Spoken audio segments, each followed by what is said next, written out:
generation of the technological society, we have been acted upon by forces of such power that few, if any, of us can understand. Extensive information gathering on every American, human experiments with drugs and psychosurgery, electronic surveillance, the era of the computer, invasion of privacy, growing government and corporate power over our lives, a people plagued by dehumanization, loneliness, and violence. Dramatic? Perhaps. But we are losing control of our technology and our lives. Not so long ago, people in a similar situation did not awaken to the forces around them. Are we so unwise as to do the same?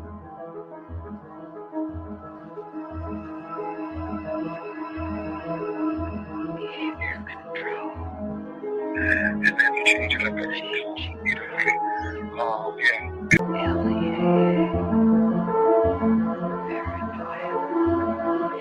enemy list. Wired death. Dead bags. Dossiers. Medical records. Social security number. Credit record. National security. With another agent, Pat Webb. Pat was an explosives agent. So we kind of opened the door just a bit to the cabin. And as we opened the door, we were both pretty much overcome as we looked across the cabin at the shelves that were built on the other side of the door. We could see coffee cans and bottles and jars, and they all had labels on them that were very meticulously done. You could see that some were labeled with the name of certain chemicals. One of the things we saw was a hooded sweatshirt, that was hanging up there. And the cabin smelled as if you might start to think, if you really think about this. This is a person who lived in this cabin. They had a cutaway spot on the floor to go to the bathroom. Internet. The creation of a collective consciousness and the merging of the human mind with the internet is the basis of the aspiration of the transhumanists, known as the singularity. Their dream of creating a global brain came nearer when Tim Berners-Lee, a British computer scientist and former employee of the European Organization for Nuclear Research, CERN, invented the World Wide Web. Berners-Lee's breakthrough was to marry hypertext to the internet. The underlying concept of hypertext originated in previous projects from the 1960s, such as the Hypertext Editing System, HES, at Brown University, Ted Nelson's Project Xanadu, and Douglas Engelbart's online system, NLS. Both Nelson and Engelbart were in turn inspired by Vannevar Bush's microfilm-based Memex, which was described in the 1945 essay As We May Think. Berners-Lee founded the World Wide Web Consortium, W3C, after he left CERN in 1994. It was founded at the MIT's Laboratory for Computer Science, MIT LCS, with support from the Defense Advanced Research Projects Agency, DARPA, which had pioneered the internet. The transhumanists' idea of mind uploading is reminiscent of that expressed by Allen Ginsberg following his LSD experiments at Stanford with Gregory Bateson. While under the influence of LSD, the doctors hooked him up to an EEG machine, and following the suggestion of his friend and lover William S. Burroughs, connected a stroboscope blinking in synchronization with his alpha rhythms. Describing his experience, Ginsberg recounted, "There was no distinction between inner and outer. Suddenly, I got this uncanny sense that I was really no different than all of this mechanical machinery around me. I began thinking that if I let this go on, something awful would happen. I would be absorbed into the electrical network grid of the entire nation. Then I began feeling a slight crackling along the hemispheres of my skull. I felt my soul being sucked out through the light into the wall socket and going out .1. During the final years before his death in 2000, Terence McKenna became an early proponent of technological singularity and called the internet the birth of the global mind, believing it to be a place where psychedelic culture could flourish. .2 however, as Derry clarifies in Escape Velocity, cyberculture at the end of the century. 327. 328. Transhumanism. But as Thomas Hein reminds us in Facing Tomorrow, what the future has been, what the future can be, Futures like McKenna's are stories we tell ourselves. About the present, an attempt to invest our lives with a meaning and a drama that transcend the inevitable decay and death of the individual. We want our stories to lead us somewhere and come to a satisfying conclusion, even though not all do so. 1264, placing our faith in an end-of-the-century Deus Ex machina that will obviate the need to confront the social, political, economic, and ecological problems clamoring for solutions is a risky endgame. The metaphysical glow that increasingly halos the high-tech tomorrows of cyberdelic philosophers, corporate futurologists, pop science programs such as the Discovery Channel's Beyond 2000, or even ads such as AT and TSU will campaign, blinds us to the pressing concerns all around us. Point 3. As Eric Davis remarked in Technosis, some Christians, especially those with a brute Protestant conviction in the rock-solid inerrancy of the biblical word, would concur with Teilhard that our headlong flight toward planetization is part of a master plan. 4. Davis was commenting on Marshall McLuhan's 1969 interview in Playboy, where McLuhan mentioned that computer networks hold out the promise of creating a technologically engendered state of universal understanding and unity, a state of absorption in the logos that could knit mankind into one family and create a perpetuity of collective harmony and peace. McLuhan clarified, in a Christian sense, this is merely a new interpretation of the mystical body of Christ, and Christ, after all, is the ultimate extension of man. 5. However, as Davis pointed out, in a letter to the Thomist philosopher Jacques Maritain, McLuhan flip-flopped on the idealism he had earlier expressed. Electric information environments being utterly ethereal foster the illusion of the world as spiritual substance. It is now a reasonable facsimile of the mystical body of Christ, a blatant manifestation of the Antichrist. After all, the prince of this world is a very great electric engineer. Point 6. However, for the transhumanists, the internet is not just an agglomeration of inert information, but poses the possibility of humanity creating a collective consciousness of the mystics. Effectively, transhumanism is the hallucination arrived at by computer scientists on drugs. As psychedelic drugs impede the ability to discern reality from imagination, they often lead to the mistaken attribution of life, or even divinity, to inanimate objects, like a computer program. The ultimate foolish dream of the transhumanists is that with the creation of cyberspace, we'll be able to enter the pleroma, the mystical realm of the ancient Gnostics, by uploading our minds to the internet. Thus, the internet will have come to serve as a totality of human knowledge, the omniscient collective consciousness of Teilhard de Chardin, also known as the global brain. Global brain. The relationship between the global brain and the internet, and its connection to the thought of Teilhard de Chardin, is explained in The Lost Symbol by Da Vinci Code author Dan Brown, a fellow alumnus of Exeter with Stuart Brand and Facebook. The Singularity. 329. Founder Mark Zuckerberg. There is an important section from the novel, which is based on revealing the secret of Freemasonry, where Willis Harman's Institute for Newtic Sciences, IONS, named after the noosphere of Teilhard, plays a central role. Here the character Catherine Solomon explains the significance of Newtics. 2 heads are better than 1, and yet 2 heads are not twice better. They are many, many times better. Multiple minds working in unison magnify a thought's effect exponentially. This is the inherent power of prayer. Groups, healing circles, singing in unison, and worshipping en masse. The idea of universal consciousness is no ethereal New Age concept. It's a hard core scientific reality, and harnessing it has the potential to transform our world.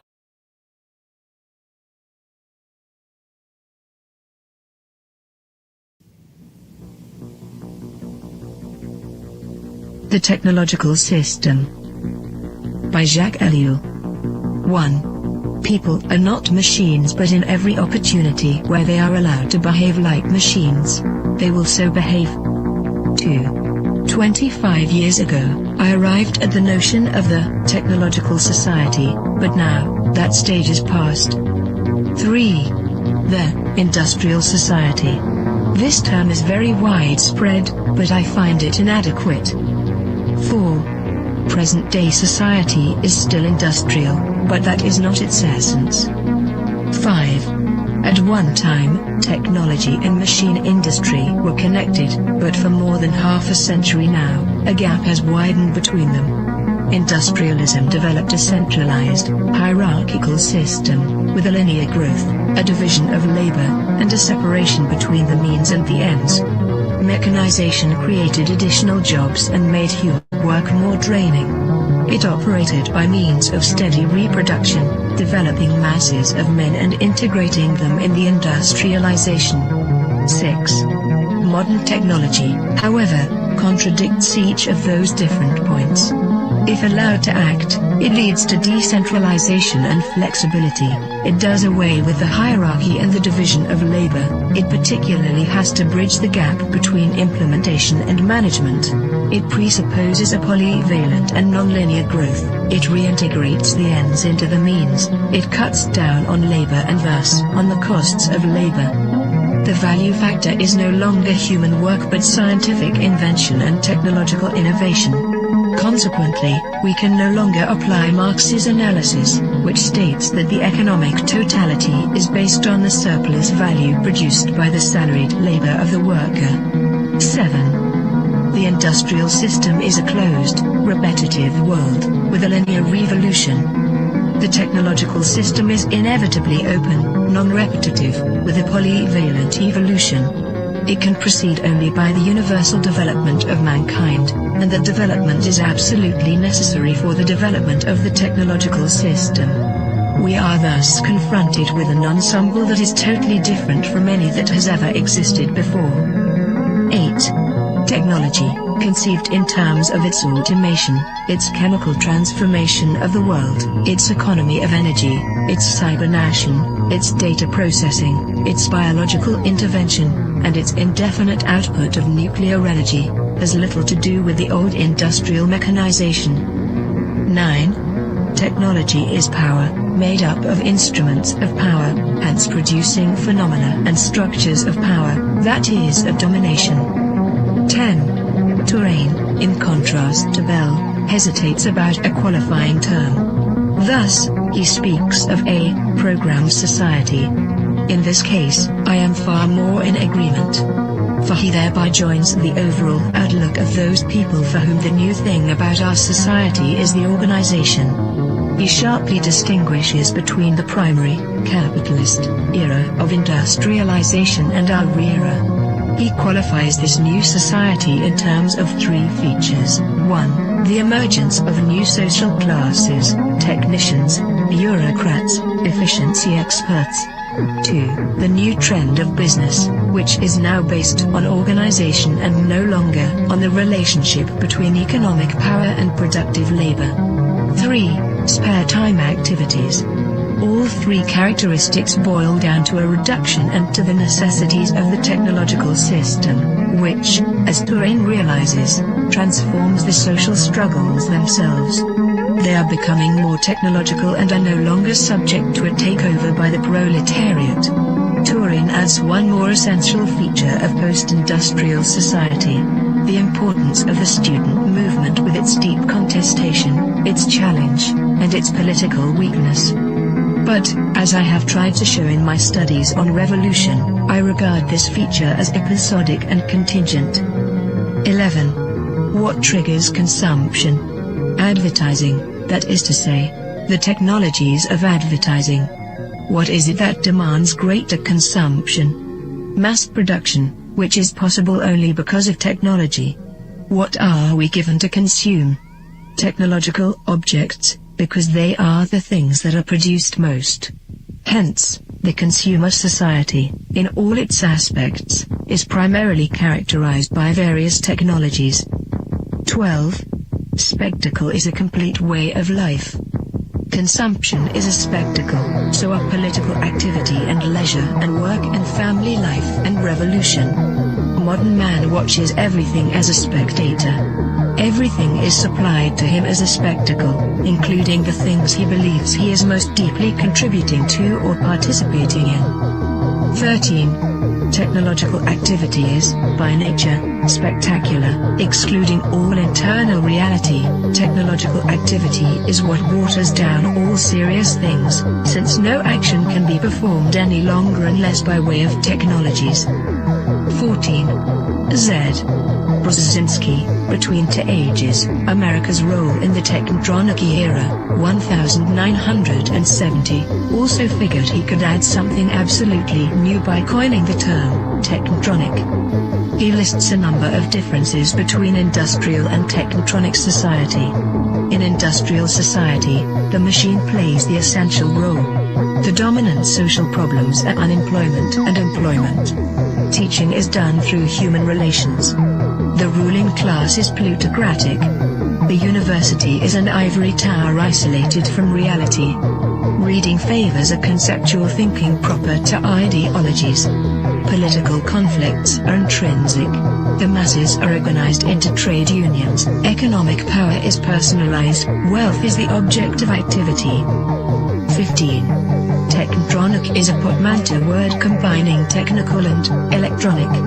Come now. Isn't electronics technological? Does the word add anything to the early definitions of technology? Once again, technology equals the machine plus industry. Fine, then there is something new according to the famous definition. In a machine, there are material parts that move. Electronics operates with no moving material parts. Granted. But if the computer is not a machine in the normal sense, then in what way is it not the product of a certain number of technologies? In what way is it not integrated in a technological system? There is no reason to distinguish between technology and electronics. 16. Man can no longer be a subject. 4. The system implies that, at least in regard to itself, man must always be treated as an object. Today, this phenomenon is far more important than the renowned Marxist interpretation of commodity. 17. Nothing can have an intrinsic sense, it is given meaning only by technological application. Nothing can lay claim to action, it is acted upon by technological process. Nothing can regard itself as autonomous, it is the technological system that is autonomous, as we shall demonstrate. 18. No technician claims to be ruling society. There is no need to regard technicians as technocrats or to believe that a class of that type actually exists. 19. Colin Clark's classification is replaced by a different one. At the bottom, the unqualified functionals, then the functional operators, and at the top, the rulers, researchers, conceivers, with perhaps a fourth sector for the activities of operational research. In other words, the social distribution is, already, less and less in terms of activities applied to the economy, and more in keeping with the technological capacity.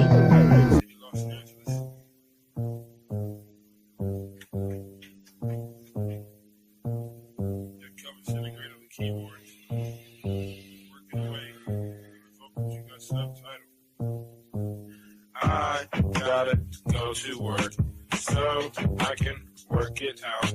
Come on, computer, make it work. Come on, satellite, work with me. I gotta go to work so I can work it out. Come on, computer, make it work. Come on, satellite, work with me. I gotta go to work. Who would have thought that I would slaughter these jerks? The first full-time clocking serial microphone rocker. They used to jump on the stage back in the day wearing a stocking. To conceal my identity in any stereotypical venue. Never will I reveal the serious way that I feel. I'm on job time, all I do is talk into the steel. Use my style to hide and conceal. Profile and beguile while they smile and just say that I'm real. Bad luck strikes in 3, all of you will agree. I didn't have a heat shield, they rained triplicate on me. But it's squares versus circles, then, and if you can compare front and back are differentiated by a 90-degree square circle. If you know what I'm talking about, you know the code, work it out. Forced entry, I was disguised as a sentry. I gave not a care, life is an adventure to me. I obtained secret money and manufacture inventions, fracturing the line between space and time dimensions. Restructure the torque and the structural integrity, so I can walk on water while the returning surface tension. This making me an acolyte of the greater unknown, the word shark, king of these murky seascapes. Within my patriarch society, you cannot dethrone the intricate degree and climate that I seize from the police state. I gotta go to work so I can work it out. Come on, computer, make it work. Come on, satellite, work with me.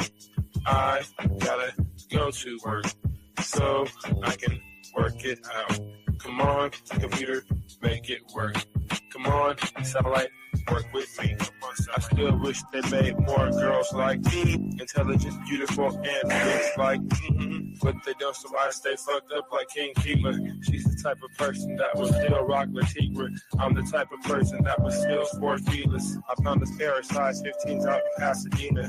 Those are my work boots. I insert this into these jerks' necks, giving them a virus. They'll destabilize their hardware. Now I can tap in just in my onboard wet works. Plant the hidden charge there. It's a cellular reconfiguring program consisting of integers, turning human beings into kindling, whittling the psyche into an apparition. Place it back into the skin, now it's the ghost in the shell. Should I boast? Well, no. I stay on the west coast of hell, where hell's bullets is I know so well. I have my work cut out for me. This has its perks. Just then I realized life is mostly hard work. And why not get your car pulled off under you? It won't get sorted back from that. Them just lurking. Who's the one to suffer you?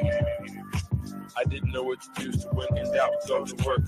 When I'm 25, I contract myself out once now I'm through. Then it's just books and beats for me. I leave the rap into my crew. I'm a good scientist and a world gone cuckoo. Imagine how it is to watch them turn crazy around you and then look over at you like you are the insane one. That's how it is. It's okay to meet the controversy bubbles and flattens out like this. Left by little kids. And I've got to go to work so I can work it out. Come on, how to work for me. Come on, got to make it work.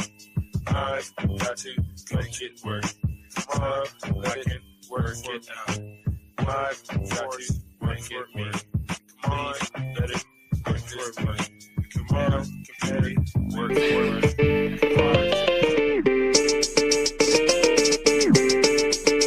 Drop shit. Hegemonic sentences through cavalcades of reminiscence, the dark soul mentions crevices of insight, appendages of tripwire reverence. The Gun Hill legend brandish your weapons for Armageddon. Headless corrections for willing participants before the line finishes. I got shadow grimace, the obscene green with human chaos for the pilot smoke screen.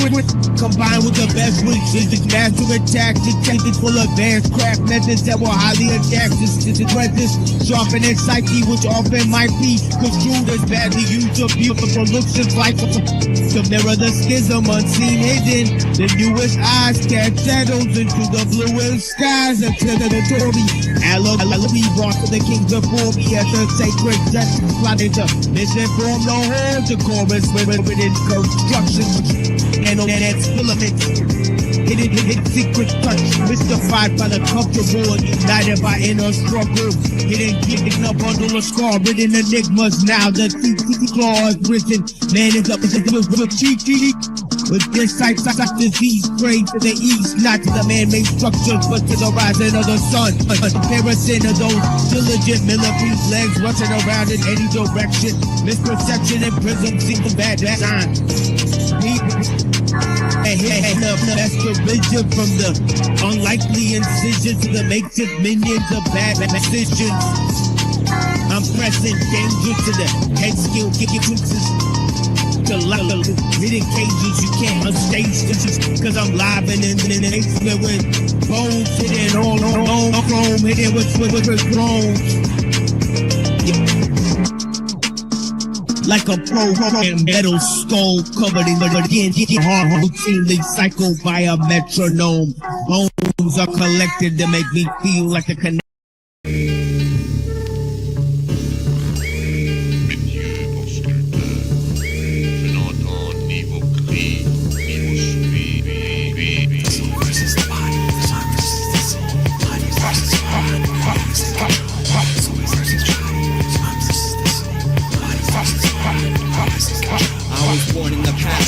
Reside in the parallel, always trying to advance to the present tense through elements confused in formats moved by improvement on design with flawless engineering that was tested by time's suns. Birth of the whimsical, mystical by motors alone, desire to move forth north, locomotive zone souls, cryptic and capsized, stranded by economics and floating point equations combined with lo-fi sonics. The mass market appeal lost momentum at first step, cause our birthmarks resemble the threat to the jet set. The middle class dominating, plus suppression of known facts with illuminators references to throw us all off track.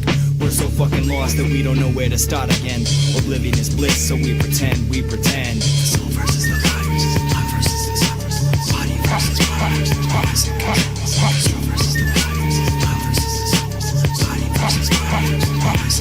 I mean really, who asked to wear this mask and gun and blow the face off the first guy who tries to run. The means is the art, that's the quote for the Millennium 2002 full presentations to exemplify. We master words to intensify the message, like presage, manipulation for those too weak-minded to contemplate, undermining sexuality to creatively masturbate. You see, I cut out the process that you all go and hold true, and leave an open window for the strangers to look through. So take a good look with your memory photogenic, and I'll change the furniture, then call on the paramedics. Cause when we encounter each other and our auras collide, someone will retaliate and collapse into twisted pride. The soul versus the body, the mind versus the soul, the body versus the body, the body versus the truth, the soul versus the truth, the mind versus the soul, the body versus the body, the body versus the truth, the soul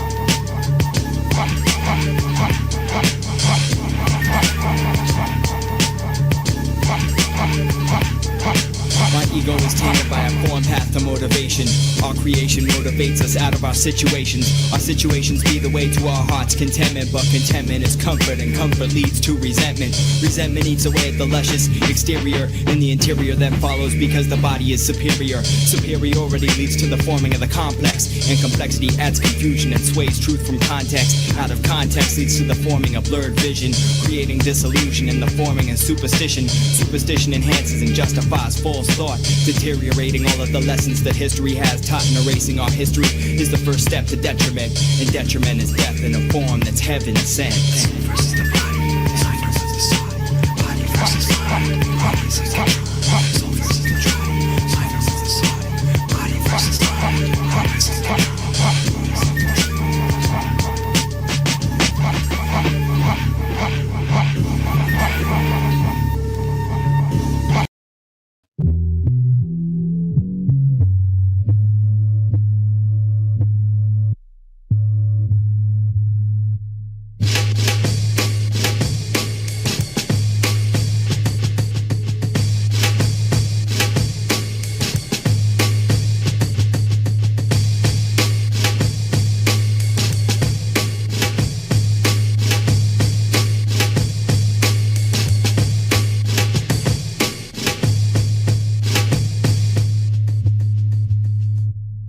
When freedom rings, no one hangs. Vampires grow golden fangs. Campfires glow, showing strange animals of the night run free. Come and see a fruit of labor pilfered from the country. Contoggers start to spill their souls.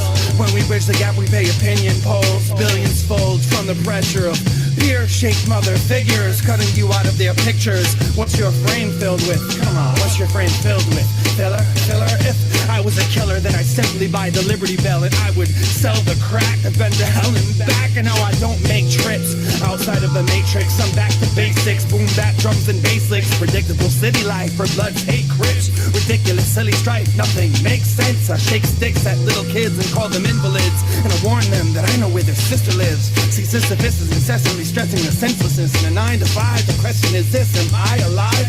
Barbed wire boundaries and electric fences. A highness surrounding me without exits or entrances. I'm the boy inside the bubble, try to enjoy this time of trouble. The human touch ain't doing much before I die. Let's cuddle. The spoon and such get nude and fuck, become a full-time couple. Feud for months and ruin what's been lightening our struggle, but nothing's more relieving than the release of a breathing burden. I'll wipe my hands clean of a needy person. I'll wipe my hands clean of a needy person. My feet are hurting. I'ma fly away to where the birds keep chirping like. Every day it's like all I hear is it's always like that. Keeping old friends is like keeping warm. Somebody's gotta block the bullets and bury hatchet and backside. It's not my fault females are prone to ripping out the nails and leaving them to call warm body like it's somehow my struggle and baggage to carry. My poor anchors, I'm not your uncle and could care less. I'm not your opinion, nor the benefactor. No one knows a brother but feel the need to be bothered and bludgeoned with the woe is me. Humans waste words, I'm a programmed amateur hidden by faceless blurs. All slur, no point, everyone pause, suddenly don't. This party pokes and provokes the events to social shut down. Eyes glazed over, watching out through not the window. A dirty mirror on the mantle. While they gather on the fire, let my honesty skull to unenthused, to my man voice bruised. Don't wanna learn the handshakes or inside jokes. You're all funny style anyway with modified quotes. As words to sit still by. The windows still I kill by. The winds to be still I live on. The mono made law. I refuse to carry a log and analog hell. Help me, I'm drowning in faces and names and things I don't remember, things I choose not to remember. Now remember why there's nothing left to say. I ride out plague and breathe freely. I ride up the misdirected need to interaction from my future mobile homes of pseudo sophistication to a future long needed vacationing. But there is no retirement homes are better than cigarettes with no hidden agendas and kittens to take care of. I wipe my brow and free needles they're expelled until I submit to my one-man cell. Wipe my brow free of needles they're expelled until I submit to my one-man cell. When freedom rings. When freedom rings. When freedom rings. Like that. You're not in heaven, nor are you in hell. You are in limbo, somewhere in between. I am the effort, you are the weightless sky. Above my head raining guilt drops and metamorphic emotion. Parallax, one-sided tug of war. And I'm so tired of playing against my handicap. Growing fields of animosity. ASAP, ASAP, tap, tap, tap the minister's shoulder. Where the hell are we now? I can't wear the symbiotic smile no more. Please close the trapdoor as soon as I hang up my hang-ups. Bang up part-time patchwork. Smiles as frail as my framework. And lattice, not that it matters any. If not matters, I cast upon the matters to make matters worse. So call on the nurses and the guidance counselor, cause I can't think about anyone but me. Sometimes I don't know how to act because I'm not an actor. Sometimes I could be happy, but you're the deciding factor. Bottled up emotions on these glass pedestals, leaning on lust, crack kills. I will march to the Catskills to find my salvation. Stagnation is still damnation. But I mean, you're not in heaven, nor are you in hell. You're lost in limbo, somewhere in between. I wipe my hands free of a needy person. Yes, I wipe my hands clean. You're not in heaven, nor are you in hell. You're lost in limbo, somewhere in between. I wipe my hands free of a needy person. Yes, I wipe my hands clean.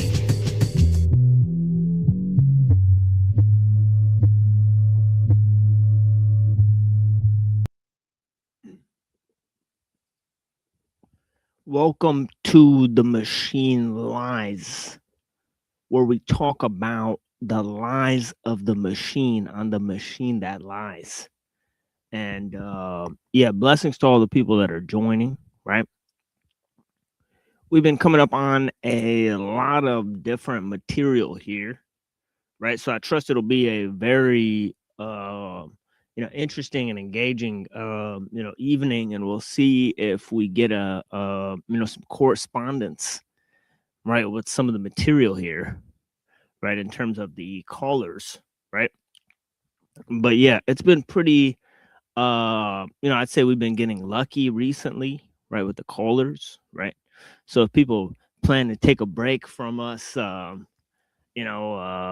no hard feelings, right?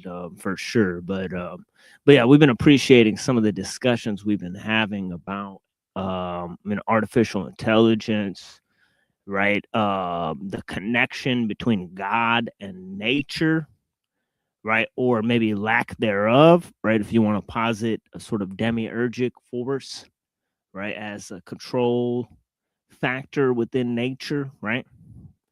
So we've looked at different connections between nature and God, right? And of course, one of the primary discussions that we've engaged in is this idea of, sort of being versus becoming, right? And of course, nature has to be placed within a state of becoming for a lot of people, right? They follow as was pointed out, I think it was maybe pointed out by either Aristotle or Sextus Empiricus or somebody like that, right? That actually the Cratylus deals with this notion, right, of nature and change. And of course, Cratylus was sort of a disciple of Heraclitus, right? And Heraclitus, basically, his interpretation of the idea that, you can't ascribe definitions to anything in nature, right?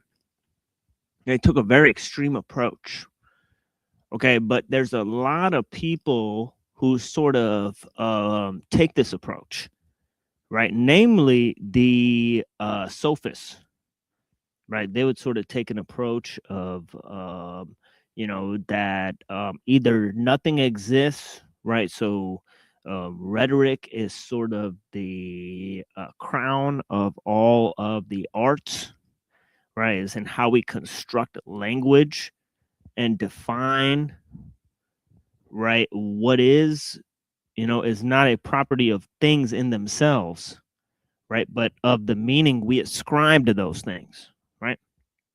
So there's this idea of language defining reality, and of course we have the notion from from Protagoras, right, that man is the measure of all things, right? And we have this sort of anthropomorphic ideal, right, as was reflected within Homer as well, right? The idea of flux and change, right? That nature is in this state of flux, right? So this means that nature is in a continual state of becoming, right? So in the battle between being and becoming, right, nature was sort of made sort of subservient to the notion of time itself, right? Because we construct time, right? Okay, we can construct time.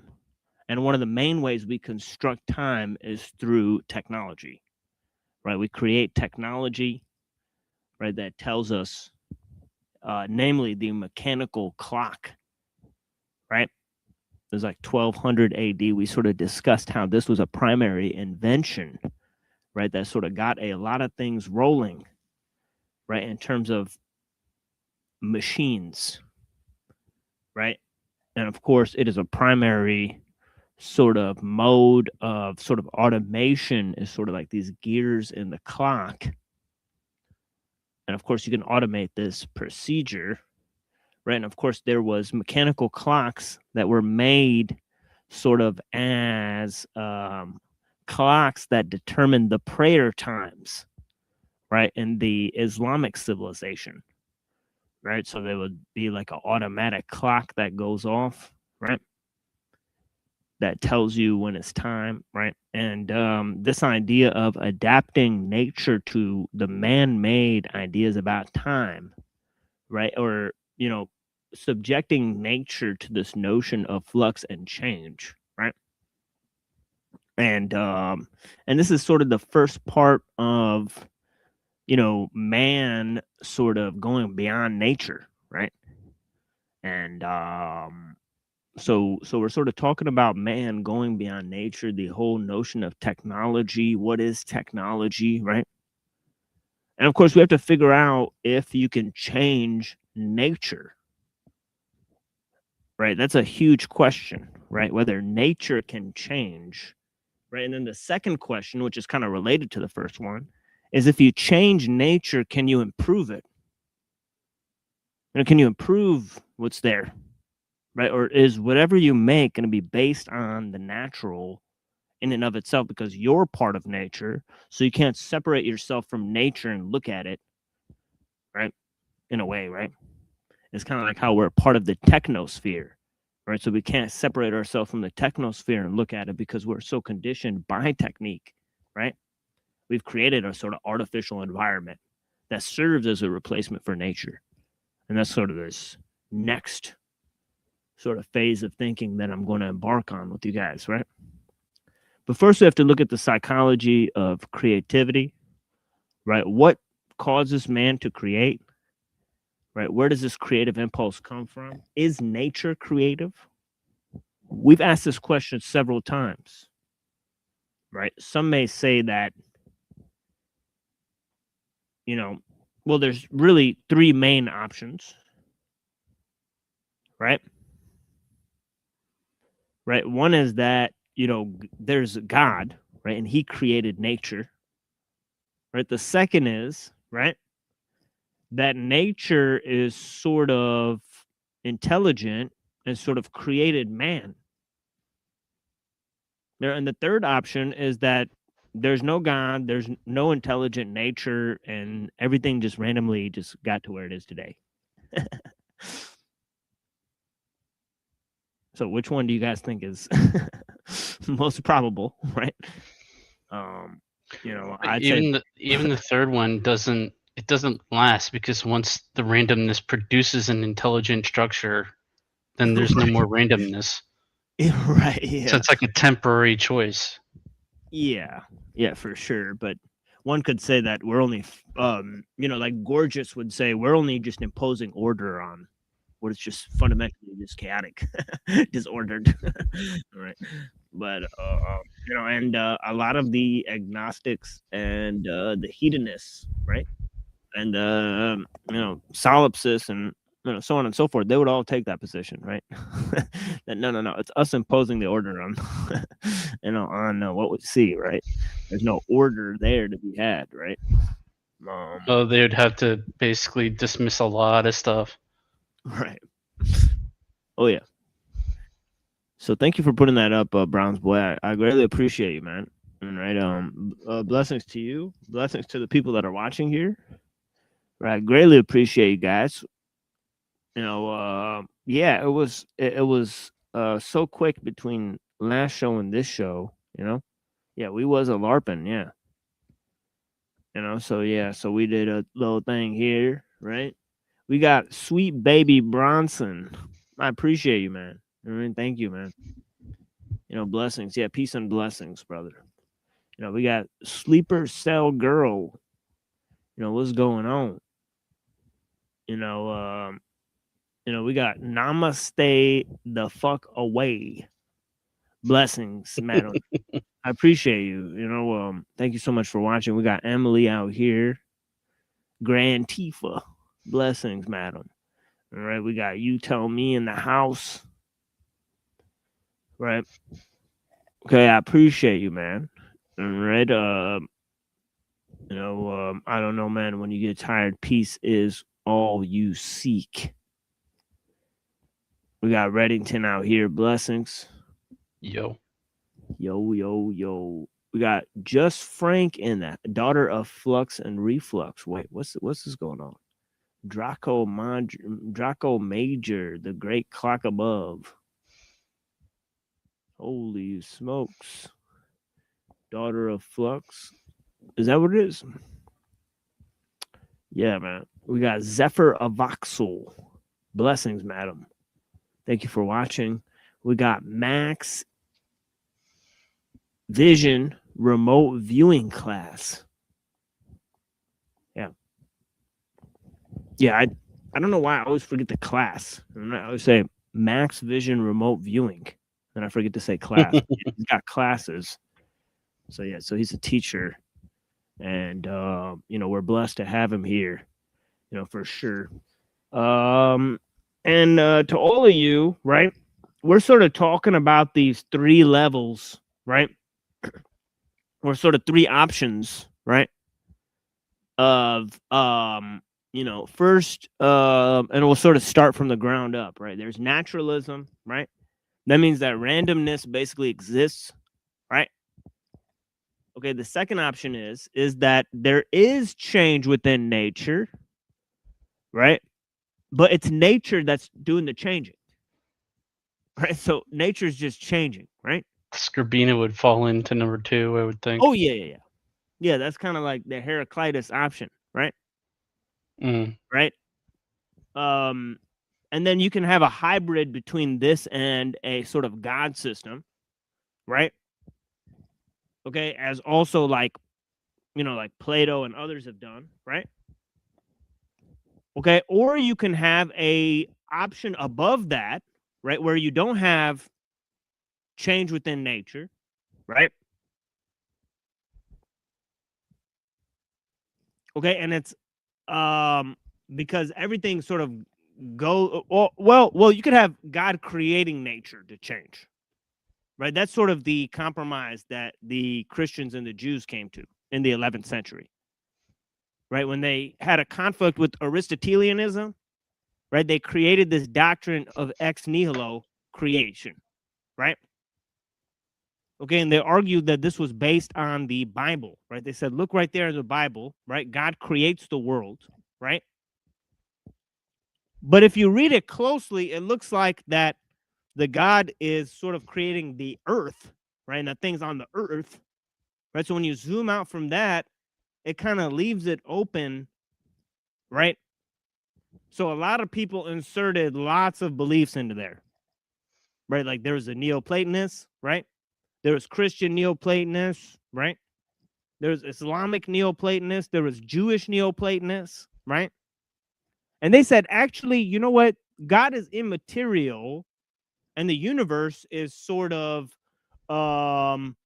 malleable, but it's eternal, right? So they said, God, immaterial mind, forms chaotic and eternal matter, right? So he said God's mind imposes the order on the nature, and that is where becoming basically starts, because that's how we see the order in nature, right? And of course, the Gnostics came along and said that the order is like evil and cursed, right? That we have to defy it and overthrow God and so on and so forth. And it's actually a thing that to stop us from becoming God ourselves, right? But so they went a step beyond Protagoras, right? Who said man is a measure of all things, right? They kind of said, well, what's God doing there anyways? That's so important, right? Why can't we just take over that role, right? Like what's the point of God? What he created nature? Nature's not so great. Seems like a trap, right? To get you to believe in some shit, right? So then they basically. Sorry. Yeah, go ahead. No, please. I think it's interesting how before God speaks, there's already water. There's always waters, plural, that the Spirit of God is like moving over. So it seems like, and then you go through the rest of the creation account, and there's no let there be water. That it's let there be light, let there be this, that, animals, creatures, whatever. But no water. The water's not created in that account. Right. Yeah. So it's like kind of like hint. Yeah, and then there's this idea of form, right, being ascribed to nature, right?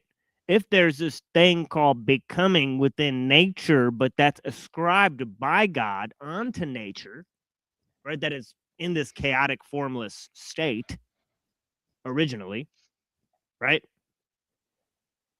Right, then God is sort of both the source of being and becoming, right? Because the ultimate nature of things exists with God as a rational source of order, right? But becoming was also sort of started by God, right? In the sense that the world was originally in this formless, chaotic state, right? So, they all came to sort of compromises, right? Seeing the force of the arguments of Neoplatonism, right? Okay, and they formed sort of a mediation between two extreme views, right? And this is what a lot of the Islamic, Christian, and Jewish philosophers were doing in the 11th century, right? But of course, there's another competing system that we'll talk about, right? Which I just explained on the, another show I was on, right? Okay, I've been all over. I've been on a bunch of shows recently, and one of them they started talking about the Gnostics, right? And they wanted to know the connection between Gnosticism and Zoroastrianism, and there I am, right? Right. So it was quite a spectacle, right? A lot of people left the panel after that, all right? Because we started nerding out, all right? On some historical ideas, right?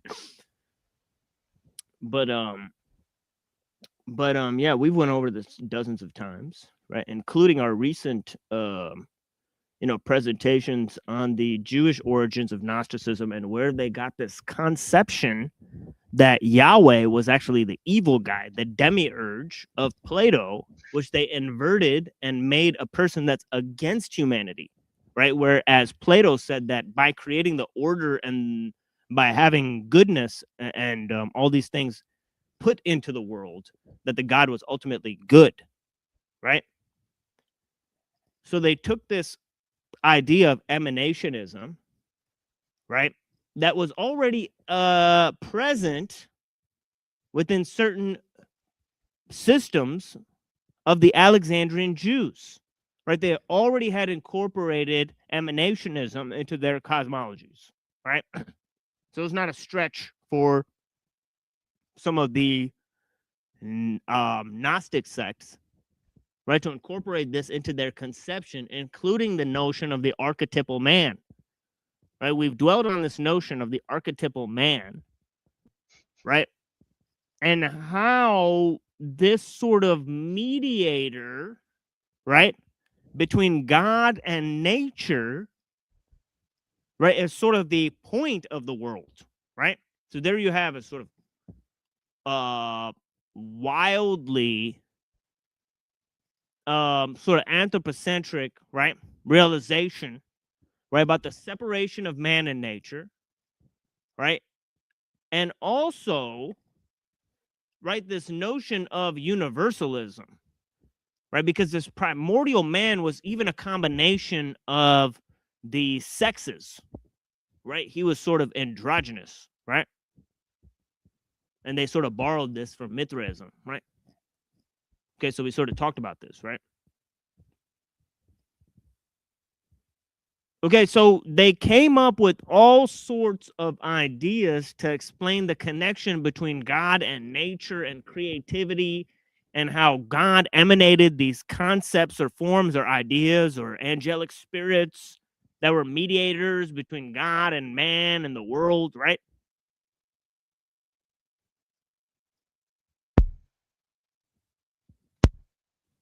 Right, and two key systems, right? Obviously, Mithraism, right? Right, but also the whole idea of sort of combining philosophy with religion to form a sort of universal scope, right? And also, there's another idea behind it all, right? That rationality transcends nature, right? Because this primordial man was a sort of intermediary, as I said, between God and nature, right? Nature in a state of becoming and God in the state of being, right? And then we can argue and debate whether this becoming is good or not, right? As we've done many times on the show, right? Whether this is a reflection of the demiurge, right? Or whether this is actually a good thing, right? But you can cancel out all these, right? And go with Parmenides, right?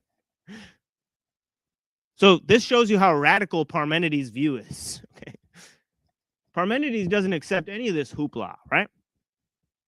He says there's no change in nature that you can observe, right? Nature is one, right? That thinking and being are the same, right? There's nothing outside of nature that is an immaterial mind that's thinking away at creating and self-creating and recreating the world, right?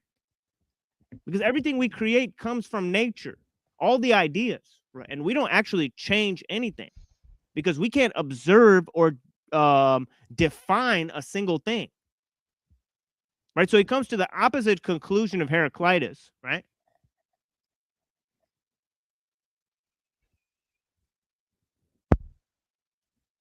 Right, that by figuring out that there's nothing, right? You could see that things are and are not, right? So you can ascribe whatever meaning you want to them,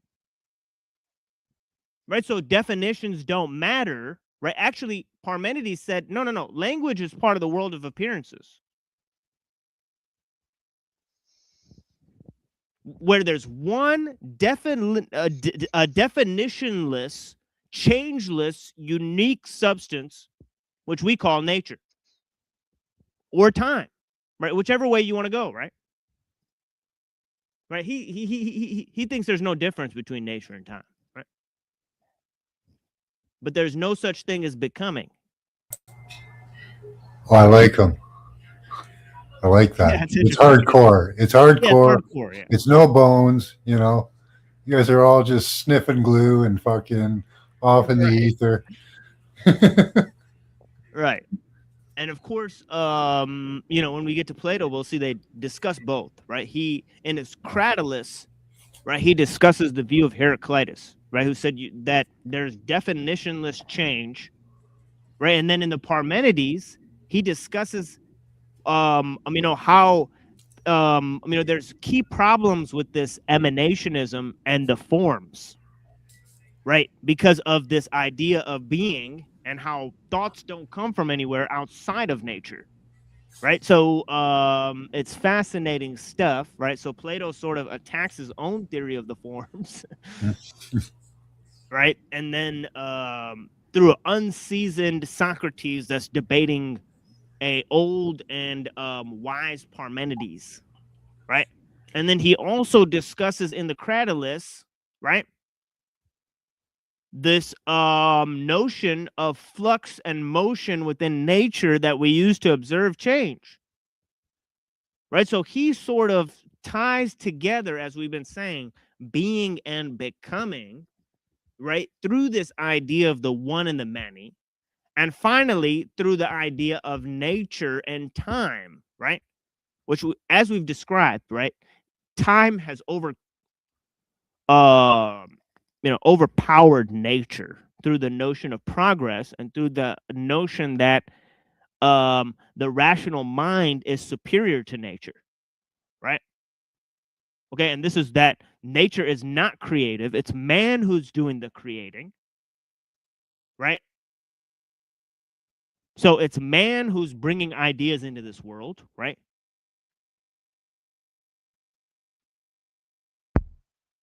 And man is separate from nature, right? We derived most of our ideas, right? And of course, the empirical mind is a continuation of this, right? Right, that we observe change in nature, right? We're sort of interpreting it through our rational mind, right? So so Kant and all these people, they've kept all of this, right? So they're just continuing the same dog and pony show, right? Essentially, right?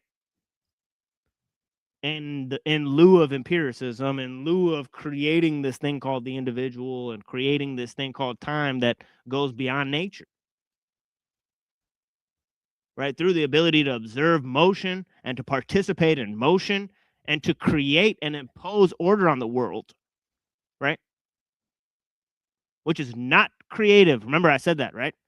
In their view, nature is not creative, right? This is what John Locke thought, right? This is what a lot of people think, right? Sheesh. Yeah, they say that nature is not creative, right? Yeah, I can go with that. All it does is reproduce itself over and over again. Sure. Same ideas, same concepts. Yeah, yeah. And if you go with the Parmenides, right, you would say there's nothing new under the sun, right? Nothing is being created. It's all, you know, just, you know, an appearance of reordering. Yeah. But if you zoom out, had you said it before? You said it that basically nature uses simplification for a plethora of means, whereas technology uses a complexification of means for even just one issue, or I forget how you worded before. Oh yeah, yeah, yeah. Yeah, I say, you know, nature simplifies means to a plethora of ends, whereas technology complexifies means to a particular end, right? There we go. So yeah, so yeah, this is one of my little aphorisms, you know, about like that nature and technology are both creative in a sense. You know, they create themselves in a sense, right? But they go through this process in how they build up, right, their various, you know, ability to change and adapt to nature, right? So so we have you know, obviously the view by Dr. Skrbina, right? That Then we want to mimic. Then we want to mimic nature with technology. right. So Right. So there's this whole idea that, is technology a second order nature? Is all technology just biomimicry, right? Or, right, is technology creating a order that's separate from the natural world, right? That's sort of spawned by this sort of demiurgic force, or maybe it's spawned by man's evil, that exists within his heart. Who knows, right? There's many different,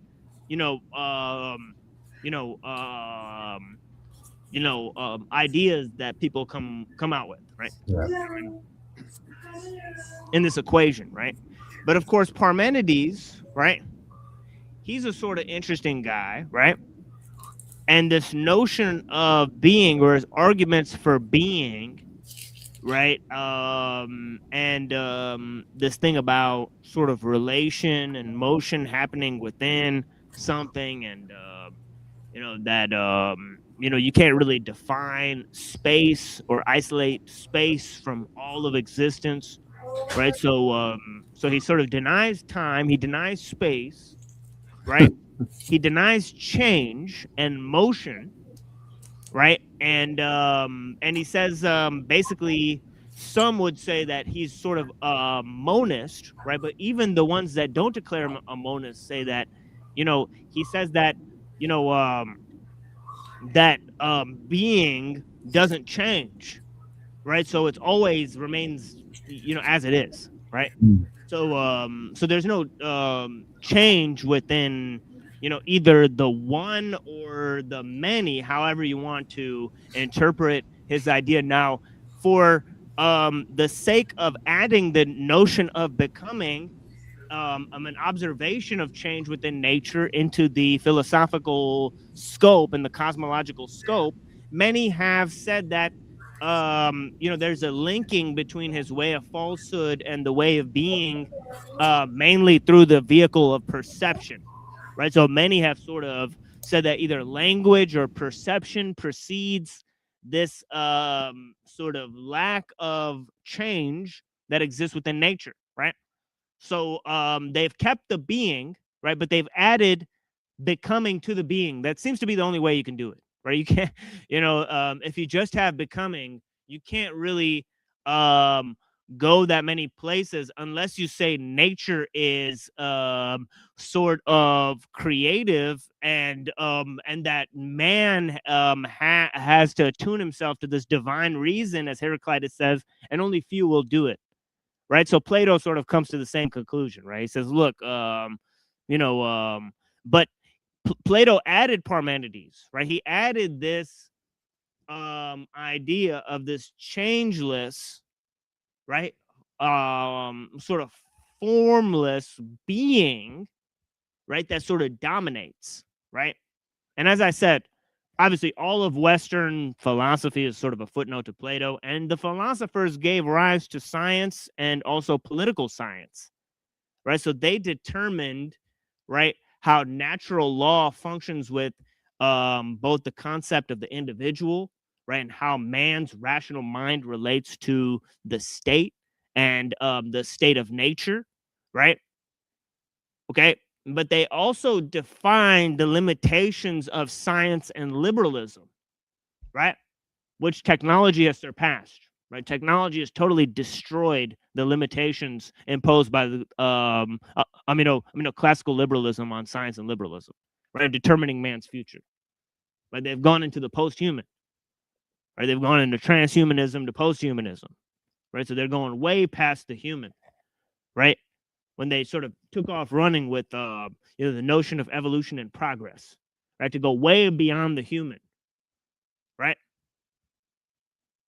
And to say the goal of nature is not humanity, right? But sort of an evolution beyond the human, right? Either the superhuman, right? Or technology just surpassing man and just going its own way, right?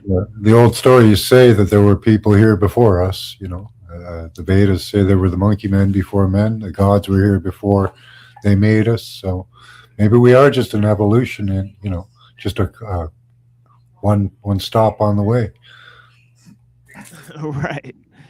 Right, and many of the transhumanists have told me, well, 99% of the species have been eliminated in history, right? So what's just one more, right? But then you have to ask them, why is evolution only taking place observably on one planet, right? And doesn't that signify that nature is not random, but it has some creative aspect to it? Right, so they deny both accounts, right? And they say the complexities of the mind and civilization and all the diversity of life that we observe, this is all just happened by accident. So which one is it, right? Obviously, Plato had a specific answer through this concept of the demiurge and the concept of the universal mind, right? And of course, there's three forces within Neoplatonism, right, which exist in a sort of hierarchical relationship, right? The good or the one, right? So it's interesting that they call it that, right? They call it the one, right? Which means that they're trying to draw a relationship between the one and the many, right? Because where there's pluralism, there's sort of movement and change and relations and all this stuff, right? Right. So, but we're trying to sort of explain how Parmenides and Heraclitus sort of avoided this problem of ontological transcendence, right, by saying either that nature is one, or that this change is sort of definitionless, right, and so it can't be described, right? And so they sort of went beyond language and they went to sort of general principles in order to explain nature, right? And that is one of the main ideas that we're working with. And of course, that goes to whether man is creative, right? Whether there's a God that either formulates change or imposes change on nature or creates nature ex nihilo, right? You're dealing with different orders of creativity there, right? Okay, as I said, right? Many of the people who said that there's a relationship between God and the no creation or beginning to the world, right? They said God is basically immaterial, right? So we got a lot of the issues set up. So maybe we'll go to, Heraclitus. No, we're done with Heraclitus, right? It took us a long time to get to Heraclitus, right? Okay, so, we discussed many different guys to get there, right? We discussed Thales, right? Anaximander, right? Who's pretty interesting because he talked about this chaotic force that's steering change within nature, right? And he sort of said this change exists within nature itself, right? So it's sort of the indefinite that steers all things, as he sort of explained, right? Now, obviously Thales talked about how God is not separate from nature, right? He sort of said that God is in all things, that nature is sort of full of gods, right? And so you have this sort of chaos, you have this change, you have this sort of multiplicity, right? You have different notions of these, fundamental principles, right? Or arches, right? And then Plato sort of posited a multiplicity of these arches, right? Which he called, which are kind of like archetypes, right? Or the forms, right? Which are sort of these emanations from the mind of God, right? That sort of determine order within the world, right? So God is sort of, removed from sort of a second order change, right? But he sort of describes universal forces of order and motion and time, right? So he sort of sets the world in motion, right? But of course, the particular changes that exist within the world, right? That's just a function of how these various forms interrelate with each other, right?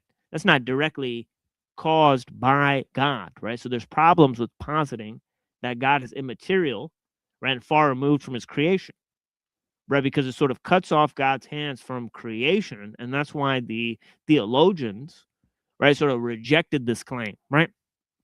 So for thousands and thousands of years, right, anybody who would make the opposite claim, right, they would consider them a heretic, right? Right, but of course there was many sects like the Gnostics, right, that then influenced, right, Hermeticism, right? Okay, they influenced like people like Zosimos of Panopolis, right?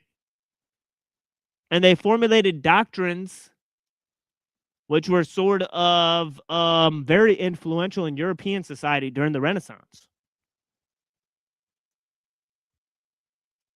right? Much at the behest of the church. Okay, but they were excited to get the Hermetic corpus and the dialogues of Plato and to see how these classical texts, basically related to a new form of modernism, right?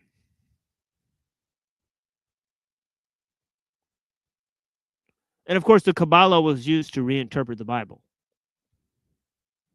right, in the 16th century.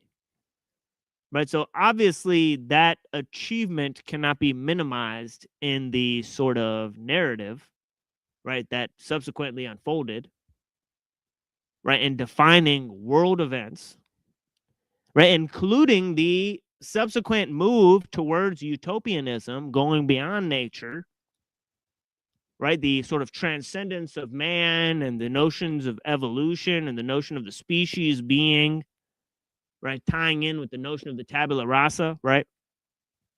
They were sort of born with this clean slate, right, that the mind is just a projector, right? And so on and so forth, right?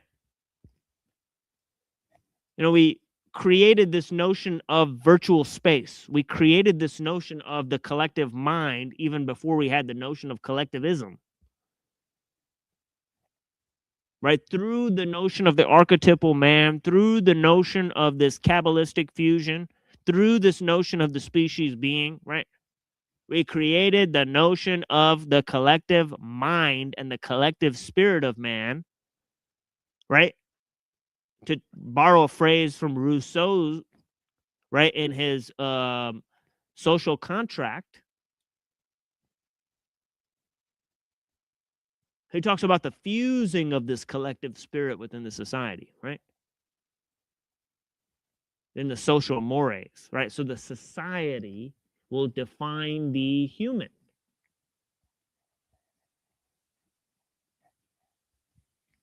A la socialism, right?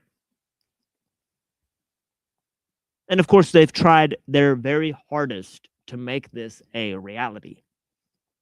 Right, that man can be engineered by the state, every desire calculated in advance. It can be totally quantified and analyzed and shipped, and watch out for the drone wars of 2035.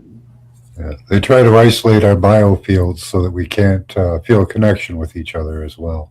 Exactly, right. They know about it. Oh yeah, Max studies this stuff, for sure. The bio-digital convergence and how they want to make mincemeat out of your psyche and study, they got 6G with, infrared, all over the fucking, country, and take Batman. 6 and 7G are self-sensing, so the system itself is an active sensor. Right. Oh, joy. Internet of things to the internet of bodies. Yeah. You know, so we're all living in a sort of post-human narrative, right, where man is totally engineered by the state, where this is used to cull the herd and create the Superman pharmacogenomics, right? And they're sort of pushing ahead to this, right, because they already decided, right, more than 400 years ago, right, and Plato sort of already understood this, right? Yeah. But they sort of you know, came to the conclusion that reason is sort of secondary to revelation, right? So they dismissed Plato for a long ass time, right? But they still came to the conclusion that man is superior to nature, right? Because God had to make it that way, right? So they still separated man from nature, right? And they used Plato to justify this, actually, right? It's actually quite interesting, right? Right, so it's interesting to what level they accepted and rejected the sort of Platonic synthesis, right, and created the Kabbalistic and the Neoplatonic, right, you know, that was subsequent to that, right, and of course how the Hermetic ideas have sort of Jewish influence, and how the Gnostic ideas have Jewish influence, right, and how the Jews themselves were influenced by all sorts of different sects. Right? Nobody wants to talk about that stuff. Right? Because it's too much of sensitive information, right? And nobody wants to sort of get to the nitty-gritty, right? They just want to chitter-chatter and spread confusion, right? And pay people to manufacture drama and content. You know, so instead we're here to sort of focus on main narratives of history, the greatest story never told, right? Right, and you know, look at the collective insanity, right, which is the collective mind, right, and the total debasement of humanity, and how humanism led to sort of anti-humanism and a sort of scientific misanthropy, and a scientific totalitarianism, and techno-liberalism, right? This is our main subject, right? How liberalism gave birth to its executioner. And what was this liberalism based on? This idea of humanism, right? That man is the measure of all things. They brought this back into full swing until they abandoned the idea by saying the root of man is man himself. He defines himself. He's not a microcosm of the macrocosm. Forget the macrocosm. It's just man against nature, trying to build his own fucking world. And it's going to be the greatest world ever built. Just a stranger in a strange land. Exactly. I just popped up and suddenly I'm here in nature and I have to fight against it. Right. Yeah. And I'll create things like God in order to cope. I'm all for that. Yeah, it's fun. You know, why not? Yeah. Why not? What else are you going to do? Yeah. Go dial out of existence, phone home? Yeah. What are you going to do? Deny existence, right? Mm-hmm. Good luck. Right. Want to talk some shit? Exactly, right? Right? You want to talk some shit? What's up, nigga? You want to talk some shit? On the spot. Hundreds of niggas is waiting for your motherfucking call, and they all talking shit about you right now. In a world of pure imagination. Yeah, I said some shit. What? The hardest niggas is standing by, ready to pick up that phone. Asian niggas, white niggas. Suck my dick, bitch. Fuck you. Classic niggas, racist niggas, mystery niggas, psycho niggas, Jewish niggas. You got some motherfucking nerds calling me out Shabbat on some little bullshit ass nigga. Better calm that shit down and come around here and show me some fucking respect before me and my Jewish niggas come up here and beat your ass, nigga. Off top.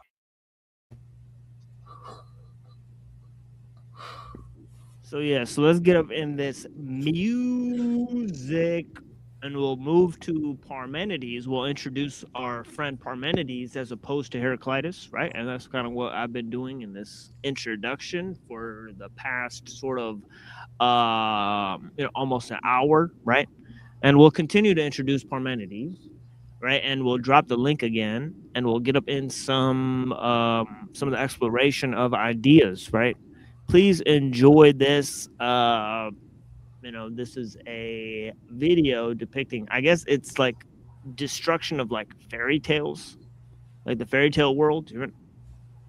But yeah, by like technology, right? So yeah, it's quite poignant. But yeah, so it's Lewis Logic. It's a little sort of a remix I made of his material, with a an interesting song, and I believe by TNT, right? And the song by Lewis Logic is called "What You Think I Know."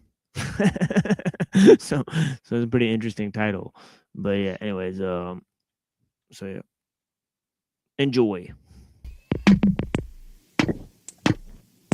You think I don't when I do? Tell a wino on the street he can't get open like Lou. I drink a 6-pack an hour, piss back a shower, and get magic powers to whip ass on cowards. Bitch, that's just how it's gonna have to be. This isn't a choice, so why you asking me? Submit to the voice, it's hypnotic.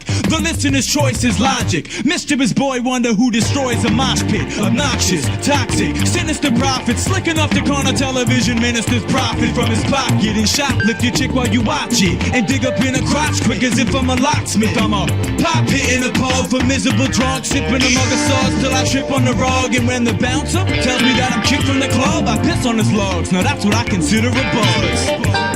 You think I can't when I can get my hand on a pen and write another anthem again? You think I don't when I do? Tell a wino on the street he can't get open like Lou. You think I won't when I will? Tell a hoe I might feel that I'm known for my skill. You think I'm not when I am the type of guy who might say hi with a swat from my hand. I got on the stand in a courtroom, hammered before noon, and told him to drop the case, cause I'm planning the tour soon with more tunes than your local minor key. And I'll stick you into your tomb if you want privacy. Ain't nobody live as me, not when it comes to Logic the plumber, assed out like he's hot in the summer. I curse better than sailors or rednecks in a trailer, and if I lose I'll probably become the best of the failures. The tale is told over ages, how we dove from stages surrounded by hoes and cages, like shows with lasers and explosive vapors, and disappeared for years like a cloaked escapist. Run home and tape it on your local station. Don't be patient, tell your mom, bitch, I won't be waiting. Hoes can hate this like an approaching rapist, but they don't. They just tell me that I'm dope but tasteless. You think I can't when I can get my hand on a pen and write another anthem again? You think I don't when I do? Tell a wino on the street he can't get open like Lou.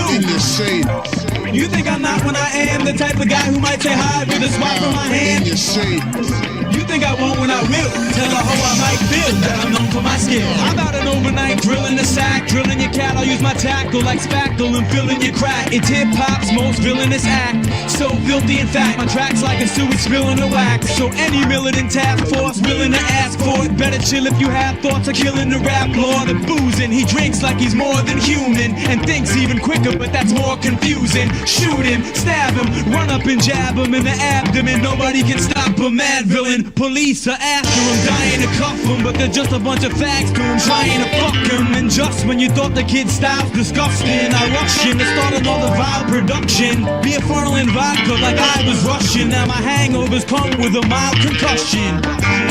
You think I can when I can get my hand on a pen and write another anthem again? You think I don't when I do? Tell a wino on the street he can't get open like Lou. You think I won't when I will? Tell a hoe I might feel that I'm known for my skill. You think I'm not when I am the type of guy who might say hi with a swat in my hand? Alright, okay. $1 million question of the week. What's the difference between what you think and what I know? I'm right, motherfucker. This special presentation brought to you by Lewis Logic and JJ Brown. I know and they know that they can't do nothing. You want to riff, I'll be quick to stomp that ass. Bring a whole task force, I run my fucking ass off. Goddamn. Who gives a fuck about 20 steps ahead of them? Fuck the bullshit. I know.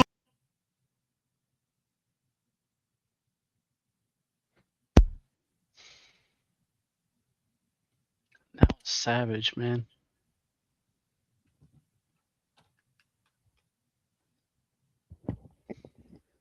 Yeah, it's crazy. It's crazy good. Tortoise.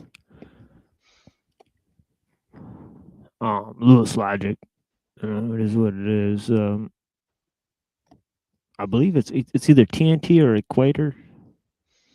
But yeah, anyways, we'll pop up on this. But yeah, let me pop in on this. Whatchamacallums, Parmenides, right? Parmesan cheese. Right, let me pop up on this. Parcheesi for cheesy. The Parmster. Parmster. And we'll read some critical information. And of course, we have a few translations that we'll get up in.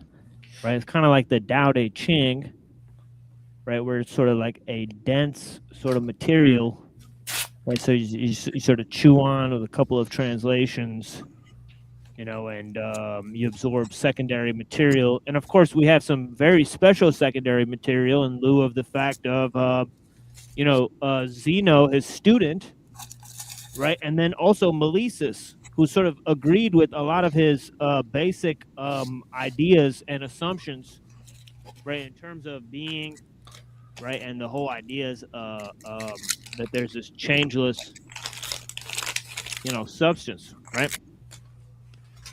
So let me go in, and of course we were talking about Parmenides, we were talking about, this idea about the monism.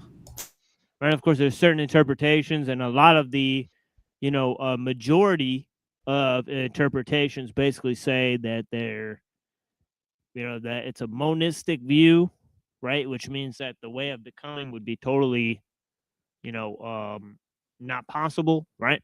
So okay, so we're reading, a text that was given to me by Hyperborean, and there's not much here. Right. But I have a whole nother sort of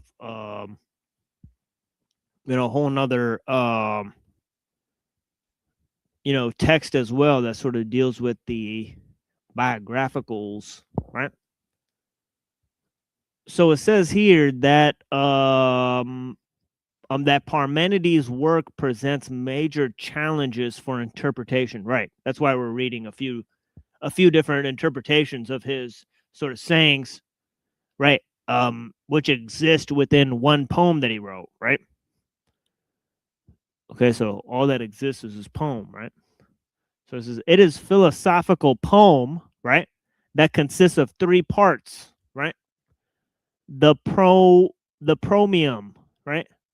The proemium, sorry, or introduction purports to record a trip by the narrator to the mythical house of night to meet a goddess, right? So we learned about this goddess earlier, right?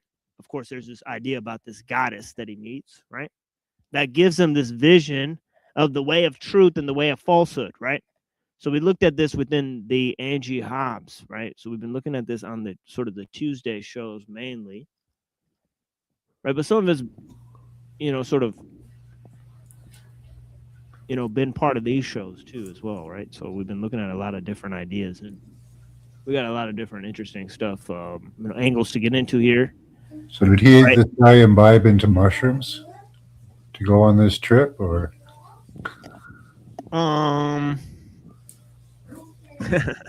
Right, definitely, I've seen some goddesses definitely on mushrooms, right? But not in other places for sure. Even Yeah, so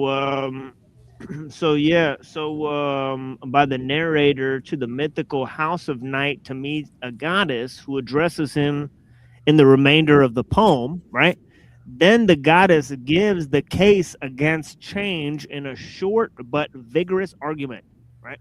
So she's given an argument against change, right? So notice that, right? So there's one thing that he universally dismisses, right? He says you cannot say what is not, right? So yeah, so that's his main argument against change, right? So aletheia, right? ALETHEIA, right? Or truth, right? Vigorous argument in the aletheia or truth, right? Finally, she presents a cosmogony and cosmology in the Ionian style, right? With the mythological theogony in the doxa or opinion, right? Thus, the poem is a kind of composite animal consisting of a mythological introduction, a philosophical treatise, and a scientific cosmology. Right? The poem is written in a dactylic the poem is written in dactylic hexameters, right? The meter of Homer and Hesiod. Okay, so he's written the poem in the same meter as Homer and Hesiod. So this is pretty interesting. That's a new one. Yeah. Okay. Yeah. So Thank you for that. Yeah, but also we learned earlier that it was the opinion of some of the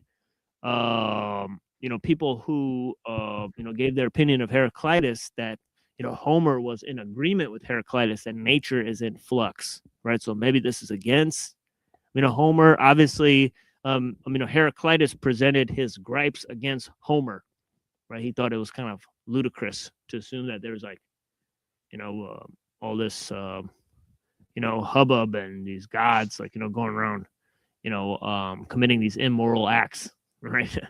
Right. And he denied the Bacchic rites and so on and so forth, right? But yeah, let me move over there and pour this coffee here for a second into this thing.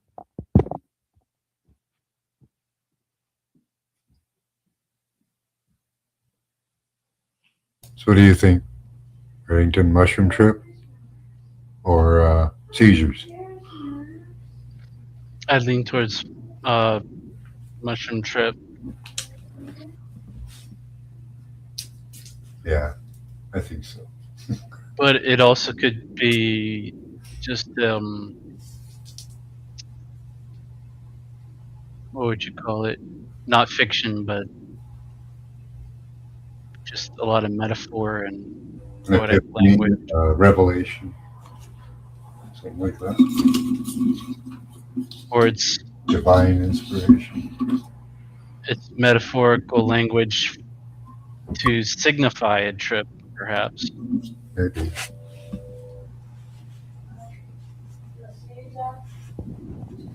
So yeah, so he goes on to say that by all accounts, Parmenides gives the reader a strange mixture of literature and philosophy. That was most of the stuff back in the day, right? It was like all like religion and art and philosophy. They're all sort of mixed into one big old bag, right? And it's through like sort of compartmentalization, right? And this various ideas that I sort of mentioned in the intro, right? That they sort of came to this conclusion, right? That these are sort of different, ideas, right? That in terms of creativity, right? And art, and if it was man imposing his view on the world, right? So, anyways, so he says here, right? So it says Parmenides gives the reader a strange mixture of literature and philosophy, tradition and innovation, revelation and epistemology, right? Myth and argument, metaphysics and science, right? It's kind of like the Tao Te Ching, right, in that sense, right? And that's why it's so hard to interpret or translate, right? You know, Good mix of things, right? Lead you all over the place. oh yeah, yeah. Most good stuff is like this, right? It's got a bunch of stuff going on, right? Where you can analyze it from different symbolic or angles in terms of thought architecture, and apply and take away different meanings, and so that it has a sort of cosmic scale, right? So you'll find most good stuff that's worth value is like this, right?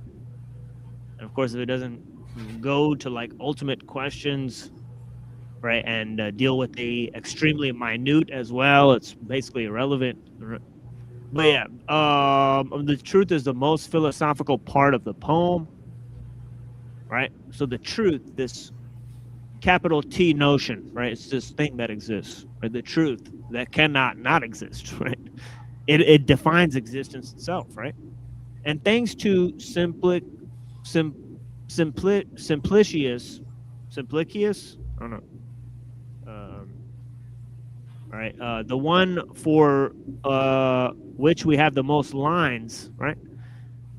In it, the goddess argues that there are only two ways or routes to consider that it is and that it is not, right? So these are the two roads to consider, right?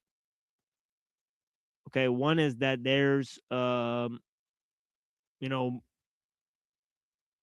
nothingness can exist, right, at all, right?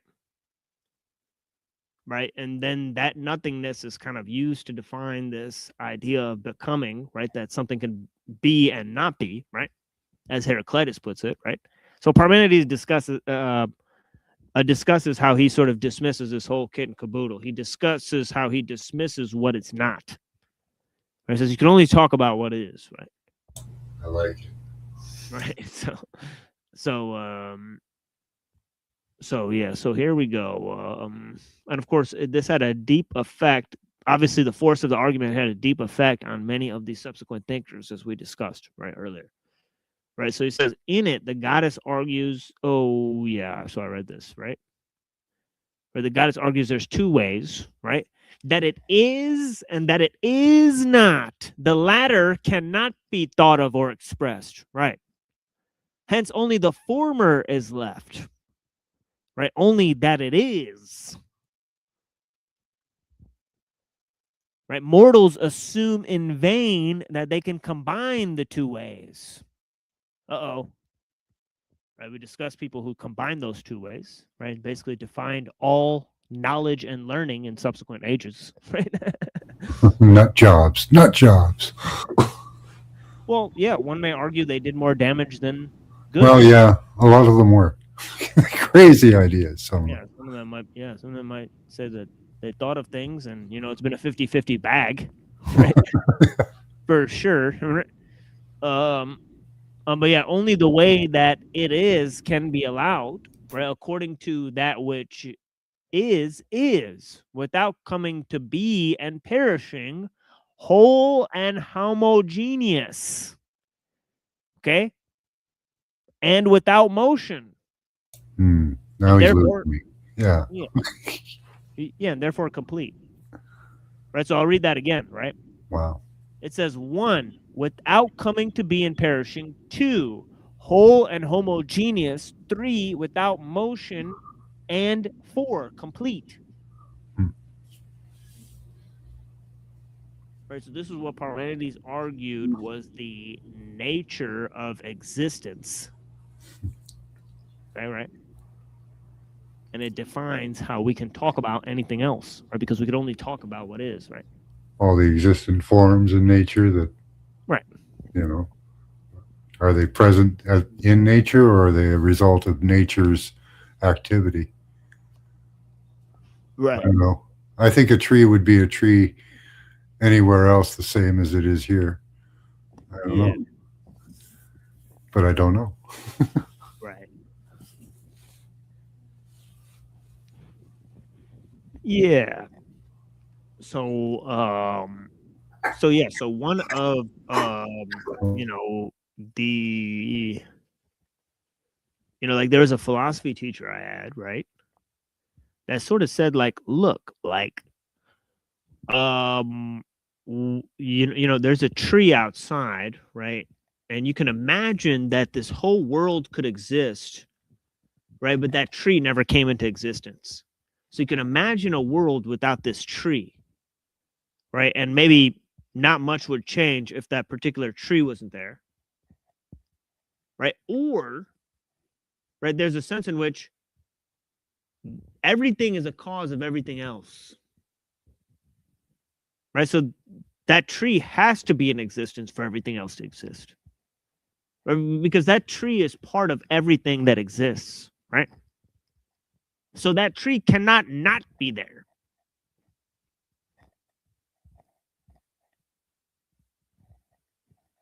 So, there's sort of two ways of looking at things. And of course, in the first way, they sort of posited, well, there's sort of multiple universes, and sort of, there's a possible world in which the tree doesn't exist, and and then some say, well, that's cope.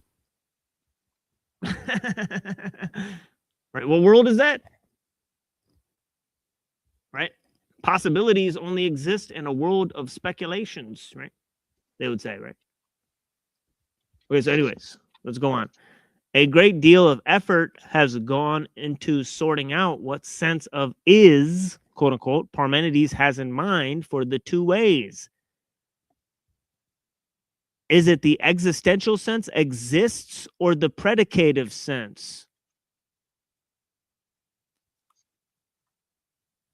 Right?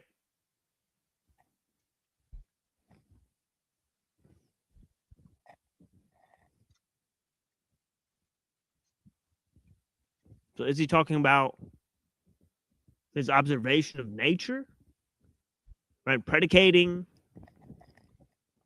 that, the world exists, right? Or is he talking about existence with a capital E, right? In the sort of existential sense, right? The identity, right? And we talked about that. You could define his sort of nothingness in the same way. There's the same problem exists for his nothingness, right? Because I said you can't think about nothing, but you can talk about nothing, right? Quote unquote. Don't we have to know what is first? Right. That's what Parmenides would say, right? Right.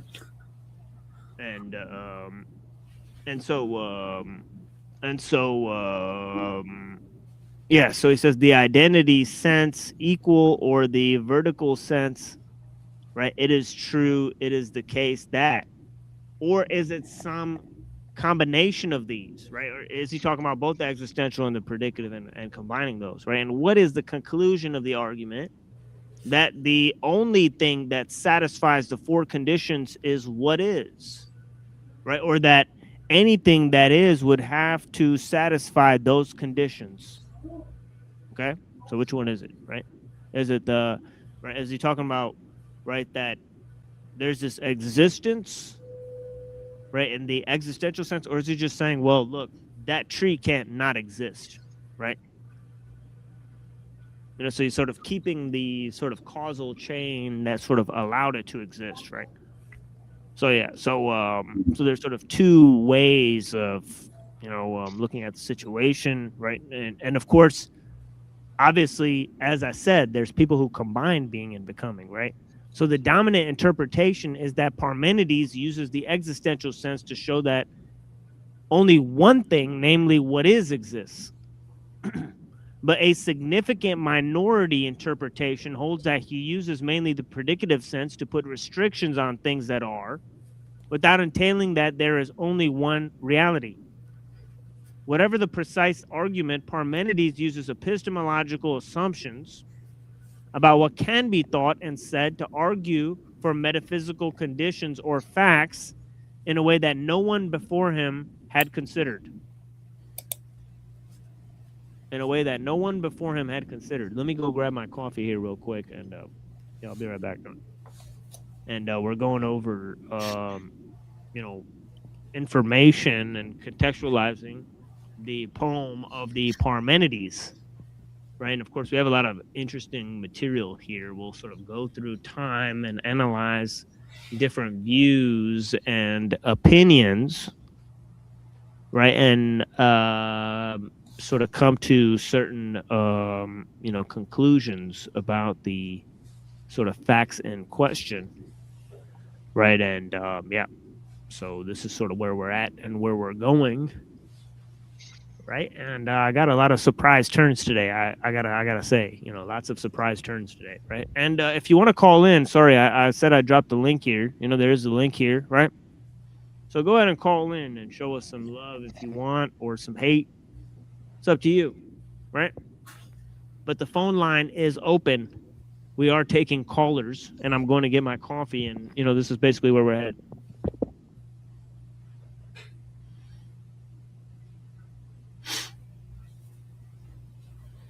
Yeah, you gotta have to. I have different thoughts on what is. Is a state of becoming or becoming, or is being without becoming because it's already being.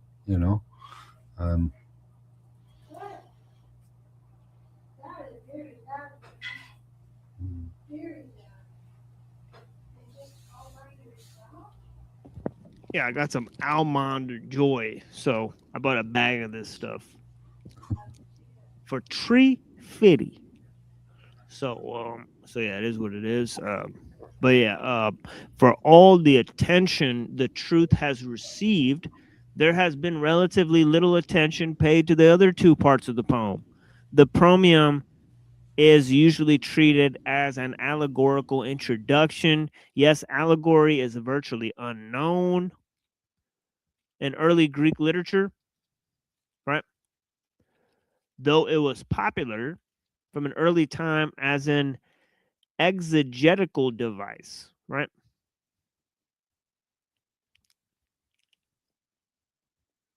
So yeah. So and that's the main reason for that was because the sort of combination of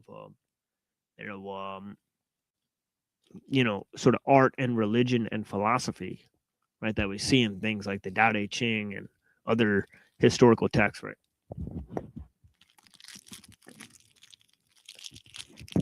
And of course, certain things like the Upanishads and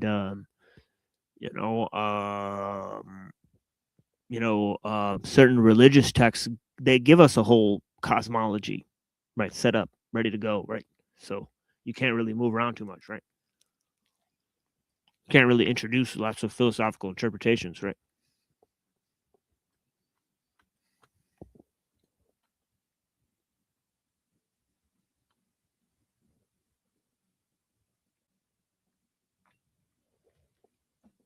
Yeah, I appreciate you guys.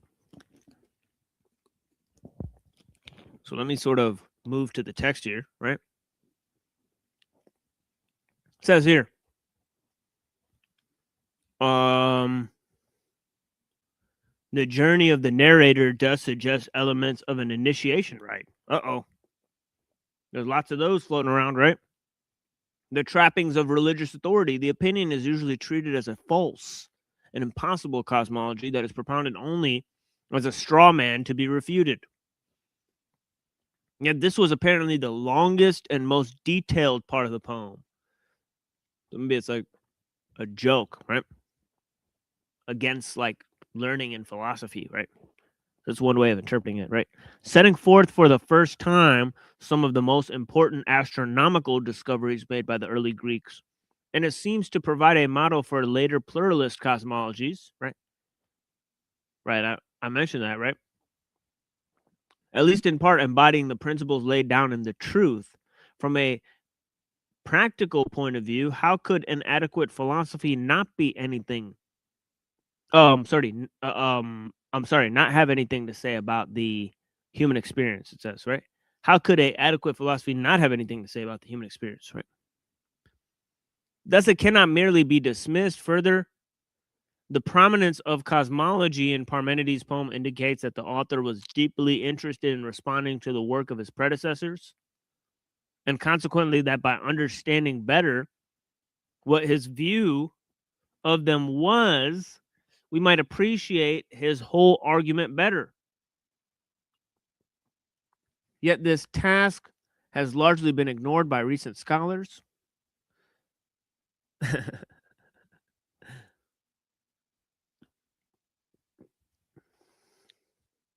Without doubt, Parmenides is a real philosopher, the inventor of metaphysics.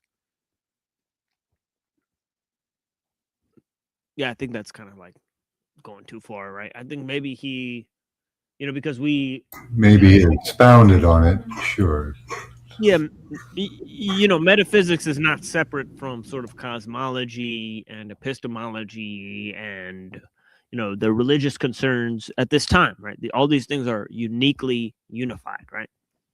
So I think we got to get to sort of Aristotle to get into, because he defines physics, and that's where you could talk about sort of metaphysics, right? Which was a later creation, I would suppose, right? But I think like having like sort of, metaphysics was embedded in everything already, right? So to say like, there's people before that didn't focus on metaphysics, it's kind of ludicrous, right? Because as I said, like the Upanishads, right? Like, all these things focus on, some level of combining cosmology and metaphysics into one ball, right? Of, thing, right? And they don't posit metaphysics as a separate way of understanding things, right? But yeah, he says his elegant argument concerning what is continues to challenge interpreters, and its complex interactions in both predecessors and successors are just beginning to be appreciated. So yeah, anyway, so there's a little bit about him, right? We'll continue on more about him, right? Does anybody have anything?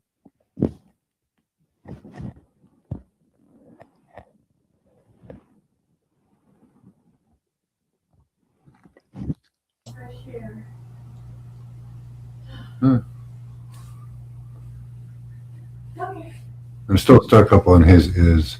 I do like is as a state. So it's a good premise. Yeah, it's a good basis for like, metaphysics, cosmology, epistemology, right? Mm-hmm. Sort of touch ground, accept existence, right? And being, and stop bitching and moaning, essentially. Yeah, and becoming, like, that's an unknown, right? So it doesn't even exist. Right, like, so what's so great about it, right? Oh, yeah, we can change things. Like, so what? Right. Parmenides, he doesn't care. So, yeah, it's kind of like a no sweat, kind of chill ass philosophy. Yeah. I kind of dig it. It's takes all the extraneous crap out too. Yeah, he took the air out of the sails of the empiricists, the people that were sort of idealists.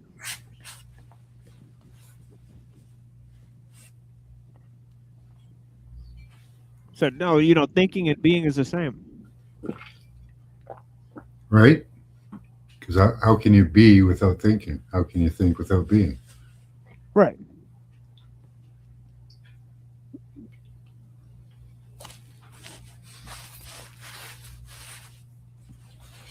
So there's something to be said for it.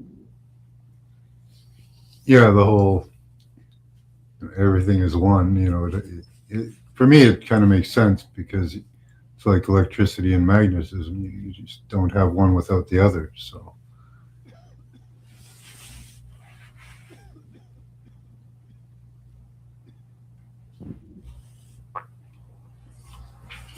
You can't have becoming without being.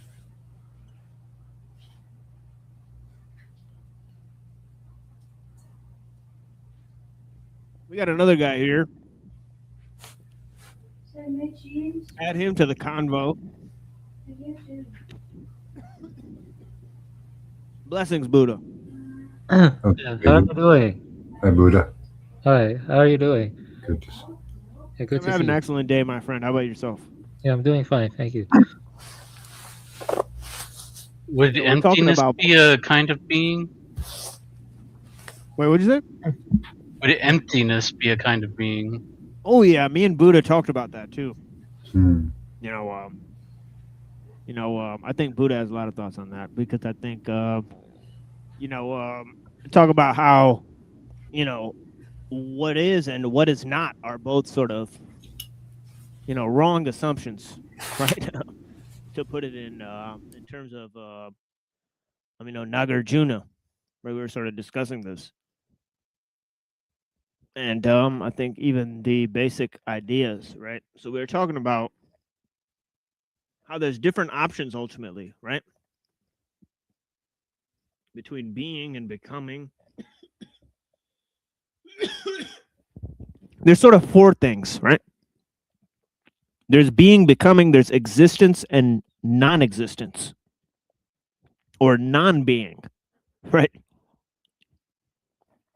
There's a lot of Eastern, views that discuss this idea of non-being quite readily.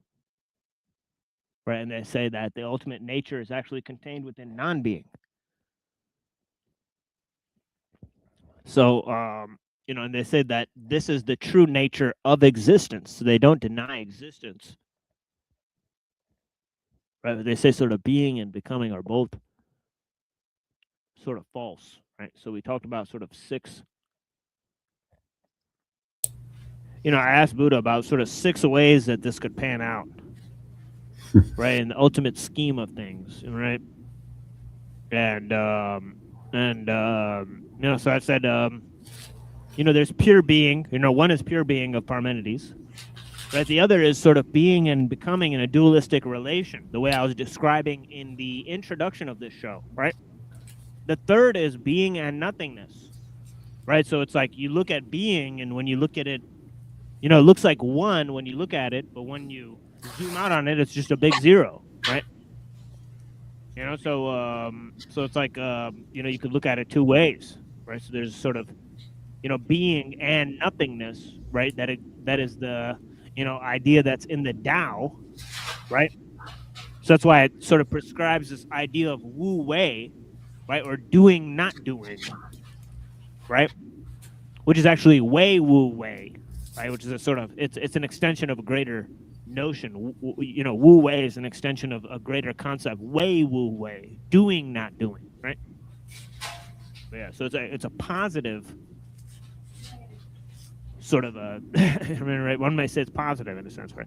But yeah, 4, nothingness and becoming, right? Such as in Democritus or Mariological nihilism, right? The 5th is becoming without being, right? Such as in Heraclitus, right? And the 6th is that there is nothing that exists. How Gorgias says, right? Nothingness. right. That's the lamest option, right? So yeah.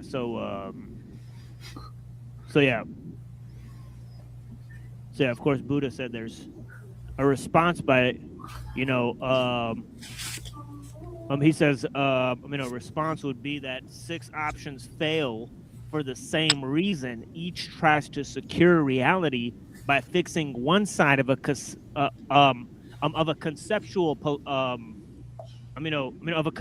polarity, instead of examining the presupposition that anything must have an intrinsic nature at all.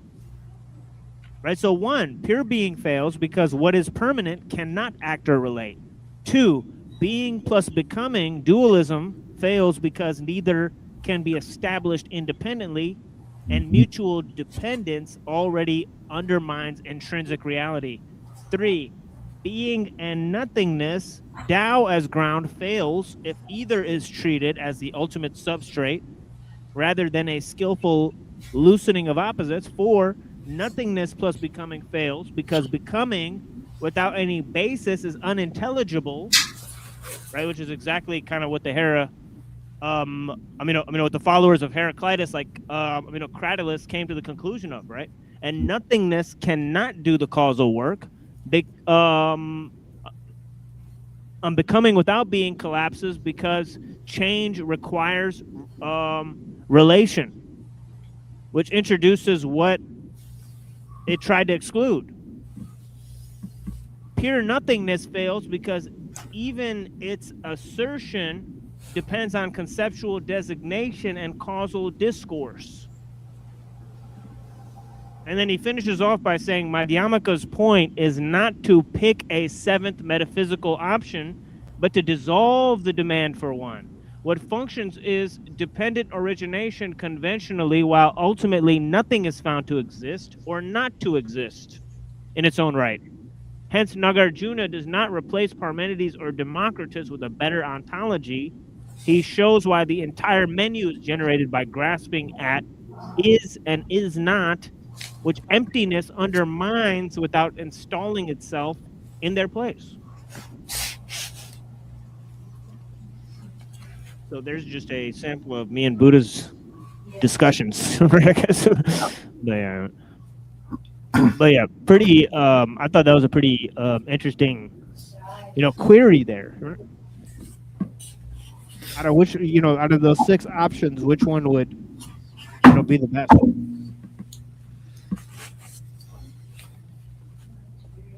Yeah. So you want to read the review for my review for the Prince by Machiavelli or later?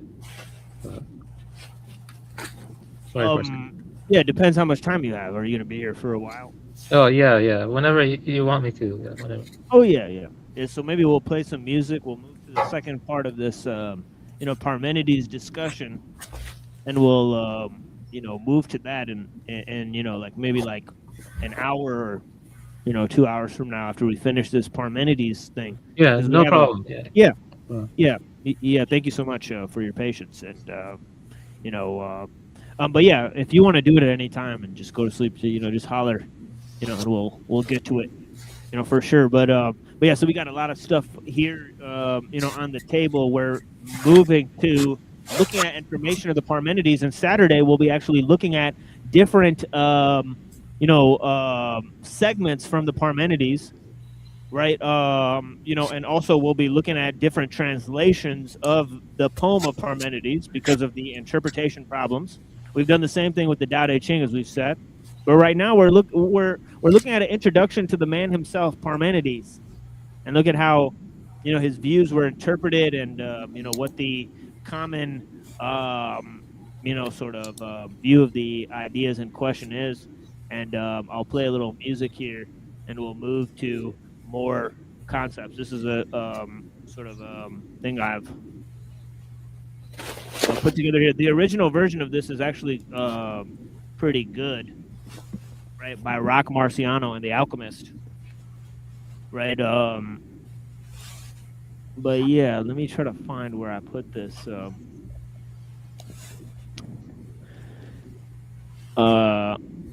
This the original song is called Deja Vu, right? And of course I've mixed it with some jazzy sounds here, but the original one is very jazzy, actually. If you look at this original album, I think it's called Elephant Ear or something like that. But yeah, it's pretty good. People, I was blessed with the talents of rhythm. Just about everybody goes to the Cafe Black Rose to drink, party, and eat. And if you ain't down, you better not hang around, else you sure as hell will get beat. Sense of direction when it comes to clarity of music, listening, appreciation. Do what you feel, but then you can make other people feel it. The same thing created the tree, created me. Same element that creates the wind and the rain created woman. God is everyone and everywhere. Say to the song that I had a breakthrough. I made reservations for 2. My feet's labeled on my dog like table food. These niggas the same, they all interchangeable. Different days, same shit, kid, I'm having deja vu. The snake got 2 faces like a Gemini.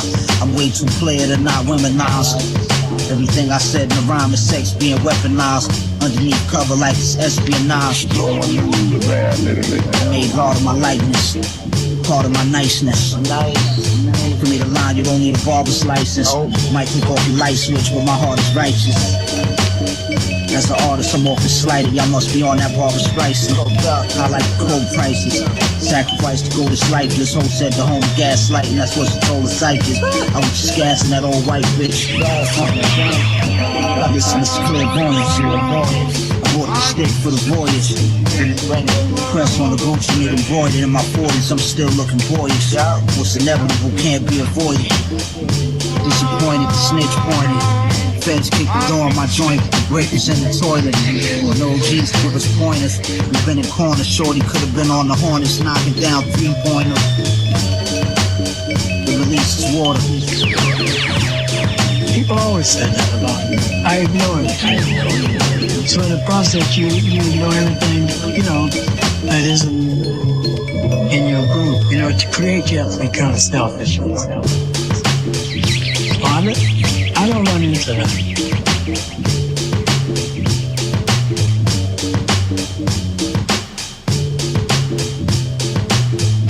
So I just seen it. I got this whole idea of what I just seen. Maybe a week before that, I went shopping. Went shopping, pulled the record out. First record.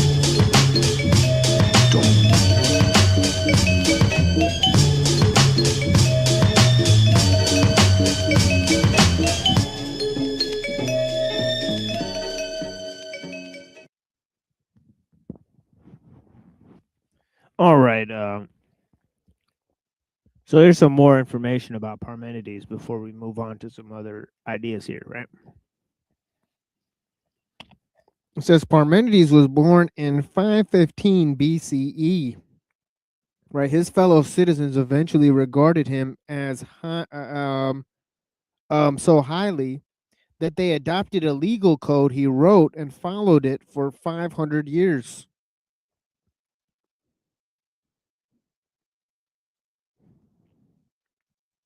So that's pretty significant.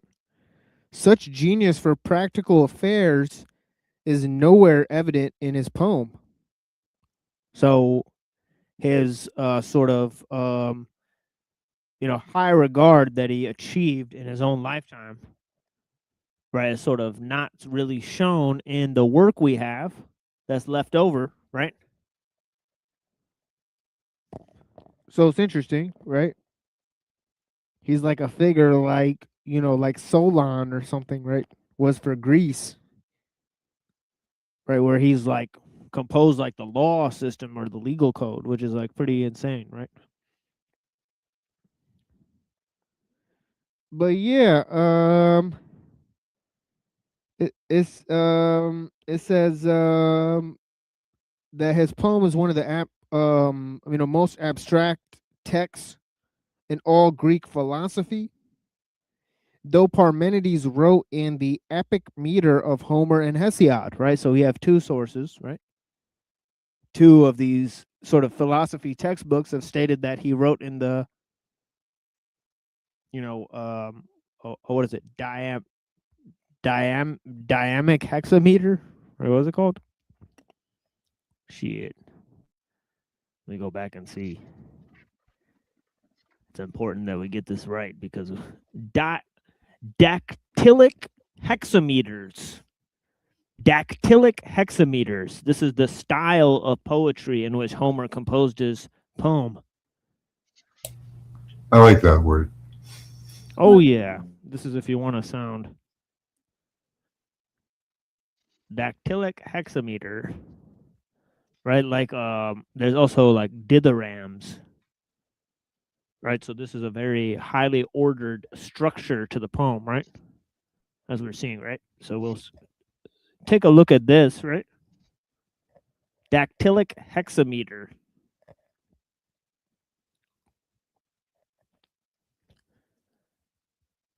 So dactylic hexameter, okay. Yeah, dactylic hexameter consists of 6 feet. The first 5 feet contain 2 long syllables, a spondy or long syllable followed by 2 short syllables, a dactyl. However, the last foot contains either a spondy or a long syllable followed by 1 short syllable, a trochy. The 6 feet are of the 6 feet, and their variation is symbolically represented below. Okay. So it says that the hexameters traditionally consist of traditionally associated. Sorry,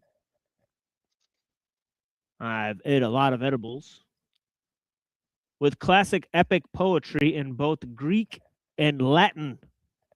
Consequently, has been considered to be the grand style of Western classical poetry. So look at all these poems: Homer, Apollonius of Rhodes, Argonautica. I don't even know what that is. I've never heard of that. But I have heard of Virgil's Aeneid, Ovid's Metamorphosis. I have not heard of Pharsalia or Argonautica or this Thebaid.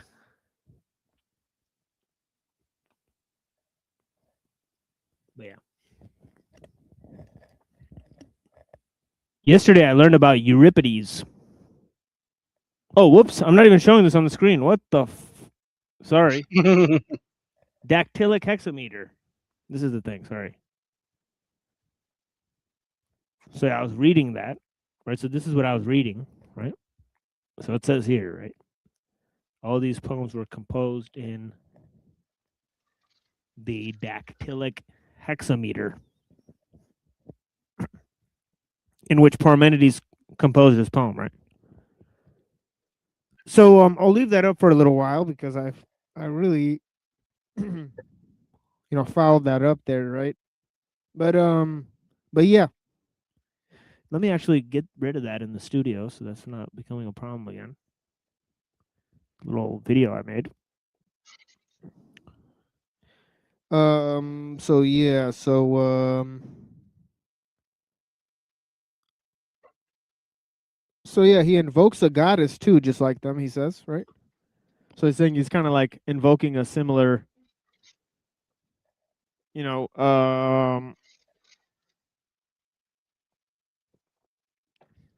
muse, one could say. So then it says here that he did not resort to mythological explanations. If anything, his goddess seems to symbolize the divinity of pure thought. Okay. For Parmenides expressed philosophical ideas of such power and novelty that they set agenda for many of his successors. All right. His argument begins with the premise that it is and that it is not possible for it is not to be.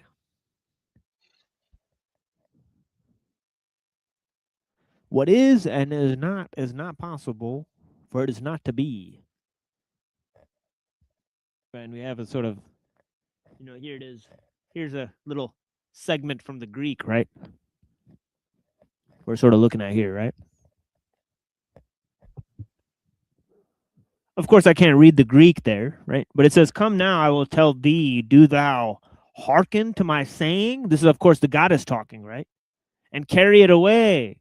The only two ways of search that can be thought of, the first, namely, that it is, and that is impossible for anything not to be, is the way of conviction, for truth is its companion. The other, namely, that it is not, and that something must needs not be, that I tell thee is a wholly untrustworthy path. For you cannot know what is not. That is impossible. Right? So nothing is impossible, right? And impossible is nothing. Nor utter it. Sorry. Yeah, so. Oh, that's different from my translation. Oh, yeah. Yeah, we're going to read three of them. Yeah, we're Oh, going to okay. read 3 of them. Yeah. Oh, I see. Yeah, and we'd love to read your one too, unless we already have it, right? But yeah. So it says, "For it is the same thing that can be thought of and that can be." So there's the link between thought and existence, right, as I kept talking about, right? And of course, this is also translated differently, right? I've seen it be translated, the possible is the same as the actual. For everything for thinking, the same for being in another translation, right? So, so we'll hear different, ways of explaining this, right? Essentially.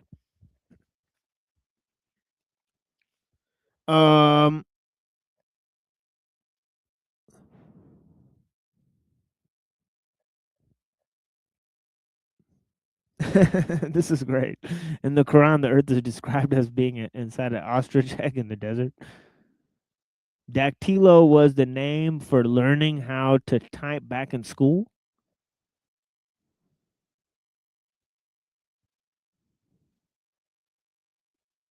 Interesting. So okay, so let's go on with this, right?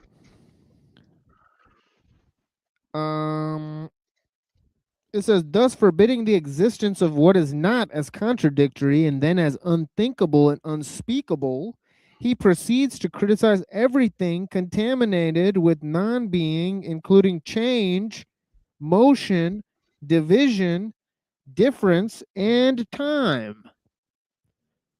So he says all these things are basically non-existent, and so you can't talk about things that contain these sort of conceptions within your epistemological framework if you want to also include truth, right? You will not say that these things have fundamental, existence. You can't make these things a fundamental part of your ontology, right? So he says change, for example, involves either something coming into being from not being or going out of being into not being. Similarly, time presupposes the past and the future.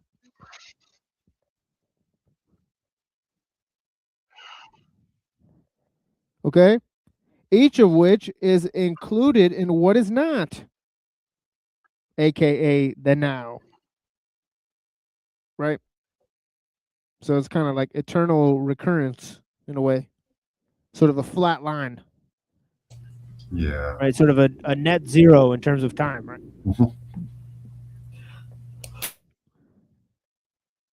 So hence what is must be unchangeable, immovable, indivisible, homogeneous, and eternally present. Once he has deduced this extreme monism, his goddess warns him against the deceptive dualism of mortal opinions.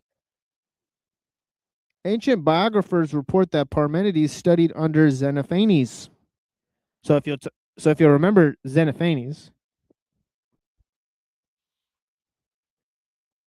right, he sort of came to some pretty interesting conclusions, right? Because he was a contemporary of Pythagoras, right? But he sort of dismissed sort of Homer,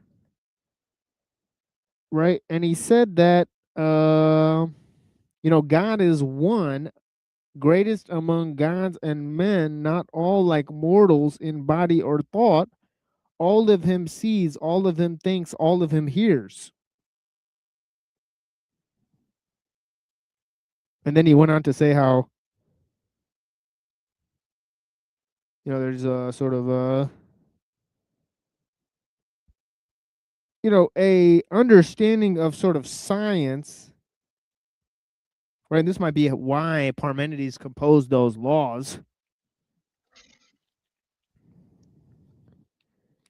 right? That he was sort of a guy that was an acceptor of what was going on, so to speak, right?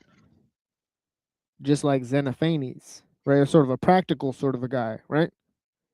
And he sort of failed to ascribe, sort of images to God, right? He said you can't describe God, right? That it's not like, and he said, besides, all the races show different types of gods, right? And of course, the Ethiopian gods look like Ethiopians, right? And and the Thracian gods look like Thracians. Anyways. So it says that he may have studied under Xenophanes so that his monism may have been influenced by his teacher's account of one supreme God. Another possible source may have been his connection with the Pythagoreans, since they were nearby and likewise enjoined purification of thought. Right? So they also said like the one is true and the many is like false compared to the one, right?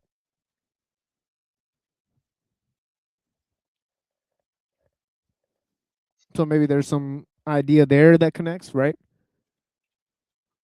Anyways, his Eleatic successors defended and elaborated his arguments, while the so-called pluralists, Anaxagoras, Empedocles, and Atomists tried to rehabilitate motion and change in the face of his criticisms. All right, so we've been talking about Parmenides and this being and becoming and this whole battle for like, 2 friggin' hours.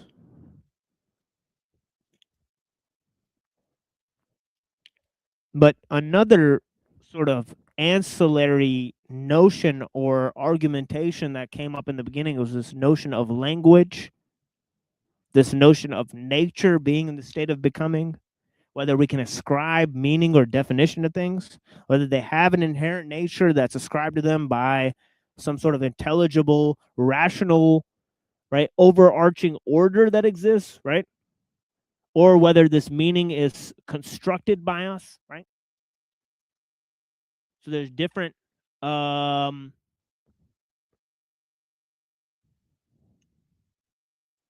different ideas there, right? But yeah, we'll move on here. Right, to different conceptions here. Right, where we're headed. Yeah, I'm kind of losing my faith in becoming, so. Oh yeah, wait till we get through all these all these translations of the Parmenides, and then we go through Zeno's paradoxes, and then go through the philosophy of Miletus, right? Then it's like 3 versions of the same sort of argument, right? And we'll really get we'll really wrap our heads around sort of what this is sort of pushing for, right? And its various sort of estimations, right? And of course, then we can go to, lots of different ideas, right? Like, Empedocles, right? As we said, right? That's sort of trying to rehabilitate motion and change in the face of being, right? And also different guys like, Democritus, right? Who says that there's this atoms in the void. Right, so we'll look at atoms in the void and how there's sort of this randomness and how things sort of get together by convention, and this how they sort of form with other things, and and how nothing really exists, and how this void, how matter exists with this nothingness, right? Sort of. So this is, sort of Democritus and Leucippus, right? They sort of talk about this concept, right? Until we get to the notion of, Gorgias, where he says nothing exists. We ascribe the meaning to things, right? And of course, there's a lot of different ideas, but of course, the Gnostics, right, sort of rejected this concept, right? Because they were sort of taking their cue from Plato. So you could see how, what you decide on as your cosmology really affects what you think of sort of meaning and whether we can define things, right? And in the Gnostics, right, this sort of, they took this Heraclitus view, right, that there's sort of this divine reason and this divine spark that's placed inside man, right, that helps them understand the cosmic order, right? So language is part of this divine order, right, for some of the Gnostics, right, especially Marcus, right? Right, we saw sort of Marcus talk about this, right? And we also saw, right, Marcus the Magi, as he was known, right? And he was a student of Valentinus, right? And sort of Valentinus also sort of covered this idea, right? So we have this sort of notion of the archetypal man, the notion of the link between the rational order, right, and the emanations, right? and the material world, right, as it relates to this divine order, right, and how the divine order sort of filters through the world the best spirit, right? So it's sort of a testing ground where most things are sort of discarded of as matter, right? And only this enlightened, the adepts sort of reach ascension out of the material, right? So there's this sort of idea, right? So of course we read some of this idea from Valentinus, right? Right, and let's look at Valentinus, right? Just in a brief, right? We looked at this idea, right? That's something like fear overcame the angels in the presence of that modeled form, i.e. Adam, because he uttered things that were superior to what his origins justified, owing to the agent who had invisibly deposited a seed of higher essence and who spoke freely. So too in the races of worldly people, human artifacts become objects of fear, right? Because they're like sort of extrapolations of the symbolic architecture or speech, right?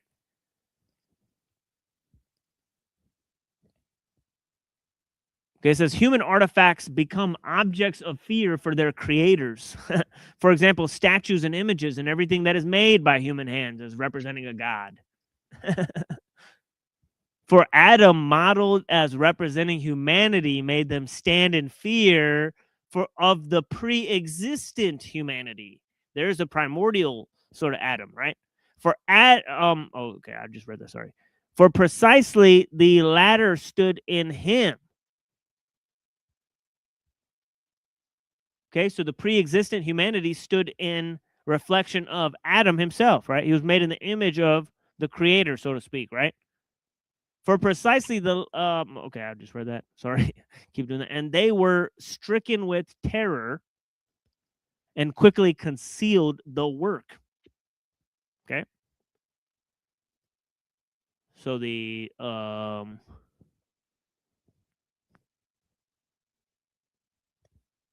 you know,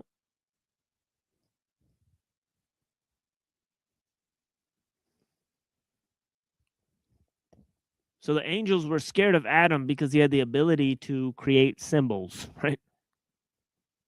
And that his creations would become a fear for man himself, right? And man is sort of enslaved by his own creations because of the power of language, which is a part of a divine order of creation, right? It's not part of man. So this is why man can manipulate this power to sort of transcend, right? And sort of create things that sort of he can't control, right? Are we creators or just manipulators? I always think that in the two stories of the creation in the Bible, there was the first creator, and then the second was more of a manipulation than anything. At least I think of it that way.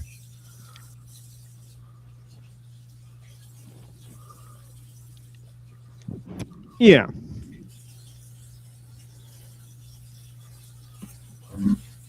We have like sort of this primordial egg or this HUNDUN, right?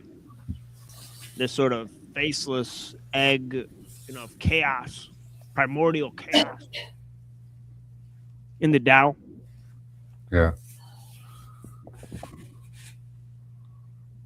Not into chaos either, which is kind of, I don't know that chaos really exists. Yeah, you're my kind of guy. No chaos, no nothingness. You know, you're my kind of guy. For sure. Yeah, so let me go to this Pagels, right?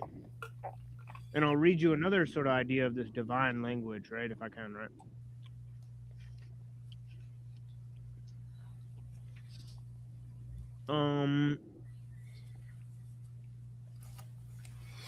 Oh yeah, Marcus, right? He had a prophecy, right? Right, so it says Marcus claimed that divine truth had revealed itself to him naked. Naked. Okay, so yeah, so this is Pagels, right? So this is pretty interesting because this is going to circle around in a minute, right? Right? But yeah, in feminine form, right? So there's another goddess, a vision of a goddess, right? And this is a student of Valentinus, right? Right? Having descended upon him from invisible and ineffable space. For the world could not have borne the truth coming in masculine form. Right? According to Irenaeus, Marcus said that she revealed herself through letters and numbers, each part of her body adorned with one of the 24 letters of the Greek alphabet. And she spoke the mystical name Christ Jesus. Quote unquote Christ Jesus. So interesting how Valentinus and Marcus incorporate Jesus into their sort of cosmology, right? Right. So this is sort of Gnostics who were deeply influenced by Christianity, right? The letters and numbers in which Marcus received his vision reflected Jewish traditions, right? So there's also a undercutting of Christianity by some of the Gnostic sects, right? And a sort of an affinity for Judaism, right? Because they have to invert the creation myth, right? So they're using the creation story from Genesis and sort of inverting it, right? In order to get their idea, right?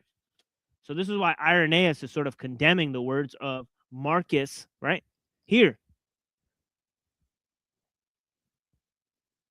Right?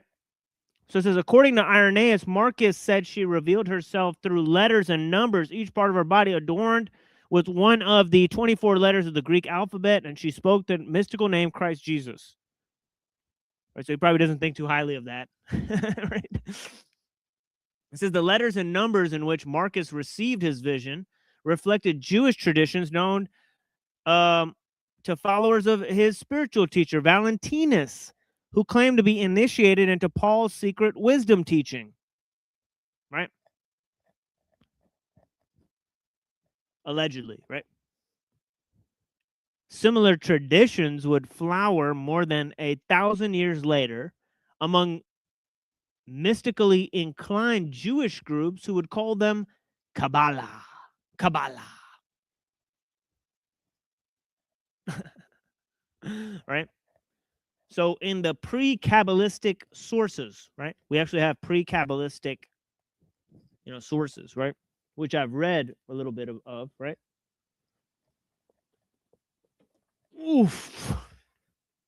Gosh. Lots of text here, right? The alphabet, right? Let me actually close this for a minute while I read this, right? Because this is actually pretty dense material from Second Temple Judaism, right? Called the Haggadah, right? And it says, similar to the Gnostic myths, right? In which Valentinus and, Marcus are sort of using Jewish traditions to a certain extent, right? As we said, to undercut the Christian idea, right? And it said, when God was about to create the world by his word, the 22 letters, so 24 in Greek, 22 in Hebrew, the 22 letters of the alphabet descended from the terrible, august crown of God, right? Probably 22 because they combined two of the vowels, right? That's what happens in Arabic and in Hebrew, right?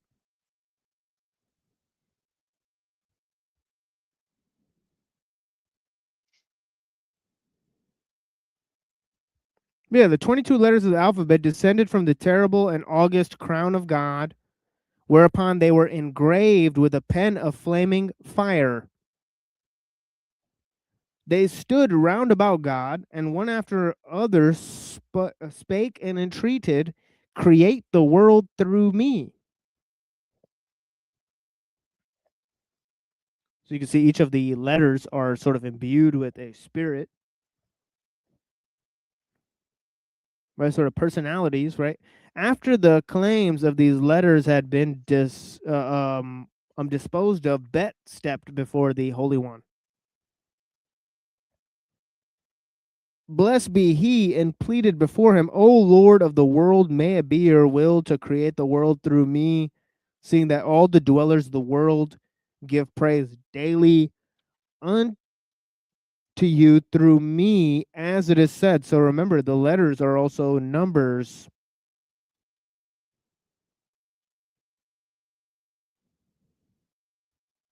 So it's like 1 and 2, right? Bet is B, right? The second letter of the alphabet today. So it's sort of like 1. This whole time, Bet like 1. Because it was humble enough to tell God, like, look, like, dude, like, only through your will I be the one that you create the world through. Instead of the other ones. The other ones said, no, me. It's all about me.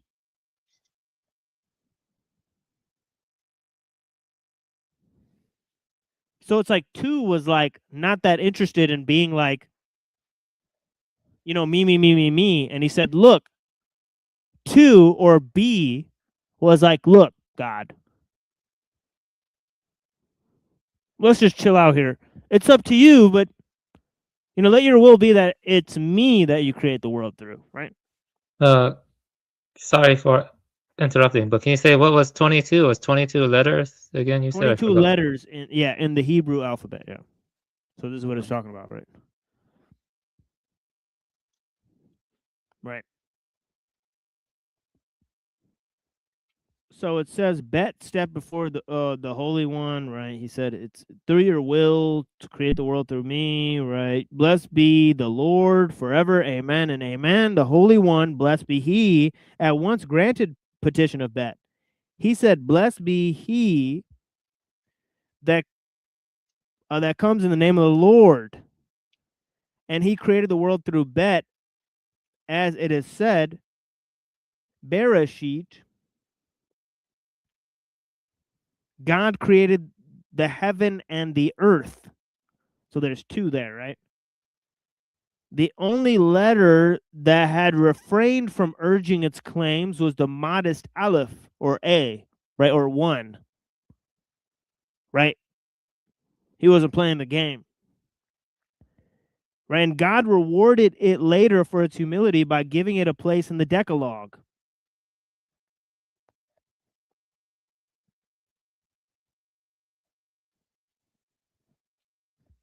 By giving it a place in the Decalogue, right? So it begins the Decalogue, right? So it's basically the essence of revelation itself, right? And then it says on the first day of creation, God produced 10 things. Now notice it's interpreting Genesis. That's what this whole Haggadah is doing, right? It's interpreting stuff, and it's sort of, I don't know. It may be adding or subtracting, who knows? Such things have been claimed. Right? Obviously, the Jews and the Christians make counterclaims. Right? Obviously, the Jews created this Second Temple of Judaism, right, which then influenced the Talmud,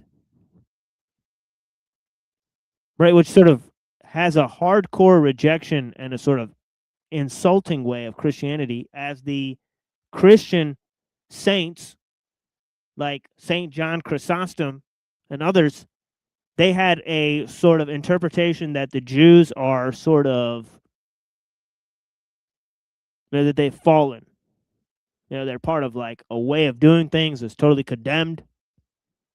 Right? Actually, they're plunderers, and, you know, they sort of speak ill will to Christians, and, you know, they had a lot of things to say about them. Right? So there's counterclaims being made. Right? Second Temple Judaism all the way down to the Christians. And of course, the Gnostics, right, sort of claim that they're more closer interpreters of Judaism than the Christians are, the mainstream Christians. And of course, the Christians claim that their interpretations of Judaism is the correct one. And the Jews and the Gnostics and all those people can go to hell.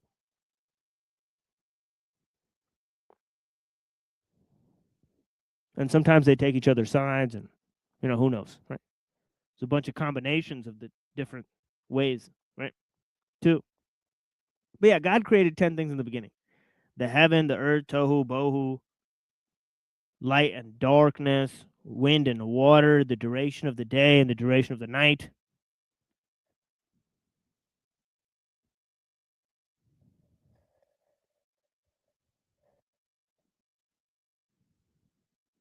And I'm going to skip a little bit.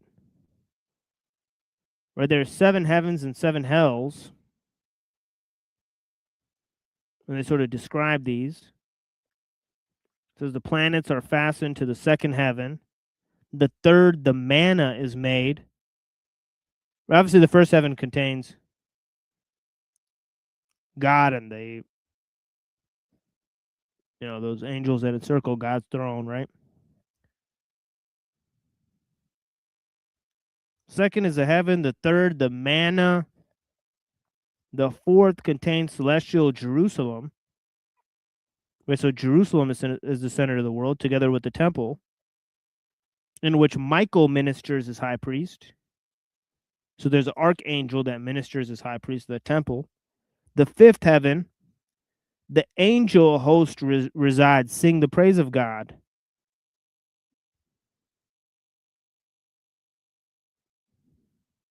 So it's getting higher and higher, right? The sixth heaven,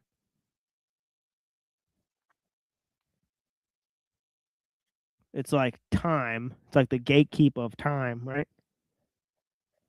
It's kind of saying, right? There's like the doors of time, the gate of time, right?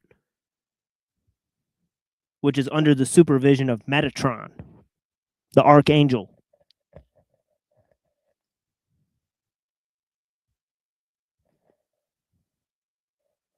And the seventh heaven, the souls of the pious, the souls and spirits of unborn generations, the divine throne surrounded by seraphim and Ophanim, and the holy Hyot, and the ministering angels. So I think these souls of the Jays might exist up in the seventh heaven, or something like that, right?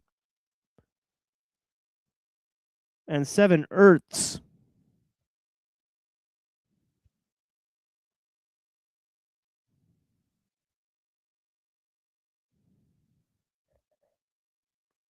So there's like the universe, right?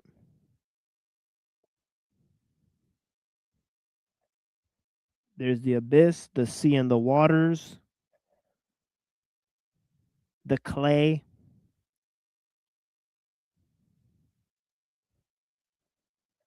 the underworld, right?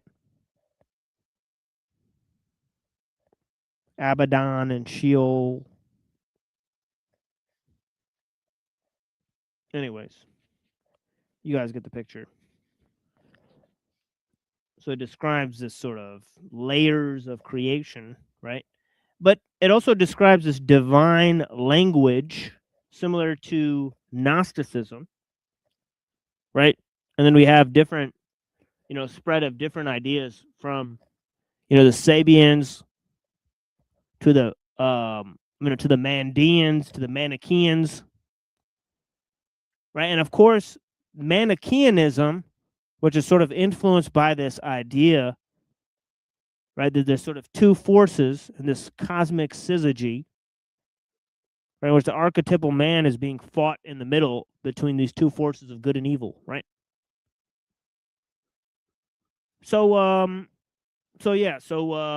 of course, there's the divine fire, and we're familiar with this divine fire and this divine spark from Heraclitus, right? So let's go to, some other ideas, right? From St. Augustine, right, who uses this concept of non-existence, right, to sort of cast aside this notion of evil, right, that God created the world in evil, right? And we got another little guest here.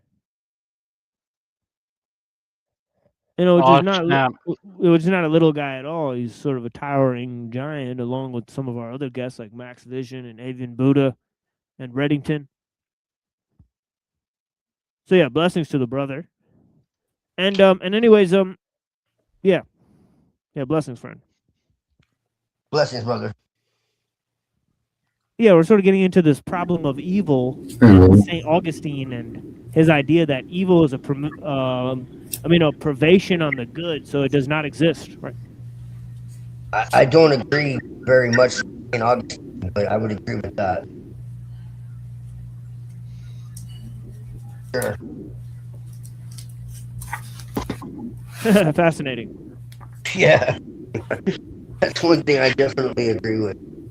It's a denial, it's a rejection, it's a refusal, it's an absence, deficiency, however you want to word it.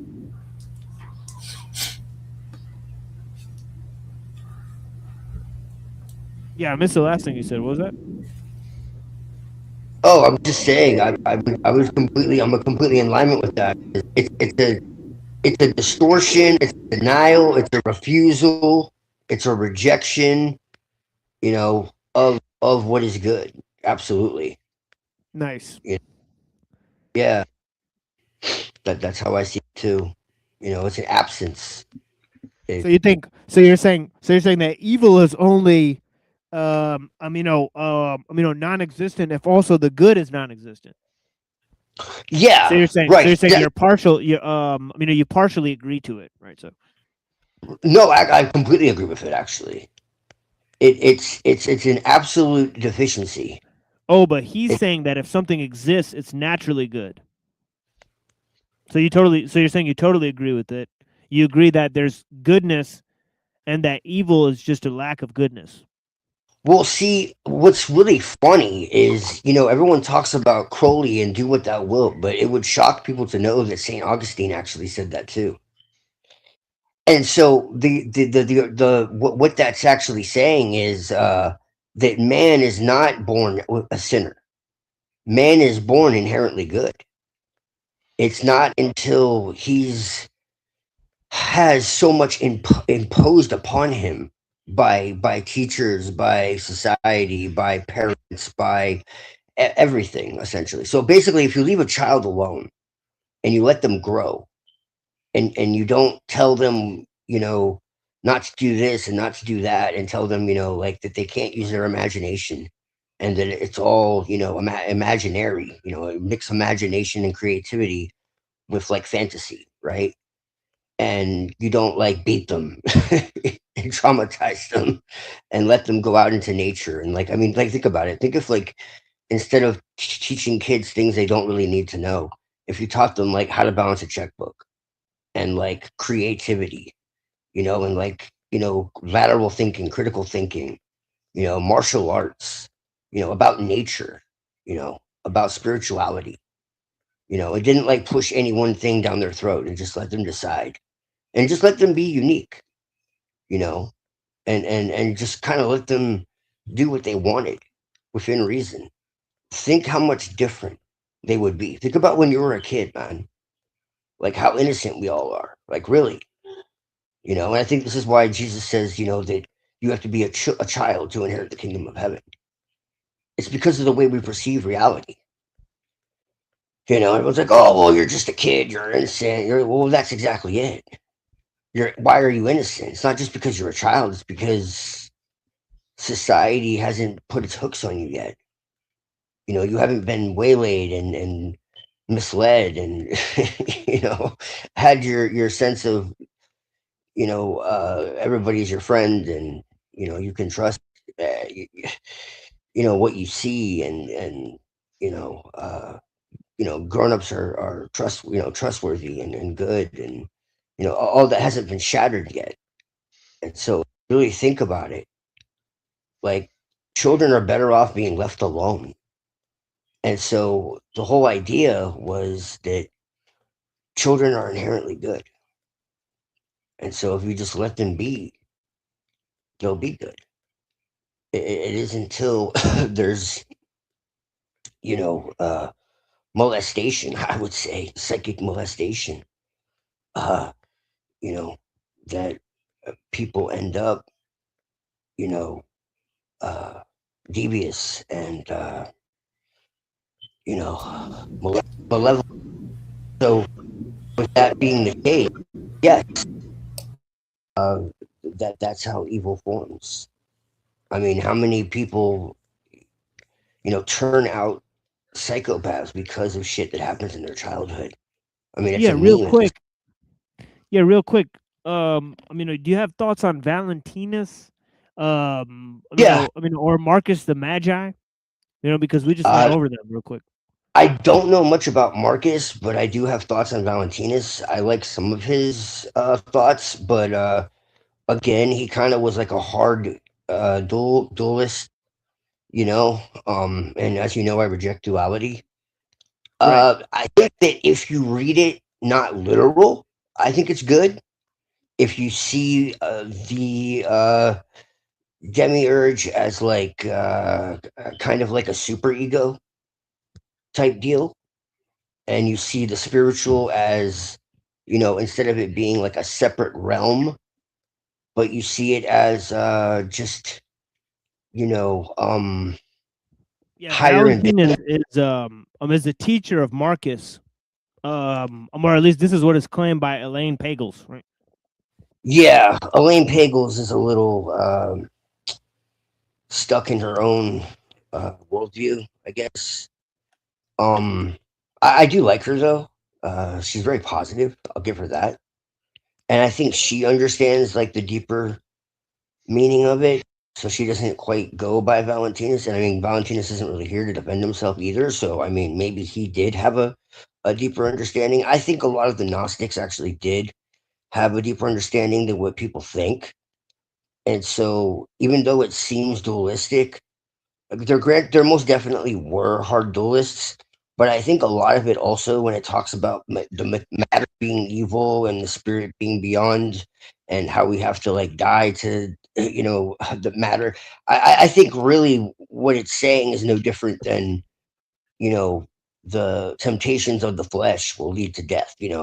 It's kind of the same idea, where it's like the things of this world are transitory and So permanent, you're and saying will you lead to reject good. yeah, so you're saying you reject Valentinus for being for claiming the discipleship of Paul. Yeah, well, I reject him because I reject dualism in all its forms. Right. Right, but the way you phrase that is like the idea of the flesh versus the spirit, right? Right. Yeah. Well, any type of battle I reject unless it's seen from a non-dual perspective. If you look at it in the sense of, Like shadow by boxing. focusing, like for instance, hedonism is not going to lead you to happiness. So if you look at it like that, then that I would agree with. If you endlessly chase desire, it's gonna enslave you. If you chase after the illusions of this world, it's going to lead you further into darkness. So I would agree with that if you look at it from that angle.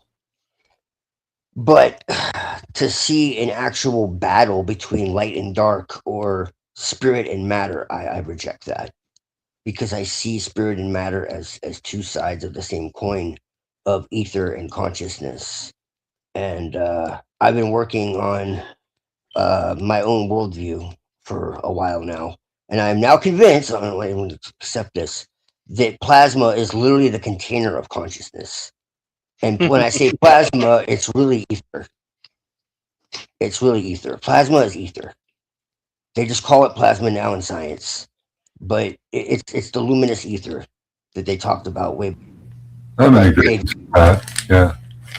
And so plasma is the container of consciousness. It is the female side of the equation. Consciousness is the masculine side. And plasma is 99% of the universe. What they call dark matter is actually plasma. And yeah.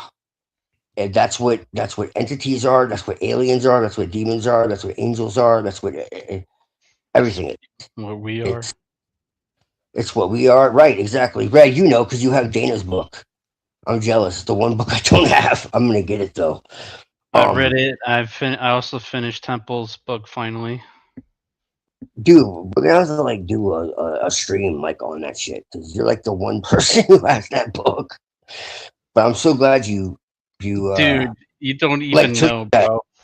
No, I do know because I've looked into it enough. I was just like No, like so the many secret is ideas. Dude, when I like started looking into that whole thing, like I already knew for a fact that it was gonna fill in so many blanks. I was gonna be like, what the fuck are they talking about? Red actually listened to all the crazy shit I was talking about Right. and took notes.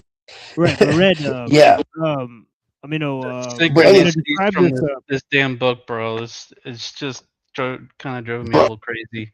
Yeah, describe this book if Bro, you I- can, real quick. Yeah, Dana Kipple. It's a new force, and it's about plasma science and cosmology and physics and all that. And plasma cosmology is basically the death knell to material.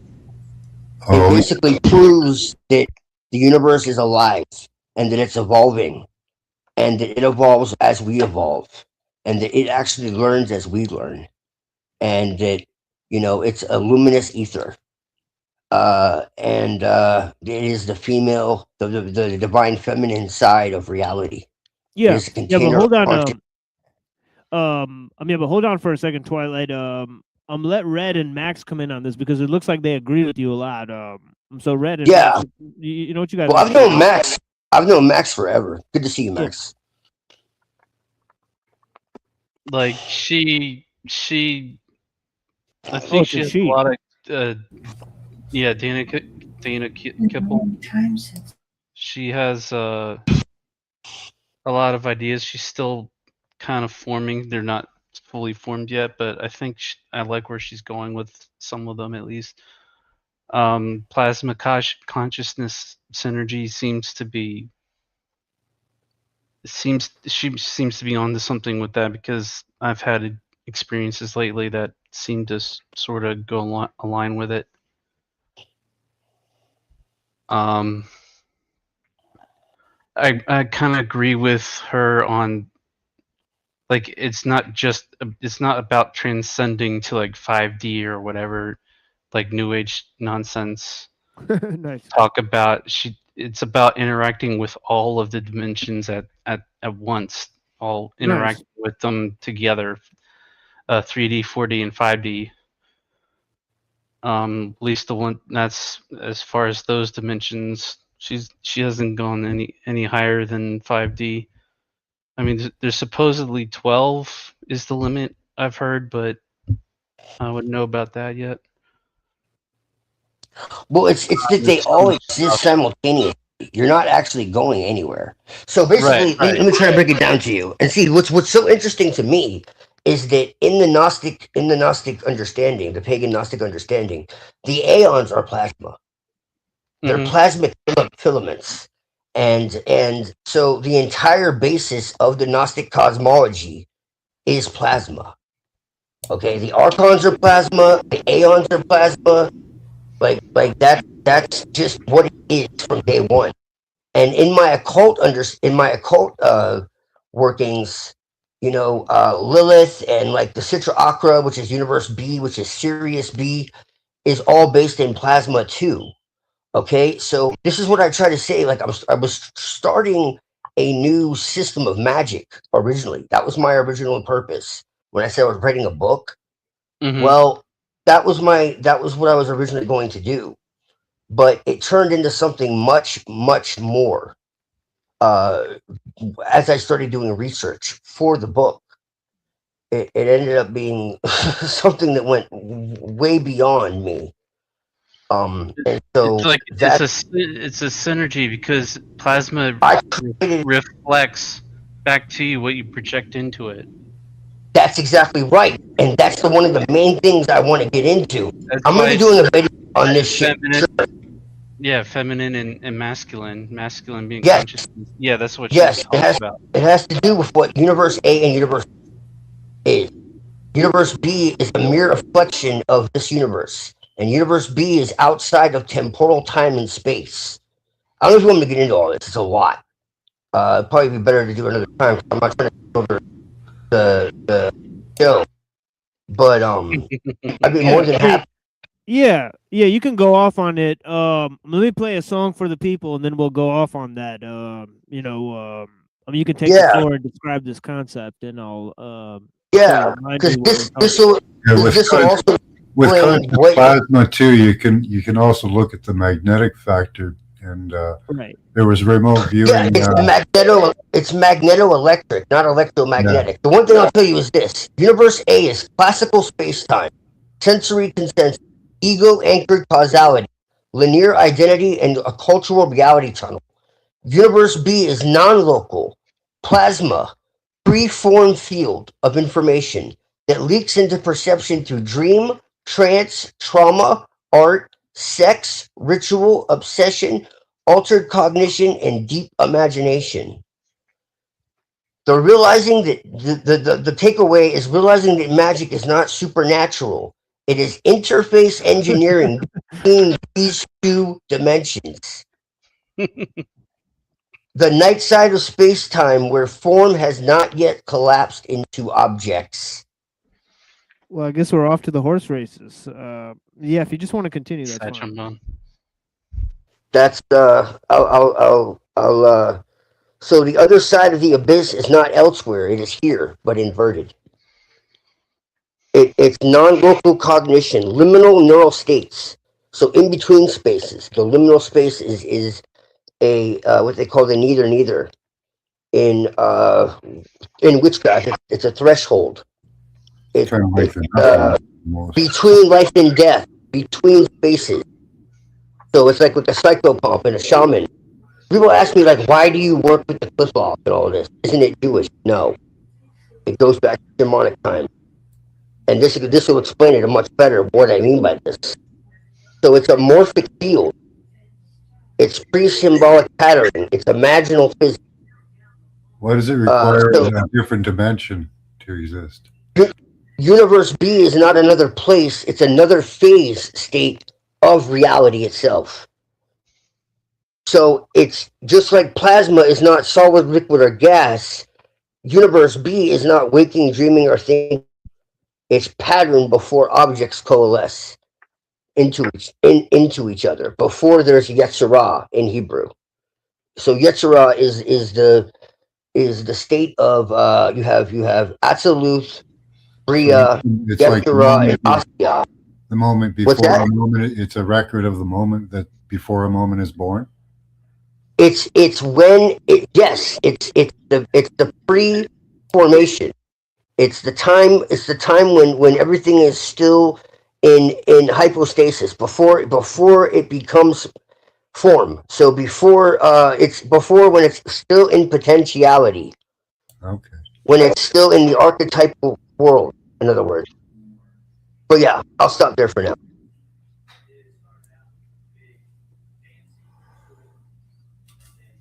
But it's just nuts because I had all these conflicting ideas, I thought, and I started looking into them, and I started noticing patterns, and I'm like, yo, I think this is related.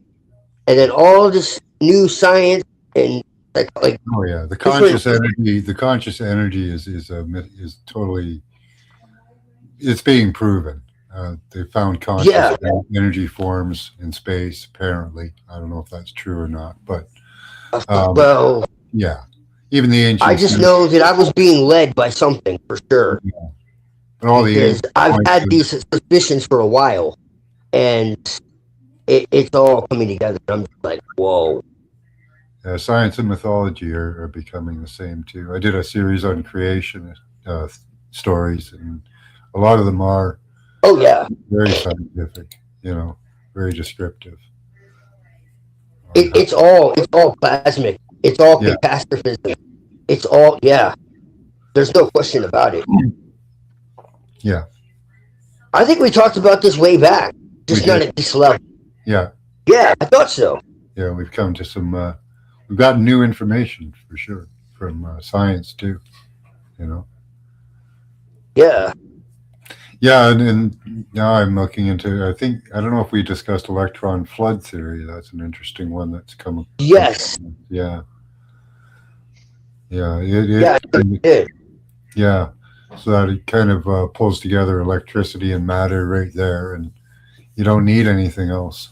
It's all function and movement and fields, and Yeah, so I'm creating a new de-occult system, a new magical system based in perception correction, not ego identity inflation, not mysticism, not fantasy, but neurocognition and actual elevation of the mind. And we have natural skills that are undeveloped, Yeah, and this is what this is for. I've literally back engineered MK Ultra, like how it works, and using it for good. That could be useful. Yeah. Yeah, I figured it out. I figured out how they do it. Yeah, deprogramming people through repetition, and it has to do with repetition and trauma and certain frequencies and emotional spikes and disorientation, and it's very precise. But I essentially created ritual days. And so what I mean by that is every variable is calculated and concise. So very mundane things can be used in such a way that it shifts your awareness. And so you can then use that as a way to actually teach yourself new skills deliberately, even by using entertainment, quote unquote. And then there's deeper magical levels to it as well. But even without that, even for someone who just doesn't want to do actual magic, they could just watch movies or something, mix it with certain types of music or meditation, or even exercise and food, certain types of food, certain types of it all matters. It sounds weird, but it's true. Kind of sounds like you're getting towards knowing thyself, right? Having complete control over all your thoughts, all your actions. Correct. Well, that's what magic is. Stripped of all the yes. Yeah. I suggest that for people, knowing your thoughts, and if you can keep yourself in a proper state where you don't get agitated, don't get triggered, you have complete control over yourself. When the machine comes to try to lie to you, which it's going to do, you won't believe the lies when the machine lies to you, because you'll know yourself, right? Right.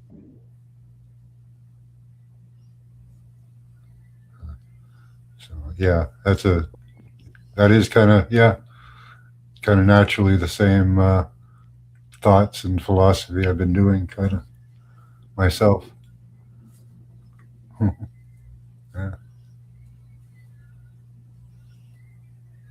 Oh. The machine will come and lie to you, so know yourself. 100%.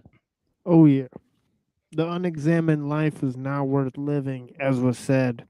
But let me play some music, and we'll move on to some, some conversation, some material. Obviously, the link is in the chat, so people want to call in and discuss, or share their hatred or their, appreciation for the material. All is love and love is war, as they say. You're right. So let's get up in the thing here. But yeah, blessings to all the people, and yeah, so let's get up in this. Just a little bit of song here, where I've composed a bunch of, music. Obviously, we have weeks of, musics, and we'll be back in the morning.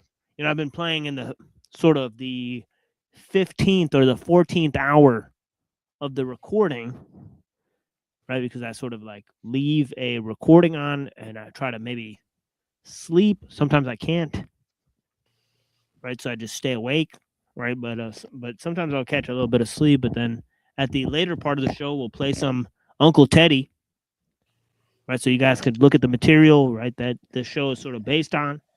And then sort of we move, and we are procuring different audio recordings for the ending of the show. And we sort of, play some music, right? A lot of the musical. And of course, on Thursday and Friday, sometimes at night, we have like a musical thing, sometimes during the day, but more towards the night, sort of a musical thing, right?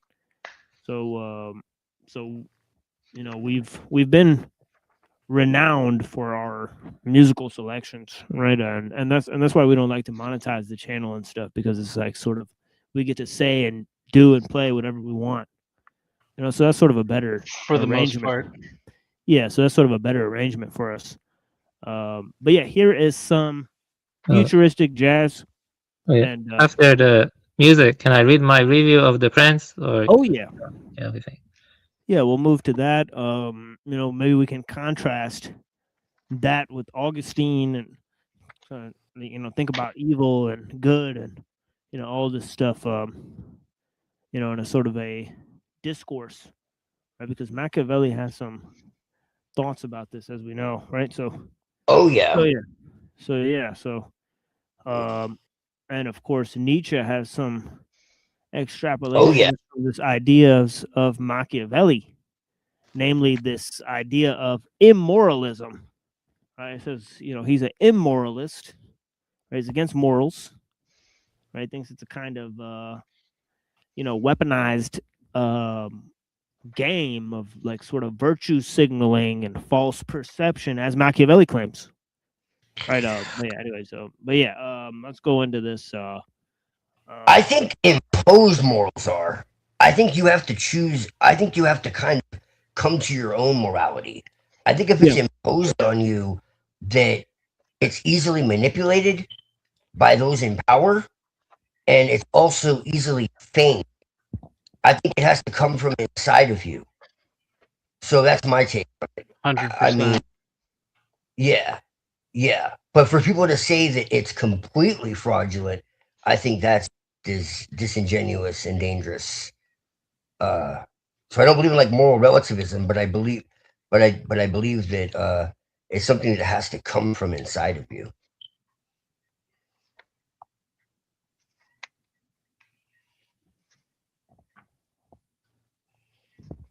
Awesome. Well, we'll be back in about a few minutes, and Buddha will read his review of Machiavelli, and I'm sure that'll trigger some reflections as we look at the concept of good and evil. And so here's some futuristic jazz music, right? And we'll be back in a minute here.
We're doing it big out here. You know what it is. And Yeah. so Buddha's got a review of Machiavelli's The Prince. You want to get up in this, Buddha? Yeah. Also, in a week, I'll give reviews on Plato and stuff, but for now, I'll just do Machiavelli. So let's see here. That music took me through a few video games. Right? Right. Right, we got more music in a little while, but yeah, we'll let the conversation roll. And of course, the link is somewhere in the chat if you guys want to join. Blessings. So, yeah, you can share the screen. Yeah, so because it's better if I read. Yeah, share the screen, please. Here, just give me 1 second here.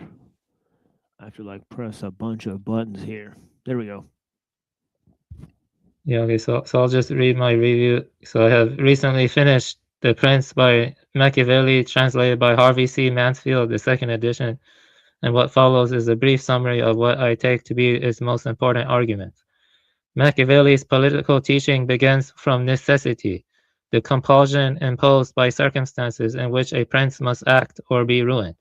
Against imagined republics and moral ideals, he insists on the effectual truth of the things, since one who makes a profession of good in all regards perishes among those who are not good. So that, yeah, I put page numbers here, but I'm going to just skip the page number. Moral rules are not natural or divine constraints, but human products forged under necessity. What is necessary is just, because preservation precedes any higher justice. From this follows Machiavelli's redefinition of virtue, not moral goodness, but the capacity to act decisively, including the ability not to be good, using or withholding cruelty, mercy, faith, or deception according to necessity. Virtue, so understood, is visible only in its effects, and often through contrast with vice, liberality against meanness, mercy against cruelty, so that reputation, not intention, becomes politically decisive. Fortune supplies opportunities, but never guarantees success. Without virtue, opportunity is wasted, and without opportunity, virtue remains inert. Hence, Machiavelli's overarching aim to teach how a new prince can found and maintain a state by mastering necessity through virtue, bending fortune rather than submitting to it. These ideas culminate in the insistence of foundations. Durable political order rests on good laws and above all one's own arms, without which every moral or legal claim collapses. Machiavelli applies these principles concretely in his analysis of acquiring and holding states. New principalities are more fragile than hereditary ones, especially when added to older domains, and must be secured by foresight, presence, and timely remedies before disorders become incurable. So I give page numbers there. Injury should be inflicted all at once and benefits distributed gradually, as with Liverotto's seizure of Fermo, so that cruelty, if used, secures order rather than perpetuates fear. Mercy misused breeds disorder, whereas limited cruelty can prevent wider bloodshed. Politically, the safest foundation is the people. A prince supported by them need only avoid oppression, while one raised by the great must quickly win popular goodwill, since adversity is survivable only when the people remain friendly. This popular foundation is inseparable from military foundations. Mercenary and auxiliary arms corrode states, as Rome's reliance on Goths demonstrates, while one's own arms, citizens, subjects, or loyal creatures generate security and reputation. Thus, the prince must make war his sole art, training body and mind, even in peace, so that fortune's changes find him prepared. Political stability for Machiavelli is not moral harmony, but disciplined force aligned with popular support. In governing, the prince must manage appearances and passions rather than aspire to moral purity.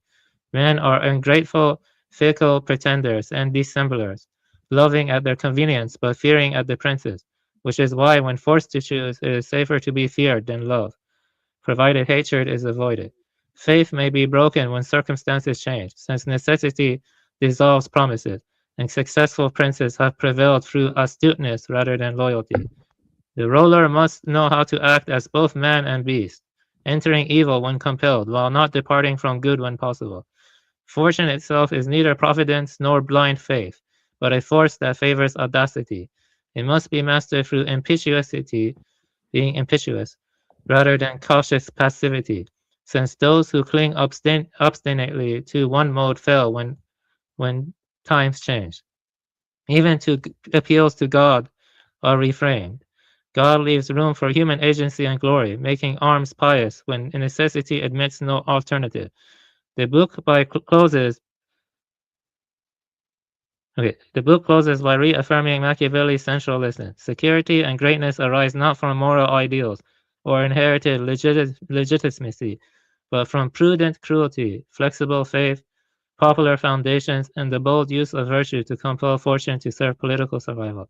And here's a note from my future reference. So Machiavellian virtue is like capacity, skill, power, judgment under necessity. So it's reputation oriented. Well, the Tao TT is like a spontaneous expression of the Tao, non-instrumental and non-reputational. So I don't think that the virtue in the Taoist sense is concerned with reputation and with it's not concerned with reputation, and it's not really like a kind of necessity, but there is a kind of hidden, order to it, hidden kind of stuff. So yeah, that's my read. Right. Right. Like Machiavelli says that, the thing that doesn't have deep roots in nature will get wiped out by the first storm. So Yeah. like the fortune is essentially like this idea of necessity, right? Because fortune is like what you're handed to, like by hereditary, or otherwise, right? Like by your inheritance, right? And other, means are basically determined by fortune, right? So if you have a lot of fortune, right, you start out with a lot of fortune, it's hard to attain the virtue, because virtue is how you manage change, right? And what the force of circumstance pretty much offers you, right? So this whole, necessity and change, has to be balanced because of this fortune and virtue, right? And it's like you said, the idea of virtue is like something you gain over time. Now I'd like to go to some key passages, right? Because I see that you've stuck with this Harvey Mansfield Yeah, give the translation. page numbers. Yeah, give the page Yeah, numbers. yeah, of course, yeah. This is 3 here, right? Obviously, he's talking about, the dedicatory letter, right? And it's to Lorenzo de Medici, right? So Lorenzo de Medici and the Medici family are the people who jailed him, right? Because him and Pope Savonarola went against the Medicis, right? And they went against the church, and the Medicis had aligned with the Catholic Church.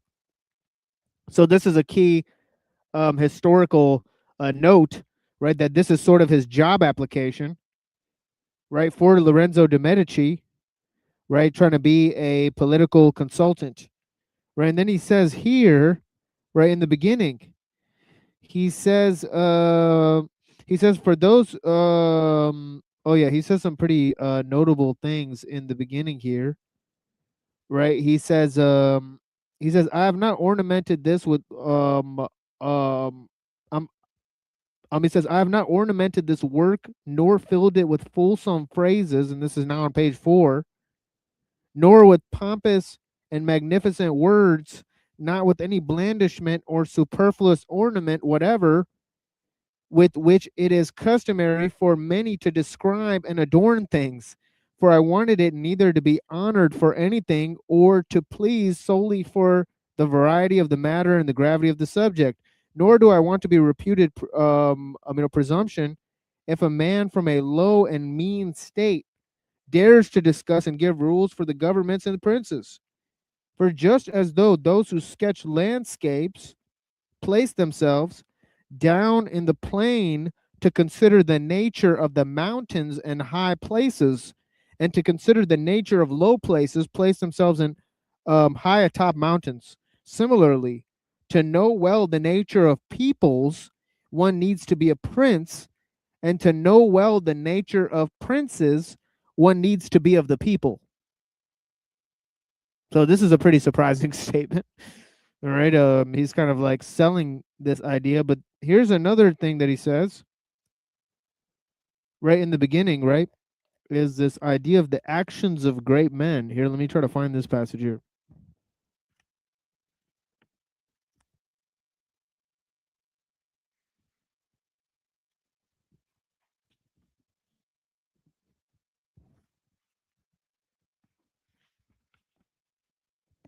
Wait, let me go to this. He says, Good talk, guys. I got to take off. Thanks for having me up. Have a yeah, good night. blessings. Easy. Yeah, he says, many times being presented with horses, arms, cloth of gold, precious stones, and similar ornaments worthy of their greatness. Thus, since I desire to offer myself to your magnificence with testimony of my homage, I offer you nothing in my belongings that I care so much for and esteem greatly as the knowledge of the actions of great men. The knowledge of the What actions page? of great men. This is on page 3. Yeah, page 3, yes. So he's sort of saying that the action, the knowledge of the actions of great men is greater than stuff. All right. Now in another chapter, right? He says in chapter I believe 7, right? Is it? On page 37. Right? He's talking about Cesare Borgia. Right? And he talks about this guy Orsini. Right? I believe this is the passage. Here, hold on, let me see. He talks about basically governments that are acquired through crimes. And this is the passage we were talking about. I believe that this comes from cruelties badly used or well used. Those can be called well used if it is permissible to speak well of evil that are done at a stroke out of the necessities to secure oneself, and then are not persisted but are turned to as much utility for the subjects as one can. Those cruelties are badly used, which though few in the beginning rather grow with time than are eliminated, and do them all at one stroke so as to not have to renew them every day, but by not renewing them to secure men and gain them to himself with benefits. Whosoever does otherwise, either through timidity or through bad counsel, is always under necessity to hold a knife in his hand, nor can one ever be found, nor can one ever found himself on his subjects, if because fresh and continued injuries they cannot secure against him. For injuries must be done altogether, so that being tasted less, they offend less, and benefits should be done little by little, so that they may be tasted better. This is on page 37 and 38. I was reading, right? Yeah. So it's interesting. He's talking about liberality and cruelty and license and all these things, Yeah, and how these things are used and how cruelty is used. He says evil well used. He says if it is permissible to speak well of evil, he begins by saying. But yeah, Zeph, you had something? Oh yeah, whenever you were a kid, did you like opt for the spanking or for the grounding? That's kind of the same thing. It's like if you're grounding like takes forever and it's so much worse.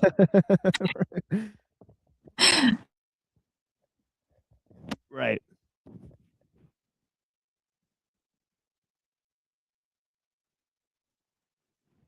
I mean, I suppose as long as it's not humiliation on top of it, it's okay. Maybe. Yeah. Yeah, I know Buddha was impressed by those passages, right? Buddha. Right, we were talking about that earlier. Oh yeah? So sweet. Yeah. Yeah, he read this book earlier. But yeah, I think maybe he stepped away for a second. But let me move to another passage here. From 42, he has an interesting sort of passage where he says on what mode the forces of all principalities should be measured.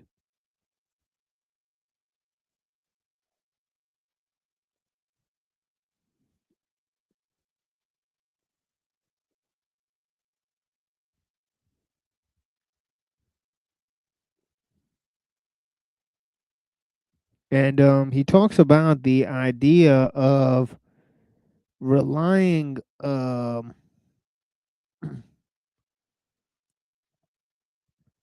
less on the organization of the city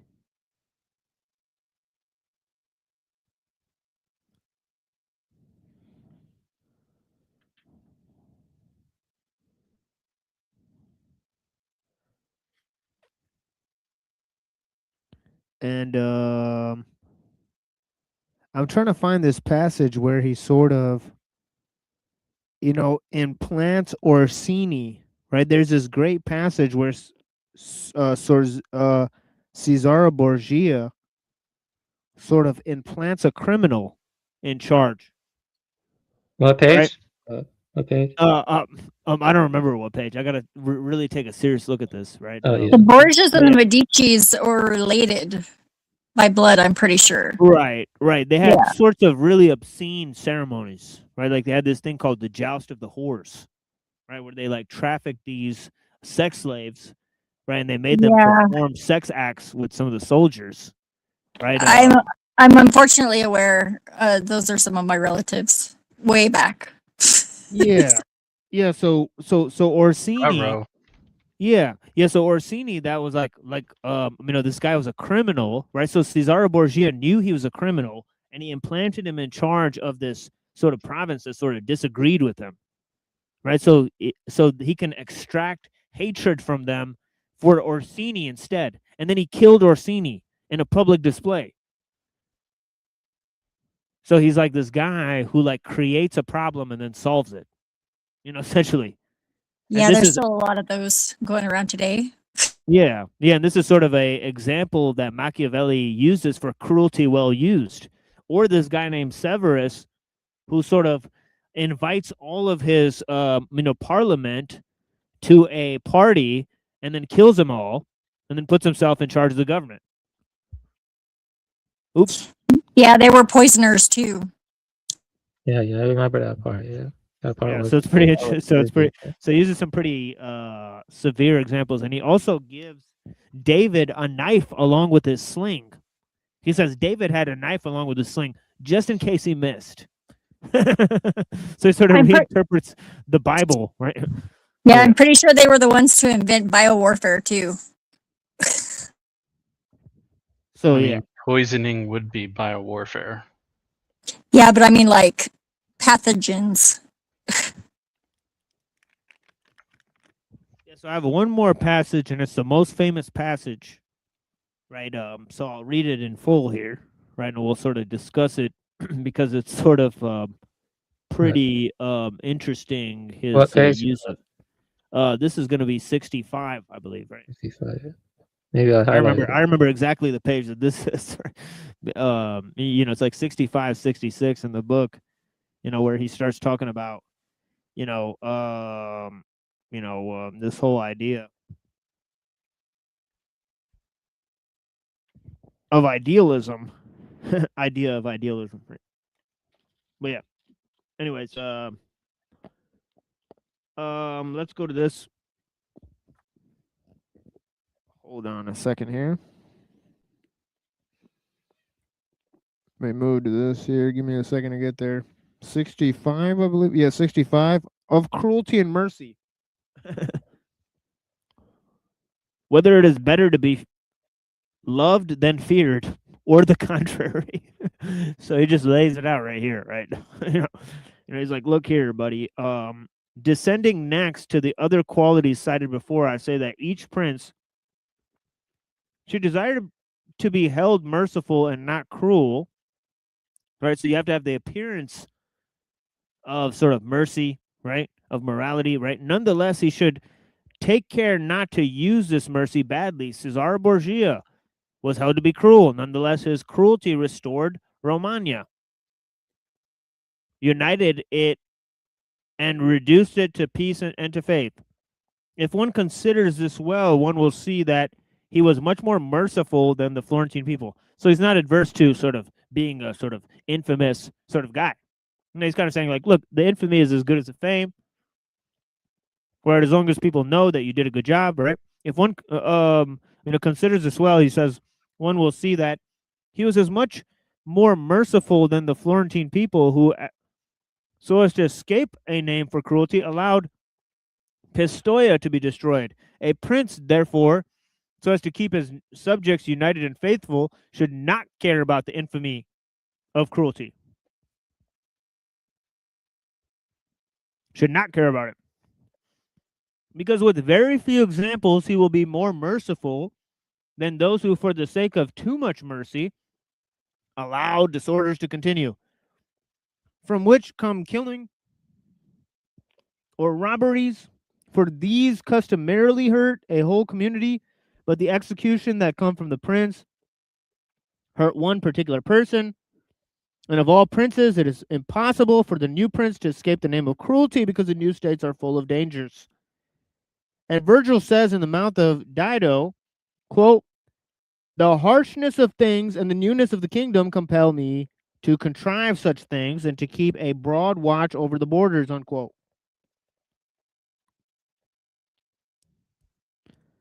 Right, so I'll skip a little bit, right?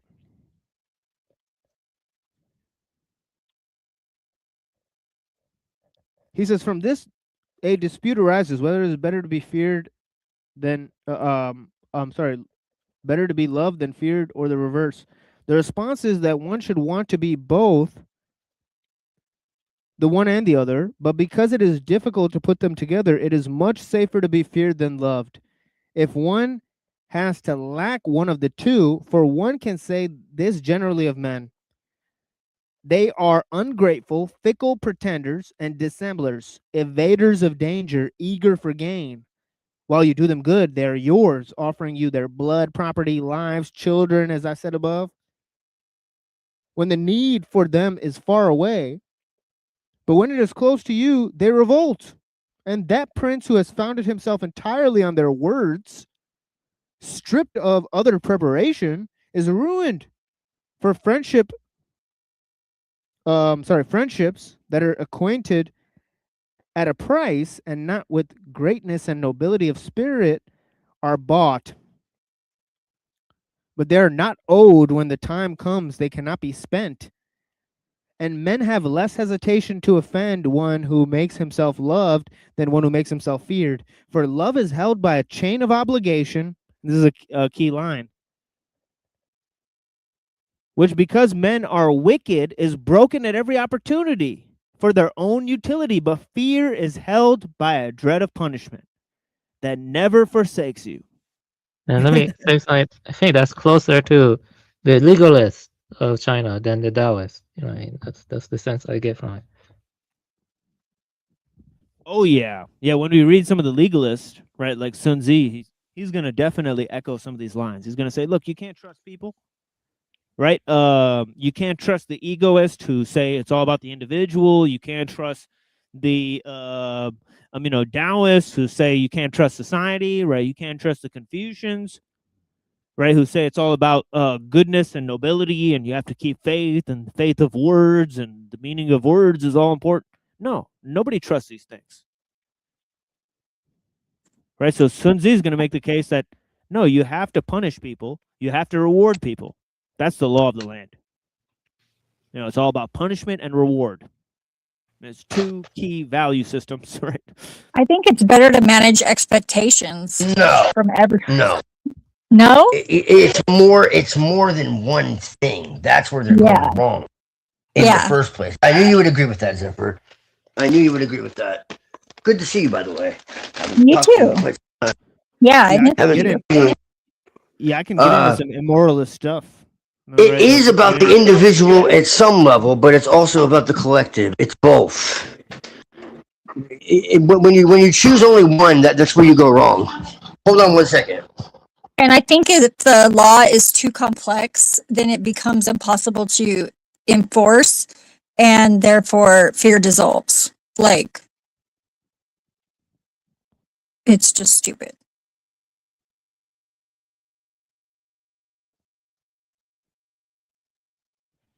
Interesting reflections. So maybe I'll continue on here, right? And we'll see where what else comes of this. if anything. Right, the prince should nonetheless make himself feared in such a mode that if he does not acquire love, he escapes hatred, because being feared and not being hated go together very well.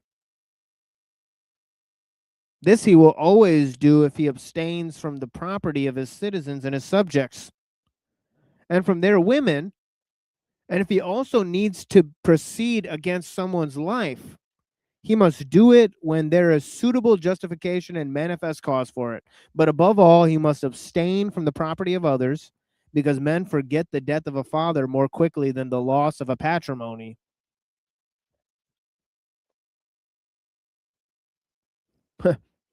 That's a pretty low view of most people and their morality, right? He said, men forget the death of a father more quickly than the loss of a patrimony. Holy smokes. Well, in a way that makes sense, because once your father has passed, there's not much, Patrimony in his your life does not name. depend You on carry that. the name, right? Yeah, you carry the name, but it doesn't, the individual person of your father doesn't, they continue on in you, for one, but your life doesn't depend on them, like your material stuff, like eating your food or whatever. So it makes sense that it would be more important if you want to preserve your life. But that is a little bit cold-hearted in a way. I can show you some of the most nihilistic and misanthropic philosophies known to man.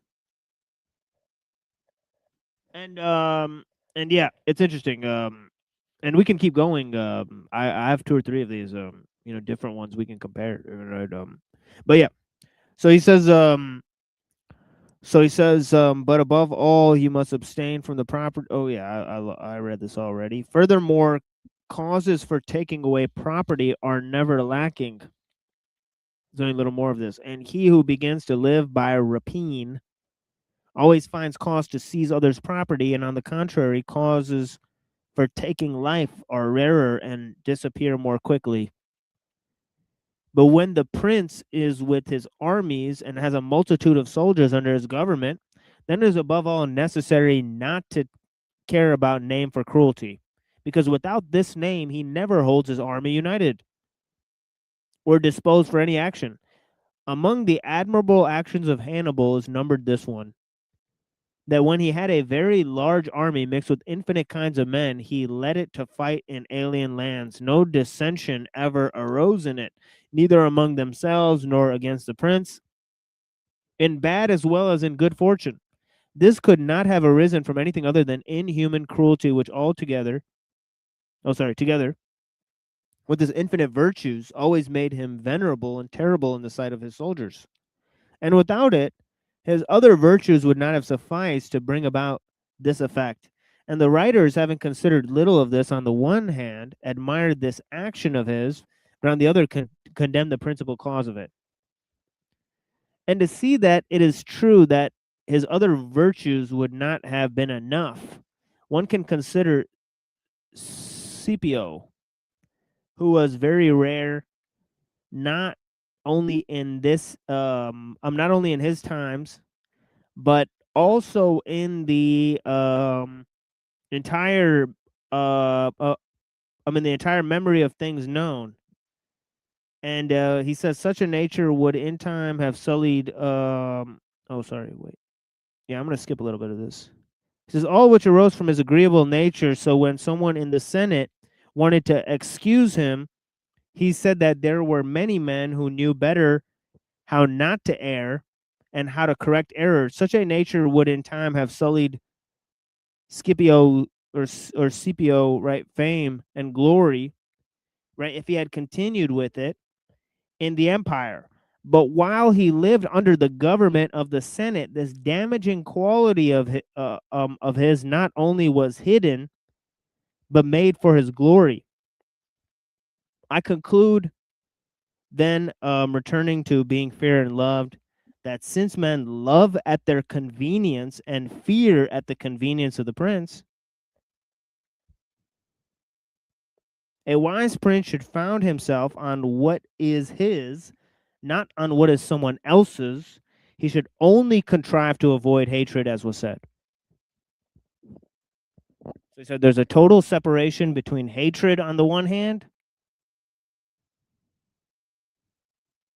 right, and sort of infamy and thought of as being cruel. Right, saying it's necessary in some senses to be feared and thought of as cruel, right? But it's in all senses better to avoid being hated. In some ways, this precedes social engineering with the whole reputation and the manipulation of, the fear of others, like engineering, Well, Plato spectacle. kind of had this too, you know what I mean, right? Yeah. Right. but- Plato kind of says, look, you got to like engineer the culture, right, so that it fits the ruling class, right? So people can't have certain types of poetry and enjoyment. Certain types of that will only be reserved for the lower types of people, right? Whereas the highest types will be cultivated, right? Everything they read and learn will be cultivated. Yeah, I'm gonna read you a review of, in the future, a summary that I'm gonna write on the Republic and some of Plato's works in like 1 or 2 weeks. I'm gonna read you, and then we can talk about that a little bit. But I think my review of the Prince was good, though, right? The review I read was good. Absolutely, it was a banger. But yeah, Gonna read ultimately, my- yeah, I got to find the passage where he rejects idealism. Because he sort of says, up till now, people have been, too much focused on, what should be done and not what is done, right? So he says he rejects history. He rejects idealism and he chooses history as the explainer, as he says, the actions of great men. But yeah, go on, Buddha. Yeah, I was just saying that I'm gonna read you a summary of the Republic and some of Plato within 1 or 2 weeks also, and stuff, and then we can talk about that too. But I think we covered the main gist of the Prince's, the Prince by Machiavelli. There's another book they kept mentioning in the footnotes, but I don't plan to read that. But it seems interesting. You probably have read it. What Discourse on Livy or Livy? Have you read that? Discourses on Livy. Right, that's his major work on republics, right? Because as I said, he sort of recommended republics, right, to two principalities, right? When you compare what he recommended as a form of government, and some of that sort of comes out in the Prince, right? Because he talks about sort of a Yeah, with republic him and this, mentioning France. France had like a kind of like republic kind of system, but Right. it was more robust, I think. Like I remember him mentioning that. Yeah, he talks about republican systems, that are mixed with monarchy and principality. monarchy, And the Prince quite a bit too. So, Yeah, he did. so yeah, his he did. his discussion about the pros and cons about the forms of government. So Machiavelli sort of objectively compares it, right? So he's the first to sort of coin a sort of political science, right, that neither relies on philosophy or religion, but history, right, to make its sort of estimations about what can be done, right? It sort of uses case by case analysis, and he was the sort of first to provide these examples. And there's many ways in which Nietzsche is a student of Machiavelli, right? Let me see if I can find this.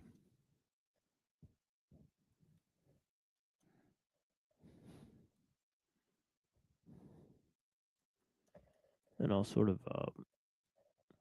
because we could keep talking about this. It's a good way to.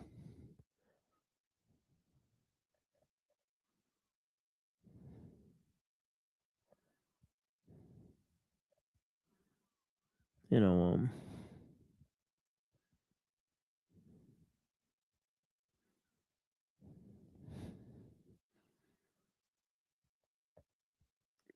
get up in this. But yeah, I'll play some music here while we sort of switch over to some things. I'll find some things for you guys. But I appreciate you guys. I guess Twilight fell out there. Yeah, I appreciate you too. For you especially. It's very, very academically astute. Like I appreciate you, brother. Yeah, same with you. For sure. I appreciate all you guys. I'm just a slow boy with no whiteboard. Yeah, we were talking to Benjamin Balderson yesterday. Yeah, I saw that. That was very interesting. The TED Talks. Yeah, fun conversation. Uncle TED Talks. Yeah. Uncle TED Talks. Yeah. Yeah, me and Neurojack called in because we appreciated the name, and it looked like at the latter part of the show they got into some pretty serious subject matter. They described their sort of rejection of transhumanism, and that's when I sort of introduced some of the major concepts. Right. Yeah, from Ellul and Kaczynski, they were very receptive to Ellul and Kaczynski and their ideas. They used to go by the Weaving Spiders, and that was like the first place that I ever went on YouTube on the live stream, was on their channel. Nice. Pretty crazy. Yeah. Yeah, because I remember you telling us about them, so it's interesting. So yeah, here is a song called Dream Spiral by Lost Children of Babylon. And it's one of their classic songs. Babylon shall fall. Yeah. Sort of describe the Egyptian creation myth. So yeah, we'll get into some things. But yeah, it's an interesting song because not a lot of rap songs describe the Egyptian creation myth, for example. Everybody. Have you ever had a dream that you were so sure was real? What if you were unable to wake from that dream? How would you know the difference between the dream world and the real world? This can't be. Be what? Be real?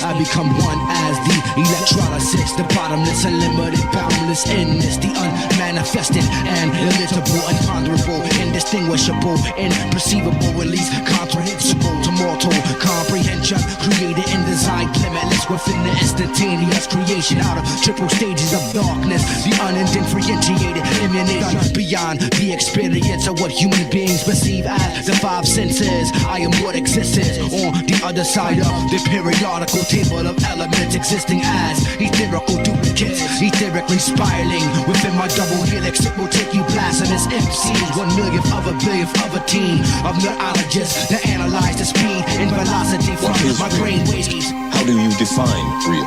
If you're talking about what you can feel, what you can smell, what you can taste and see, then real is simply electrical signals interpreted by your brain. Reverse the universe, disperse my particles at 33 nautical knots per hour. A solar powered yacht in a sun shower, empowered the yang and the yin to begin to spin to form a double tetrahedron. I seen a sphinx breathing, standing next to heathens, devoured by seething locusts, ejected from the zenith. The body parts of God, Mother Earth received a penis, like Zeus to Venus, Osiris to Isis. One wire, two polarities, you couldn't splice this. Original right knowledge, try to rewrite this. You're forced to speak in tongues, far and away your heritage from. Begin to absorb anything above and under the sun. No other than one vanishing point. They're all ill-Kaloum, who tried to transform the title when they raided the tomb, invaded the womb, spaded new the chosen children. They created a doom for otherwise immortal soldiers. PG raided the moon, landed random people's minds with Mystery 6. Reprogramming, standing in the first time I read the rhyme from papyrus, tires on a chariot.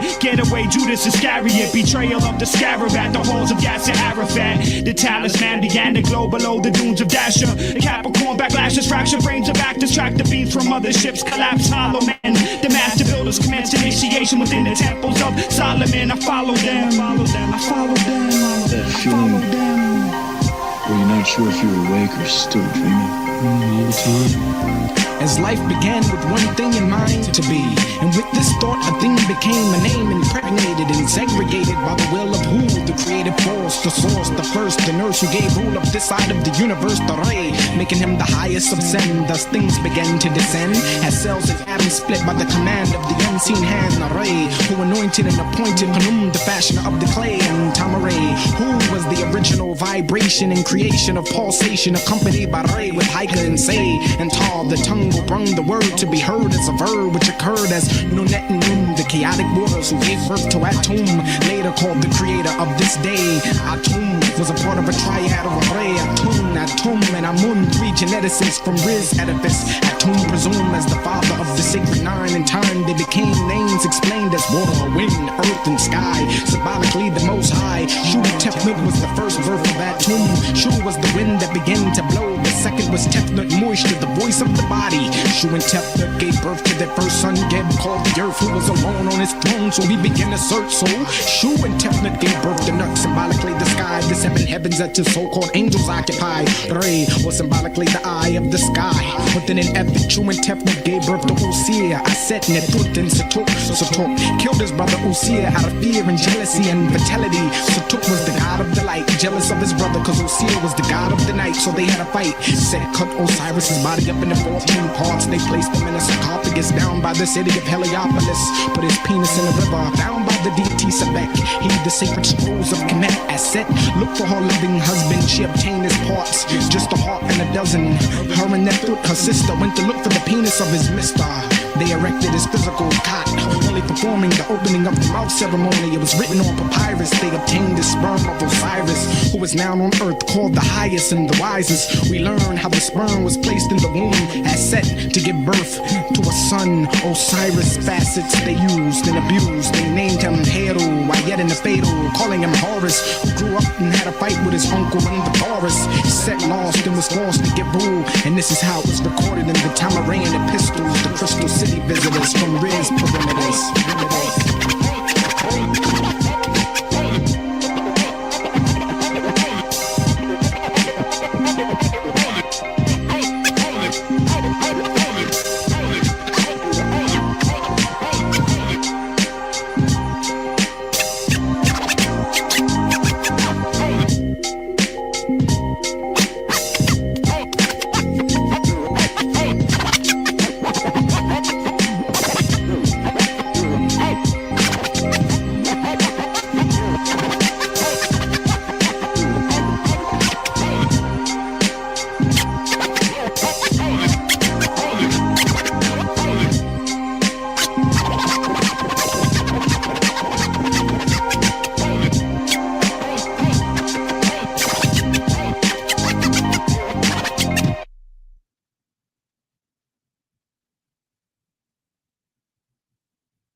So this I read this earlier, right? This from Nietzsche, right?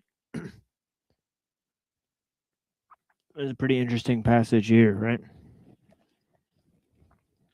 From I'm sorry, not Human All Too Human, but The Wanderer and His Shadow, 1880. It says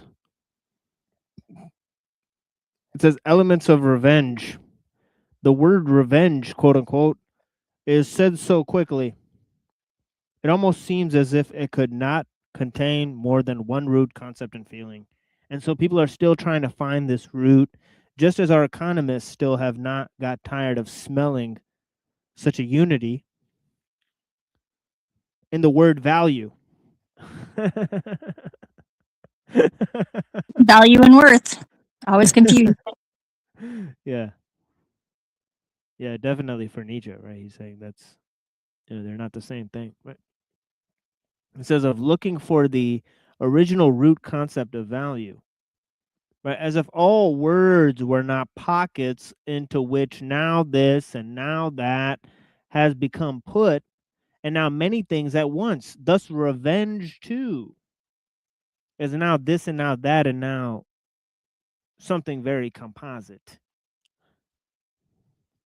Let's distinguish first that return of blow of resistance, which is almost an involuntary reflex executed even against the lifeless objects that have harmed us, such as moving machines. The sense of this counter move is to stop the harm by bringing the machine to a halt. Occasionally, the strength of the counter blow must be so strong to succeed in this that it smashes the machine. But where this is too strong to be destructible immediately by an individual, he will nevertheless strike as hard as he can, making, as it were, an all-out attempt. One behaves the same way against persons who harm one. As long as one feels the harm immediately, if you want to call this action an act of revenge, all right. But consider that it is not, consider that it is only self-preservation, he says. That here put its rational machinery into motion, that in the last analysis one does not think of all of harming persons in such a case, but only of oneself. We act that way without any wish to do harm in return, merely in order to get away with life and limb. So he's not talking about sort of natural evils or the response to danger, the sort of fight or flight response. Right? He's not talking about that. Right? He's saying revenge consists in a deeper, more cultivated notion, right? Because he talks sort of in the genealogy of morals about the subterranean hatred and revenge that is responsible for the birth of morality in the first place, right? Well, that kind of reminds me of the cask of Amontillado by Edgar Allan Poe. Yeah, that's a great one. Yeah, that is also I forgot how good that was. Right, Yeah. it is sickeningly weird, right? How he so basically, if you guys don't know about the cask of Amontillado, right? There's a guy who always insults him at these parties. So he lures him to an underground tunnel and drinks him into a stupor while he buries him alive behind a wall, right, where the guy gets stuck. Right? So he's like, so the whole, story is describing how this guy lures this guy into this underground tavern, while, lulling him into an alcoholic stupor to commence in murdering and disposing of his body all in one blow. And it's pretty brutal stuff by Edgar Allan Poe, right? But it's he's got a really he's got a really great habit of like telling the other side of the story too, because then there's also the telltale heart, like, which is the kind of the opposite side of that. Like the guy is like in the wall somewhere and he can hear his heart and he won't let him sleep, or like he killed the guy or whatever. It's good with extremes. That's the favorite one that they'll give you in school. But the cask of Amontillado is pretty hardcore, right?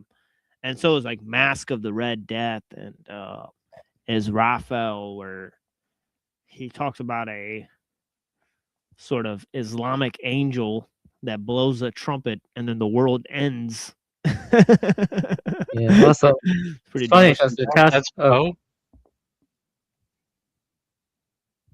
sorry, what was that, Red? That's Poe also. Yeah, that's Poe. Yeah, is Raphael. Bro. Yeah, it's amazing what the fuel of alcohol and opium can do.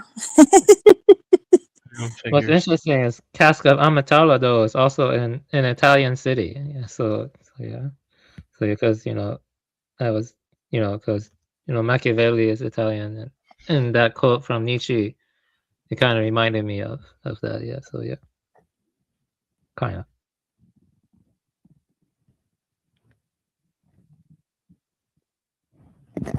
So yeah, so let's take a look at the origins of revenge. If it's not this sort of fight or flight response to some sort of natural evil, and it's just part of the economy of violence, as they say, right? Let's see where it's really from, right? As Nietzsche says, he says, time is needed when instead of concentrating on oneself, one begins to think about one's opponent, asking oneself how one can hurt him the most. This happens in the second type of revenge. Reflection on the other person's vulnerability and capacity for suffering is its presupposition. One wants to hurt, protecting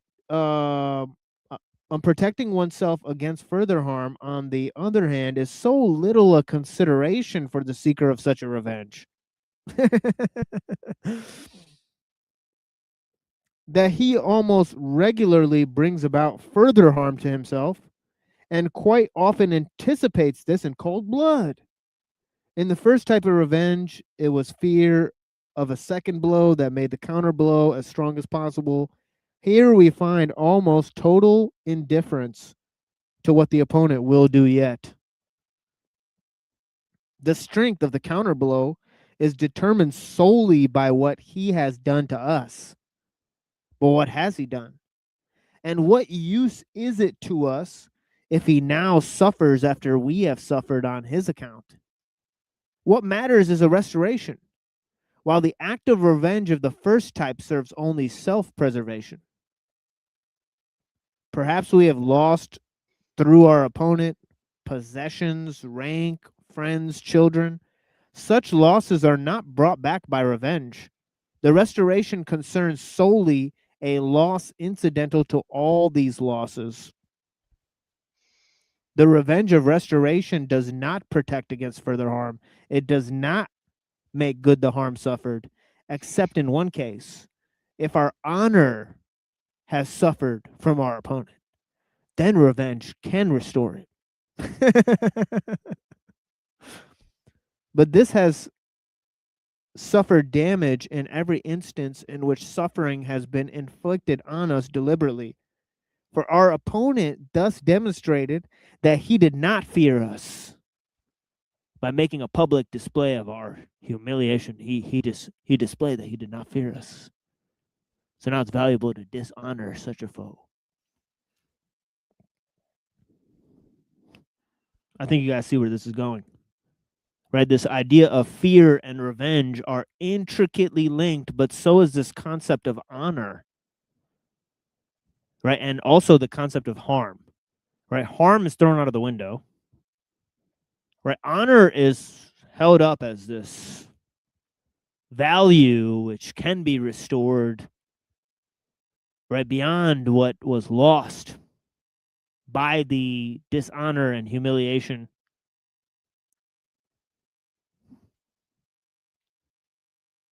Right? So there's several things he's putting. So there's fear, honor, and harm. As I said, harm is thrown out of the window. Honor is anointed. And fear is sort of the goal, right? To instill fear in the opponent, right? That'll restore honor. Right? If they start fearing you now, right after dishonoring you, right, because of what you can do, oh, that'll restore. Oh yeah. Oh yeah, that's good enough. Right now you can control them, right, or just tell them to fuck off, right? That's what it's about, is the control part and the feeling of insecurity and not having control, I think. Oh yeah. Right, so it says here, so he says, if our honor has suffered from our opponent, then revenge can restore it. But this has suffered damage in every instance in which suffering has been inflicted on us deliberately by our opponent, thus demonstrated that he does not fear us. By revenge, we demonstrate that we don't fear him either. This constitutes the equalization, the restoration. The intent of showing one's utter lack of fear goes so far in some persons that the danger their revenge involves for them, loss of health or life or other damage, is for them an indispensable condition of all revenge. Therefore, they choose the means of a duel, even though the courts offer them in help of obtaining satisfaction for the insult. But they do not accept the undangerous restoration of their honor as sufficient, because it cannot demonstrate their lack of fear. You know, in the Hagakure, right? I think I was showing this to Buddha, earlier. It says, the people who actually go into a battle, they don't fear victory or revenge, and he even says they plunge recklessly into the death. And he says, if you plunge recklessly into death and you don't care about victory or defeat and you just kill as many people as possible, he's saying that's the best way to do it. He says at the end of the day, you can't fear for your life, or, and calculations have to be made beforehand. So once you enter the battle, doesn't matter.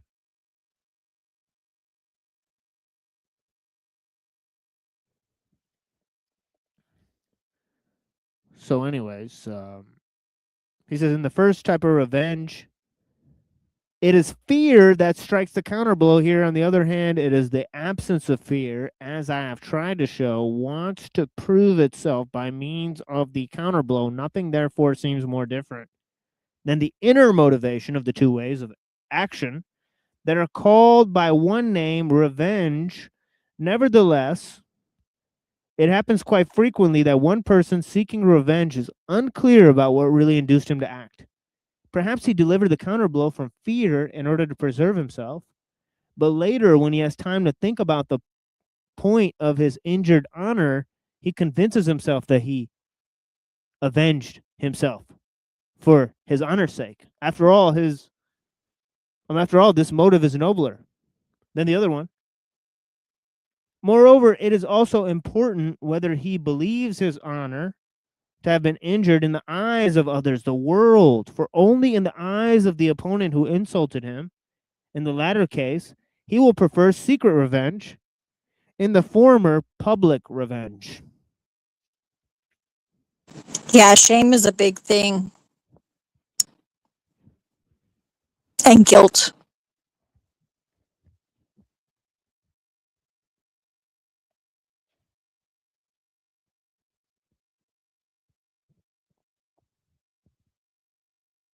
So it's sort of like this idea of the lack of self, to think of this honor, elevate one's purpose to the sense of honor, to think of one's opponent in a category among categories of people that have dishonored people, and to just wage worldwide consensus against them, that they just have to be eliminated at all costs, right? Publicly shamed, or brought into fear or justification, for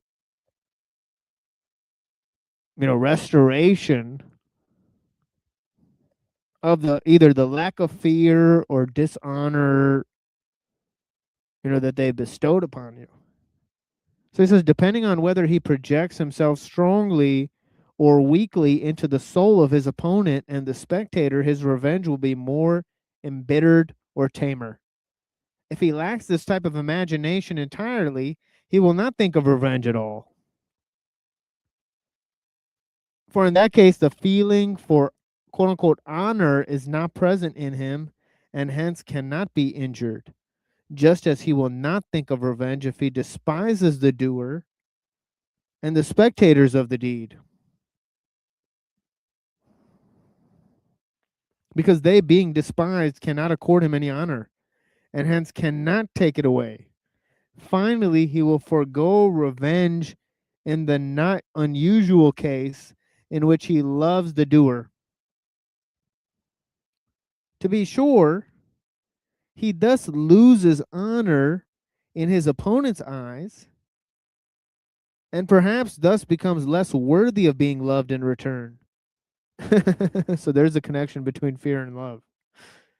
Right? Sometimes if somebody, you loved, dishonored you, and you don't take revenge for that and make them fear you, then they kind of love you less. Because they're like, this guy's kind of a scrub.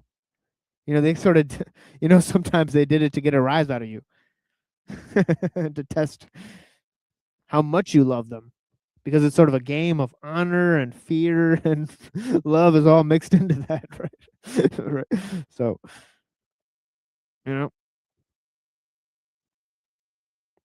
So yeah. So So yeah, it says, but even foregoing all such counter love is a sacrifice that love is prepared to make, if only it does not have to hurt the beloved's being. That would mean hurting oneself more than this sacrifice hurts. So you hurt them a little bit, but you won't destroy them. Who doesn't like a little bit of pain? Just a little bit. We all do it for love. A little smack. Yeah, and we keep walking right into it again and again and again.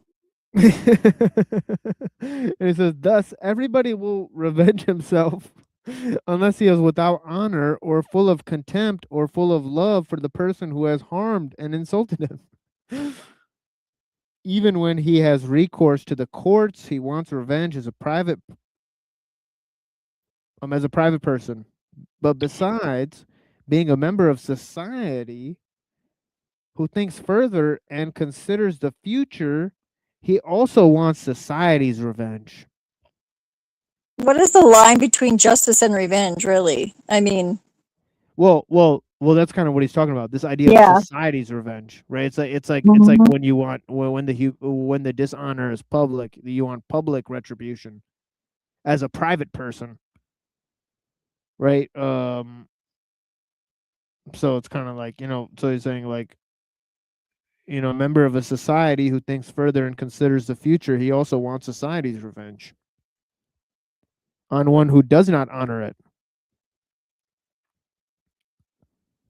So sometimes it's the, sometimes your revenge represents the honor that's the, represents the entire society. So you need society's revenge to back up your, elevated sense of morality because somebody dishonored you. That sounds like a personal issue, like being offended. It's all personal issues all the way down. Oh yeah. Yeah. In this idea, it's all personal issues. And I'll read another example of this, where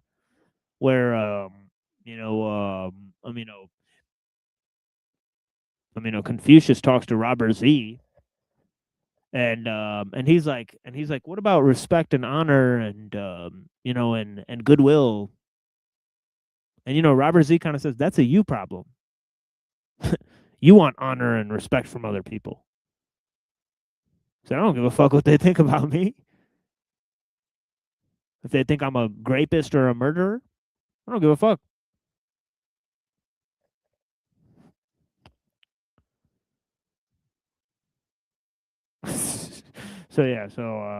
Is my mic better? Sorry. No, it's all good. Don't worry about them.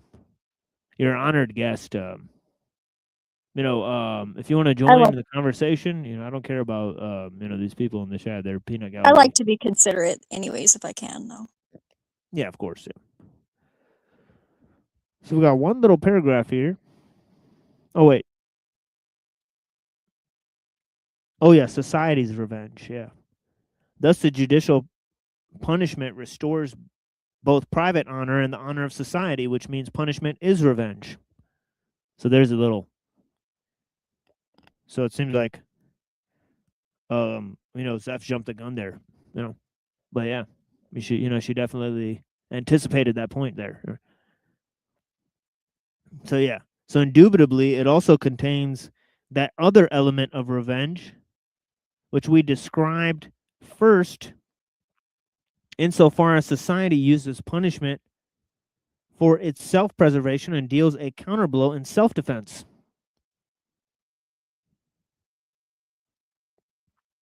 Yeah, I appreciate you, Madfinger, but let's just chill, man. We're not like audio experts here, It's just a conversation, You're either in or out. But yeah, punishment desires to prevent further damage. It desires to deter Thus, both of these so different elements of revenge are actually tied together in punishment.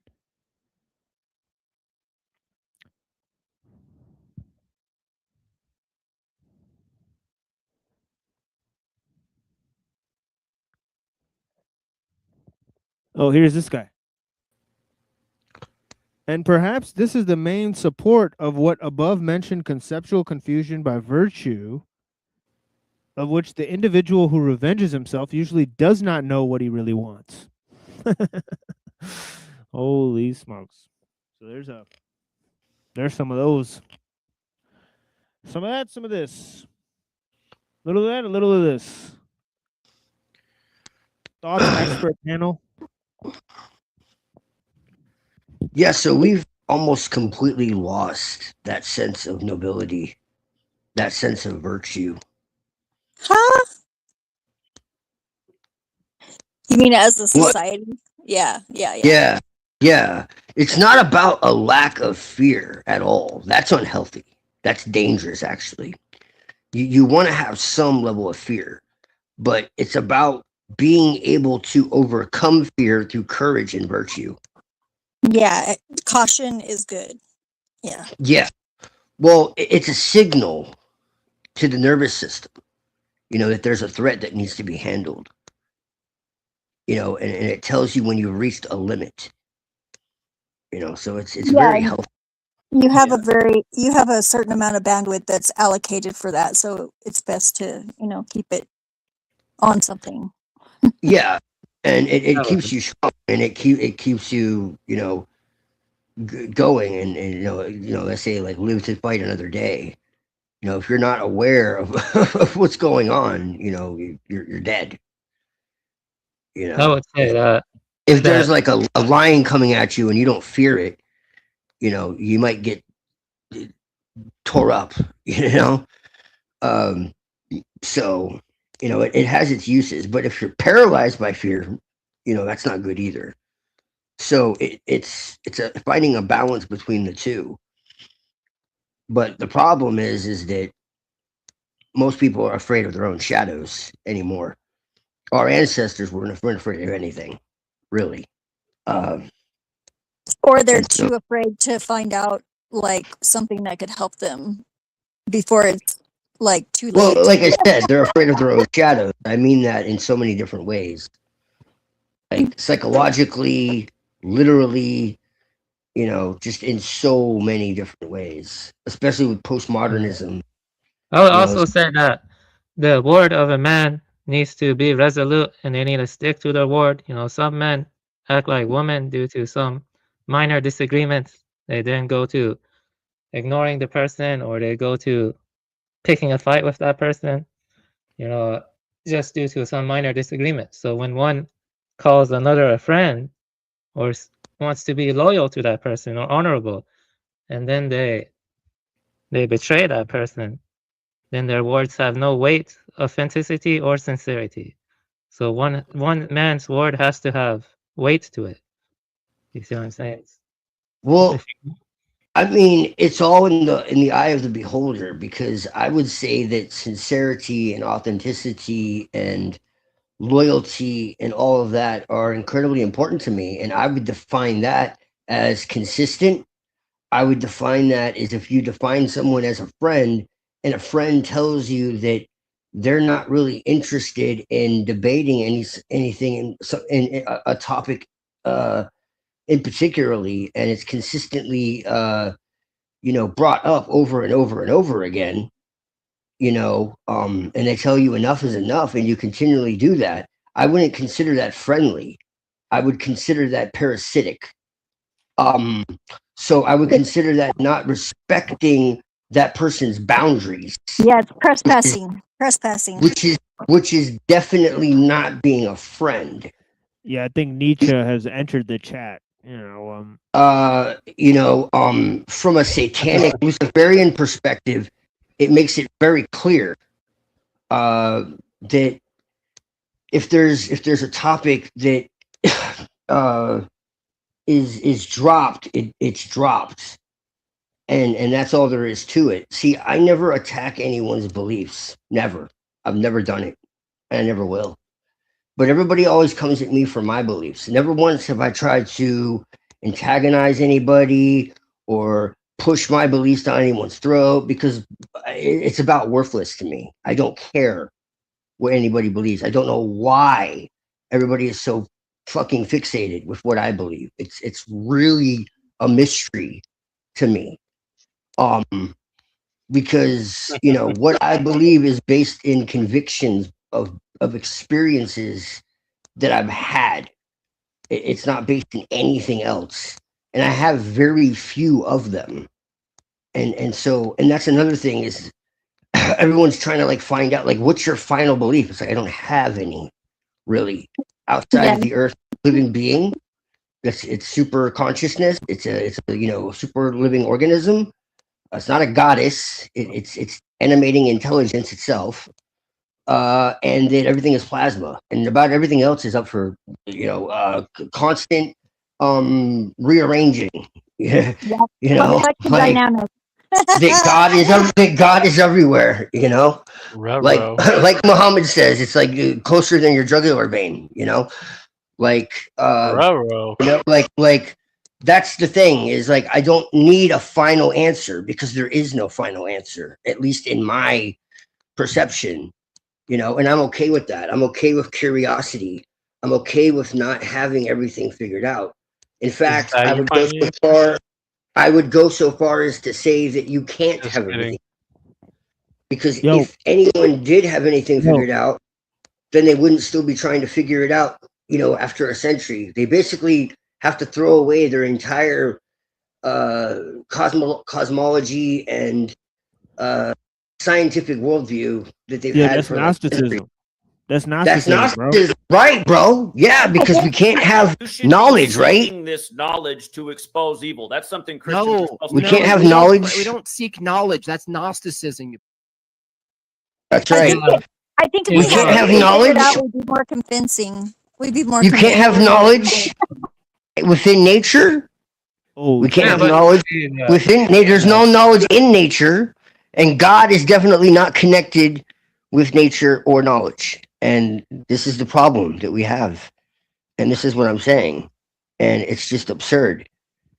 And this is why I think basically you're saying you support a kind of, I don't know, pantheism or panentheism or I'm flexible. Yeah, you don't have to keep interrupting me. Yeah, I have to talk too. Okay. So that's what I'm not interrupting you. You're telling me what I support, and I'm telling you that I keep telling you that I'm flexible. Yeah. And you're trying to still put me in a box. And there is no box. You said that the superorganism and that there's a plasmatic intelligence. That's where your true convictions lie. Plasma psychology. Yeah. Yeah, that was right.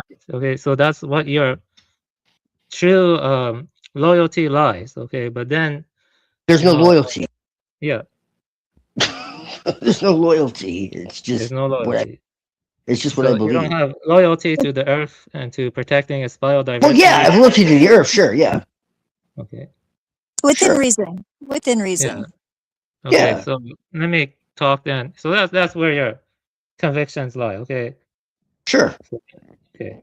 That's fair, yes. And that's the area that if people attack, that should be what one, truly takes serious offense over.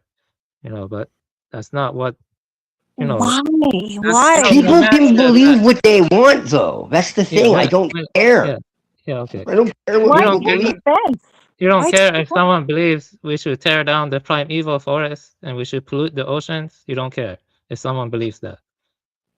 I mean, they're ultimately going to harm themselves because nature is going to strike back.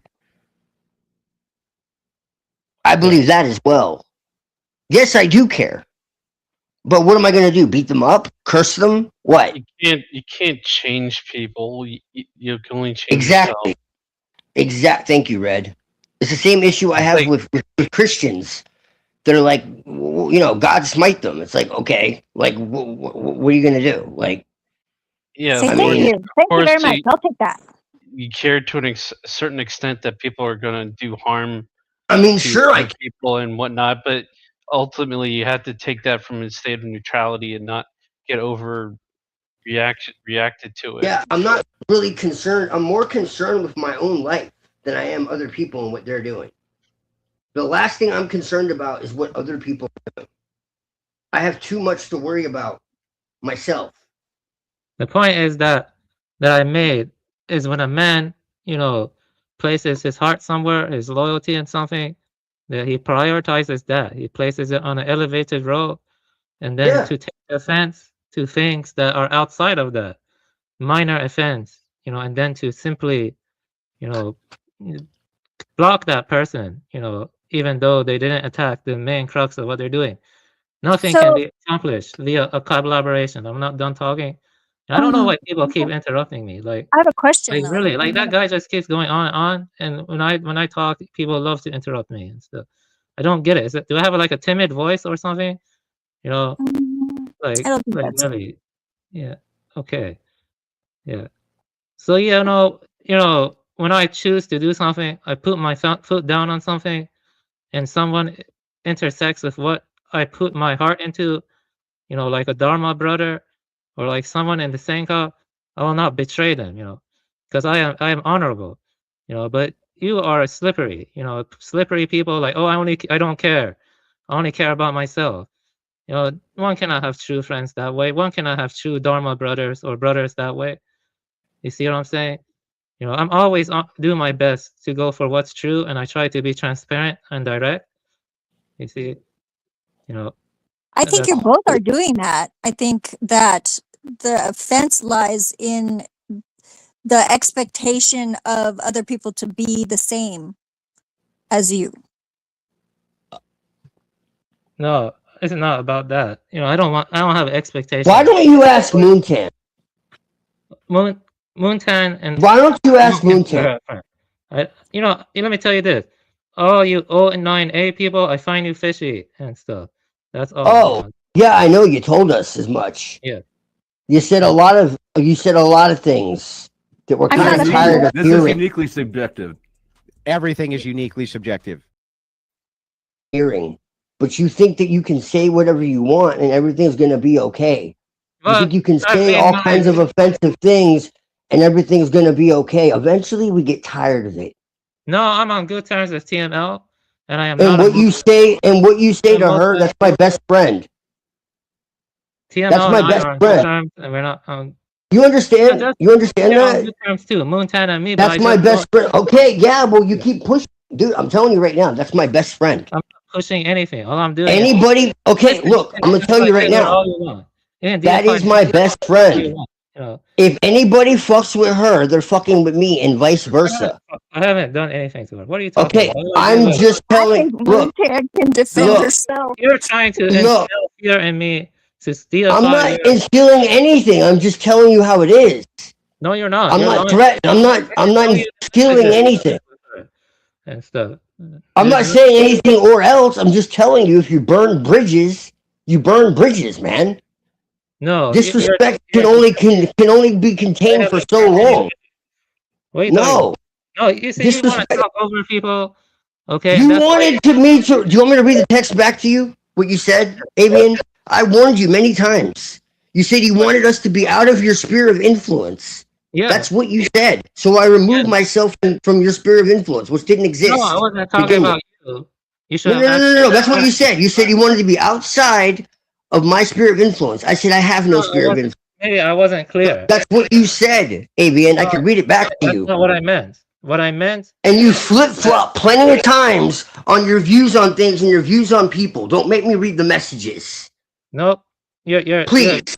Don't act one way on panel and then call me disingenuous.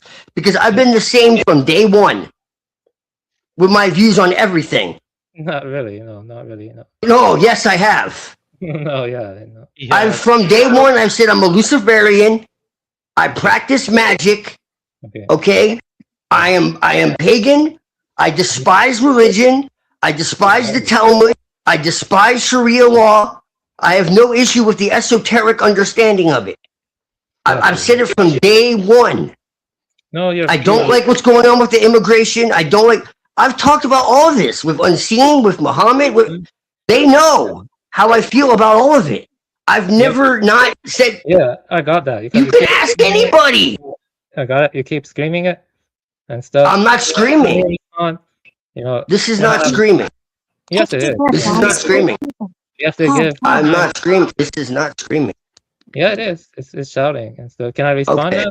Okay. Or do you want to keep I'm not going? Are you going to interrupt me with another? I have been transparent from day one. Zephyr, Daddy. am I, first off, Zephyr, am I screaming? You're pretty loud, but I wouldn't. Yeah, you call are it pretty screaming. loud, man. Whenever this But- happens, but- you always get loud. And let me say something, man. You know, you Okay. interrupted our conversation with like I'm a screaming. 30-minute fucking propaganda of the mustache man, okay? You know, and let me not- make myself clear, okay? So since you Okay, went well, on- guess what? You don't have to agree. You don't have to agree. You don't Yeah, have to you- believe it. You don't have to any of it. Yeah, okay. If you You don't. securely do Oh, believe so- otherwise, it would so- not threaten you so If much. I don't accept your propaganda, that means I'm not your So friend. don't. So don't accept it. I don't care if you do. Again, Yeah. no one's putting a gun to your head. You have a kind of agenda. You know what I mean? That's what you Okay, said. then I have an agenda. Then why are you so like butthurt? I don't understand. Because Then I have an agenda. This is what I'm saying. You say type of shit all the time, but yet you want to flood my DMs with all this bullshit, and then No. ask me why I said what I said. Yeah, listen. Because you act like you want to be my friend, but then you say all this shit when I have nothing but good things to say to you, Avian. I tried to be your friend. No, I no, was you- sincere. Yeah, Okay, no, so then no. Yeah. So you don't believe it anyway. So what's the fucking point? This is what I'm trying to say. Let me respond, you know, and you I've know, been authentic from day one, Avian. my point. You know, by not letting me. I've been authentic from day one. No, you haven't. You know, You're not- you know when me and Muhammad had our argument, it wasn't even because anything he said to me. It was because of fucking Moontan. Okay? What? So you have to Are understand. you and Motown in like some kind of relationship? Because you know, I No, we're just really fucking close. Friends. We've known each other for years. That's good. Period. Okay? Okay, That's so it. let me respond. That's it. Let me respond. You keep yelling. You know, you don't. I'm let me- not yelling. I'm No, not yelling. This is not yelling. It's tone. That's what it is. This is not yelling. Just I'm fucking- fucking Italian, dude. Yeah, you are. I'm fucking Italian, bro. This I is don't not care. yelling. Okay. Okay. Can I respond now? I don't talk like a bitch. I'm sorry. Can I respond now? You know, like really, like. For what? What's the point of talking, dude? You don't trust me? You think I have an agenda? Blah, blah, blah, blah, blah. Like, what the fuck? Get Are you over trying it. to force them out or what? I don't understand what's going on here. What's going What's on? the fucking point of talking then? Get over it. Yeah, you see, you're trying to control the direction of the discussion. No, You I don't see the you point in know, talking. You know what I mean? Because you're engaging in some kind of theatrics. You know what I mean? It's not theatrics. What the fuck is the point? The only being theatrical is you. No, no. Why do you want to start this shit? I don't. First off, I don't owe you a fucking explanation. So get that out of your skull. I don't owe you an explanation. I don't need to talk to you. I have no obligation to talk to you right now. None. Zero. Enchatico. You're a fucking enchatico. You know, I don't need to talk to you. First off, I have no obligation to talk to you. Yeah, then None. stop talking to me. Then stop talking to me. God Then damn it. shut the fuck up then. You shut the fuck up. You shut the fuck up. Both of you shut the fuck You're up. fucking- you know, Hyperborean has honor. You have no honor whatsoever. You know what I mean? Not even a fucking little. You have no honor. You have no honor. You're man. two-faced. You're two-faced. I'm not two-faced. I'm direct Okay. and transparent. Talk to Moontan. Moontan and you know, Moontan is fucking always deifying Hitler, okay? And I'm not on bad terms with her, you know. But you know, like, why is this about Moontan? Okay, are you like some kind of gynocentric freak? Like, I'm talking about us. Like, what the fuck you keep bringing up Moontan? It's not like I argue with her, or He like was I'm. defending her. That's why. That's why. Yeah, You're a but I don't fool. agree with her. So what? You know, that doesn't mean I'm on a witch hunt or whatever. You know, like, what's the point? You know, You'd be hunting me if that was the case. yeah, I leave you alone and stuff. You know, I leave you alone. I don't even talk to you much. Yeah. No, I'm saying you're so confused why I blocked you. I'm saying ask Moontan. No, I don't care if you block me or not. You know, because I don't really respect you much anymore. You know, Clearly you do because you decided to bring it all up right now. Seems No, like when we something were having a fucking conversation about something because the totally kind of irrelevant. stuff, no, I'll tell you why I brought it up. Because of the kind of stuff TML was reading, you know, it just brought that up. You know what I mean? Instead of like maybe finding a way to like put things aside. Yeah, no, I have a serious problem with you, man. Okay, first off, you keep interrupting. You told me you wanted me give out of your room sphere to of talk. influence, bro. That's what you said, Stop Avian. interrupting. You So I gotta let removed me my fucking respond. self. You gotta let me fucking What part of that respond. is hard to understand? I did what you told me to do. Can I respond now? Okay. You know, man. Okay. You know, since you went on and on, you know, you know, I care. Okay. You see, I care, unlike you, and because I care, that means I value honesty, transparency, being direct. You know, I don't like to have things I hide. Okay. You know, and you know, when I said that stuff, it's more of a geopolitical statement. It's not even about you and stuff. It's more about geopolitics, you know. And you know, when you talk to people, you can't just be screaming and then like play a 30-minute clip, like interrupting everyone, you know. And that's the thing, you know, you're playing a 30-minute clip about Mustache Man, okay? And about the Mustache Man, it's complex, you know. I actually fell asleep. My bad on that one. Yeah, it kind of pissed me off because we were talking No, about I actually fell asleep on that one. That was my bad. Okay. No, I did. I did. No, I did. I was only gonna play like 5-10 minutes and I passed out. I had been up for fucking a day, bro. I really did. I'm dead serious. Okay. Yeah. I was just making a geopolitical statement, okay? You know, that geopolitical doesn't statement. make sense, though. What? Wait, it doesn't make sense. I mean, If you you're don't have talking full to context. if you're talking to Twilight, where would geopolitical issues or anything like that? Because he was even talking be about Daddy relevant? Mustache Man for a long time. He played a 30-minute clip while we were talking about anime about Daddy Mustache Man, and it was like out of like just out of the blue, okay? And so I was listening to that 30-minute clip, and I was like, why is he playing this randomly? You know, we weren't even talking about Daddy Mustache Man. I mean, does that make sense? Okay. You know, It's a matter of personal But taste, though. you're addressing Twilight, though. That's why it's relevant, I guess. yeah, I was responding to the video he was sharing and the propaganda. You know, that's all. You know, it is propaganda. You know, like what Moontan and him are engaging in. Well, Is then propaganda. you should have. Then perhaps you should have said, "Keep Mustache Man out of my sphere of influence" or something. I don't know. Or I'll I'd just shut. rather you didn't speak about such things in my presence or whatever. I don't know. Yeah. Never mind. Put on the baby gloves, please. I need the baby gloves. Yeah, I mean, This isn't the first time you've done shit like this, Avian. That's no, the thing. you know, it's you too. You know, it's you too. You're not transparent or direct. You lack sincerity. I'm always transparent and direct. Not I'm really. too direct. That's my problem. No, but I am. No, Okay. no, you're not. Anyone who knows me for real knows better than that. How long have you been on the internet, Avian? Because, like, that standard is very high. For Like, Moontan talks to me. Like, please. Okay. Whatever. Like, why you keep bringing up Moontown? I don't care. Like, what place does that have here? And also, you're the one who made this about John. I was talking about Because you're talking about Mustache Man, dude.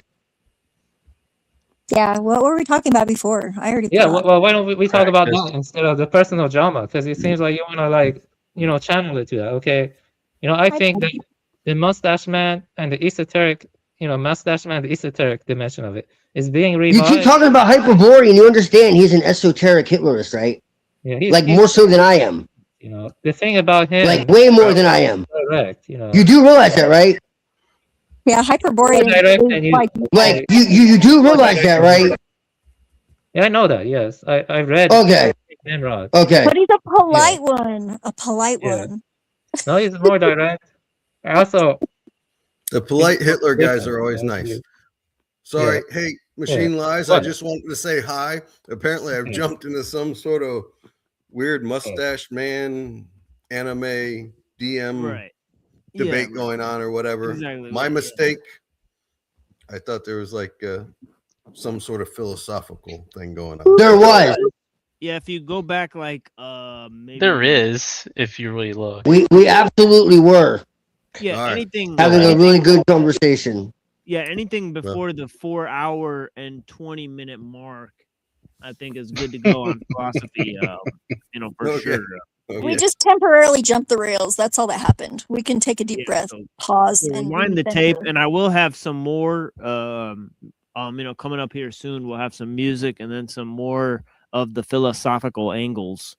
So yeah. Well, you know, one of the early things that made Carnegie stand out as an industrialist, he actually worked for the railroads. And when a train went off the rails one time, like up in a mountain pass, and they said, well, it's going to take like 6 months to clear it. He's like, light the train on fire. Just burn it I down. want to just say something. You know, Push it off the before thing. you came- Let's get going in a Yes, sir. week. So Right. I want to just maybe, say something. maybe it's time to light it all on fire. Yeah, But, that's kind of like that's something. Machiavellian. Yeah, I that's want kind to of say like something about Machiavellian. Machiavellian and other stuff. You know, Iranians are not mongrels. Okay, we're not going to be emasculated. We're not going to become a vassal state of the West. We're not going to become a vassal state of Israel. We will maintain our territorial integrity. You will not emasculate us with your propaganda. Okay. I'm not talking to Mike. Okay. Where'd we get Yes, on the yes, Iranians? yes, yes, We're not Avian, mongrels. and I've told you from day one that I agree with you on that. No, and you yet know, you I've still listened to you very closely. Okay. No, Okay. you think my ancestors were European. You think they were red-haired, and that the royals were fucking. Oh German. my gosh, no, I don't. I think I've saying told the you word this 100 times that I don't, but you still don't listen, and this is my fucking point. I feel like I'm talking to a brick wall. No, Is Avian a Zoroastrian? I've No. told you a million times, bro. No, because No, I have a he's a cat named Buddhist. Zerbin. I have a cat named Zerbin. You say, I don't care about the West or Europe anymore. I want to focus solely on technique and industrialization. I'm tired of being charitable to those who don't share my true interests. See Okay, his well name? then don't be, dude. It's Yeah. Avian Buddha. Yeah, so In a geopolitical sense. In a geopolitical sense. That's what I Yeah, mean. yeah. That's not all you said, though. Okay. Yeah. Okay. Is Avian Buddha, you a Persian? Yeah. What do you think of the protests going on right now in Persia? I think it's all Mossad, and I think that Well, it's Mossad. regardless of mullahs going down, I want Iran to get closer to the east, and so I don't trust the West anymore. There you go. And Yeah, so yeah. I No don't one trust should the ever West. trust the West. No one should trust any government. Don't trust. Thank you. No, I I agree. no, that's fair. I agree with that. Don't trust I agree with that. You might Don't want to trust move any these government. Don't I trust totally any agree with government. Agreed. Yay, anarchy. Don't trust any government. Well, Simple as that. I wouldn't trust the anarchists either. But, Well, why? They're No. self-responsible. You They're see, Machiavellian self-responsible. about it. They're not See, a government. Machiavellian about it. You can't. Don't just trust any trust the collective. government. Yeah, exactly. Individually, fine. Don't trust any collective. Done. I don't mean the propagandized version of anarchy. Right. Yeah, Well, that's what- individual, though. What do Yeah, you think exactly. anarchy is? Is it not a mob? No, it's imposed- self-responsible. It's handle your own Right, shit but- as best as you can and So work things out locally. okay, so like the mob is kind of anarchist, right? No, they're more. They're No. definitely trying to control shit. Like, Right. They're in bed with But the alpha okay, male. so No, they're organized. so, and they were a so response to a They work law. with the government. They work with the government, and they work with intelligence. So no, they're not anarchy. okay, They were a subversive response to a law that was overly prohibitive. okay. So let me ask you this. Let's say I live in Minnesota, and I steal something from a Somali market or whatever. Is there any sort of justice within, let's say it's an anarchist state at that point, which it may be soon, but let's just say, I steal something. should anything happen to me? How would anarchists? I mean, I know two different definitions I of would say anarchy. that you're One is stealing there is something no at your law. own risk.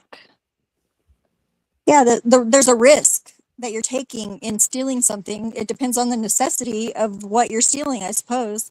Right. I steal a Porsche.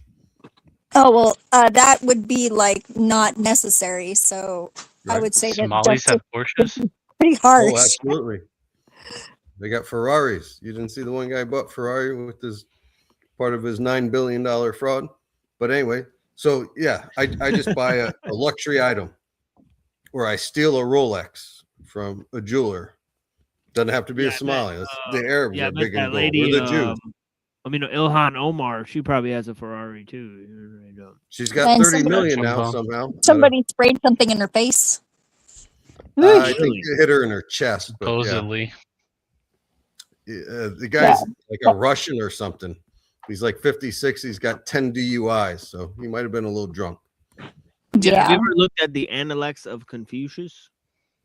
Mike Malzahn? No. Yeah, opinions on that? No. We're gonna read But, all right. Can we get back to how anarchists rule?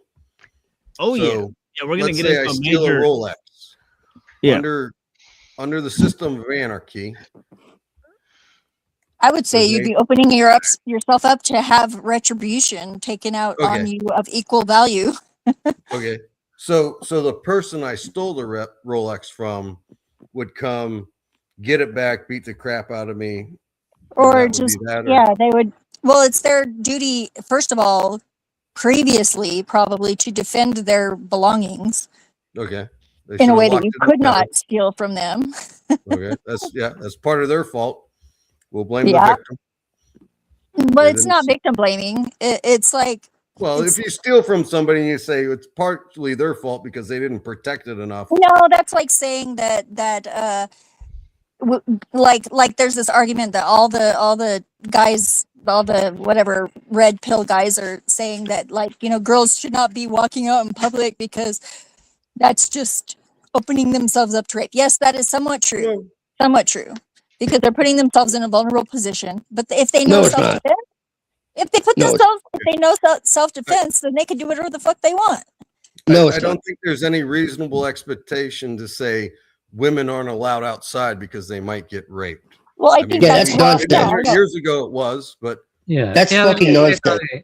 I Yeah, think let- it's yeah, let's nonsense too, but Yeah, let let's me just say go into something. some other things. I might play some music and then move into a Good very idea. Thank you. Yeah. Thank you, very- Muhammad. And inshallah, inshallah, brother. yeah, Inshallah. very anarchic view that's presented in the Robert Z, right? So as compared to Confucius, right? And some might claim that the Robert Z is sort of on par with legalism in the way it explains the sort of rapacious nature of criminals, right? So Robert Z is a criminal who has sort of a band of thieves, and they go around like looting and graping and plundering and so there's this whole thing about it. And of course we read Machiavelli, and then we went into Yep. Nietzsche, right? Yeah, Nietzsche, the wanderer and his shadow, right? He sort of writes about the origins of revenge, right? So anyways, here is some music, and we'll proceed to the Robert Z, which is another sort of amoralist viewpoint, right? So we're discussing amoralism, and sort of it's a major basis for the anarchy thing, right? One of the lines by Bakunin, right? Which is well known. He says something like, "When the last, priest is like devoured through the, and passes through the entrails of the last like statesman, like the, history will finally like be completed or something like that." So yeah, but anyways, let's get into this music, and we'll be right back in a second. Blessings to all the people, and let me just Hold on, let's Well, see if take I- it easy, y'all. I'll catch you Yeah, on the flip side. Yeah, appreciate you. Yeah, we'll be back in like, 4 minutes here. I mean, like 8 minutes here, I think. Yeah, I want to say one more thing before I move on, because it's just short.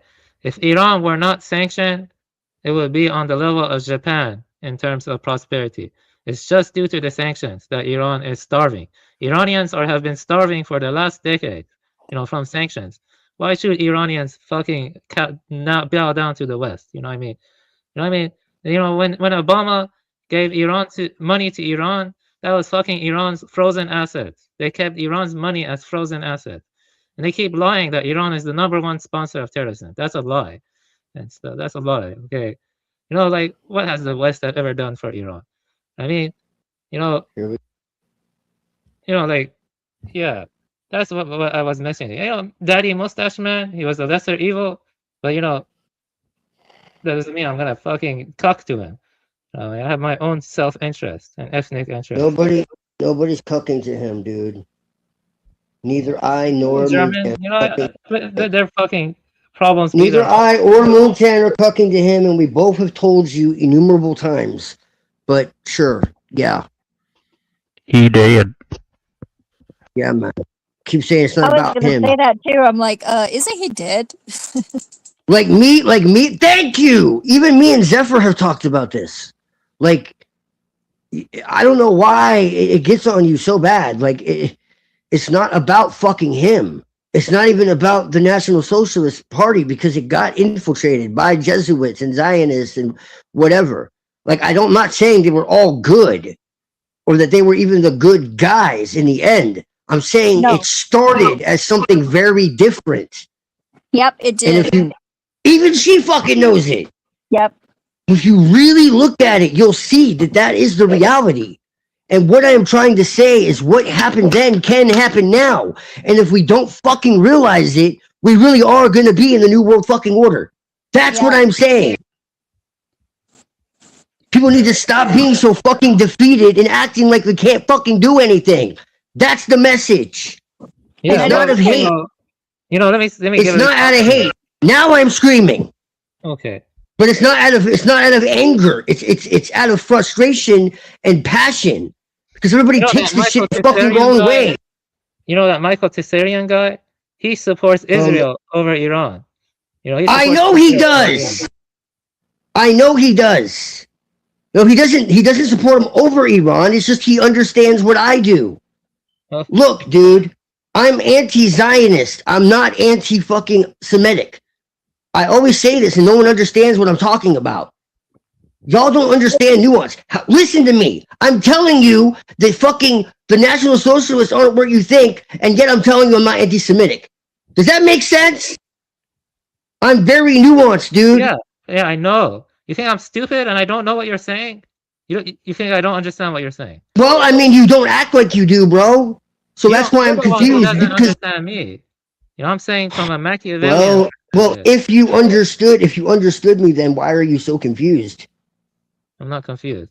You're the one who Well, doesn't. you act like it. You act You're like the it, one who though. doesn't seem to get me. Because you're telling me I'm going to build a statue to Mustache Man. No, dude. No. I'm saying his intentions were different in the beginning. Then everything went crazy because he tried to get peace and they didn't want fucking peace. So it got dirty. That's the truth. Is it wrong to say he was a okay painter? Like, I mean, his painting kind of sucked. they were okay. They were okay. No, actually, you know what? It really wasn't that bad. They kind of. I also think do George that to W. humi- Bush's paintings are kind of okay too. They're weird. They actually kind of humiliate him with that. Yeah. It's actually not. I mean, it wasn't the best, but it wasn't as bad as they say. No. And he was a vegetarian and he loved animals. And you know what's really crazy to me? You talk about vivisection. If you were in neuroscience, dude, you have to do vivisection to be a neuroscience. Yeah. So what are you talking about? Yelling over me. Stop fucking yelling over me. I'm fucking pissed off now. You have to give people room to fucking respond. God damn it. You know what I mean? You want to fucking duel? Do I look pissed off? Do I look pissed off? Do I look pissed off, Avian? Do I look pissed off, Avian? Do I look pissed off? Do I look pissed off? Why don't you go on camera? Let's see your facial expression. This is the difference. I'm yelling, but I'm not yelling angrily. I'm yelling with a smile on my face. It's called passion. And I can He's show Italian. the whole stream. You're just See, I'm not Italian. triggered. People think I'm triggered a lot of times. You're I'm not. not. I don't think It's just you're how I triggered. talk. I've It's never seen fucking you really stupid. triggered. Not really. Jeffrey, because you know me. Everyone's always like, he's triggered. He's triggered. No, I'm sitting here laughing No, at you're people's just fucking obnoxious. ignorance. That's all. Sometimes you're obnoxious. It's okay. Sometimes I'm laughing. Sometimes I put on a play and let people think what they want. It's like, yeah, I'm really angry. No.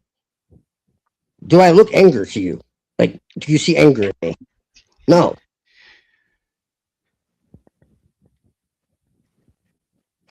So yeah, so shall we move along? Avian, do you want to respond really No, quick? let Avian talk. Don't interrupt him, Mohammed. Yeah, let's move along. Let's let Avian respond, and then we'll move along to the music. Yeah, don't interrupt him. No one interrupt him. The Robert Z. Yeah, go ahead, Avian. Blessings. Yeah, Dragon Ball Z. Do I look angry? Yeah, I'm not angry I either. think this is silly. Yeah, like.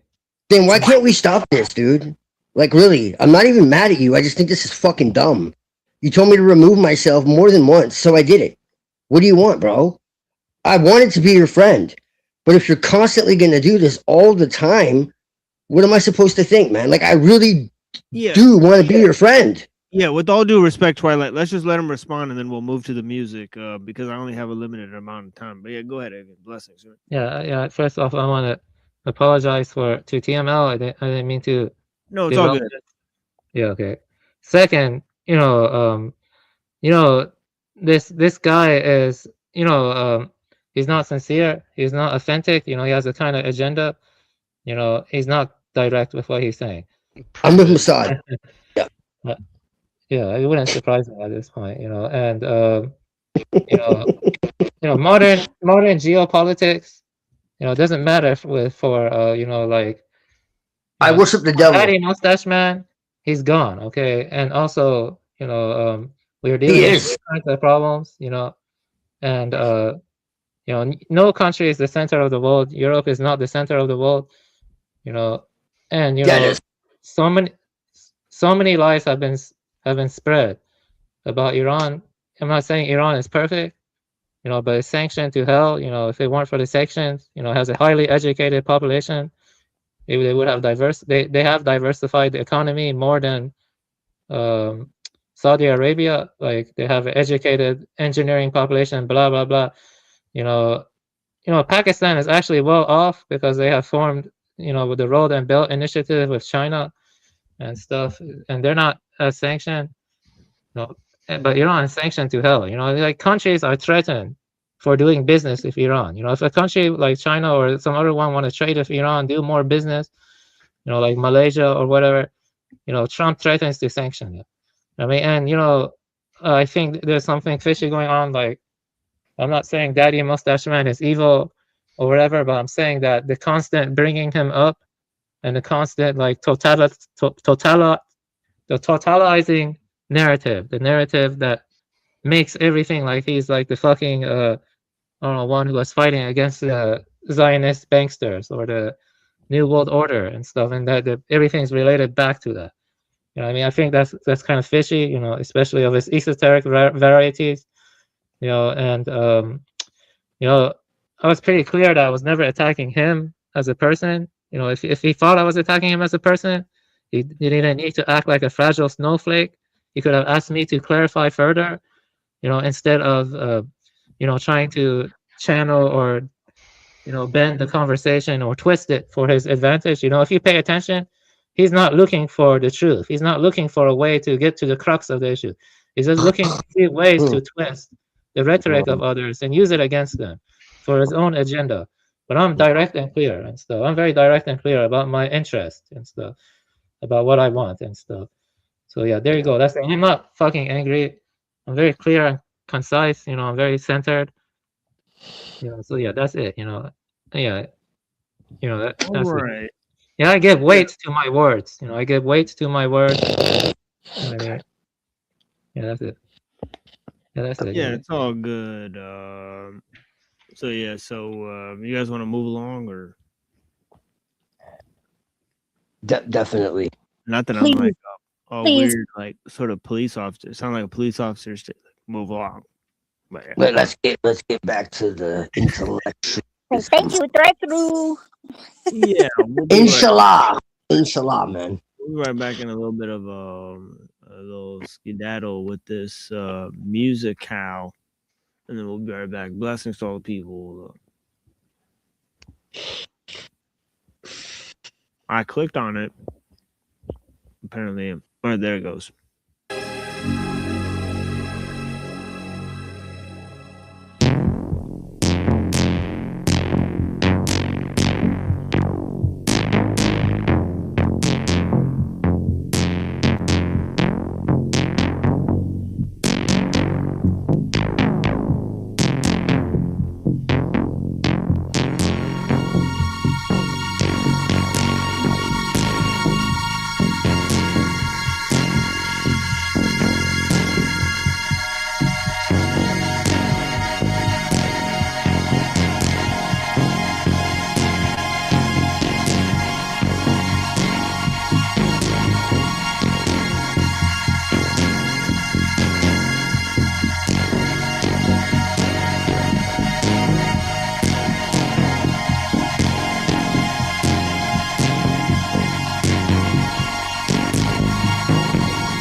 we'll come back to that soon.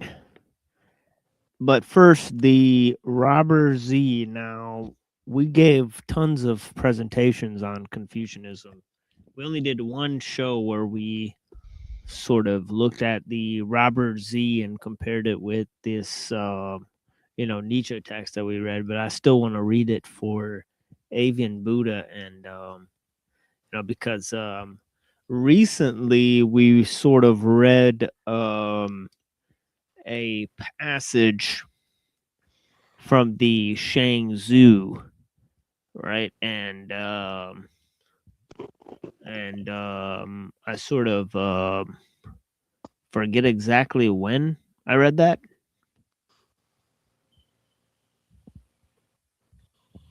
Does anybody remember when I read that? Right?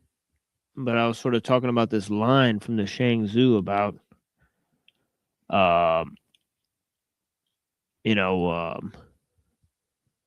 heavens, the prince among people is heaven's petty person, and heaven's petty person is a prince among people. And he's sort of talking about this idea of these people who celebrate when they mourn, and he's saying that they go beyond seeing things in a sort of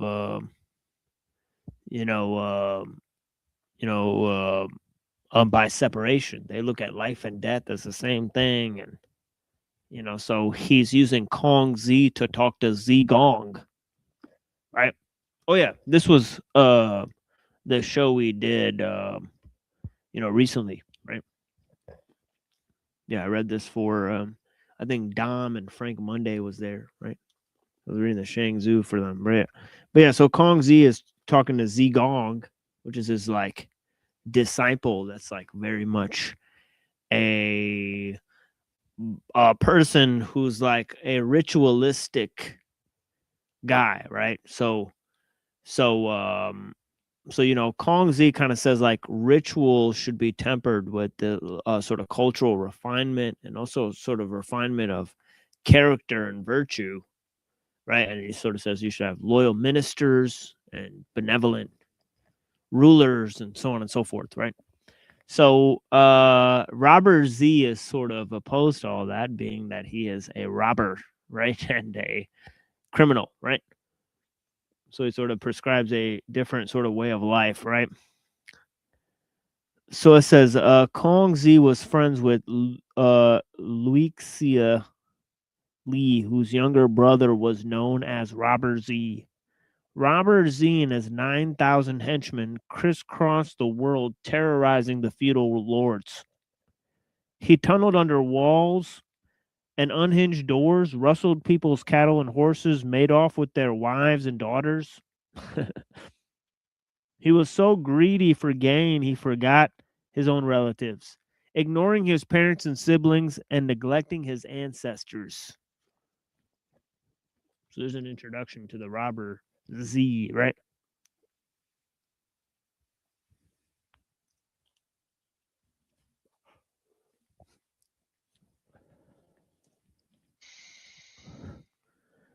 So we got messages disappearing. Sometimes there's different chats. There's like top chat, live chat. And then obviously the StreamYard chat is different than the YouTube chat. So it's all different. But yeah.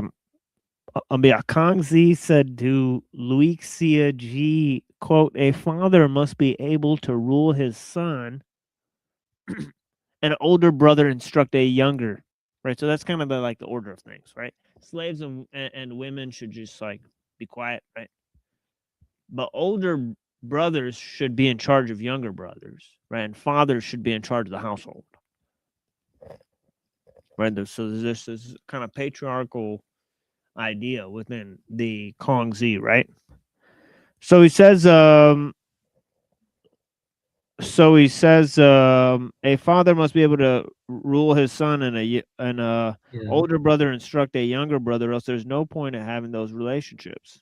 Yeah, can I read a poem that's related to that Chinese poem about the one? Yeah, Han Shan has something similar to say about ancient China and the role of woman in ancient China. Let me read it. All right. This, poem from Han Shan, and then I will read the short footnote. Raise girls, but not too many. Once born, they have to be trained. You'll pat their heads and tell them to be careful, or smack their behinds and yell to be still. And before they learn how to weave, they won't touch a basket or broom. Old Lady Chang cautioned her Jennies, "You're big, but no match for your mother." And here's the accompanying footnote to that poem. In traditional Chinese society, girls were of little use to a family because they had to be married off at their own family's expense, usually not long after they started weaving their trousseau and learning household skills. A Jenny is a young donkey. Although admittedly far-fetched, I can't help wonder if the last couplet isn't a reference to Chief Minister Cheng Yo and his sons Cheng Chi and Cheng Chon, both of whom rose to the highest ranks of government, only to end up on the wrong side of the An Lushan rebellion of the 750s. But yeah, that was Red Pine's translation of one poem from Cold Mountain, Han Shan. And so also I read Shi Wu Stonehouse, translated by Red Pine. Also, that was good. But yeah, Red Pine has translated a lot of Chinese poetry and stuff, like from different Zen monks and Taoists and stuff. Red Pine. Yeah, this is the intellect of Confucius, in book 1725. It says the master said, quote, women and servants are particularly hard to manage. If you're too familiar with them, they grow insolent, but if you are too distant, they grow resentful. Right? So that's his idea of women and servants. Yeah, I like the old Chinese attitude towards women. And so I think women learning to read and write is a very dangerous thing for social stability. Women should not learn to read and write on average. Yeah, so that's right. So it's anti sort of feminism, and sort of Plato participated in that because he sort of said that the women should be part of the guardians and stuff. But anyways, let's go to this. It says, now you are one of the ablest men of your generation, but your brother is Robert Z, a menace to the whole world, and you can't set him straight. Right? So he's saying, why can't you educate your own kinfolk as you're supposed to be doing, right? Right, excuse me for saying it, but I'm ashamed of you. May I go talk to him? Luixia G said, you say a father must be able to rule his son and an older brother instruct a younger. But if he already won't follow his father's rules or listen to his brother's instructions, what good will it do for you to debate with him? His mind rushes like a river, and his thoughts roar like a wind. He is strong enough to resist any enemy and clever enough to glorify any wrong. If you go along with him, he is happy. If you resist, he gets angry and verbally abusive. You mustn't go. But Kongzi wouldn't listen. So Yan Hui as his driver and Zi Gong as his attendant. So it's both his greater pupil and his lesser pupil, right? Yan Hui was seen as his disciple that was poor, but he was the one who imbibed his philosophy the most, right? He was the most beloved to Kongzi, right? Zi Gong, on the other hand, he said was the perfect ritual vessel, right? So he says he's sort of he understands ritual but not virtue, right? So he says, so these are the two guys here, right? So he says, Robert Z was just at that moment resting his henchmen on the south slope of Mount Tai, mincing and munching on human livers. Right, so he's a cannibal. Right, so as Kongzi dismounted his carriage and stepped forward to present himself to Robert Z's attendant. I am Kong Z from Lu. I hear your general has the most exalted righteousness. He said, bowing twice respectfully. The attendant went inside. Robert Z was furious when he heard. His eyes blazing like stars, his hair bristled until it raised his cap. Isn't this that clever artificial fellow, Kong Z from Lu? Tell him this for me. You talk and prattle, blindly praising Wen and Wu, capped with a tree branch cap, belted with the ribs of cows, crafting misleading theories. You eat without farming and dress without weaving, with your flapping lips and clucking tongue. You dare to create rights and wrongs, to bewilder the rulers of the world and keep the scholars from returning to their root. You blindly fabricate filial piety and brotherly love in an effort to insinuate yourself with the wealthy and propertied. The weight of your crimes is enormous. Hurry home, otherwise I'll add your liver to my afternoon snack. Kong Zi sent word. I have good fortune to know your brother, G, and want only to pay my respects. The attendant relayed the message, and Robert Z said, bring him in. Kong Zi shuffled forward, politely declining the offered mat. He returned a few steps and bowed twice to Robert Z. Robert Z was furious. He leaned on his sword with both legs sprawled, glaring, and growled like a nursing tigress.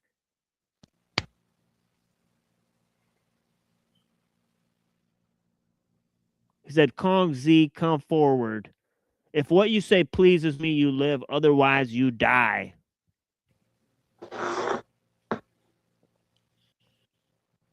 So, yeah, it goes on for a minute. But yeah. He says, I have heard that there are virtues in the world, said Kong Zi.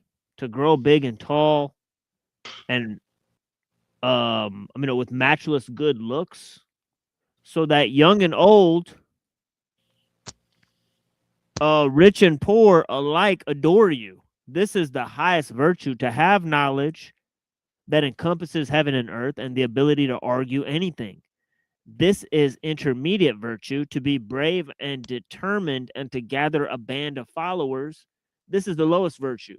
Someone with even one of these virtues is worthy to face south and call himself king, and you, general, combine all three.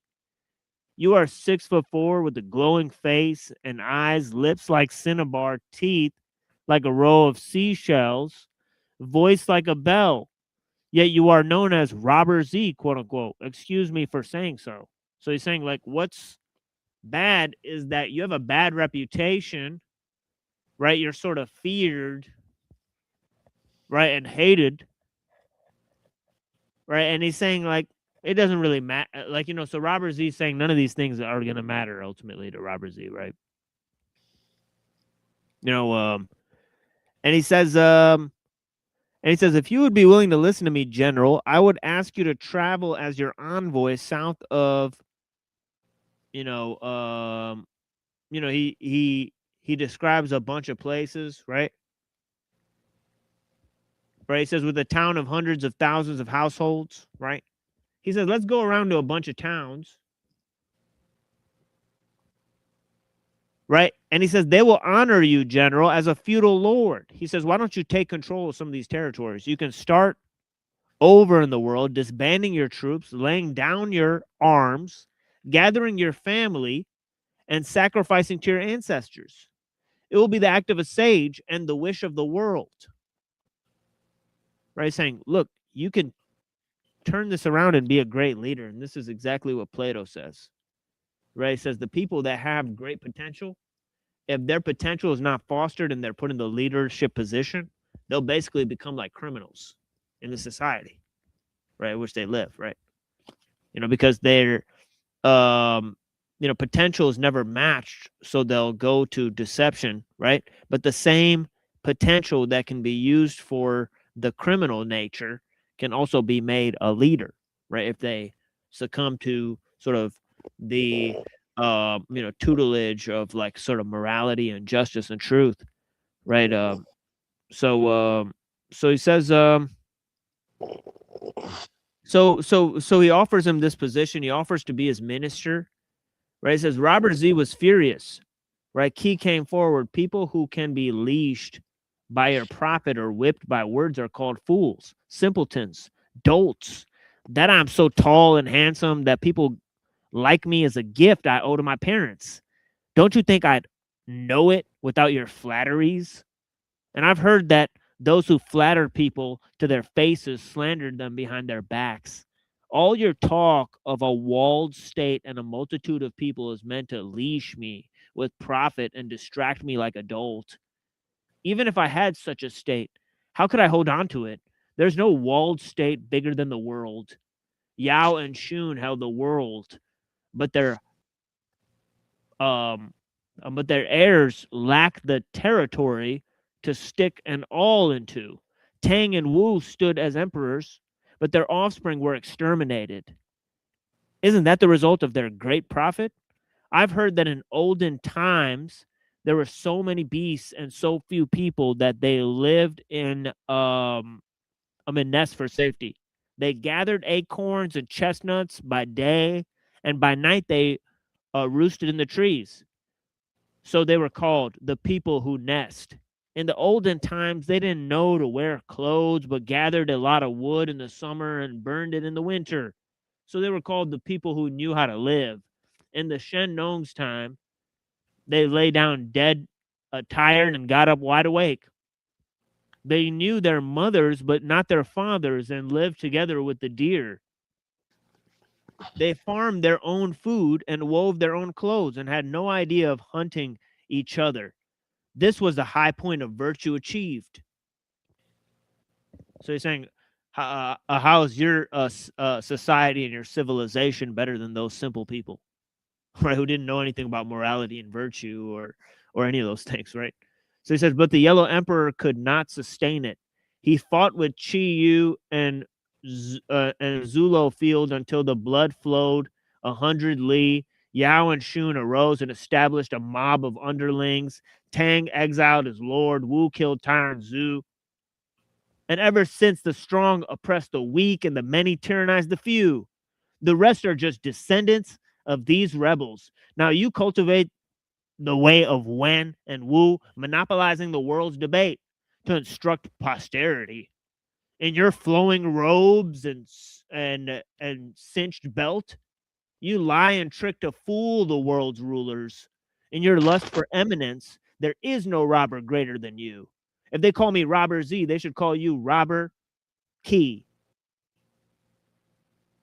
With your sweet talk, you turned Zilu into a follower and got him into doff his jaunty cap, unbuckle his long sword, and accept your instructions so that the whole world said Kong Zi knows how to stop violence and right wrongs. In the end, Zilu tried to kill the Lord of Wei, but he failed, and they hung his pickled corpse on the east gate. This is the failure of your teachings. You call yourself a man of ability or a sage? You were evicted from Lu twice and had to cover your tracks out of Wei, got in trouble in Qi, and were surrounded. No place in the world can tolerate you. You taught Zilu how to get pickled and brought him disaster. If you can't take care of yourself and can't take care of anyone else, what's this way of yours worth? The Yellow Emperor, Yao, Shun, Yu, Tang, and Wu are those whom the world exalts. But if we categorize them, they are forcefully, they all forcefully went against their essence and nature because profit confused them about their true self. So the actions were extremely shameful. Among those called loyal ministers in their era, none could compare to Prince B. Jan? Oh no. Wu and Zixu. Right, and he said one sank in the one sank in the river, and the other got his heart cut out. Right, so he's saying this is the legacy of the great leaders. Right, they all ended up dead. Right, so he says, in trying to persuade me, right, and tell me about the affairs of ghosts, then I'm incapable of knowing anything about that. But if you tell me about the affairs of humans, then it does not go beyond the preceding. This is all that I have heard and know. Now, let me tell you something about the human essence. The eyes want to see colors. The ears want to hear sounds. The mouth wants to taste flavors, and the emotions want fulfillment. People live at most 100 years, usually 80, sometimes 60, subtracting time spent recovering from illness, mourning death, fretting over worries. There are only 4 or 5 days a month people can open their mouth and laugh. Heaven and earth go on forever, but people die when their time comes. Put this perishable good in that eternal space, and its time flashes by like a galloping horse past a crack in the wall. If you're not gratifying your wishes and cherishing your days, then you do not understand the way. I reject everything you say. Go home right now without another word. This way of yours is crazy, fraudulent, vain, empty, and artificial business. It in no way fulfills the true self. Why even talk about it? Kongzi bowed twice and shuffled off.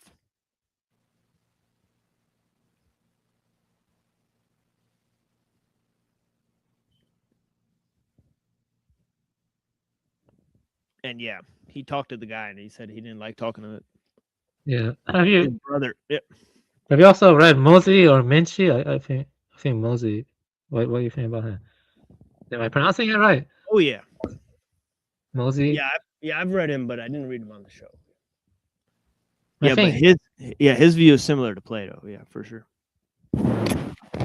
Yeah, I think if it was his name was David Hinton. He had a good book on the ancient Chinese philosophers. Let me see. Yeah, David Hinton. The 4 Chinese classics are Tao Te Ching, Shengzu, Analytics, and Mencius. Yeah, David Hinton translation. Do you have that book? We read Mencius. Yeah. Yeah, that book. I need to Yeah, we read read that some of Mencius. Yeah. book. Mencius. Yeah, that's cool. So much to read. Yeah. I read the Shangsu also. Yeah. Let me Yeah, I see. read Mosey as well, but I just, there's not time to focus on everything. We just focused on Confucianism, then Yeah, the yeah. response, from Taoism to Confucianism. Yeah. And then we sort of shelved that for a little while. So we'll move back to that in a little while. Yeah, got you. Do you know about the Neo-Confucian? The Neo-Confucian. Do you know about the Neo-Confucians? They actually mixed Taoism with Confucianism. Yeah. There was one Neo-Confucian I found that was very interesting. I'll try to find him again. Yeah, it's like Neoplatonism, right? Isn't that interesting? Yeah. Right. Yeah, It's like how they mix like Plato with Aristotle, right? So these guys mixed Yeah. Confucianism with Taoism, right? It's like being Yeah. and becoming, right? Yeah, but What the an thing is- abortion that is. That's an abortion. Mixing Plato and Aristotle. What kind of shit is that? It's a jubilee. I mean, it's something. I wouldn't blame the Jews for that one. I don't think that's their fault. Although they tend to really like Aristotle for some fucking Well, we're reason. talking about the Guide to the Perplexed. Of course, it wasn't Right, Maimonides. Yeah. but there is some stuff from Avicenna, obviously. Like Yeah. Maimonides was heavily influenced by Avicenna. Well, the thing, what's yeah, weird, it seemed what's weird though, is Yeah. Maimonides. Like, if you read him from an esoteric perspective, actually has some interesting things to say. Yeah, but both Maimonides and Aquinas. Oh they no! both Oh look no! at- The Hitler freak said something nice about a Jew. Oh no! Yeah. Call the papers. Call the Yeah, papers. but Avicenna, but Maimonides and Aquinas, they both use the cosmological argument that's provided by Avicenna. So that's pretty interesting. Aquinas is fucking trash. Yeah. And so does Descartes, Spinoza, and Leibniz. Right? They all use the cosmological argument. Spinoza is a real juggernaut, and he was Jewish. Spinoza is really good. I like Spinoza. But Maimonides, the thing is you can read him different ways. And you had Abraham Abulafia as well, and he had what's called the ecstatic Kabbalah, which is not the same as the more like theoretical. Well, there's some of it that was Lurianic, but there you have like the ecstatic, more what's like known as the prophetic Kabbalah, which is based in like Merkaba mysticism. that goes back to like the Book of Enoch. So it's BC. It's proto-Zohar. It goes back to like the what do you call it? Oh my gosh, drawing a blank. I don't, wait a second. You have the Sefer Yetzirah. That's what I'm thinking of. The Book of Creation. It goes back to like the 2nd century. And then you had the Merkaba mysticism that was in like the Book of Enoch and all that. And that's some wild stuff. It's not the same thing as the Zohar and what became the Kabbalah like in the 12th century. This is way before that. And that is just based in what I honestly think the entire Bible was in the very beginning before it got twisted into all this other stuff. Basically, before it was literal, it was all very mystical and was a totally different interpretation altogether. You had Moses Cordova, who was a light before, who kind of like restored it. He was right before Isaac Luria, and he had a very different interpretation. Yeah, of so it. basically, this is Zhao Donia. He conceptualized the Neo-Confucian cosmology of the day, explaining the relationship between human conduct and universal forces. And here's something interesting. CTUHLU, the CTUHLU was like the head of a Neo-Confucian anthology, and he fused Confucian ethics and concept from the Book of Changes, I Ching, with Taoist naturalism. He developed a metaphysics based on the idea that the many are ultimately one and the one is ultimate. This was the 11th century Chinese text to argue for inseparability of metaphysics or cosmology and ethics, as well as the first major Chinese text to explore the concept of the Teichutu, or the yin-yang symbol. It was like the first one to explore the yin-yang symbol, and contained his theory of creation. You can see on the right here, this is like the cosmology of that, and which can be summarized in the paraphrase of the first section. I'm just going to read this and that's enough. And then I'll show this image. In the beginning, there was Taichi, the great ultimate being, which was fundamentally identical with Wuji, the ultimate of non-being. Because of the abundance of energy within Taichi, it began to move and thus produce the yang, the positive cosmic force. When the activity of the yang reached its limit, it reverted to tranquility. Through tranquility, the yin, the negative cosmic force, was generated. When tranquility reached its limit, it returned to movement, yang. Thus, yin and yang generated each other. Then, through the union of the yin and the yang, the transformation of both, the 5 agents or elements of metal, wood, water, fire, and earth were brought into being. These 5 agents are conceived of as material principles rather than as concrete things. They can therefore be considered the common basis of all things. The interaction of yin and yang through different combinations of the 5 agents generates all things in a process of endless transformation. So this is what it looks like. I've seen this before, and so this then you have the yang and yin like that. That's like the supreme ultimate, and then you have the 5 elements, which the mixture of it can like generate all things and stuff. I just want to show you. This guy was a Neo-Confucian. So he was Zhu Danye. Okay, and yeah, that's it. Yeah, it's fascinating. Yeah, that guy was post Confucian. He kind of combined Taoist naturalism with the Confucian cosmology of the day or something. No, it's Neo-Confucianism. Yeah, Neo-Confucian. I say it was Neo-Confucian. Yeah, so it's post. It's not pre. It's post Confucian. Yeah, it's Neo-Confucian.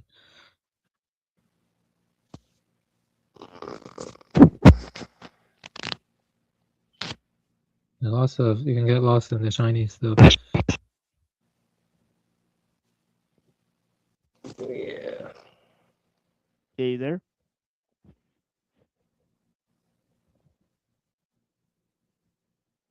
Yeah, it looked like your mic popped off there, Twilight. Oh no, I'm here, bro. Oh, for sure. I'm here for sure. Yeah. But as I was saying, there's what's known as the prophetic Kabbalah, and it's a very, very different interpretation of the Bible. Yeah, you got to That holler even for the Shambhala. that even I find interesting, and it's almost Gnostic, not in cosmology, but in the sense that it's based in personal experience, not belief.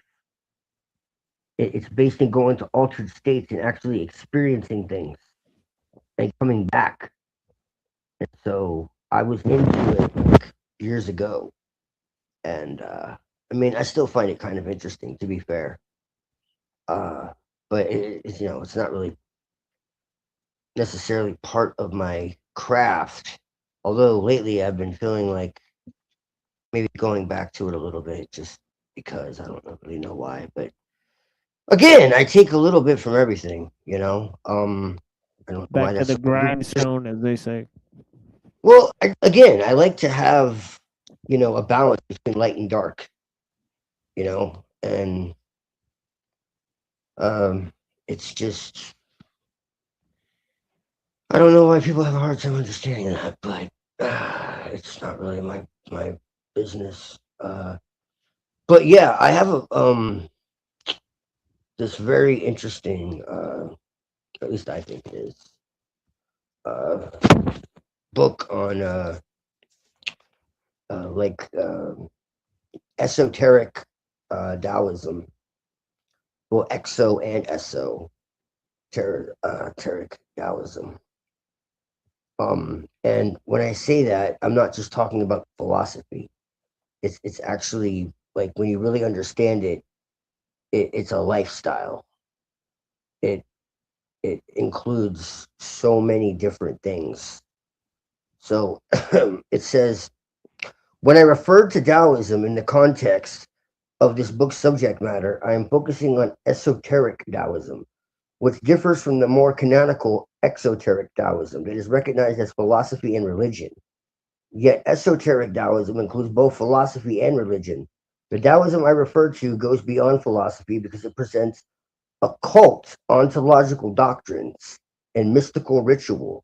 It also goes beyond the religious veneration of deities or otherworldly beings to address a more interactive relationship and direct communion with spirit realms. You seeing the parallels here? It's literally what I would consider Gnostic. What book was that? What book were you reading from? Yeah, there's a guy that we know that has a lot to say about this called Frank Monday. So shout out to Frank Monday. Yeah. We have a lot. We have a lot in common. Yeah, I actually did a video with him not too long ago. Oh yeah, I was watching. Was really great. Oh yeah, did you? I was observing. Yeah, it was really great. Yeah, him and I have a lot in common for sure. We were talking about collaborating. In fact, I like Frank. Frank's a good dude. Yeah. What was the book you're reading from? Like you have to cite the book you read from, so people can look into it. Yeah, I will in just a second. So, exoteric Taoism, which is the Taoism that is more properly conveyed to the public, is nature-based, seeking a harmonious relationship with nature that conserves and strives to avoid excess. It is about curbing ambitions and seeking peace. Exoteric Taoism is rooted in a way of life that follows the principle of Wu Wei, a principle of non-action. To understand what Wu Wei means, look to two seminal texts on Taoist philosophy, the Tao Te Ching, dating to around 600 to 500 BC, and how does she have this written? Okay, hold on. Yeah, I remember Adam Green, right? He used to always like say this one line, right? He used to be like, "We want Mashiach now." Like he used to, like say that, like sheesh. Like it was like a slogan he used to use it. We want Mashiach now. Well, because that's what the Chabad always says, and Chabad is 1000% influenced by Sabbateanism. Yeah, it was from. That's what a lot of people don't realize. That's what a lot of people don't realize is most of these so-called Jews are Sabbateans. That's why I call them Edomites. They're not real Jews in the traditional sense. Yosef or Binyamin, though. Huh? Which Messiah, though? Well, I mean, from a Christian perspective, they would call it the Antichrist, really. Even though I don't really What believe TML one would say, person. we want Mashiach now. What was like Ben Yosef or Benjamin? Well, for them it would be David. There's actually 4. Yeah, it's Joseph, David, Benjamin, and there's one other one I can't remember. Oh, there's 4. But yeah, Shit, I thought there was yeah. 2. No, there's 4. Yeah, there's 4. But anyways, Manasseh, I think.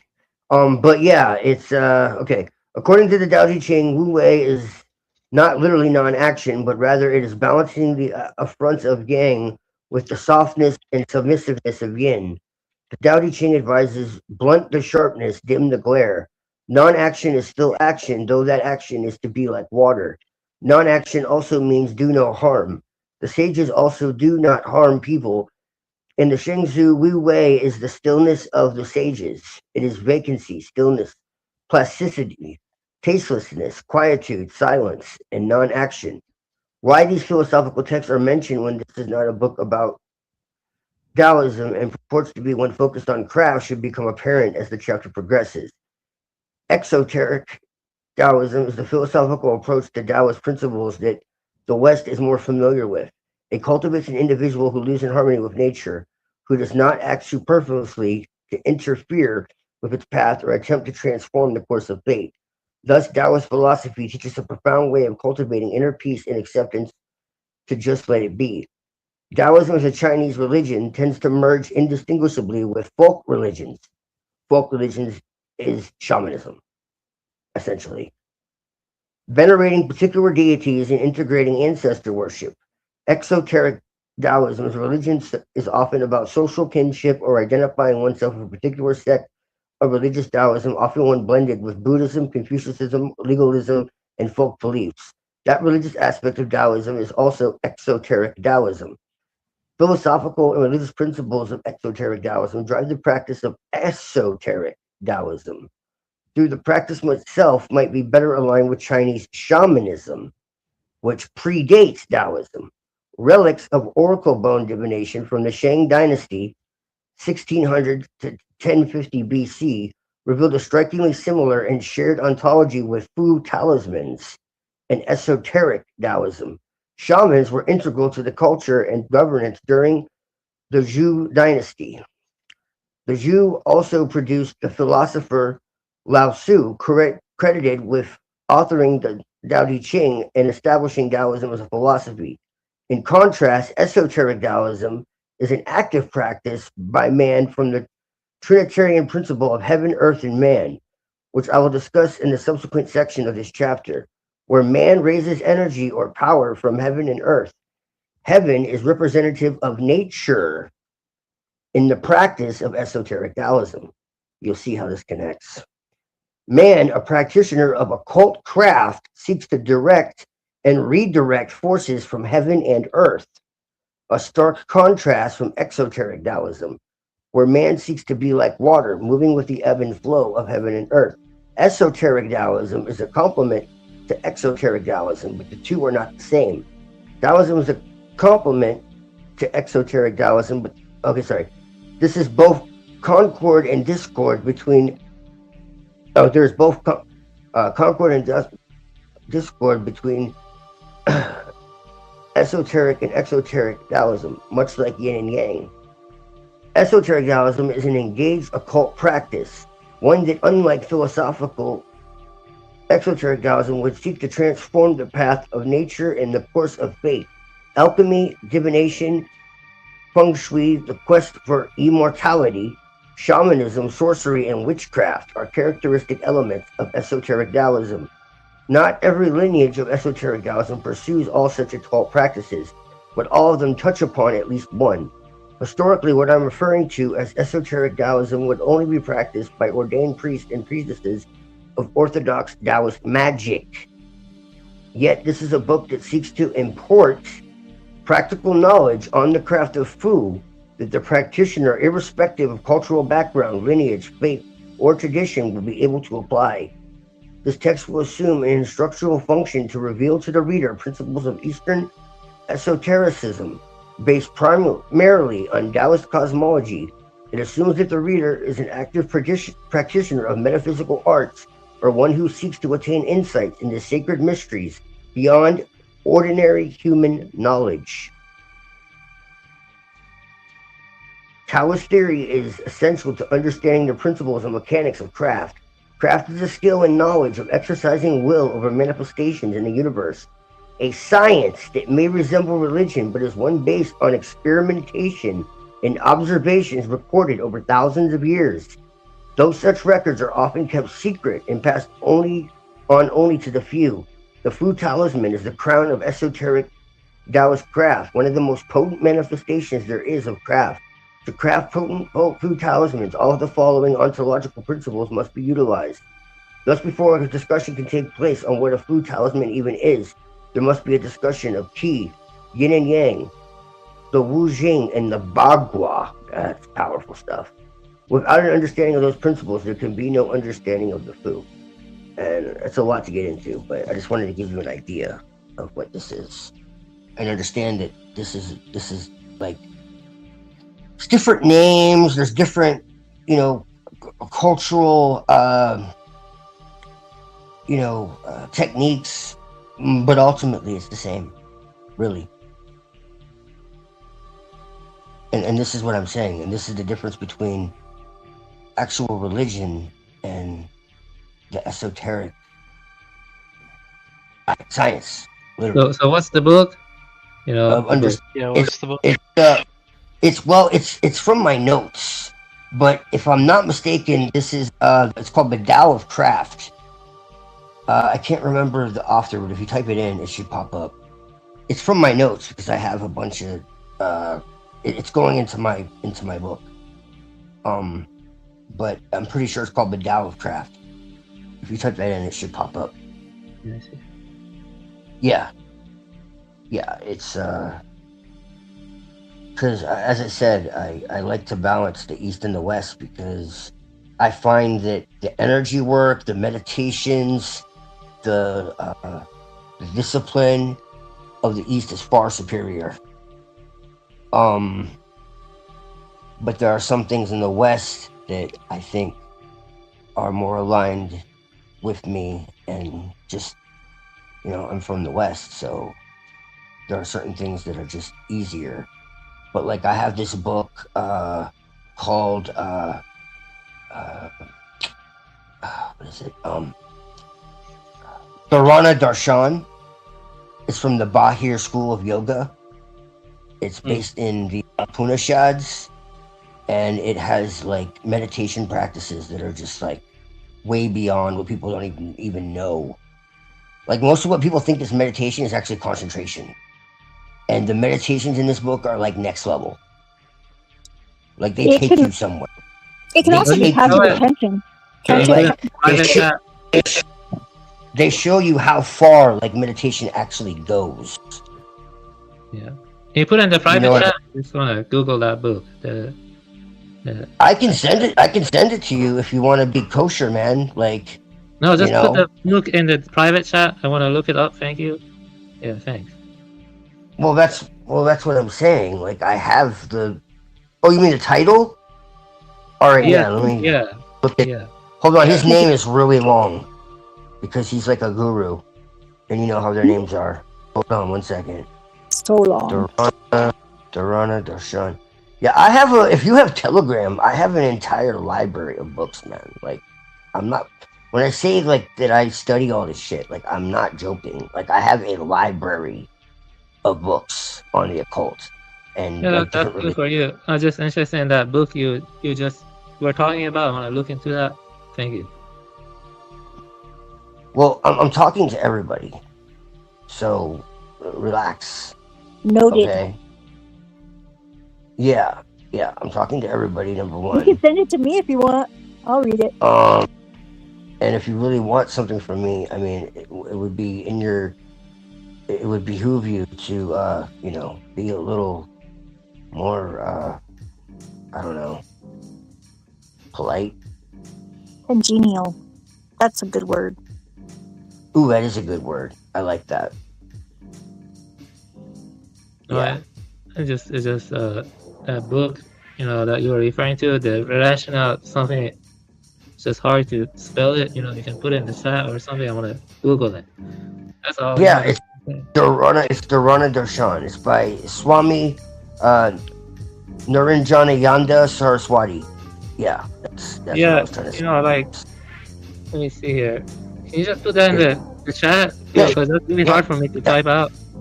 Yes. Yeah, I got it. I got it. I said I got it. You don't got to tell me 7 more times. I told you I got it. Like, relax. I got it. I was gonna fucking like send it. I was saying I have a telegram. Like, hold on. Okay, there you go. Boom. Yeah. Thank you. Thank you. So what I'm saying is, like, let me go into my library and I'll give you an talking about. Like, y'all don't understand. Like, I don't run for this shit. I have, see, what do I have here? I have 3,000 books. Okay, 3,000 that I've collected over the years. Okay, and they're all on like religion, the occult, magic, like energy, like just like everything you could think of. Tarot, astrology, alchemy, which, like, everything, literally everything. And so this is what I'm trying to say. Yeah, it's all just conceptual knowledge, though, because ultimately these practices. No, it's practice. They're like workbooks. They're like step-by-step guides. Like, I have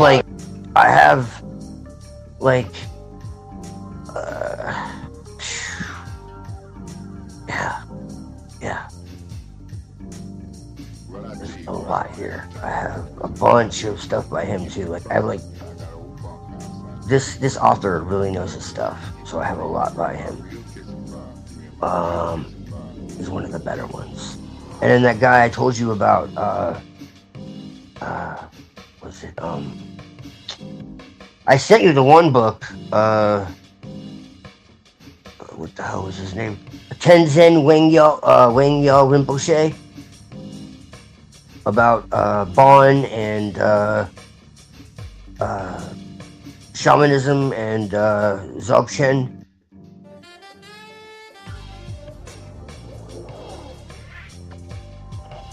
Was it light, sound, and form, or whatever, the 5 elements? Light, sound, and form. And it was like Dzogchen, I can't remember, but yeah, I have stuff on the Kabbalah. I think I have like Abraham Abulafia and like stuff with the Zohar, like all kinds of like Luciferian stuff. I have stuff on like Jesus, like lost gospels, and like I have everything you could think of. Like, it's all here. I have like a bunch of Sufi stuff. I have just, it's ridiculous. Literally like Australian, like Aboriginal, like traditional witchcraft from like Britain. Crowley. Yeah, that's good. That's why when people are like, well, you're just this or you're just that, and it's like, y'all don't understand how many influences I have. Like, it's absurd to be like, oh, you're a Thalimite. It's like, okay, man. Yeah, totally. Did I take influence from Crowley? Sure. When I was younger, most definitely. But was he the only one? No.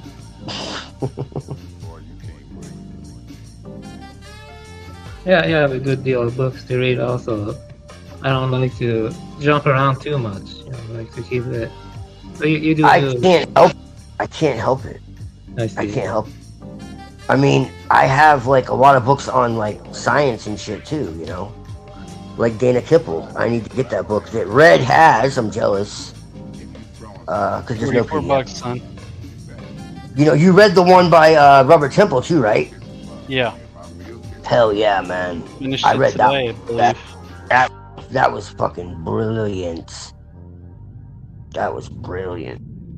I'm reading Embedelkis, however the fuck you say his name, on the mysteries. That's some wild shit. He was like one of the only true initiates of the mysteries, like back in the day. He was definitely a Telestai. Umbilicus, or however the hell you say his name. Alexander Dre in the Order of the Voltec. He's a magician who uses Carlos Castaneda and Kenneth Grant in union. If anyone knows who Carlos Castaneda is, he was a shaman.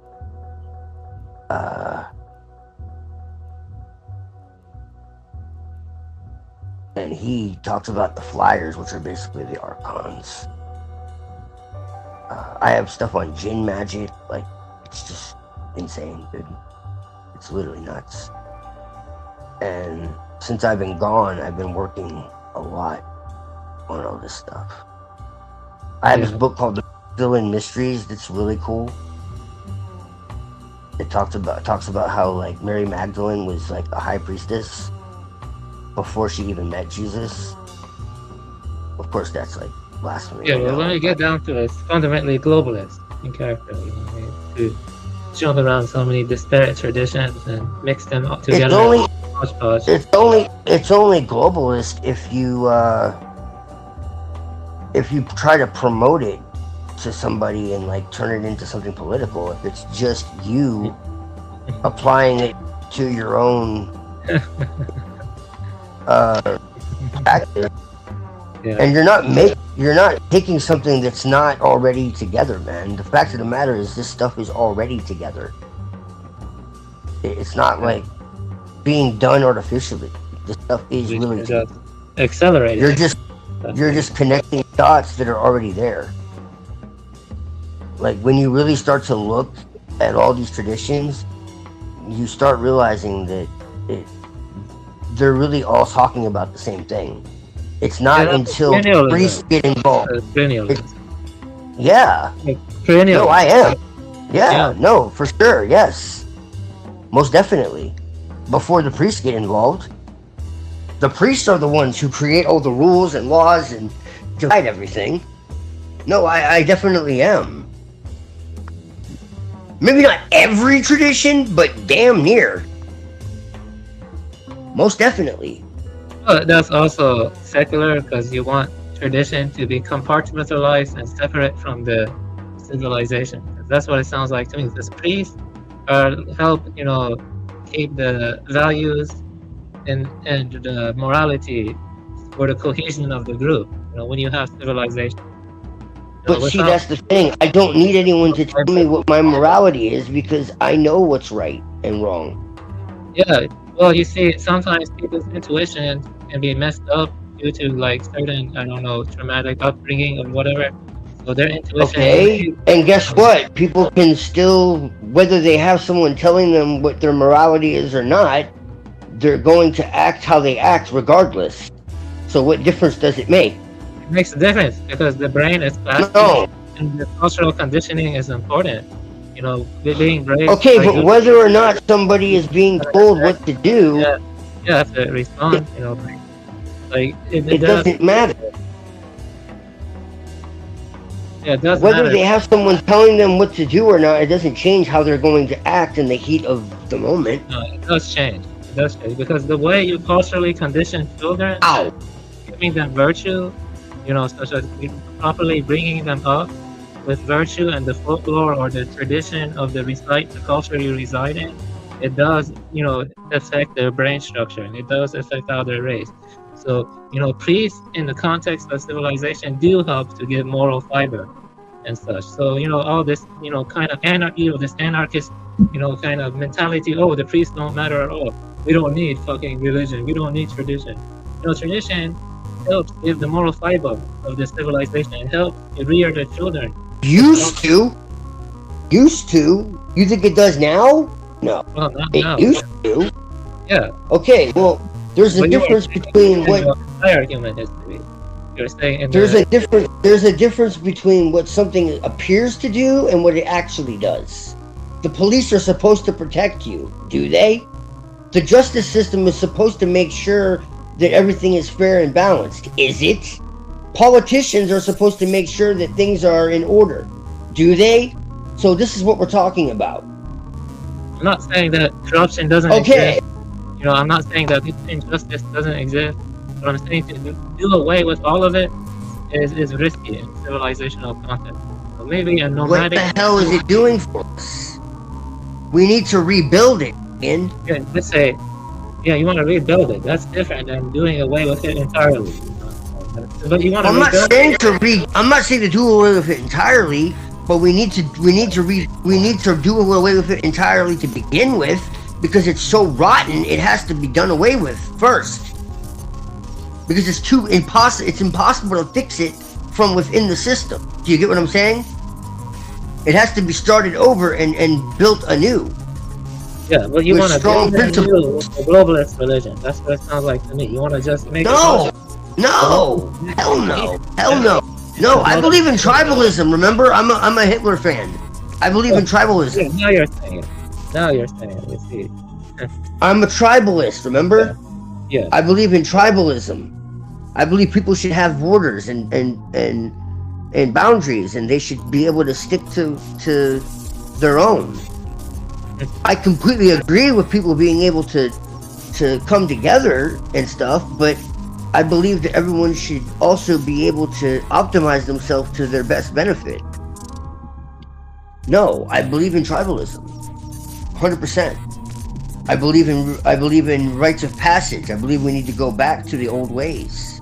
I believe in paganism. And why are you following a hodgepodge of East and West? Why don't you stick to your tribal traditions? That is based in my personal life. I'm not pushing that on anybody else.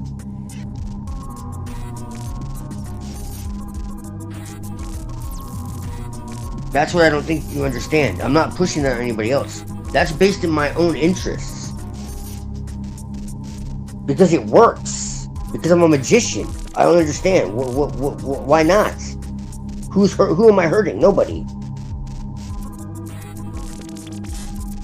It's interesting.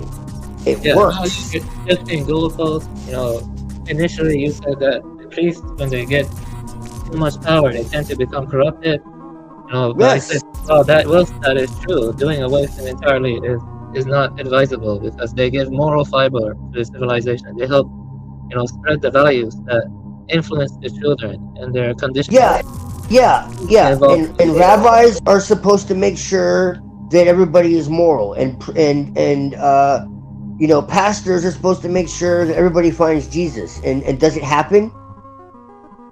That's your tradition, you know, like you do it. That's not my tradition. I'm not religious. Yeah, okay. But weren't your tribe in ancient past religious though? So why do away with your tribe's traditions for some weird hodgepodge of East and West? There are no what traditions, Avian? We don't have them anymore. You don't have them? Well, I have them, definitely. You know. What traditions? What traditions do you have? You live in America now, right? Yeah, that's unfortunate. What traditions do you have? What the hell traditions do we have anymore, Avian? I'm a Soto or Rensai Buddhist. One of those, I don't go in that direction. Well, you know, there were Buddhists in Central Asia, even in Iran and ancient times. We're talking about America though. We're in America right now, Avian. Yeah. Okay, Italy has been totally taken over, okay? They're not even in control of their own country anymore. Iran has been totally taken over. What tradition do we have left, Avian? Italy is fine. I don't see them sanctioned and starving like Iran. You know what I mean? Italy is fucked, bro. You're mistaken. Italy has been in a grip of terror for fucking hundreds of years. Look into the Ndrangheta and tell me it's fine. It's fine. I don't see them sanctioned and starving the way Iranians are from the sanctions. Bro, there was a mafia controlling Italy for fucking centuries that nobody even knew about. A global mafia that nobody even knew about for centuries. That if you said anything about, you end up in the fucking paper the next day. And that's a fact, and that's a mainstream fact. You didn't even have to believe in the Illuminati. This shit was a global mafia.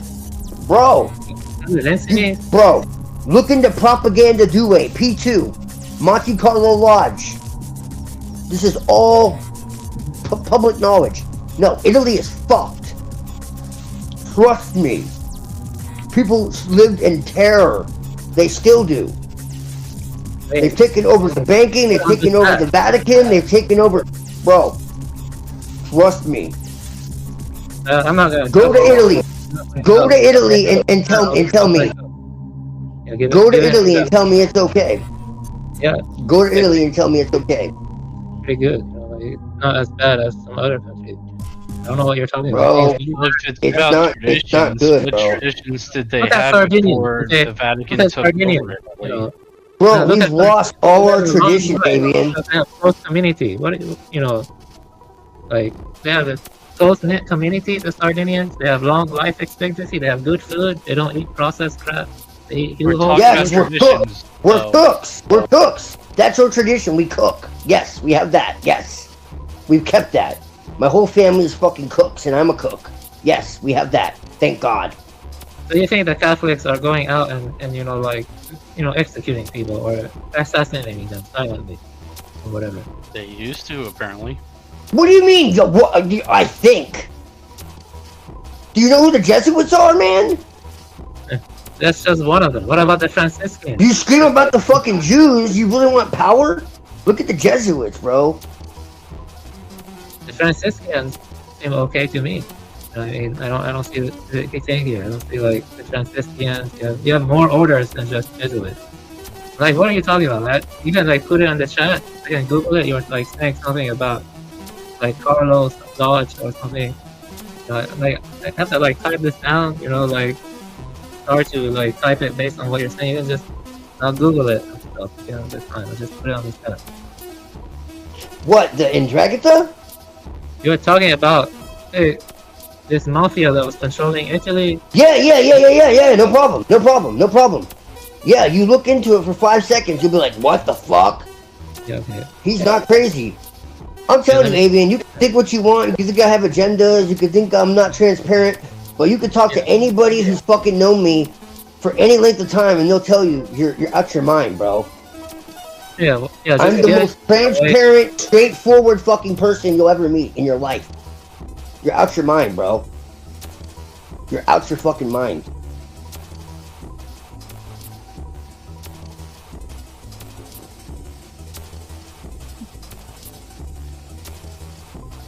Yeah, I'm looking at I say.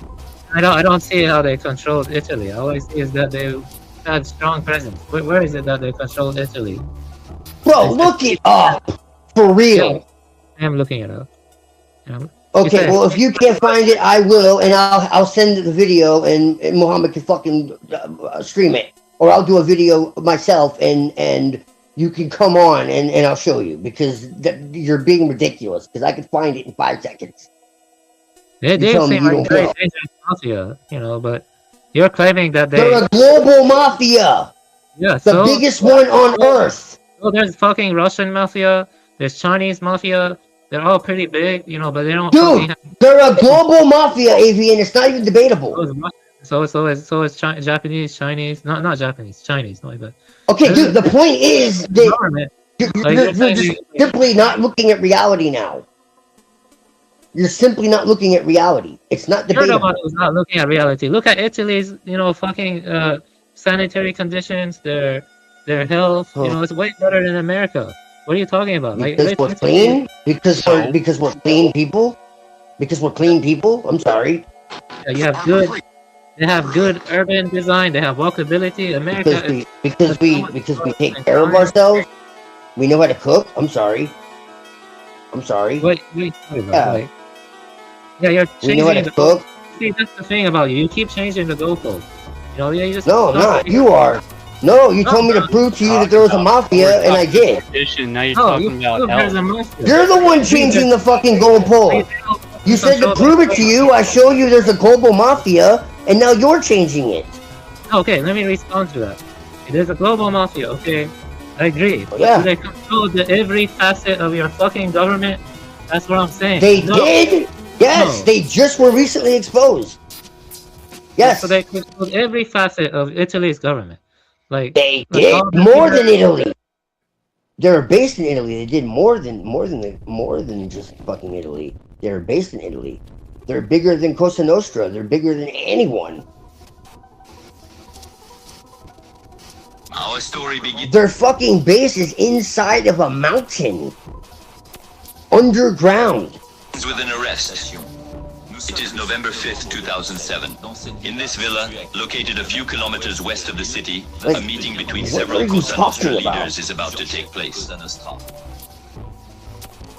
It's 9:20 a.m. Two men arrive. They don't know it, but the police are filming them from a distance. The police are sure of it. This is where a very big fish is hiding. Like, Propaganda Due, the dude was hung on a fucking bridge, upside down, masonically.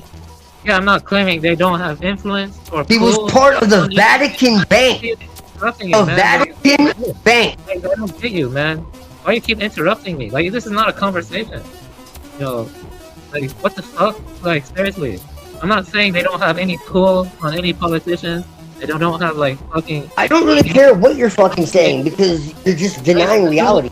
Finish. Like, you interrupted me again. Like I don't interrupt you half as much as you interrupt What me. are you Like, talking about? Interrupt you? You're just not looking at reality, dude. You're the one who's not looking at reality. What the fuck? No, I've already proved to you that what I'm saying is true, and you still want to keep going. Yeah, like I can't even. You just want to keep fucking going. You have no points. Yeah, my point is I've they don't already control. I've already proved what I was saying. Each time you come on, you fucked up shit. You know, like it's just like you don't let fucking people talk. You shot over them. You know, like let me fucking. Dude, talk. that's all you've done. That's all you've done. That's all I've done. You wanted me to prove to you, I did it. What more do you want? You didn't prove shit. What are you talking about? They don't. Yeah, I did. Yeah, I did. Oh, you did? I actually did. Yeah, I actually did. Why don't you put down the fucking bottle, dude? I'm not drinking. What are you talking about?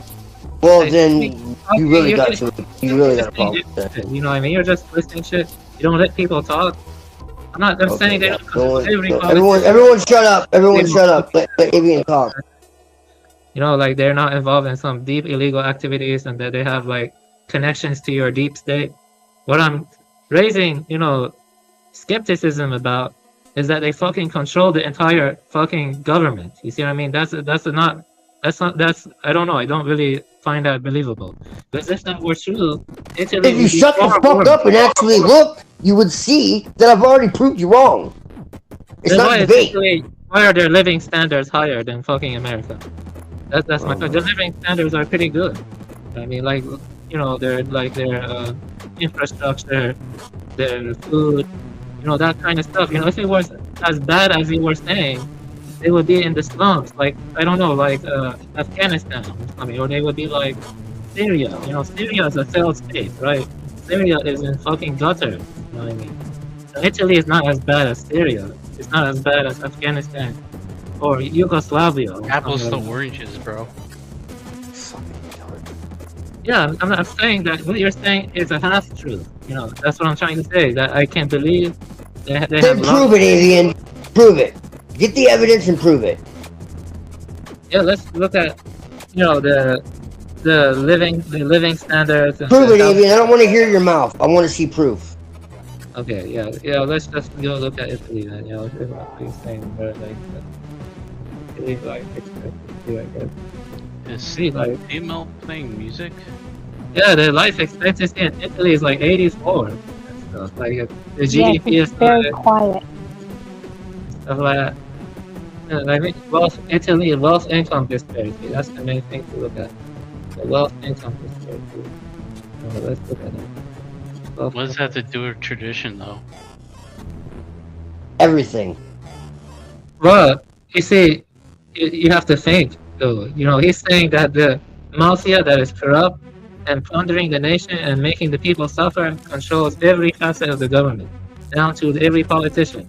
If that were the case, you would expect Italy to be a bigger slum. You would expect it to be like Syria. You would expect it to be like India in its more messed up areas, stuff Why like that. should it? Why would someone need to expect it to be that way? Bro, I literally just asked fucking AI on fucking DuckDuckGo. Yeah. That's how open it is. This is not a conspiracy theory. Oh, I actually asked it. The Andromeda has significantly infiltrated Italian politics, exerting influence to corruption and intimidation. I actually asked God. AI right here. Let me share it right here. I asked AI. I'll share the screen and I'll show you what they said. Okay, so you can get what I'm trying to say. Okay. Who cares what AI say? You know. Well, you're not gonna hurt their You get my feelings. point. You know. Oh You my can say that. fucking God. Can you share the screen? Like, I just want to read it quickly. Oh my gosh. Dude. Yeah. No, that it's claim been is an going exaggeration. for You fucking- that was centuries. exaggerating. You know, and the Nigrata is extremely powerful, especially in Calabria and transnational drug For trafficking. centuries. Yeah, and it does infiltrate parts of public administration and politics through corruption, intimidation, and influence over public procurement and local decision making. I said that. Europol and blah blah, for example, have described networks able to influence procurement procedures and divert European Union funds. Academic work documents patterns of collusion and local politicians and distortion of public spending and organized crime is controlled, but controls every facet of the Italian government doesn't hold up. Italy has extensive anti-mafia institutions and enforcement, specialized prosecutors, anti-mafia measures, parliamentary inquiries, major coordinated arrests, precisely because the state is not uniform. This is garbage, bro. Come on. Yeah.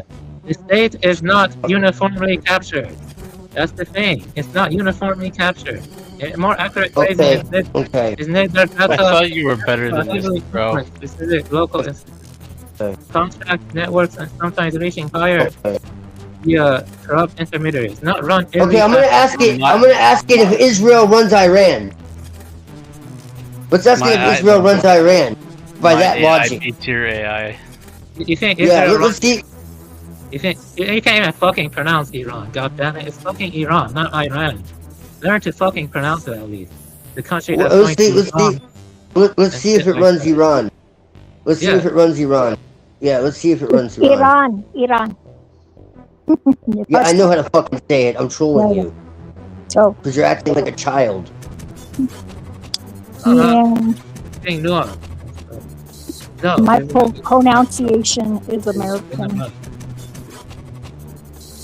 Yeah, but they do. They assassinated like the fucking nuclear scientist, and then they killed all his children, everyone related to him. Yeah. Let's ask. Let's ask. AI. Yeah, asked it. It said no. No, Iran is not run by Israel. In fact, the two countries have a long-standing hostile relationship. Iran's government does not recognize Israel's legitimacy and has called for its destruction. Oh, see? So Iran is bad because it called for Israel's destruction. Iran is not run by Israel. It is an independent nation with its own government and political system. Yeah. Historically, Iran and Israel had a cooperative relationship. Yeah. Iran's leadership has openly called for the destruction of Israel.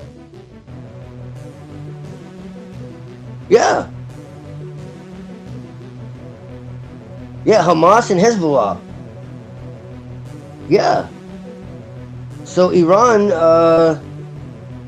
is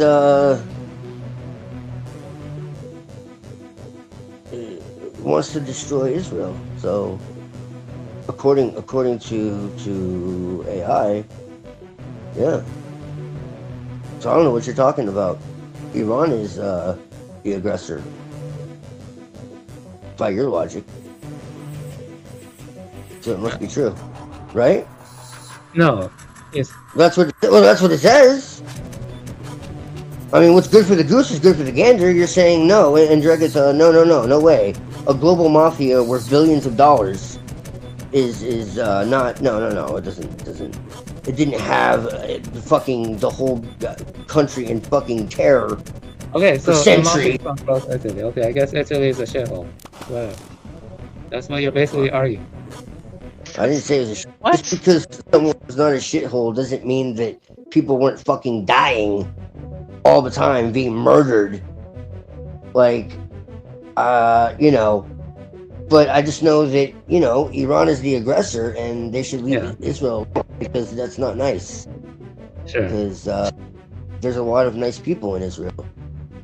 And Netanyahu is a piece of shit.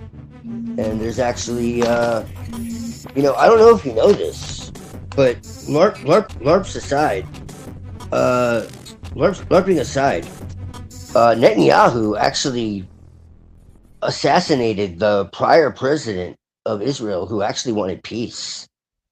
I don't know if you know this. Yeah, I know your Like kind of supposed to game. helicopter, I know the crash game or you're whatever it playing. was. Yeah, I can see. And then right that's there. what. I know the And game then you're that's what. playing. You know. And then that's what happened with the Yeah, IDF I think and you're all these not other better than people. you. LARPing as These Italian. That's what I think you are. these I think you're these not But you're IDF. as an Iranian, like why would you say that? Wait, Yeah, say I what? know, right? I sometimes wonder if he's Iranian. Say what? I think he's Jewish. You think I'm Jewish? Why would a Jew be against Israel? Like, I don't get it. Like, why would a Jew? I you know, mean, I don't know. like I've seen it. or something? Like those guys are against Israel, but they breed like crazy, or something. I don't No, I'm know. not. I'm just look at the. Like, you can't know, even the- like believe he's actually Italian. Like, Yeah, I don't. seriously, like you can't give him anything. Yeah. That's fucking funny. Like, what the hell, dude? Like he wants. I'm Italian as you can get, bro. I don't know what the fuck you're talking The about. past president of Israel was not making peace with Iran. He wasn't. You know, he was just. I know who you're talking about. He was Mizrahi. But he's just, you know, he's just his own thing. You know. He wanted peace with everyone, bro. What are you talking about? Like, it has He to actually do with. wasn't bad. He actually wasn't a bad guy.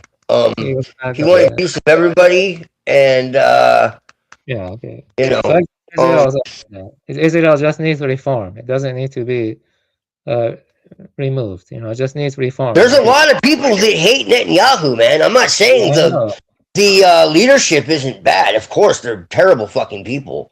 But I'm saying the citizens of Israel aren't bad people. Yeah, no, Israel is illegitimate. It's illegitimate. Yes, it is. Yes, it is. Yeah. Yes, it is. That's why there are rabbis who are against it. That's what I'm trying to say. There are rabbis that are legitimately against it. Yes. That's what I'm trying to say. People are like, well, if there aren't any good Jews, if there are good Jews, why aren't they against it? There are. They talk about how Zionism is legitimately antithetical to Judaism, and that the fucking the Zionists are all fucking atheists. Yeah, but you know that, and they are, but they're not really atheists. You know Sabbateans, that they're not. before Netanyahu, before Bibi, he was also a fucking Zionist. You know that, right? Like, Yes. Yes. Okay. Yeah. Big So then, what the surprise fuck are you there. talking about? Okay. What are you talking about? I don't know why you keep taking it to my side. I'm This lost. guy's like a fucking crackhead. I'm honestly. really. I don't get. Like, he's like a crackhead. Like one moment he's like I'm against Zionism. The next moment, oh, it's If he's this a crackhead, fucking- Against Zionism. I am against Zionism. 100%.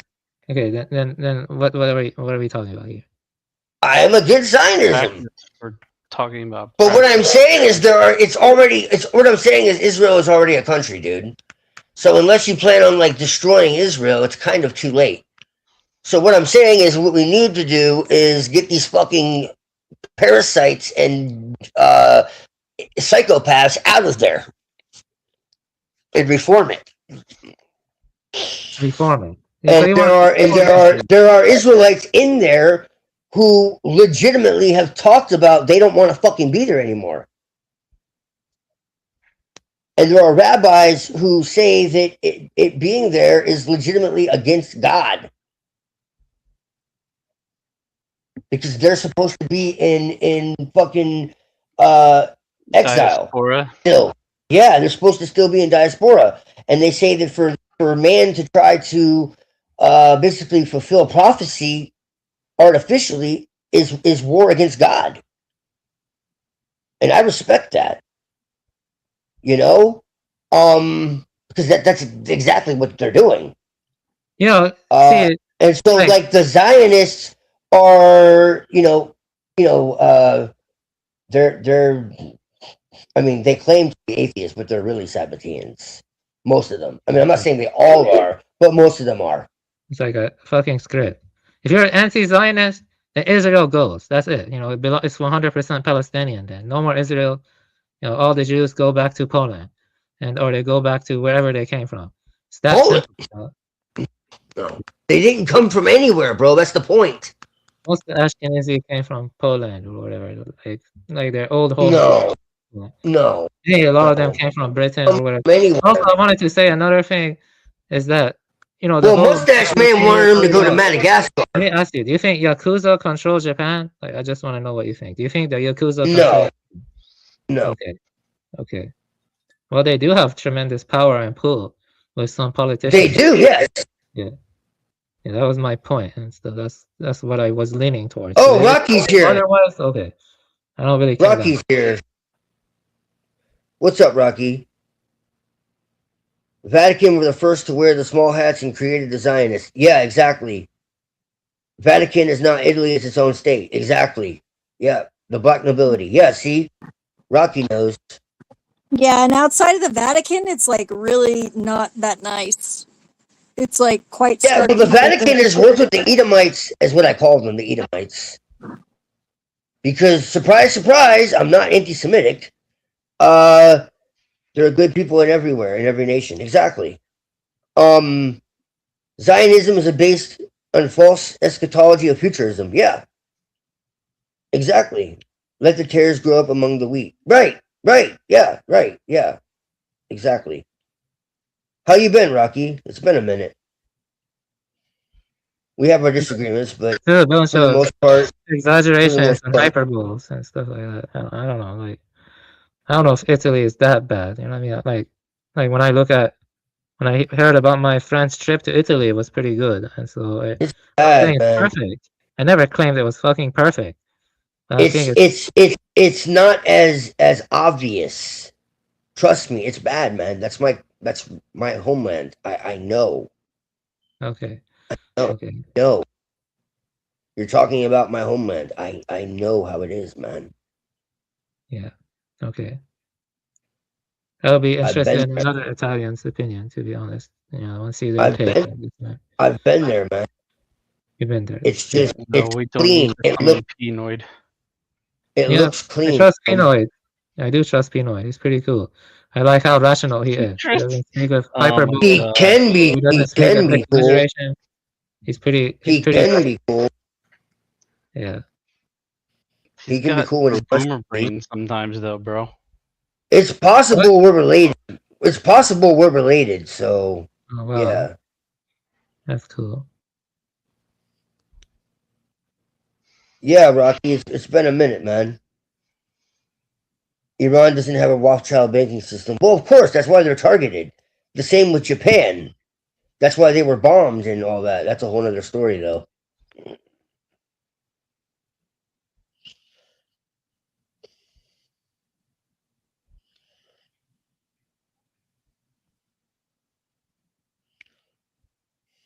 Yeah, definitely. But yeah, the Vatican started Zionism too. That's what a lot of people don't understand. So did Mustache Man. The Vatican started. Let's not the Vatican. The Vatican infiltrated the National Socialists for sure, 1,000%, 100,000%. That's why I'm not a neo-Nazi, because that shit is a setup. I had friends that were, and I lost them as friends because I refused to be anti-Semitic, and I refused to try to bring the Reich back because they're fucking fools. And that's actually what's kind of funny is like I legitimately lost friends because they got stuck in all this shit and they're trying to like bring it back. And I'm like, y'all are fucking stupid. Like, as much as you've looked into conspiracy theories and you can't see this as a dialectic, like, it's fucking dumb. Just like I had friends that were like black Hebrew Israelites. and they always talk about the white man this, the white man that, but they were always like friends with me. And I was always like, isn't this like a disconnect? And they're like, nah, you're different. And I'm like, yeah, but like, you hate white people. Like, what the fuck? It was just weird. You know, it's weird because like everybody has like the same propaganda. Like literally, it's all the same propaganda. Like everyone thinks they're chosen. Everybody thinks they're special. Everyone, you know, it's just a matter of it's white, it's black, it's Jewish, it's whatever the fuck. It's the same propaganda. It's nuts. I've seen all sides of it. White is such a like overgeneralization. I mean, like, what is really white? I mean, I think most people that are considered white nowadays are not like Indo-European. Right. but no, it's just crazy though, Zephyr, because everyone is told the same thing, just from a different Yeah, lens. well, that's relatively new delineation. I think it was 1930 census in America was basically like that's where the big delineation came between whites and not. Right. And then eventually Italians and Irish people became white. And well, we weren't allowed to be white. We were hung with the melanated. not at first, but nowadays you're considered white. Yep. Well, people don't realize that. Yeah. We were hung with the melanated people. We were too rowdy. Yeah, I know. We were too fucking rowdy, and we were rambunctious, and we acted. We weren't European enough. We were. My family we were troublemakers. We were troublemakers. And my so family they was fucking hung. listed as free coloreds, and then they married into a German family, which were white. And then we were always friendly with the Jews too. And yeah. So it's that's the thing. Yeah. Well, I'm So, like 132nd Sephardic, you know. like that's that's history. That's actual history. And so that's why like it's fucking hilarious to me that everyone's like has this opinion of me, because it's like I get into arguments with like even with Moontan, because she's like, you're Volk, and it's like, look, I had friends and girlfriends of like every race since the time I was 6 years old. What am I supposed to do? Just like disregard that? It's too fucking late. You know, I had friends of. Is she a purist? She's not a purist, is she? She is kind of a purist, and I understand it. No, I do. She's not against. She's not like against it. Yeah. She just thinks that people should stay with their own.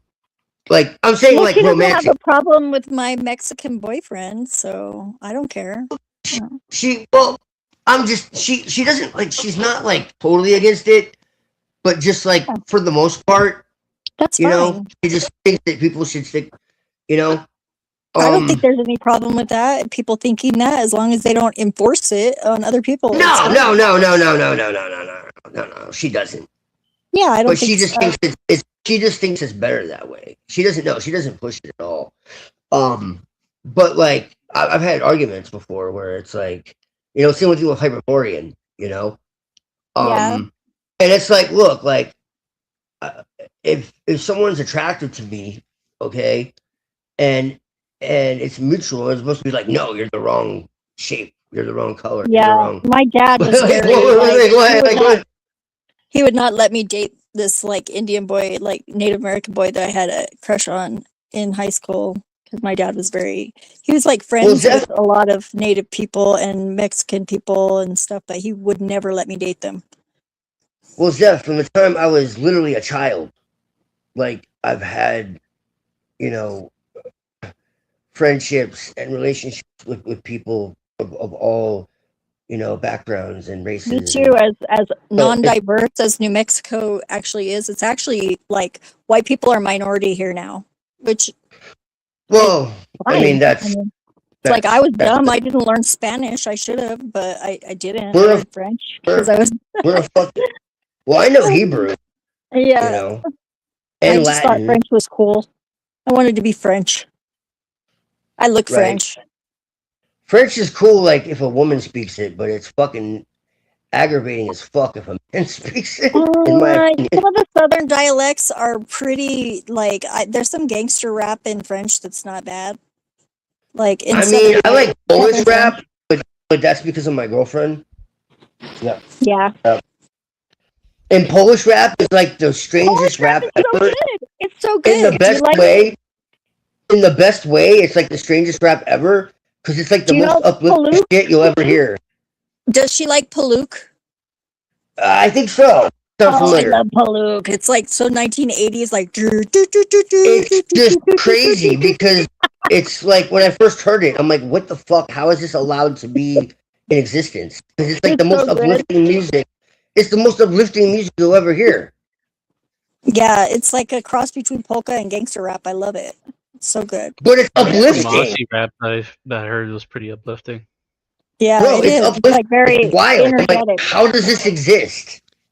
Yeah, it's very energetic. I like it. I like it. The Polish rap. Yeah.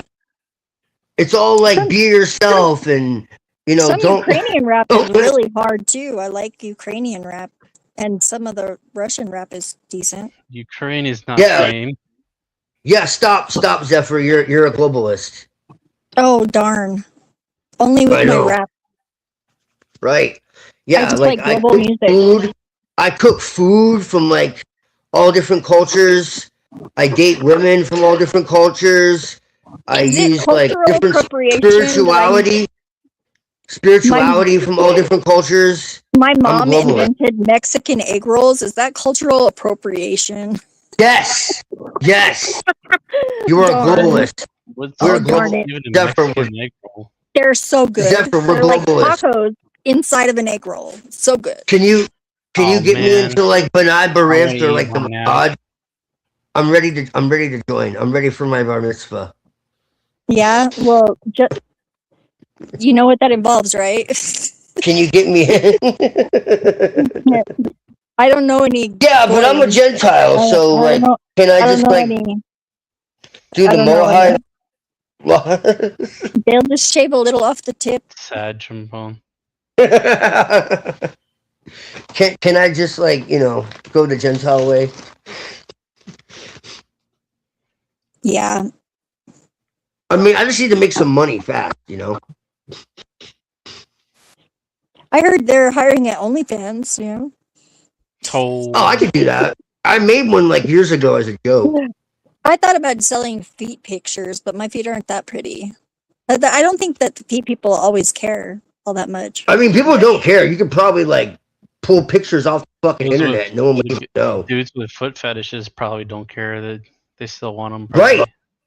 That's the thing, Red, is like you could get photos like off the internet and like no one would even know. How the fuck are they going to know it's not your feet?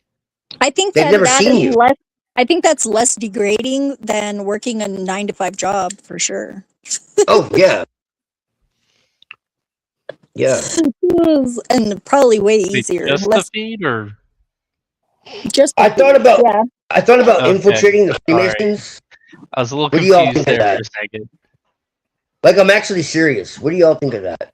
About me infiltrating Freemasons? Why? Like recently? Why not? They're nice Oh, people, like some you're of them. like doing Because I want to know the truth. They're nice people. I know some. I know. I know they are. Why would they tell you the truth though?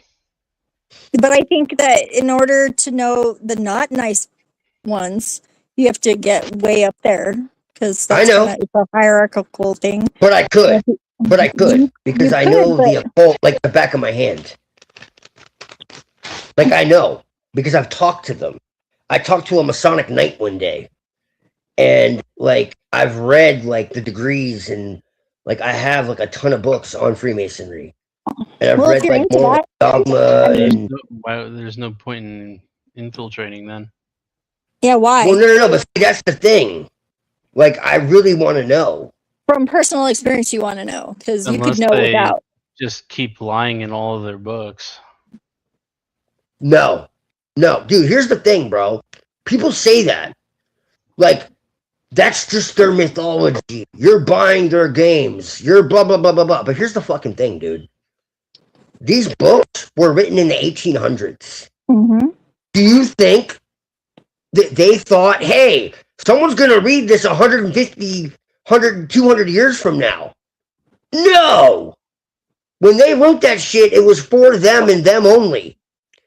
They didn't anticipate the fucking internet, okay?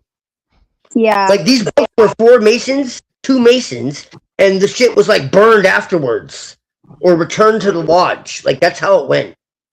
So these books that are older, okay, like, they revealed shit that they didn't think anybody was gonna get. Most people were fucking illiterate. Like, people like don't really think about these things, and it kind of blows my mind. And now it's kind of a moot point because like the whole knowledge is supposed to be being shared with everyone now. That's the decree. It's free knowledge. The decree. Yeah. From That who? From the Freemasons? Yeah. Like the knowledge is not to be like. It's like, up we're anymore. going open source, brothers. Yeah, We're going pretty much. That's open what they source. said. I can tell you this right now. The Masons aren't the ones in control. The very top of Masonry are Templar degrees. Okay? So the top is the Templars and the Jesuits. When you get to the very top, okay, the very top of Freemasonry and the top of the Jesuit order is the same fucking person. Okay? So the Freemasons are subservient to the Jesuits. And the very top, you got like the Martinists. They call themselves the Ls Cohen, the Royal Elect Knights of the Universe, or whatever the fuck. They have some like totally absurd, like narcissistic. Hold on, I'm gonna pull it up because I like the Oddfellows. I think the Oddfellows are interesting. No, they were They're like interesting. traffickers. And shit. I still think they're interesting. I wouldn't want to be one, but still. Yeah. So they're called the Order of Knight Masons Elect Priest of the Universe. How's that for a title? Yeah, I'll show you. Hold on.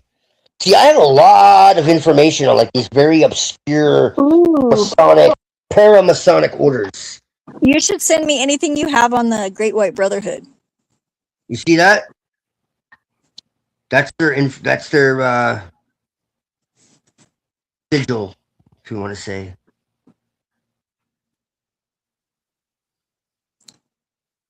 All right. So after the 33rd degree, which everyone thinks is the top, you have what's known as the Memphis Mizraim, which goes to the 100th, really, but usually only the 98th. And you know what's crazy? To get to the highest level of the Memphis Mizraim, you know what you have to believe? Lucifer, right? No. The Trinity. The Trinity. The Christian Trinity? The Trinity. There's a bunch of Trinities. Yeah, that's right. Yeah, so many infinite trinities. So you have the Sacred Military Constantine Order of St. George, or the Imperial Constantine Order of St. George, and the Order of the Constantine Angelic Knights of St. George. Is a dynasty order of knighthood of the House of Bourbon of Two Sicilies. Oh boy. Look into that one. Reigning House of Bourbon of Two Sicily as heirs of the House of Farnese. Look into that family. They created Zionism, among other things. When I say they created, okay, so owing to a notable success in liberating persecuted Christians in the Peloponnese, together with the Sovereign Military Order of Malta, it is one of a small number of Catholic orders that still have this status today. It is not an order trivially under the patronage of the Holy See, but its membership is restricted to practicing Catholics. Interesting. So it must be good, right? Founder, Constantine the Great. He was a secret worshiper of Mitra. Oh, so Constantine started a secret society? Yeah. One of the highest? Yeah, pretty And then much. there's another one that goes even higher called the Order of Saint Janarius, which is connected to Charles of Bourbon, King of Spain. But hold on a second. This is a Masonic order, a very high Masonic order, connected to nobility and the Vatican. Yeah, my line went through So I just want to make this very clear. through the Portuguese. And this is officially started by Constantine. And when I say Constantine, I mean that Constantine. Uh-huh. And this is way above the 33rd degree. So I just want to make this clear to everyone hearing me, okay? This is official. This isn't a theory. And everyone talks about the Freemasons, the Freemasons, the priests. Well, guess what? This is the tippy top of the Freemasons. And it's telling you right here, Constantine started it. Look into Farnese, Orsini, Aldobrandini. Don't let the Italian names fool you. They're not Italian. Nope. They go back to the Canaanites and to Zoroaster. Yeah, right. It's No. a deep. What are you deep talking rabbit- about? Canaanites and Zoroaster?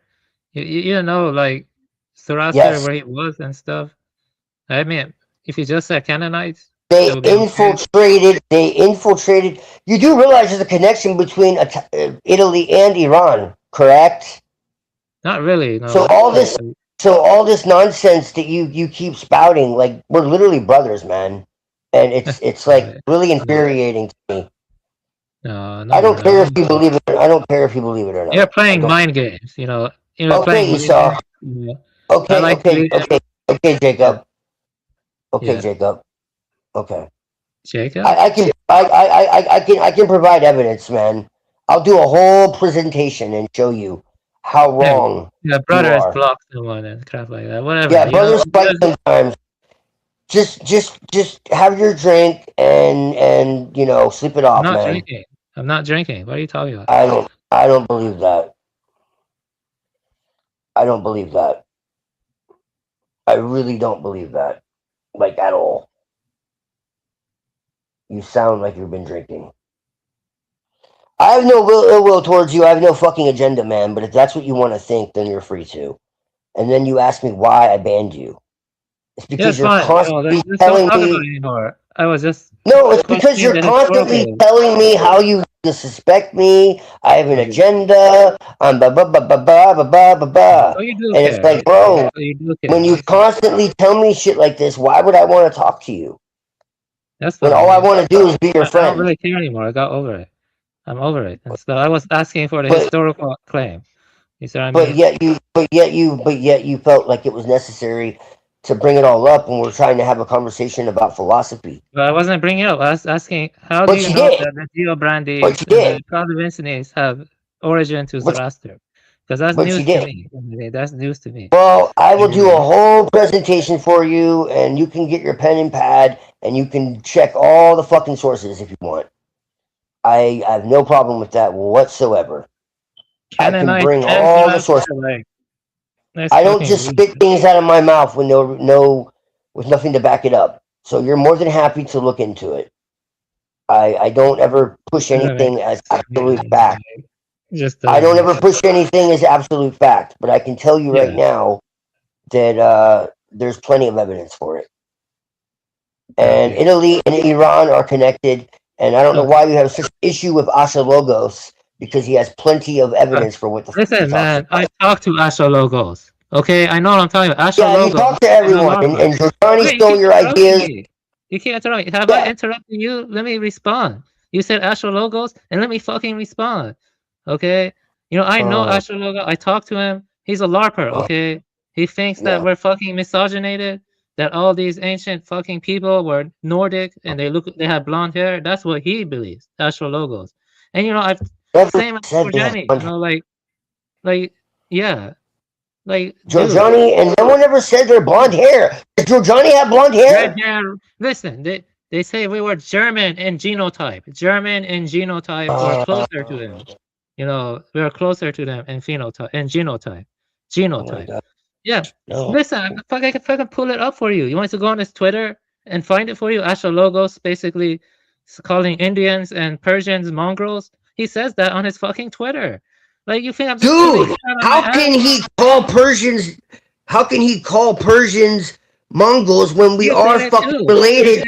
We said we were fucking mixed, okay? He said Bro, that we're too, all by Arabs, related. by Turks. We're by all Turks. Aryan. Yeah, you see, We're all Scythian. We're all Scythian. He believes that there was a Scythian Empire. Yeah. I have a Yeah, he book does. on it, dude. Yeah. Dude, I And he can bring thinks up they the were book about the Scythian Empire. And he thinks they were the upper caste and they were racially distinct from the brown masses. From the brown masses. Okay. Oh He my thinks they were, that's what he thinks. And I can pull up his Twitter and point it out to you because I don't like to jump around. I don't like to be scatterbrained. I like to be fucking single-minded.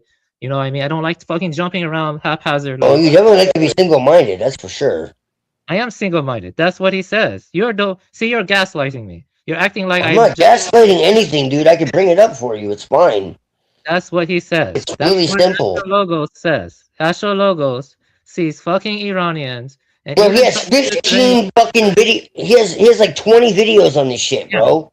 You're creating what's called a paper tiger, a straw man. I'm not creating a straw man. You see, this is your game. You know, he has like 20 videos on this shit. Yeah, 20 videos. I've seen it. Yeah. Yeah, I've seen the fucking videos and I've seen his Twitter. You think I'm just pulling shit out of my ass and stuff? I know you are because he has like 20 videos. Yeah. You know, and okay, so you're not addressing his videos. You're not addressing everything he says. You're cherry picking. No.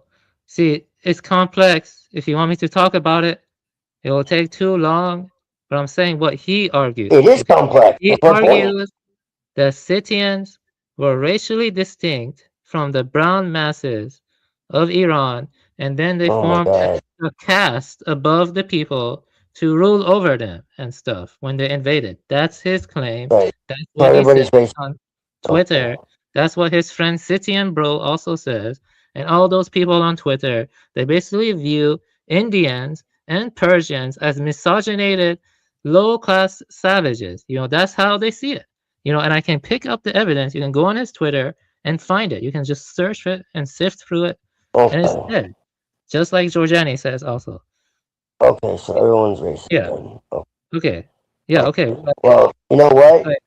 Everyone's trying to say that Europeans have no culture and Europeans haven't done anything. You're reading from a But the fucking fact of the fucking matter is, was I saying that the fact Europeans is have the no matter. culture? No, I'm not saying you are. I'm saying that's what people have been doing. Yeah, okay. Okay? Okay. That's what people have been doing. And so when we try to, like, you know, actually look into our history to see if this is true and we find the opposite, then everybody gets mad. You know? Europeans And I have just great find cultural that legacy. really, Okay? I find that really disingenuous, really. Okay. You see, but my issue here isn't with Europeans taking pride in their cultural legacy. It's when they fucking claim We're my not cultural allowed. legacy. We're not allowed. We're not allowed. We're not allowed. No, we're not. Everybody freak the fuck You're out. allowed to do that. You can go and talk about fucking Vikings. You can go talk about Greeks and say, I take great No, pride. we're not allowed. No one's not fucking bashing. We get annihilated. We get all of our culture destroyed, and then everyone tells us we have none. No, yeah, we don't. It was destroyed. What do you think TML and I are reading? We're reading your fucking Greeks, okay? We're reading the Greeks. We like Parmenides. We like all of these Greek thinkers. No one is fucking attacking your culture in the way you're saying. Except Greece was a melting pot, though. Greece was a melting pot, though. Wait, so what? was Iran. This is what I don't understand with everybody. Greece and Iran were both melting pots. Okay. So was Egypt. Tribalism It for you, but was. not tribalism for me. Okay, it's tribalism for Bro, you. But Greece not was tribalism. loaded. Bro, No, Greece had no, many you stick cultures to in your it. fucking tribe, and I'll stick to my goddamn tribe. Okay, you don't tell me what my fucking culture is. Okay, you know what I mean? I'm not telling you what your culture is. That's what you're not That was getting. the fucking issue here. You know what I You're mean? making it that. You're making it that. You're making. And stuff like that. You're No, making it that. You really fucking drive me up the wall, man. Like You drive really. yourself up the wall. You No, drive I just yourself up don't. the wall. You know, like No, you know, it's true. it's like You do it fucking to yourself. You do it just to agree yourself. to disagree. You know, but don't fucking say I'm strawmanning. You do it to yourself. You do it to yourself. No one's doing it but you. You only have yourself. Yeah. Go ahead and gaslight me and stuff. I'm not gaslighting you. You're gaslighting me. I'm not letting you do it. I haven't made any shit up and stuff like that. I'm just kind of you know, bedazzled on how you managed to gaslight yourself. Like I don't understand, because I didn't say any of this shit, so I don't know. You're reading from a script book. That's what I find fishy of it. It's like you're reading from a script book. You know. I'm not. No. I've said the same thing. It's like that. It's like some kind of weird mental gymnastics or whatever. No, that's what you're doing. No, you stick to your tribe. I'll stick to my tribe. You know, we're not fucking Italians. And I don't have a tribe. I don't have a tribe. Okay, then that's your problem. Don't fix your problem. You know, go ahead and deal with it. My tribe was wiped from the earth, so I don't know what you're talking about. Okay, got you. And your tribe, you have no tribe. That's good for you. Okay, you deal with that. So don't make. I'm gonna reform, but you know.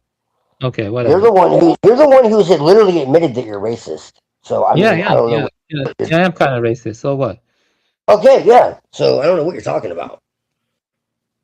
Yeah. I'm the Hitler lover, and I need to build statues and all that. But you've literally admitted that you're racist and you're anti-Semitic and all this bullshit. Yeah. But I'm the one with the problem. Yeah. Okay. Yeah. Makes a lot of sense. Yeah, I respect people's space. You know, they can fucking preserve their tribe. You know, like Pino, if he wants his tribe. Disingenuous. You're disingenuous. Also, tell me how I'm disingenuous. I'm curious. You talk out both sides of your mouth. Yeah, tell me how. The circumstances and depending on who you're talking to. Yeah. Well, you told me very different things. You told me very different things privately. I say what I say to whoever I say it to their fucking face. Yeah, I don't beat around the bush. Yeah, me neither. But I have been like. No, you do. No, you do. No, you do. Yeah, no, you do. So like, I say what I say, and I don't care what anyone thinks about it. Yeah, I say it with respect, but I say what I say. That's good for you. I don't start shit for no reason. Yeah, but if somebody comes at me, it is what it is. Yeah, I'm not coming at you. I'm just. Thank you, Rocky. I agree. The adversary comes to kill, steal, and destroy, and cause division and discord. Absolutely, I agree. Yeah, so then, like. I'm confused here. I don't see how I'm like concealing anything. I have been refining my views. You know, my views do change as I like. Yeah, 2 weeks ago you wanted to end humanity. So I'm sorry, dude. I can't really take you seriously. Yeah, you wanted to end humanity. You're mad that you're mad at Hitler because he didn't finish the job. No. You're mad at Hitler because he didn't finish the job. Yeah, it will end itself, you know, because of the unsustainable system. You were mad at Hitler because he didn't finish the job. That's what you told me. Yeah, Hadrian was better. Hadrian was more interesting. Yeah. Yeah. Yeah, he didn't finish the job, and so you were mad. Yeah, Hadrian. He was too compassionate. Yes. That's what you told me. Yes, I agree. Yes. That's the problem. Yeah, that's what the problem with Hitler you have.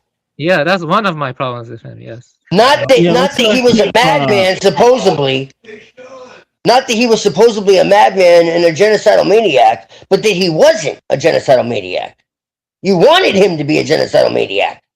Yeah. Yeah. Let's start sort of like moving towards like maybe like shutting it down soon. Yeah. Because you wanted humanity to be exterminated. No, I don't. No, that's not what I want. No. I have the chat. No, I have the chat. You did. It's like 7 hours in. I said if mankind cannot reduce to 12th century technological complexity, then it's better it goes extinct. That's what I said. Right. Because so you're God. You can choose whether people live or die. Yeah, you sound like them. You realize how much the ecosystems around the world are being disrupted? How many species? I do, Avian. Yeah. And it hurt. But it doesn't mean that I can play God and decide who lives and dies. That's what dictators do. I'm not playing God. I'm just saying that If you know evolution is right, then species go extinct way before humans ever came around. yeah, that's right. That's a good point. You know, that's I've actually talked about that matter with others. That's actually a valid point. But let me say this though. You know, I'm not saying that I want to like If you sadistic. can butthurt because of I'm not. humans, Avian, the point is, Avian, I blocked you that's because just I got tired evolution. of you I pretending don't to be care. my You know, friend. I stopped I caring. blocked you because I got tired of you pretending to be my friend when I legitimately, genuinely wanted to be your friend. Yeah. And Fuck. Yeah, I don't believe that one bit. Shut up. Yeah. I don't believe that one bit, you know. I just got tired of you constantly saying these things about me. You can't When even write. all I tried to do is be genuine with you whatever. Like what the fuck?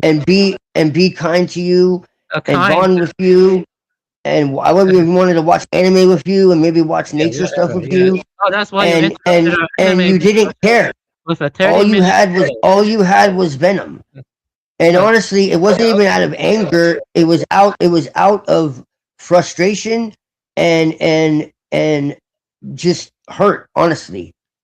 Yeah. You see, this is just You want to vampirize me, and I'm not going to allow it. You don't let me speak. I'm not going to allow it. You're not going to. Why? When all you have is vitriol. Why?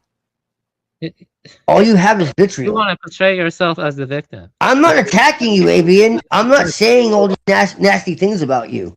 I'm not attacking your character. What's up now, you punk chick? Yeah. Hey, what's up? We got a problem, Toothpick? I said, do we have a problem? Oh, we got a problem, brother. Right here. Here's a right there. Right there. All right.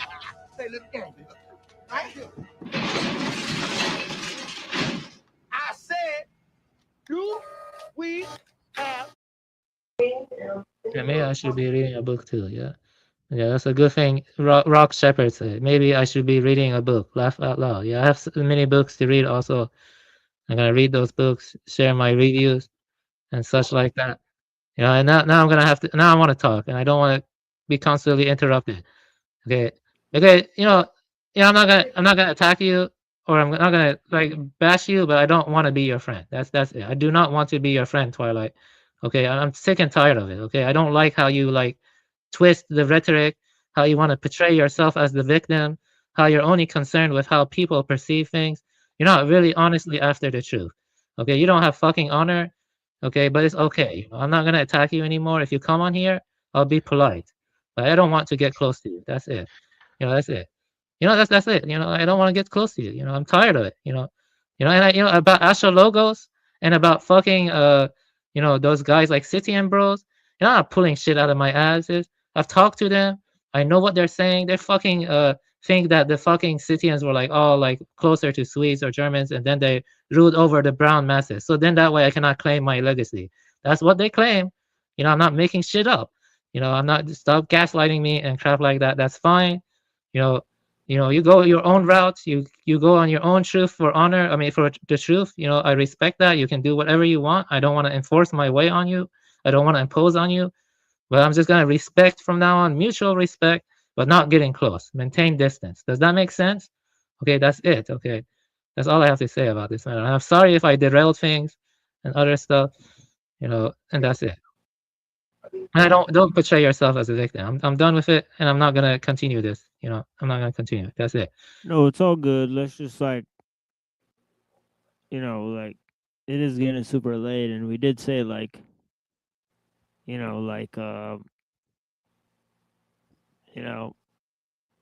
lot of stuff. So I'm just calculating, the gains and the losses here, and also I'm super stoned, and it's been 7 hours here. So that's just my perspective. It's not a big deal. I'm not directing that at anybody in particular, but.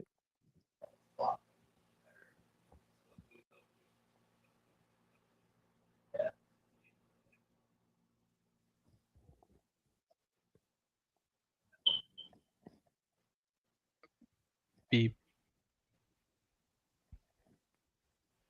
Need a drink? What was that?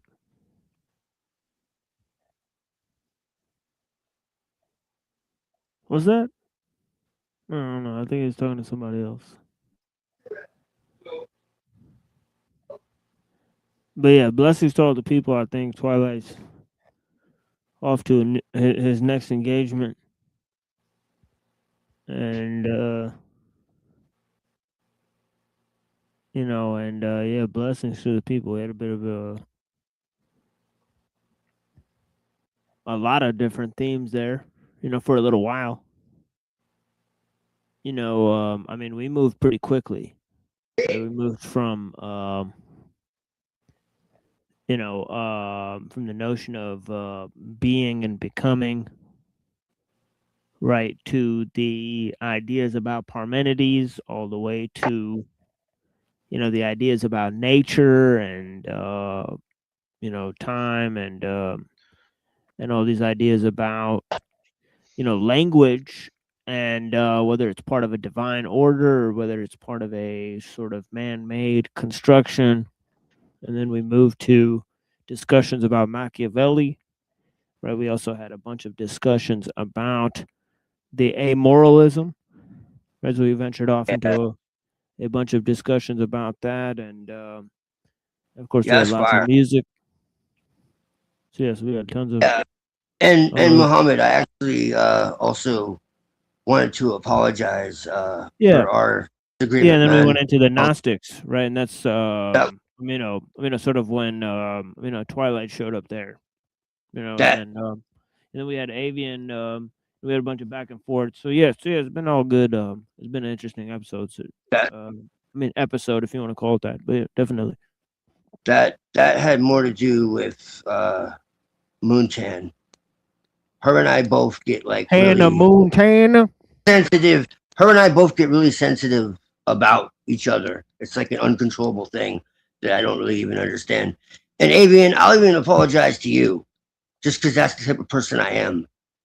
Okay, for blocking you. Maybe that was a bit much, but when I honestly feel like you don't really give a fuck about my boundaries, how I feel about anything. Okay, yeah. Whatever. Stop there.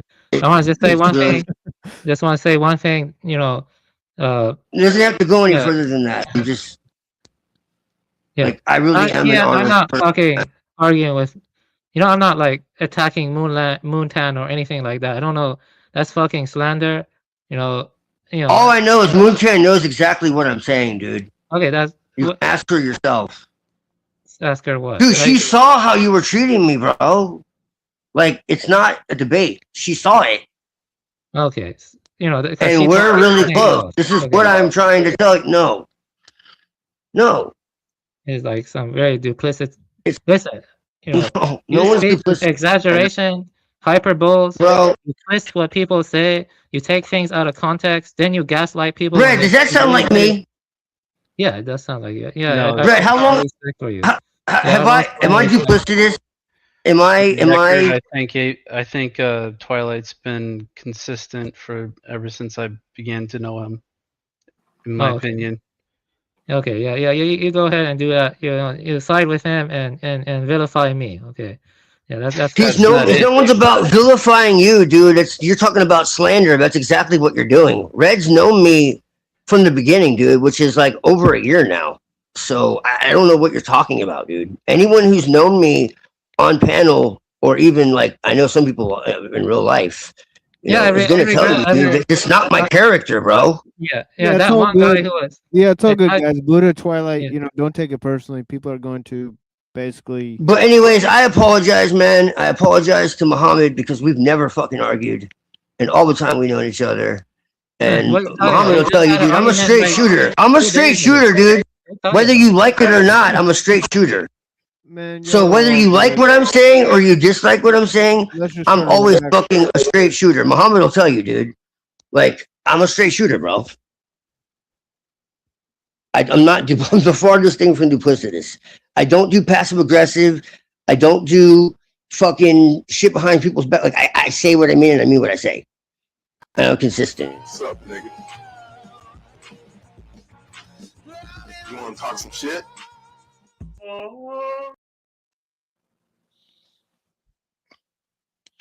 Like, whether you like it or not, I'm consistent. And I'll say it right to your face. Like, I don't shit talk, dude. Straight up. I have no ill will towards you, but you have lots of ill will towards me. And that's why I blocked you. Because it's obvious. Yeah, I didn't have ill will before, but now I And do. before I even asked, before I even blocked you, Moon Tam was asking me what's going on with you and Avian. I can show you. I can fucking show you, bro. We talk all the time. So you're just, see what you're not understanding. Okay, you see you're twisting stuff. You're taking them out. How am I twisting? Bro, I can show you. I'm not twisting anything. This is reality. No, you are twisting stuff. I'm not asking you for an interpretation. I'm telling you facts. You believe what you want. You know, I don't give a fuck. I'm not reading what I want. This is reality, bro. I can show you in black and white. No, I don't want. I don't care to see it because you know I can show. Yeah, I know because you don't want the reality. And that's it. You know. Bro, I have the message. You don't care, but then you want to keep saying the same, repeat the same stuff over and over again. Yeah, just like I was lying about the mafia shit, and then he's like, "Oh, this is not real." No, he's it doesn't really matter. They're not really in control. It's like, okay, bro. AI doesn't say it, so it must not be true. Okay, well, yeah. Well, according to AI, Hamas is declaring war on Israel, so that must be true, right? Okay, maybe I'm wrong about the October 7th, Muhammad. October 7th was Hamas's fault. Ooh, baby. Sajamon. It was Hamas's fault. Hell no! Hell no! That shit ain't gonna happen. Yeah. It was Islamic extremism.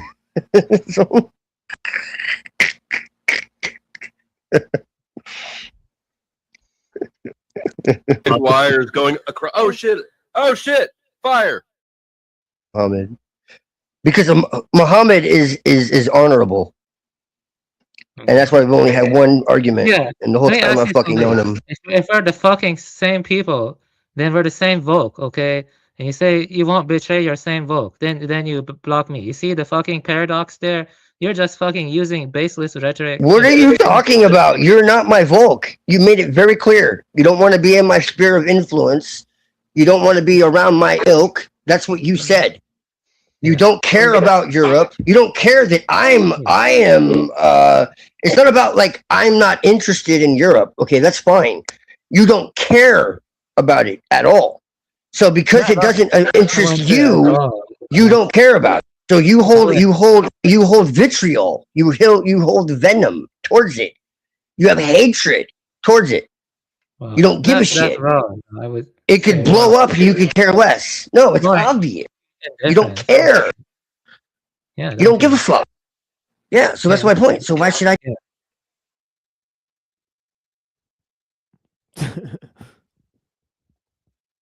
You lose connection? I guess.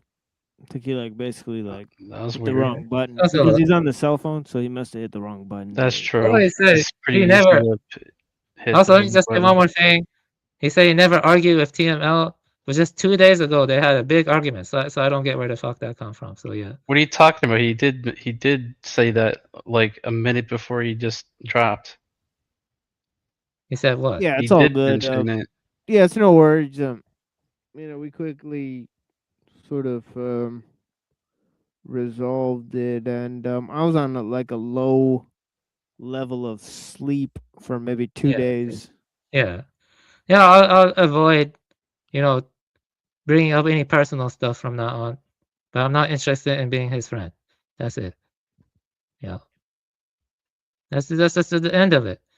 I'm not gonna bring up personal stuff or whatever. And I do think he exaggerates a lot. He uses hyperboles a lot.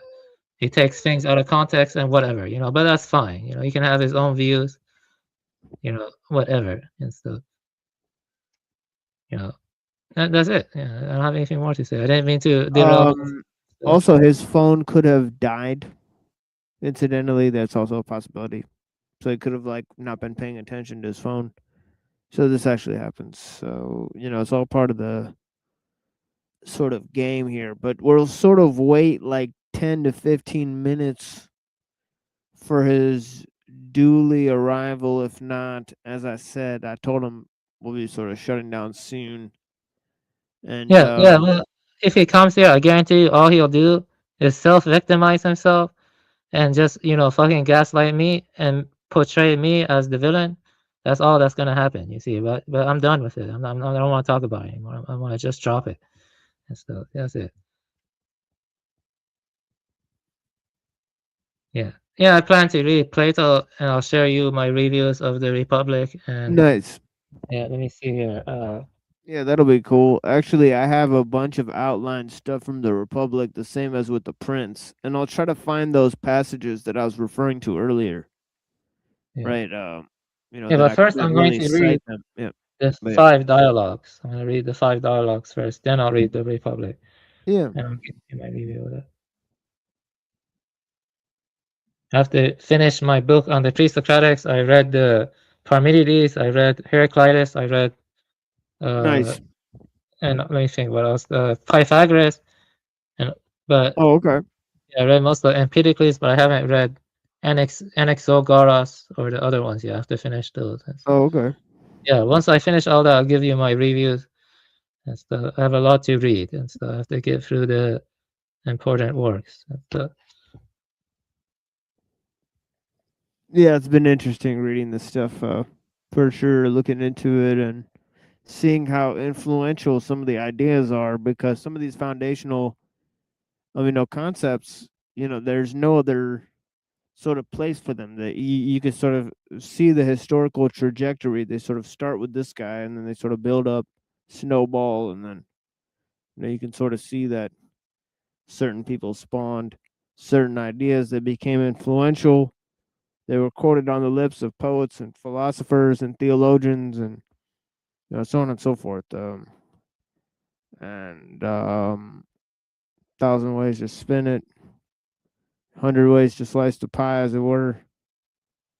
And yeah, we're just exploring some of that here.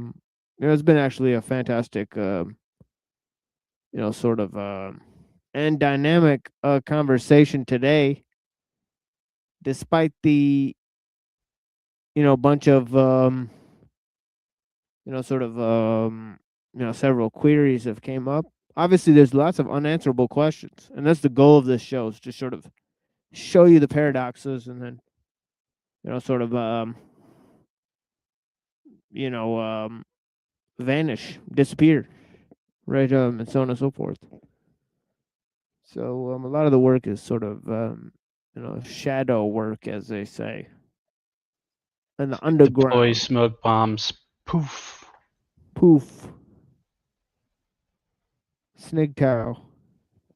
Sand ninjas going their own way. And yeah, blessings to all the people. I appreciate the people that have been hanging in here. I know there's a lot of other sort of live streams that are available. You guys have been rocking here with us. I sort of appreciate the time and the energy that you guys have put forward in sort of analyzing and sort of corresponding with the words. And yeah, a lot of these comments, I noticed that YouTube actually keeps a lot of the comments. No, I just say something. I like to be meticulous. That's why I write reviews, and I even put the page numbers when I write the reviews. I like to be meticulous and careful, because sometimes a lot of people overreach based on new things they learn, and they get excited based on the new things they learn. But there are always, the devil is in the details. Oh yeah, I like that. Yeah, I like that quote for sure. Yeah, the devil is in the details. You got to be careful. You got to take things slow. You can't just, jump to conclusions and then make a totalizing narrative. You see what I mean? That's the problem. The totalizing narrative, a hodgepodge of so many different things that you put together to the point where it becomes hard to determine where, like, something is exaggerated, where something is a hyperbole. You see what I mean? You got to be careful. The devil is in the details. Yeah.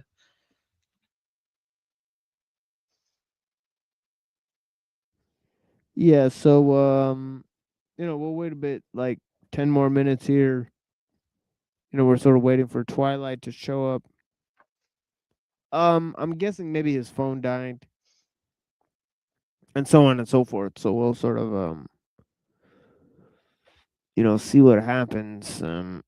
Obviously, if he pops in here while we're playing music, we'll sort of let him give a sort of closing remark and so on and so forth.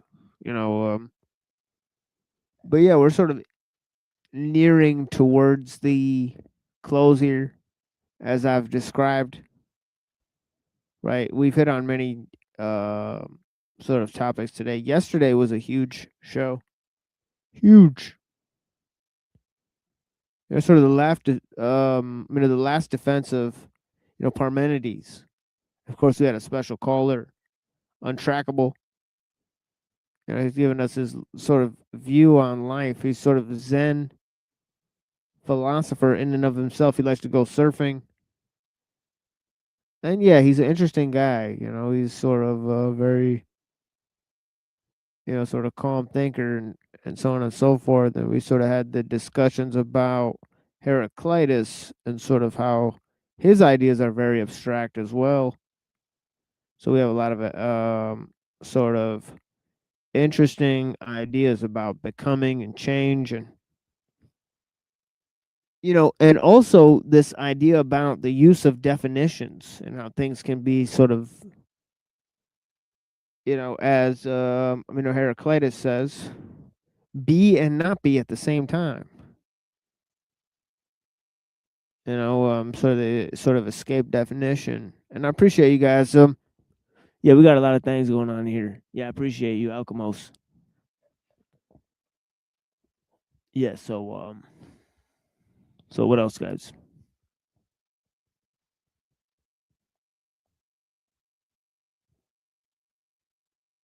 It's been an interesting show for sure.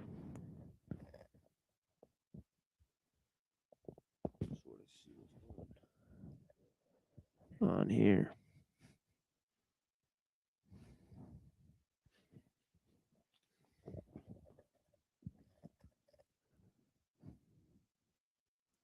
For sure.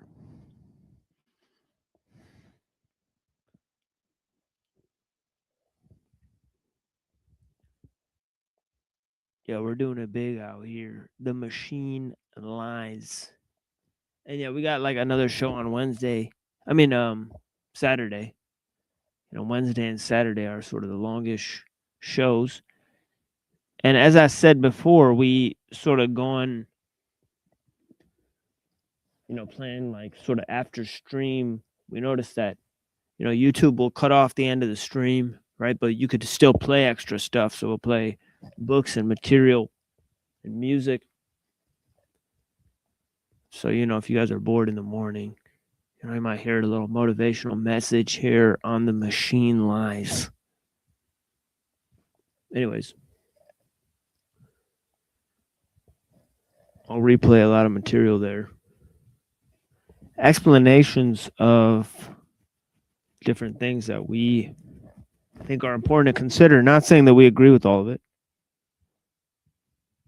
So, yeah. So, what's going on, guys? You guys getting sleepy? Pretty much, yeah. Yeah, we had sort of a weird day today for sure, in terms of with the family. If I told you guys the weird stuff I got into today, Better left unsaid. Better to left unsaid, yeah. But yeah, the young kids today, they are wild. They get into some crazy stuff. There's designer drugs, and the kids could get into any number of things. Wild times, man. A lot of delinquents for sure. A lot of truancy in the schools. People just don't show up to the schools. Kids, they communicate digitally with their teachers and so on and so forth. They cheat a lot, look up everything online. And there's obviously the hookup culture, the parties. And TML, have you read Demonology and Devil Lore, quote unquote? It's not exactly philosophical, but I think you would enjoy it nonetheless. Yeah, we'll look into it. That seems like something that Twilight would know about. Sadly, he is not here. We have 2 or 3 people that are into the different occult text and so on and so forth. Yeah, demonology and devil lore. Yeah, we'll look into it for sure. It's like the Ars Goetia or the Theozoologica. It's interesting, right? But yeah, anyways, could you do a reading of The Law by Frederick Bastiat, TML? How long is it? The Law. I think it's a whole book. Frederick Bastiat. It's not too long, I don't think, if I remember right. I never read it, but I'll look into it. Looks here, there's a published 1850 by a great French economist. And the first link is by the Mises Institute.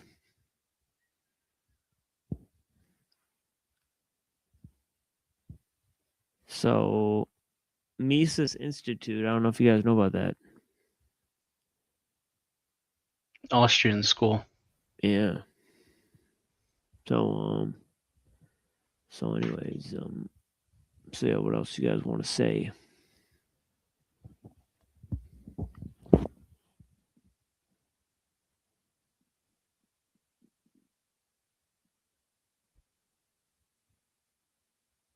Yeah, it can be overwhelming to read all the important books. But you just gotta do your best, because every book you read, there are 10 important books you haven't read.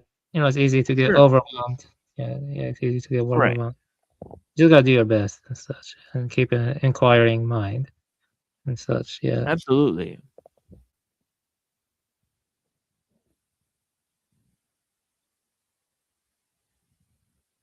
So yeah, I think Twilight either left and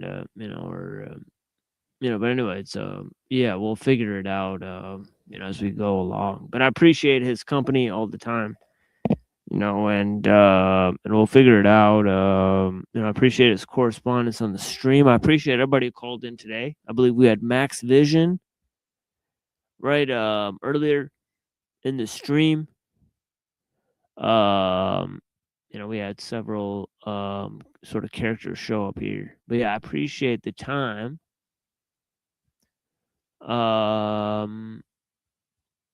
Yeah. So we'll see who else comes through. Yeah, I'm sort of drawing a. Oh yeah, obviously Zephyr, right, called in, right? We had Zeph on for a long time, so I greatly appreciate Zeph and her correspondence as well, right? Yeah, I may be sort of drawing a blank on if anybody else called in, right? I don't think there was anyone else. Yeah, kind of a sort of a quiet stream today for sure. Not a lot of activity. But yeah, I appreciate the correspondence, rather the people in the audience. And yeah, of course, as I said, we'll be back Saturday.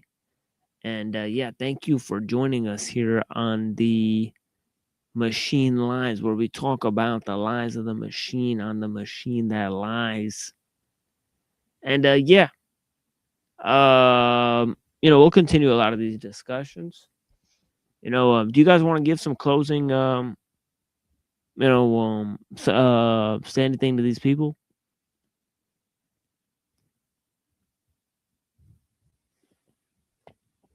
Play some music here. What do you guys say? Do not seek the treasure. Yeah. Always do one's best. Yeah. Do one's best and keep an inquiring mind. Be meticulous. Take things slow. Stuff like that. Don't constantly compare yourself to others. and always maintain your self-worth. Such, yeah, that's it. I appreciate that. And yeah. So so we got some interesting things to sort of replay here. But I think you guys will enjoy it. You will enjoy it. And whatnot. So let me throw like a different background here. Maybe this thing here will play some, or maybe take away the backgrounds, right, for the music, right? And yeah, we'll be right back with some music. I appreciate you guys. Oh yeah, I have this loaded up from earlier, the Doppler effect. Let's finish this. Nice.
you took it all away, this love would fall apart. I say no way. You don't know the size of my heart. Vicious suspicion. It doesn't matter what I say. Users and losers. There's nothing here to make me stay. Blood stain on a blue vein. Take it with no shame. Love tracks on a loose train. Blood stain.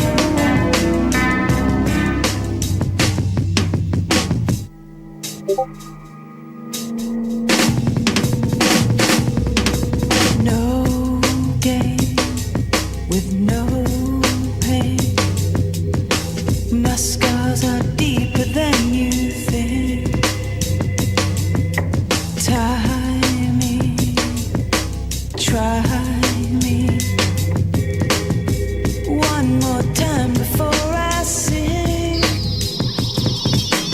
Big lines, big times. This love is not what we're about. It's too late and I'm too straight. It's time to blow this fire out. Blood stain on a blue vein. Take it with no shame. Love tracks on a loose train. Blood stain on a blue vein.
A dragon which escaped from the underground lab. Physical and historical evidence of one of the most notorious figures of hip-hop blast. The spider web helps to solve a killing. You try to find who killed the MCs and why their bodies are mummified in my building. For 200 years, blood was spilled in the name of God. Is that a critical statement? Bomb shelters, jungle hideaways, underground missile bases. Professors murdered in their homes, memoirs decimating victims. There is a majestic death when a computer virus penetrates the radio operating systems. Warships and submarines lurking around. Deep combat conditions, battlefield photography. At night, something unusual falls from the sky in the distance. A time traveler is sentenced to death for violating laws against technology. An ex-convict in a swamp, nobody follow me.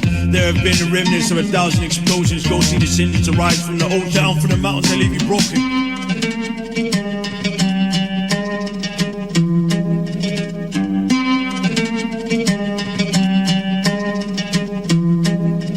The invention of death, the shrieking earth and threat. Far cry instincts, predator, clash of the ninjas, theft. A city fight night to set apart from the rest. The age of earth, wilderness, the societies of insects. The invention of death, the shrieking earth and threat. Far cry instincts, predator, clash of the ninjas, theft. A city fight night to set apart from the rest. The age of earth, wilderness, the societies of insects. Where archaeologists tell of dangers they face. The sole survivor of a parallel world dies in an earth place.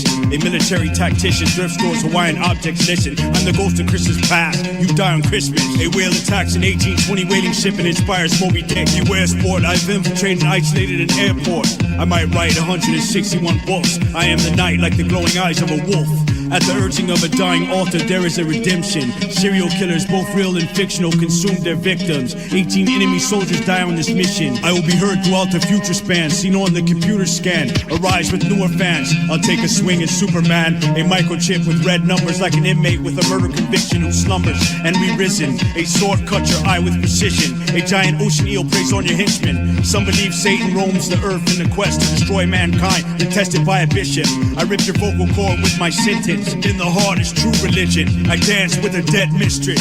The invention of death, the shrieking earth and threat. Far cry instincts, predator, clash of the ninjas, theft. A city fight night to set apart from the rest. The age of earth, wilderness, the societies of insects. The invention of death, the shrieking earth and threat. Far cry instincts, predator, clash of the ninjas, theft. A city fight night to set apart from the rest. The age of earth, wilderness, the societies of insects. The sound of 6 large explosions, MC's bodies found in a helicopter crash. As I'm coasting, a series of bizarre deaths that coincide with strange astrological phenomena. Cherokee and Choctaw, you're poisoned to death by a tomahawk. Threat stories, the crowd treks through the Amazon rainforest. Night vision technology, the shot that started the Great War was probably seen. Thrown from a man in broken MC's collar and spleen. Tank destroyers, elephant gun, dive bomber scream. I initiate psychoanalysis, where the uninvited die this year, the longest Halloween. After your battleship sinks, because of me, hundreds of fans survive in shark-infested waters. The sky strikes lightning, race to locate a device that will obliterate this Viking. A military plane and its crew disappear while investigating a UFO sighting.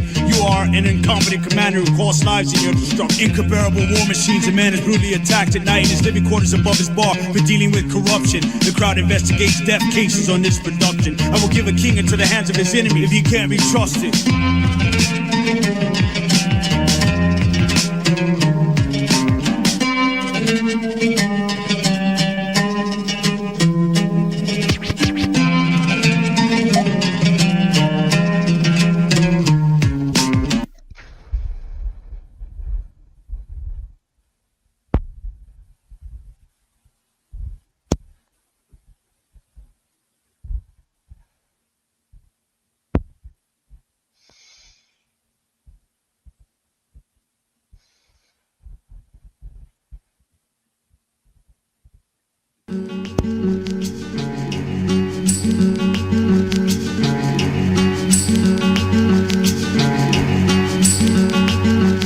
Death of all supervillains, blood spilling to their descendants, the Divergent series Allegiant Diligence. I take over Fry's Electronics, consumer electronics company. I kill rappers in the countryside comfortably. Upshook, the place looks while I shatter your install messenger on Facebook. The death of Ultron, but he rises again from one of the world's biggest brooks. Tourist attraction, contraction, lightning action, causing a brain extraction. I do the exaction with fractions at your side distraction. You're impenitent, that means unrepentant. Obdurate, recusant. I murder you with all surgery inventions, abuse it. I harass fast, laugh and kill with chloroplast. Animal cells do not have chloroplast. I blast like a cannonball and explode. Great World War is taking place fast. I'm sharp-sighted at night. It's the discomfiture of titans. A robot monster frightening. I sock you through a diving helmet and you start crying. Well, what happens when I start rapping? Rappers shit themselves. Peace to Celts who rock pelts. You scream for help. I cause your musculophrenic artery to melt. Strong advocate of human rights like Eleanor Roosevelt. The rhyme explodes Orion's belt. No stealth, I'm overfelt. Where I dwelt, Darth Vader knelt. From word spelt, collapse shelf. You wreck your car, crash dealt, and die in a seatbelt. I kill a couple MCs in a tunnel. You crumble, your interface is pummeled. Your girl stumbles. Rappers are troubled by heart attacks in a huddle. You're disgruntled. The ground conks out under you. An asteroid trudges your group. Galactus hovers above you and smothers you.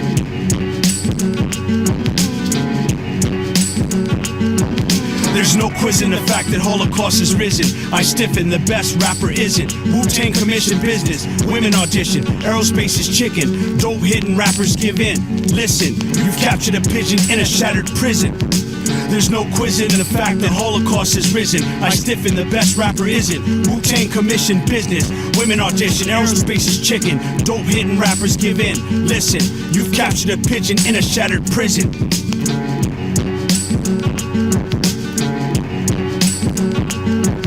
Godzilla's the king of all monsters, great your bonkers, secret space launchers, boxers and daughters at my concert. I conquer doctors, gangsters haunter, dollars and honors, horror hunters ponder, prehistoric lobsters and rap rosters, robbers, flying saucers, stronger sponsors, kill imposters. I explode dishwashers, rhymes like armed Navy helicopters over foreign waters. Peace to Cookie Monster, I comatose watchers who don't moniker. Mr. Commodore 64, the monitor auditor, blockbuster, too popular for gossipers. Gobbler of astrologers, omnivore orbiter, gravity softener, explosion vomiter, an astronomer who used a barometer, binocular to kill a biographer, radio interferometer author, resistance thermometer, destruction cinematographer, vinyl polymer. I kill rappers with a magnetometer and mass spectrometer, the interlocular goniometer photographer. I electronically chemically castrate MCs at kilometers, consular, foreigner, polar, forester, globular, mud wasp sonar, heart donor. I colder solar explosion your molar, because of Arnold Schoenberg, your soul hurt. Kids rap along in strollers. The comptroller controller that drops on soldiers is steamroller. You have an odor. Industry dozer with a cola. I've captured the Joker's broker. Photovoltaic, the wind blower. Archaic, the owner. Mosaic and truth beholder. Ribonucleic motor. I kilowatt shoulders. Come closer. I smolder the president's folder with a flamethrower. There's no quiz in the fact that Holocaust is risen. I stiffen, the best rapper isn't. Wu-Tang commission business, women audition. Aerospace is chicken, dope hidden rappers give in. Listen, you've captured a pigeon in a shattered prison. There's no quiz in the fact that Holocaust is risen. I stiffen, the best rapper isn't. Wu-Tang commission business, women audition. Aerospace is chicken, dope hidden rappers give in. Listen, you've captured a pigeon in a shattered prison.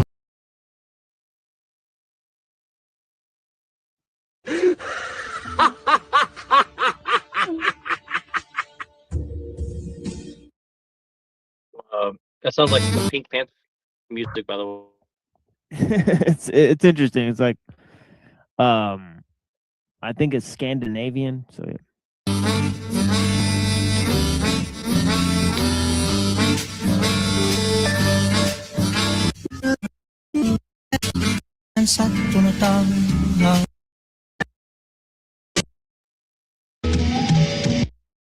God made was top down. It's just me and Lorp here.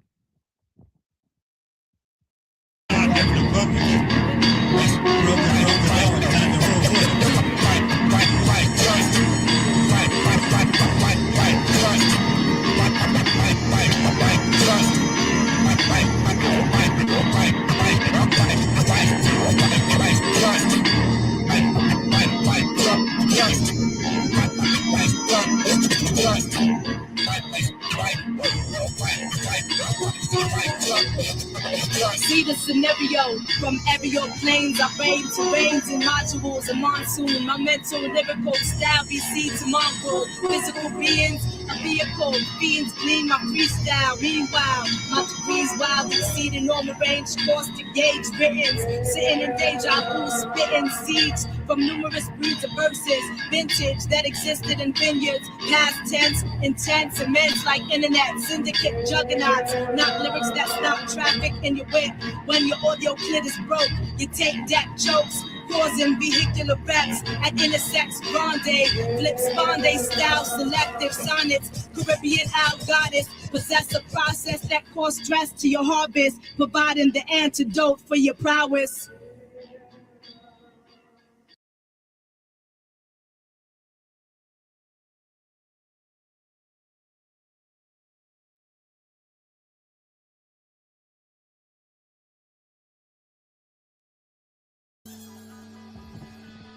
Oh yeah. All right. Well, that was pretty much it.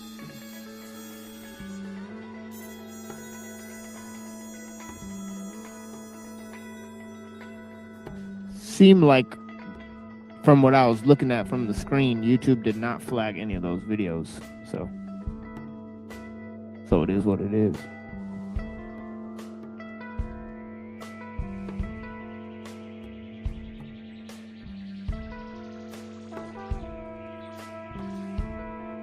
Yeah, you there, Neuro?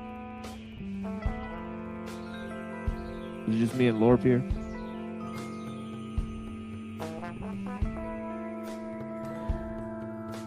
It would seem so. Damn, son. Trying to share the screen, though.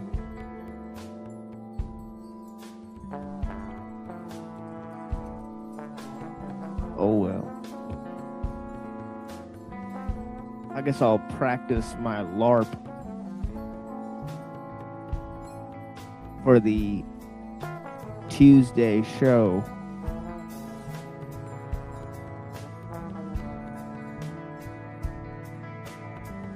Flow from the dome. Y'all best believe.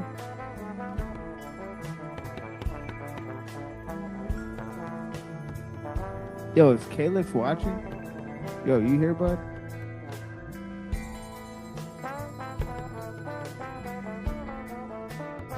Who else is here?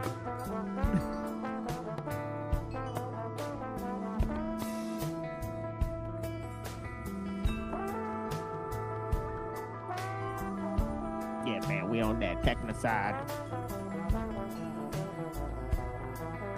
Technocalypse. Holla back.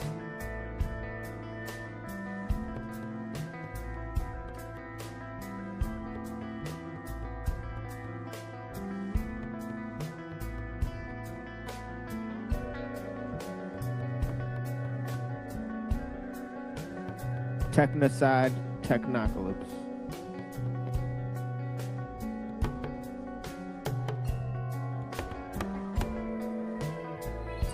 And we're live, E. Michael Jones and I, this time to talk about the Great Awakening. You see this shit on the side? And again. Is this the real E. Michael Jones? It says chat is disabled. What the fuck? This is live right now? I gotta refresh this page because that chat box won't go away. Alright, there we go. And we're live. They probably wrote weird shit in the chat or whatnot. E. Michael Jones and I. It was live like a minute ago. This time to talk about the Great Awakening. I believe it's it happens in America. It's called these Great Awakenings because America does not have an official religion, and the fervor or the spiritual hunger of the American people tends it's called the Great Awakening on these particular occasions. And I remember Mike, you telling me about nearly going to Woodstock. Isn't that a kind of American Great Awakening too? I think it is. Yeah, you could say that. It's a revival. The word is revival. It's a fixture in Protestant culture in America, and it happens periodically. Yes. Yes, I was going to say it wouldn't happen under the Catholic Church because it's organized religion, and the Great Awakenings are not organized religion. It's the very nature of them that it's spontaneous and rather disapproved of by the established churches, or not. You're right. It's a Great Awakening would be a grassroots phenomenon from the bottom up. The United States, the Catholic Church, would have periodic meetings. They had a Eucharistic Congress in Philadelphia in 1976 when I just got back from Germany. So that was top down. The church, the Cardinal Archbishop of Philadelphia talks to the people in Rome. They decide they're going to have a Eucharistic Congress. It's a worldwide phenomenon. And so they organize it from the top down. And they have one in Chicago in 1920.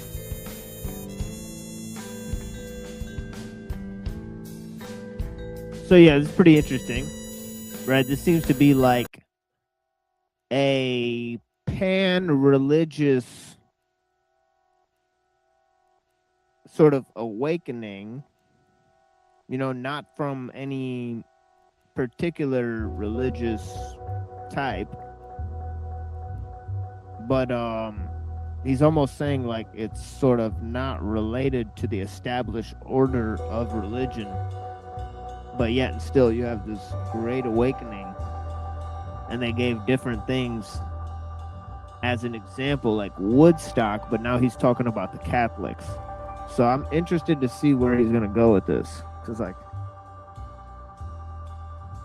you know, Eucharistic Congress, like, you know, I mean, I mean, this must like be somehow Eucharistic. Eucharistic. Right. 50 years earlier. But again, it's the same thing. You have a large number of Catholics coming together as for a public manifestation of their religious beliefs. But that's not what the Great Awakening was. The Great Awakening was something that happened spontaneously among the people of the United States of America when there was no United States of America. You had 13 colonies over here, pretty much all of which were founded by different denominations. So you had the Quakers in Philadelphia, you had the Puritans in Boston, you had the Anglicans in Virginia, you had criminals in Georgia. You know, these were all different groups of people that didn't even belong in the same country. Why the criminals in Georgia? It was a penal colony. It was like Australia. My son had a friend who they met and they were living in Russia at the time. The friend flew to Australia, and when he got to the immigration official, she asked him if he had a criminal record, and he said no. Is it still a requirement to get in? So that's what Georgia was. I'm not exactly sure what religious denomination predominated there, but what you had in common here was the fact that they're all on a new continent. They're all, in a sense, pressed up against the frontier one way or the other, or they're all pressing forward into the frontier where there is no civilization, where religious life is tenuous. Religious life is changing constantly because it's coming in contact with the frontier. And so you had people like Samuel Stoddard, who starts off in life as a Puritan. By the time he gets to the middle of Massachusetts, he's got to revise the religion. And so he comes up with the halfway covenant, which allowed, before, when you were a Puritan, you had to be a saint in order to be a member of the church. Well, now he dropped that requirement and liberalized it, because if he didn't, people wouldn't have come to his church and he would have been out of business. So he liberalizes, come up with the halfway covenant. One of the things they specified or solved was that your children could go to church, participate in the church services, even if you weren't sure they were saints. So this is the problem. When you come up with these ad hoc, crazy ideas, like somehow that you're a saint, a visible part of the invisible elect on earth, you always get into trouble. Or are my children part of the elect? Did they inherit it? The Jews obviously believe this of themselves, but they solved this problem, if you want to call it that, by saying that election is transmitted through the mother. So you inherit it. You inherit election. That's what the Jew believes. They don't call it election, but that's pretty much what it is. Well, I don't know. They think they're Jews, but they know they're not Jews. So they solve this problem. So you're constantly moving forward, constantly changing, and you've got this sense of democracy or something like that. It's pretty interesting the way he's saying that, because like I know that like he doesn't mean like election, but it is kind of funny, like, you know, the overlap between like the political theory, the genetic theory, I don't know. That's kind of interesting. It's like I wonder if you were to like extrapolate out like the political implications of like Christianity versus Judaism versus Islam from like that perspective. That's kind of interesting. Like I never heard anybody say it exactly like that before. I mean, well, this sort of to counter what we were hearing from Bruce Gore the other day, right? Because he was saying like sort of Calvinism created America. Then he read a bunch of quotes, right? But all these Puritans and Quakers, right, they seem to have drawn on some pretty strange religious influences, right? Like some of the Quakers are influenced by like weird dudes who are basically Kabbalists, right? And then like some of the Puritans, they just sort of willy-nilly just started their own sects, right? And they, and this had to do with the way they established like their colonies, right? So it's actually pretty interesting how the history is tied to like different religious sects starting the colonies. It seems like the basic, you could say, is like Puritanism and or a lot of Protestantism is basically like Shabbos Goy on steroids. Essentially, it's like, how do we get these Shabbos to love their Shabbosary? It's like, well, we'll just tell them that they have to be elected, but we're elected genetically, or I don't know. Seems like something like that going on. Yeah, but also like, the earliest times when, you would hear about why America was started, it said like the people came here to escape religious persecution. But then also like there's other people who came here to break off from the government, right? So they were revolutionaries, right? So it's pretty interesting, like how those two things either. Also, couldn't you argue that the Puritans were kind of like a little bit persecutory themselves when they got power?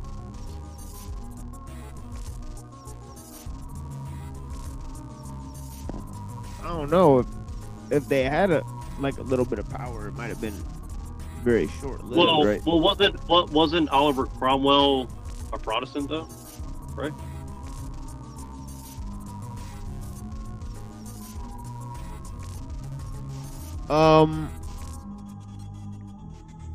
Yeah, like it certainly opened things up, right? Because around the same time, like, you had like Locke, and you had all these people like William Penn and all these other guys, right? So I mean, like in the 1600s, you had tons of, things popping off where they were,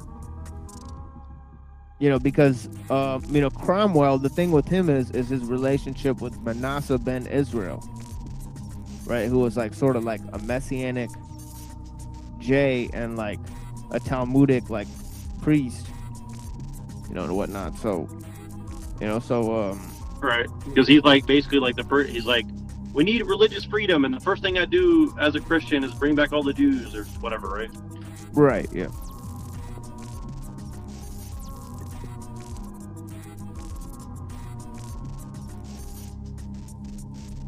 Insecurity building. But then they got, and the problem is, then they got overthrown, and then the Catholics said no, and then they kicked, or the Lutherans or the Anglicans or whatever, right?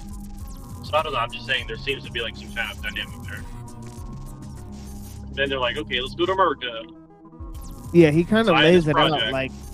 like he lays out the different sects by state. So it's pretty interesting, right? So yeah.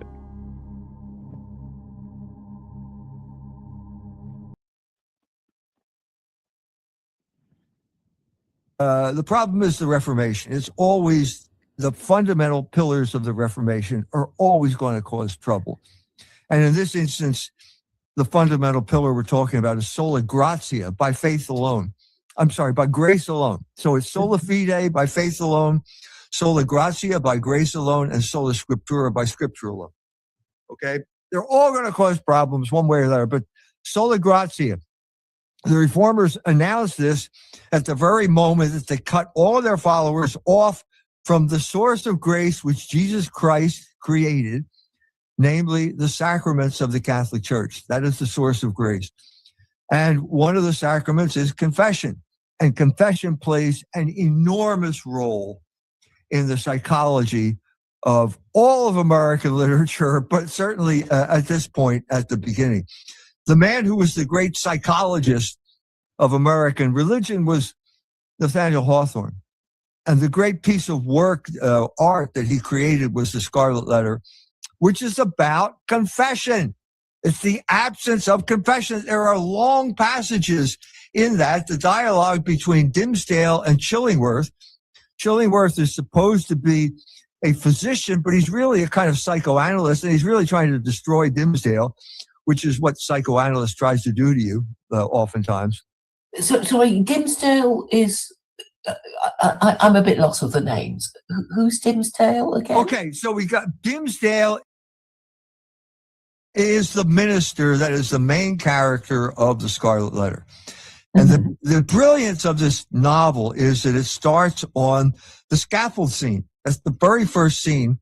And the scaffold scene is basically Dimsdale, who was the town minister, standing there with the magistrate. And there's this woman, Hester Prynne. Yeah, sorry, Earth supporter. Yeah, this is both of these people are pretty interesting, right?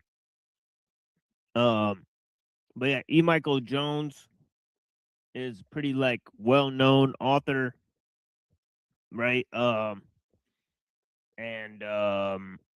he's really well-known in alternative views of history and all this type of stuff, but he's seen as a legitimate scholar. So yeah. So he's written tons of books like The Jewish Revolutionary Spirit. I think he wrote a book on Hegel and Fichte and some other stuff, on Germany. And he wrote a book on American cities. So he's written a bunch of books. And then Claire, she's kind of interesting. We've interacted with Claire.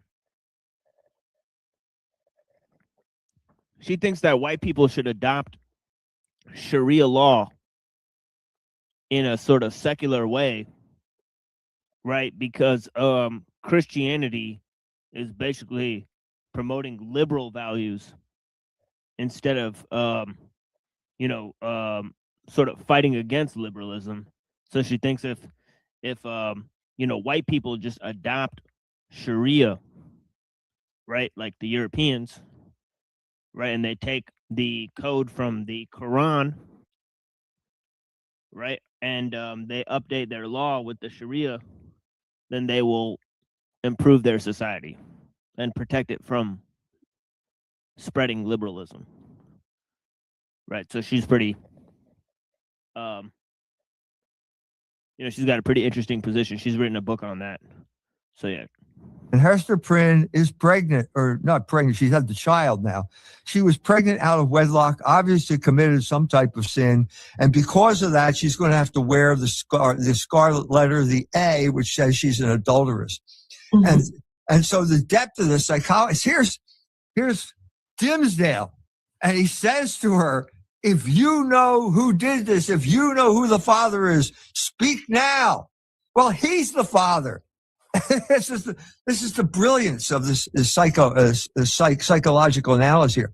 What you see in Dimsdale at this moment is a desire to confess. He wants it out in the open. He's suppressing this sin. He has no way of dealing with the sin because you broke with the Catholic Church. You can't go to confession. You're the paradigm, and now you're a colossal hypocrite leading a double life. And you can't stand it. Even here at the beginning, you're saying you need release. I need release. I wish what he's saying, really saying, Hester, please tell everyone that I'm the father of this child. Please do this. But he can't bring himself to do it. And that's the drama that you unleash with this. It's a brilliant, absolutely brilliant novel. He is the man who finally understood the psychology of Puritanism, certainly, but of Protestantism as well. Because you're always in a situation like you're saved. You have this emotional experience. Like, I'm saved, brother. I had this deep-seated emotional experience, and now I'm convinced I'm going to heaven. And then the next day you commit adultery. Well, now what? What now? What do you mean? So there are two options when you do this. Either adultery is not a sin, or you're not going to heaven. And so you naturally want to choose adultery is not a sin. Mm-hmm. Hello? But how could such a thing have been different under Catholicism? I mean, other than because you could go to confession. Priest, but what do you mean other than? That's the whole point. There is no other than. You do go to confession. It does forgive. Jesus Christ does forgive sin through the priest, and your conscience is cleared, and you can go on with life. You can't do that in a Protestant church. But you could confess, and then the cops would come for you, and that could also be the resolution. I don't know if that's actually the position, right? The official position, right? Because I'm pretty sure that Catholics may be in communion with other people and they bless their church services, you know, or they find continuity in them to some degree, right? You know, and then so there's also some sort of idea where, you know, I think maybe, I'm not sure if Orthodox or, you know, Protestants have some sort of, you know, confessional thing. You know, do that? That is the only solution, the final solution.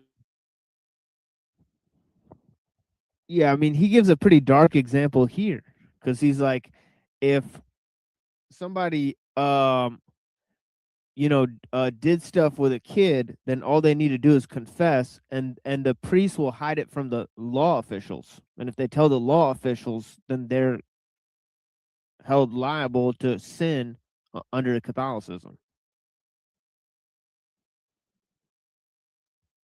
Yeah, did you hear me there, Neuro? No, I didn't. That's why I had to reset. Yeah. Okay. Yeah. So he says that if somebody goes and confess to a priest that they're a PDF, right? That priest cannot go and turn them into the law. That would be a sin under Catholicism. Well, that sounds about right. Is that true though? Is that really a part of their thing? From what I understand, yes. Basically, so they're protecting them. Yeah. Yeah, because as far as they're concerned, like the sin is forgiven. So that's pretty dark, isn't it? Well, the only way I could see that would make sense is if like they would say that, okay, we're going to actually like hold this person accountable and monitor them from within the church. Maybe I could see it, but if they're just saying there's zero consequence, then I don't think that makes any sense. They're saying there's zero consequence and their sins are forgiven just because they confessed it. Did he say that? I didn't hear him say that now, but I mean, let me go back a little bit. Let me go back a little bit. He does say it, just like Just listen to what he says. Go to confession. It does forgive. Jesus is no other than. You do go to confession. It does forgive. Jesus Christ does forgive sin through the priest, and your conscience is cleared, and you can go on with life. You can't do that in a Protestant church. But you could confess, and then the cops would come for you. That could also be the resolution. You mean getting arrested by the police? Yeah, I mean, I suppose that would be the whole point. That People do. You know, People do. There are all kinds of people. People have a compulsion to confess. You could say there. You're right. There is a psychological release oftentimes if you tell anyone. It doesn't have to, but you can't have the sin forgiven. You can get some psychological relief, and the man who figured this out was Sigmund Freud, because psychoanalysis is really the Jewish form of confession, where he'll forgive your sins. He can't forgive your sins, but he'll tell you it's okay as long as you pay me money. So the great, I told you this before, but Fliess, the other quack, invited him to Berlin, and Sigmund Freud said, "I'd love to come, but I'm afraid my patients will get well in my absence." So psychoanalysis was keeping these people coming back, paying money, trying to absolve their sins by having this doctor say it's okay. Okay. I had a professor, Jewish professor in graduate school, who suddenly decided, after marrying and having 2 children, he decided he was a homosexual. And of course, that played, he was guilty. He abandoned his family. Of course, you're going to feel guilty when you do that. So he naturally went into psychoanalysis. And then he woke up one day and realized, this guy's just taking my money. So he called him up. Oh, yeah, I heard what I heard. I mean, I don't know if they cut it out of the show. I mean, it's now post the live stream, right? So it could be that they cut it out, but I'm pretty sure I heard him say that. You know, he's going to say it down the road, that there's anti-Catholic laws, right, that are basically saying that if a priest hides the fact that somebody, you know, did PDF activities, right, that they could be held liable by the court system for protecting, PDFs, which is a correct stance by those law courts, right? But then he says that those Catholics, if they turned in the people, then they would be considered sinners, because the confession itself forgives the sin. So it's pretty dark stuff, man. And he said to a psychiatrist, "I'm not coming." Yeah, I've never looked into that deep, because I've never really been into Catholicism, but I do find it very, if that's the case, then that's a problem for sure. Yeah, and I wouldn't be surprised if Claire just left that in the video. In anymore. And the psychiatrist said, "Well, let's talk about it." These are the type of pseudo confessionals that people erect when you destroy the power of, when you abandon the sacramental system of the Catholic Church. And I'm saying, I'm going to go on record here. I am the only guy in the world, in the history of American literature, American studies, American whatever you want to call it, to say that the Great Awakening was about the lack of confessionals, the confessional. Do you still go to confession, Mike? Yes, I do. Right. And does a priest ever rat on anyone? Cannot do that. If it's he makes a vow that he will not do that. Now we've got laws being passed in places like Washington, I believe, where the anti-Catholic laws that make it a crime if the confessor, or the person comes in and confesses that he's had sex with minors or something like that. That has to go. The priest, according to these laws, has to go to the police and inform on this guy. That priest will commit a grave sin if he violates the seal of the confessional. So he can't do that. Did you hear that? Yep, there it is.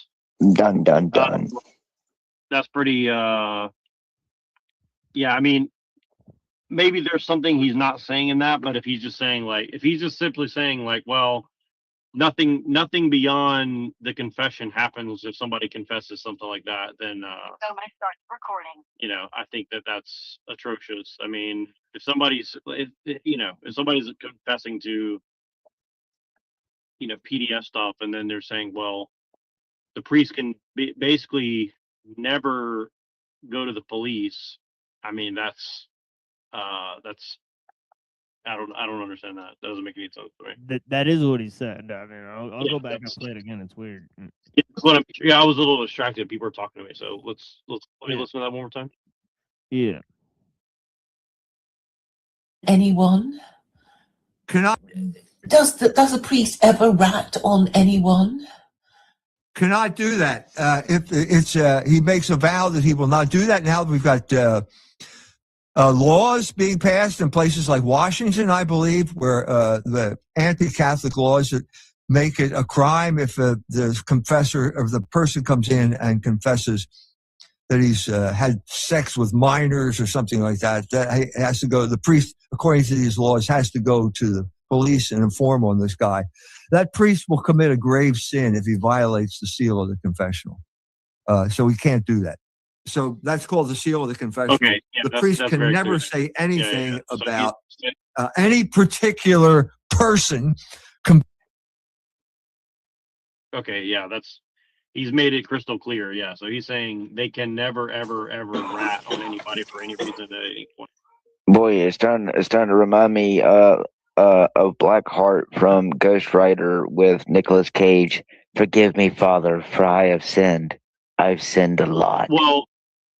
Well, see, no. Well, here's the thing: is like, so that means if somebody's in the church or part of like the Freemasons or some sort of organization subverting the church, they can never rat them out to anybody because they confessed it. So therefore, I mean, that makes no fucking sense. I mean, right? Like, I mean, Welcome to corruption.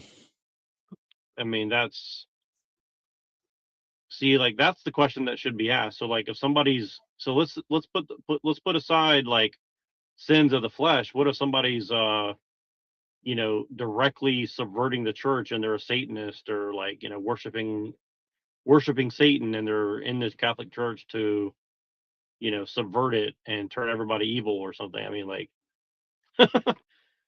right? Like, I mean, is he saying that nothing can be done in that case either, or what? I mean, nothing can be done. It sounds like they pick and choose which sin they want to chastise and crucify. And it seems like diddling kids is one of those sins. Yeah, I mean, I just can't even imagine like how this is even a real. Is this? I mean, I gotta ask Unseen about that too. Like, is that? I mean, is that something in the Orthodox Church too, where nobody can ever say anything about I straight up some asked grievous sin? I straight up asked him. I was You're like, oh, I murdered 600. Yeah, I sent him a You question. know, or whatever. It's like then nothing happens. Well, remember, that's a trope that they put in a lot of movies where, like, someone does something bad and they go to, like, the, you know, Catholic confessional and, you know, oh, Father, I did this. Oh, it's okay. And, you know, the person walks out of the church feeling liberated, but they're, like, still a piece of shit. So, I mean, they put that trope in a lot of movies. And, I mean, to be honest, if you probably went to some high-end Catholic churches, it probably really is like that. I mean, when was the last time you went to a very, like, high-end old cathedral like Catholic church, you know, one that's been around for like a good few hundred years or something? I mean, you can't imagine the levels of corruption that doesn't just go from, because they want to give you this idea that there's a separation of church and state, but church and state have been completely intertwined for a long time now, and they just make you think that, you know, I mean, why do you think they always have politicians or people doing things at churches?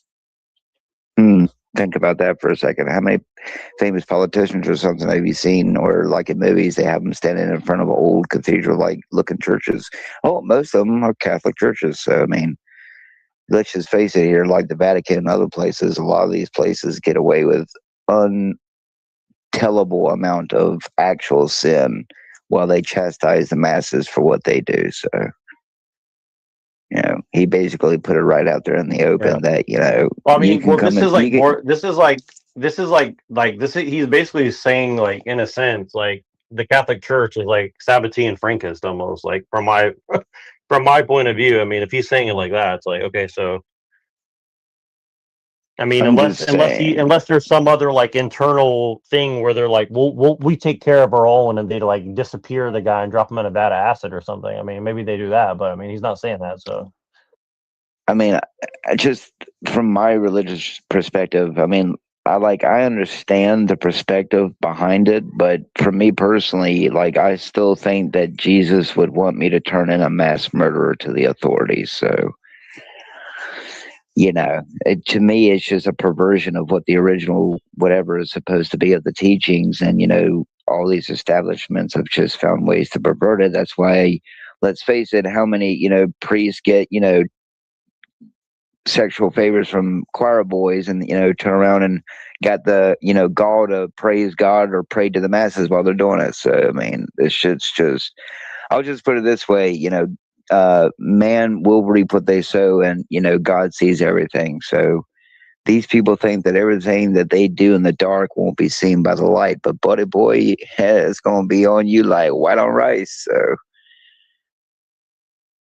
everything's mere speculation at this point. I mean, you don't really know what these people do behind closed doors, but we all know that there's abuse and, religious establishments and churches and shit. I mean, even to the few that I've been through locally in the places where I lived, like,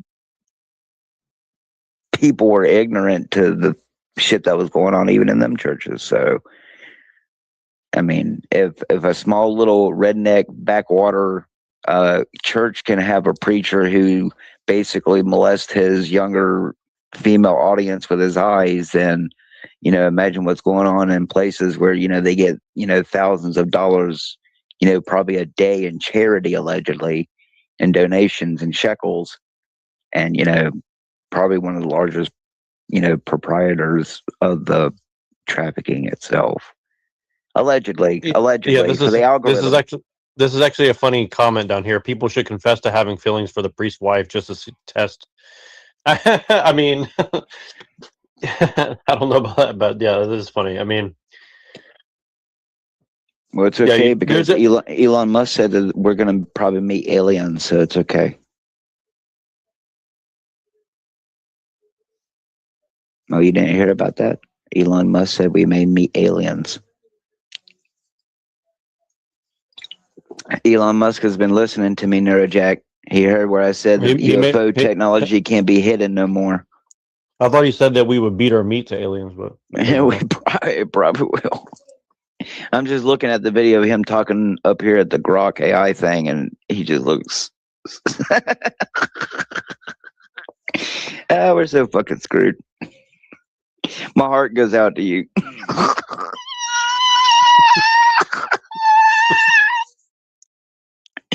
Anyway, but did y'all see where the sky turned pink? Didn't y'all like that? Didn't y'all like when everything turned pink over there? And then I complained on social media. I said, why hasn't it been covered by any major news outlet? And the next thing you know, Daily Dose of Internet does it 47 minutes ago. It's okay. It's normal. What are you talking about turning pink?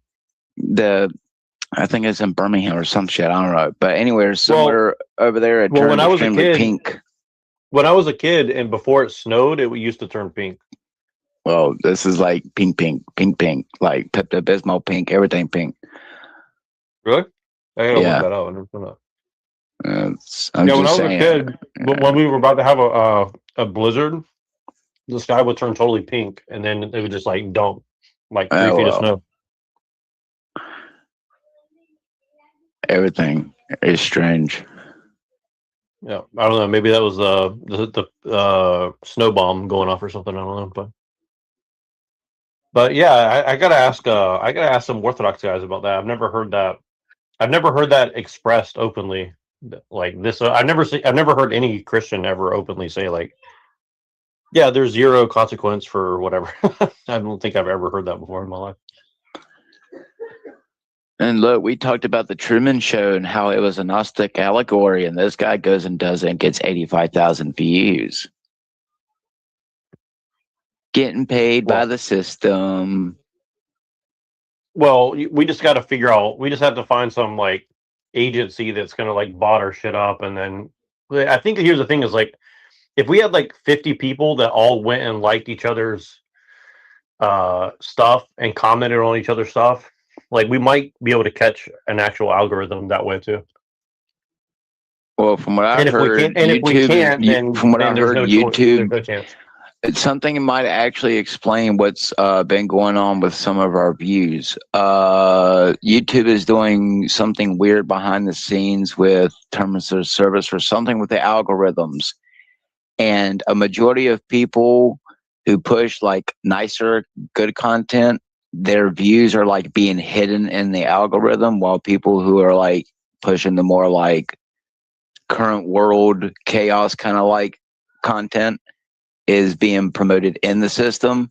So it's kind of funny that that video popped up in my algorithm 2 days ago, right around the time that everyone, both of y'all especially, were having viewing issues. And even me, even my stuff has dropped in views. So, you know, just saying, like, they're definitely fighting our content, that's for sure. That I know for sure. Unless you're putting a lot of money into your content, you're willing to pay like $200 to push yourself through the algorithm, we're probably not hitting past many of the people I'm just who trying to figure already out how to view get us. I'm just trying to figure out how to get monetized, because like I keep checking my shit, and then every time I check it, it's like, oh, you didn't meet this qualification, didn't meet that qualification. I'm like, dude, I had like crazy watch hours last year, so to say that I don't meet any qualifications, like, okay, maybe if I get a strike, then that resets the thing. But I'm like, that doesn't really make any sense, because you can get a strike for fucking almost anything. So it's like, you're telling me, like, I don't know. It's just pretty weird. It's like the hurdles must be insane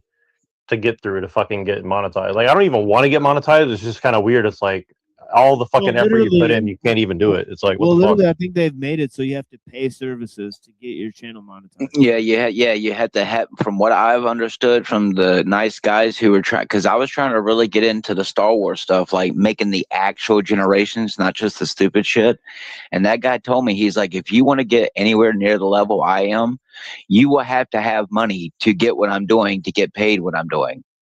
And he's rich and he's getting paid to do them fucking. He stole my goddamn idea. He fucking stole Emperor Skywalker. I don't care what the motherfucker claims. I fucking posted one of my fucking PSYOP videos in his fucking chat one day. Next thing you know, oh, what did he come out with? Emperor Skywalker sitting there. What if Anakin never burned on Mustafar? And next thing you know, fucking 300, 400,000 views within, 1 to 2 days. So again, they whoever these people are, they probably already had family or knew people who like were in the industry, and then by the time that they got old enough to get into it, their parents already had the money to throw, and already like these people with the VR systems. You're not going to convince me someone at 18 years old is convincing over $20,000 worth of equipment. No, there's no way. No. Well, next time you talk to Pillator, you should ask him, because Lucasfilm tried to hire him to make Star Wars videos. And but they gave him such a weird contract that he's like, oh hell no. Like, they basically said like you have to jump through so many hoops, you have to pay a certain amount of money, and then like they'll approve you, and then you have to once you're in, but like you're not allowed to do like so much shit. Like, you just have to jump through so many fucking hoops. That's why I had to change. I found out real quick they were going to come after me. Disney was probably about to try to slap me with a lawsuit. So rest in peace, Emperor Lorp. I mean, I'll still be Lorp, but but that's interesting. So, here's the thing. Here's what I want to do. If you guys find out what services it is, let me know what it is. I want to find out. I want to learn about this. Like, if there's a service that's doing this, please send that to me so I can look into that. And what I think we should do is we should hit a goal. And we try to get like Machine or whoever wants to do it. We get one channel monetized this way, especially if it's like not super crazy expensive. Let's just get one channel monetized, and then try to learn how they're doing that. And then I don't know. I mean, I think that I want to learn how that's working, right? At least for the fact that maybe we can expose it or something like that. Because yeah, that's insane. Like, I don't know. I kind of figured something like that, but I've never seen like the companies. I've never been able to find the companies that get that done for you. So if you guys ever find the companies that are doing the He service, wouldn't I wanna tell know. me, but from what I They work with understand, the people in the Discord with the juiceable thing, right? And just test out if we can get that running, right, on a different channel, right? So that might be the option. Yeah, well, definitely. If anybody you know who does that as a service, like I want to talk to them because I want to know what does it really require, like how much money, how much time, how much effort. Because like we've been doing this for a while now, and like, dude, with all the effort, especially that you put in, it's like, and I Yeah, don't I'm want, talking I'm about not saying like to get monetized, but it's like just to yeah, see like how does it work, you know? yeah, I'm talking about like we save our channels and we just go as different fruit characters or different drugs. You know, like maybe like a coffee pot, a weed leaf, or whatever. Right. Yeah. And we can just like basically just have a different show. Right now that we know all these people, they can make cartoon graphics for us. Right, and then we can just proceed with original backgrounds and original avatars. Right, so nothing is like copyrighted, and we'll just do a show where from the beginning to end we talk and like react to things that is like totally like legitimate the whole time, and it's only like an hour long or something like that, short, right? And then we get like a payment service attached to it, that somebody has built, like the Streamlabs thing or like the Andrew Wilson thing. Yeah, the dono chat. I could probably build one of those, or I'm sure somebody else we know could build Yeah, something like exactly. that for sure. Like it I'm wouldn't just be saying, that hard. the old TV show, whatever, that had the robots and the dude that would sit like they were in the movie theater in the shadows, and they would sit in front of the screen whenever they were Yeah, watching something. mystery science theater or Yep. whatever. Yeah, that'd be pretty That shit sick. would Yeah. be hilarious. Yeah, so we're gonna have like basically like try that on the Juiceable to have like that like don't with the dono chat set up, and then maybe we can start doing it from there, right? Yeah, that'd be sick. I mean, and then we could do like movie reviews or whatever I mean, whatever it is, I don't know, but just because the make thing it is like a like legit thing. yeah, because then we could just continue doing our channels whatever we want. Just like Yeah, no, I talking agree about- with. No, I totally agree. I think we should like just have our say independent whatever- channels that are just say doing whatever we whatever. want. Right? Like, we get to say what we're like scared of getting banned because we just say whatever we want, right? And then we actually have this other thing, it's like that we're building up, Right, and it becomes like a platform. Yeah, I mean, I'm all down for that because like it's just ridiculous. For me, it's like I really truly thought that like there's some way to just organically grow a YouTube, and I mean maybe there is, but I've never seen any way that's possible. I mean, I don't know. I if can anyone tell is you, doing it. I've organically grown my YouTube, and 204. No, wait, I had 208, and then I lost all them subscribers, and then I stayed at like 190. So for someone who's never paid and has actually I've never like dropped my videos anywhere. All the stuff I've ever uploaded, people just found me. So I mean, that's about as natural as it's gonna get if you're not pushing out some type of content. If you're well, not in the next new thing like video games or something. But I feel like if you do like a script or like I see like a lot of these girls, for example, I mean, I think the girls are the easiest one because like I think you pretty much put a pretty girl up, like she's gonna get more likes. Yes, that's no matter right. what. You want to know why I'm not a famous streamer compared to most uwu girls? Is because I don't have gigantic tits for you to stare at while I wear cat-shaped headphones. Yeah, uwu. Right. So that's number one. But number two, like if you notice, like almost all the successful channels, they do like a format. So it's like, oh, like pattern interruption, rage bait, something sexualized. OnlyFans self-promotion. Yeah, well, that's like 90% of fucking. Well, not 90. I don't want to exaggerate. That's like 30% of fucking Instagram right now. So, yeah, it's like it's crazy, man. Like it's so. Well, I listened to just a few seconds of the Stefan Molyneux reviewing Pearl at that. What's that thing called? Machine, that debate channel you told me about. The what's that called? Spit on that thing. whatever that new debate channel with Centrally is or whatever, and they were saying, and they said a statistic, it's like 5 to 10% of women under like 40 or something, or like Wait, what are you talking about? what's the Stefan Molyneux? What was he reviewing? What's that Oh show yeah, called? World War Debate. World War Debate. Okay, yeah. So that's pretty good. Which is so gay though. But yeah, I think it's Anna Kasparian versus some other loser, right? Well, I know it's Pearl, and then so Pearl was saying Davis, something like, so Pearl was up there saying like 5 to 10% of all women in America or in the West or something like that are doing OnlyFans right now, and I was like, wow, that's a huge number. Wait, what? She said 5 to 10% of all women are doing OnlyFans or something similar. I don't know. I think that's like just like that might be I ain't gonna lie, that's probably a little inflated. Yeah. Well, but my point is that they're basically like. But I don't doubt it. I'm not gonna lie. Probably just in my town alone, a lot of the girls mentally, they probably would do it just from what you see walk around on nightclub night. So I don't know. I mean, if you go to AI and ask it how many accounts are on OnlyFans, you could probably very easily just refute that statistic. True that.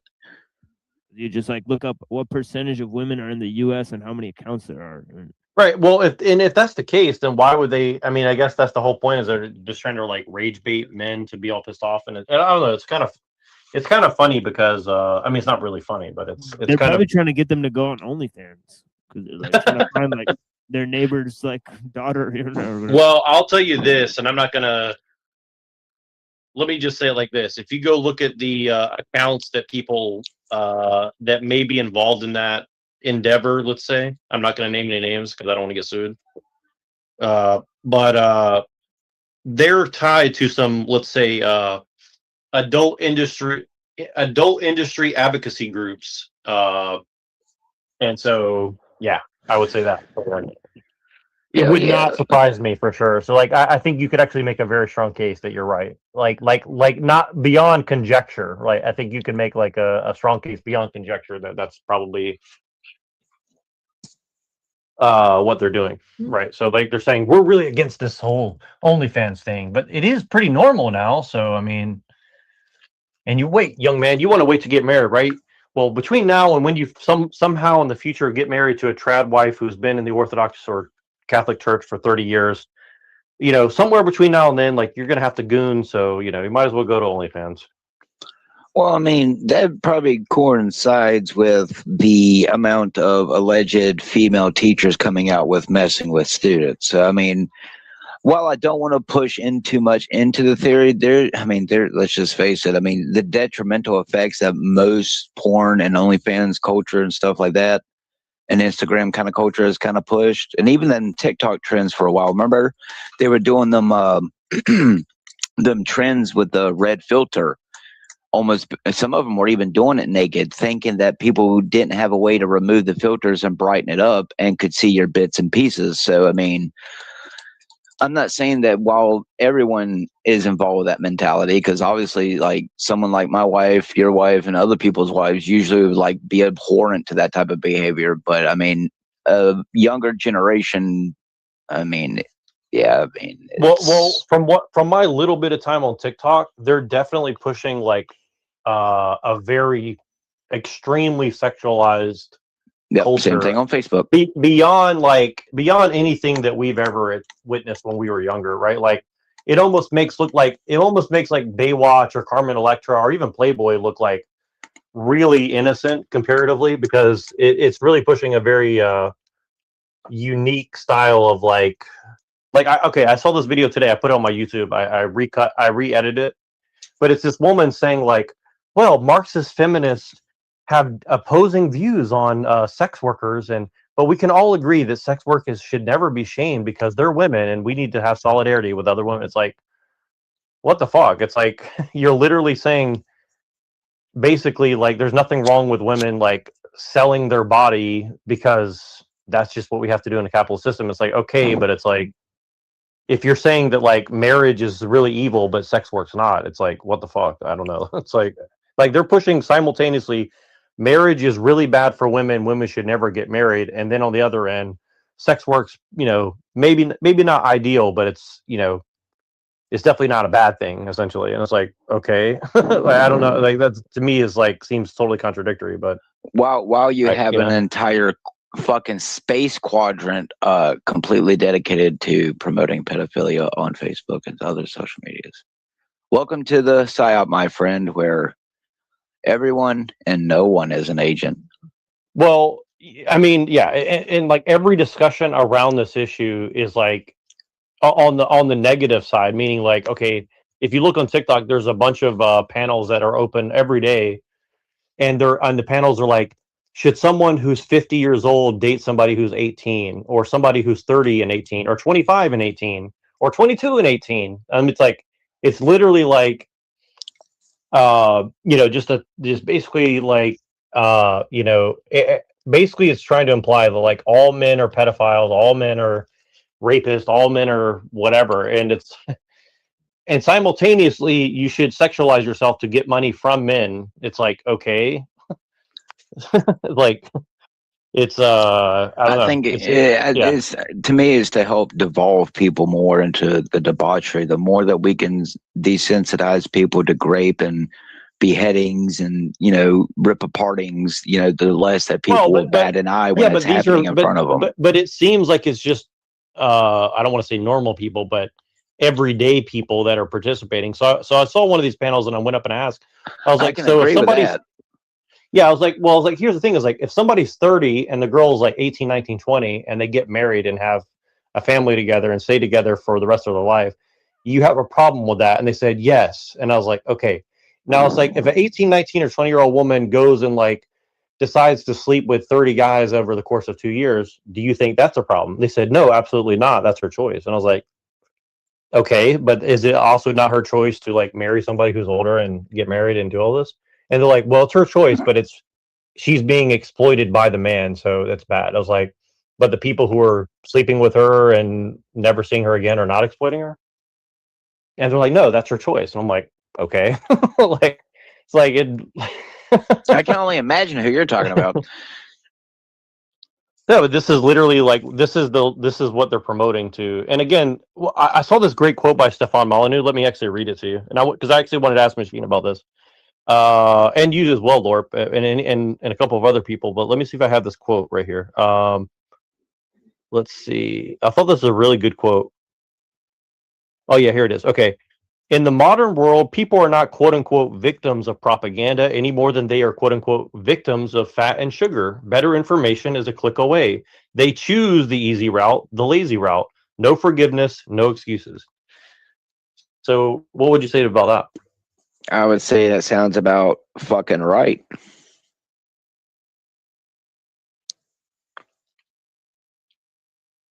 Why would I want to go out there and build a log cabin with my own hands if I can just pay an illegal immigrant to do it for me for cheaper? Yes. There you go. Machine, what do you think of that quote? I'm sorry, read it again. Okay. This is from Stefan Molyneux. In the modern world, people are not quote unquote victims of propaganda any more than they are quote unquote victims of fat and sugar. Better information is a click away. They choose the easy route, the lazy route, no forgiveness and no excuses. Yeah, it's totally false. Oh. All right. I aim to demonstrate that. Yeah, I aim to demonstrate on my show that that's totally false statement. That the information is controlled from the top down. That there's stuff that they're hiding from you. Well, even would you say there's that no even way that's not possible? But would you say that even the how they distribute it is a part of the deception, not necessarily that the information itself is not available? Yeah, most people can't produce the sources. They can't reproduce the sources of the information. It's just that simple. So, do you think that someone like Stefan Molyneux, and again, this is assumptions, but if you were to debate him on this topic, which I would love to see, by the way, would you try to trap him in the sense where he was forced to answer the question of like, well, have you considered that the how is just as important of the what? Okay, If that makes any sense. Merovingian. I mean, I would explain the mechanics of propaganda, right? Like I'd use Ellul, I'd use Marshall McLuhan, right? And then I just proceed further with those critiques, and I'd say, well, are you saying these critiques are totally illegitimate? I wonder if we could like rage bait someone like Stefan or some of these people like internet personalities into like debating on some channel or something. I don't know. Like, I've tried that would be before, sick, and honestly. they seem to ignore the name "The Machine Lies." I'll just put that out there. Well, no, but I'm saying like what like I mean, if we just do, I mean, I don't know. I've been really thinking about making a new Twitter, simply for the fact of like rage baiting people and trying to get them to say, well, let's debate, and then get them onto a debate show or something like that. I think that would be kind of, if we could do it in a coordinated fashion, that would be really sick, actually. But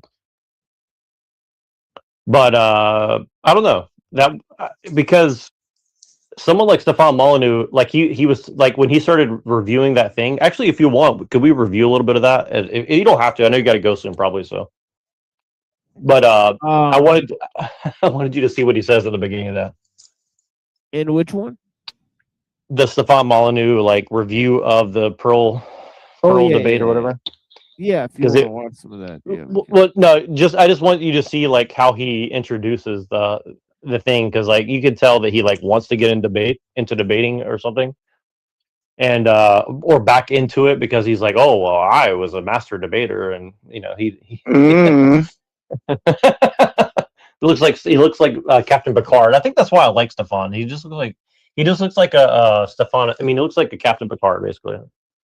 Yeah, he reminds me of like one of my cousins that like he put like hot dogs in the microwave, and then he put like hot sauce on the on like the hot dogs, and he would just put them in the microwave and just eat it with a fork.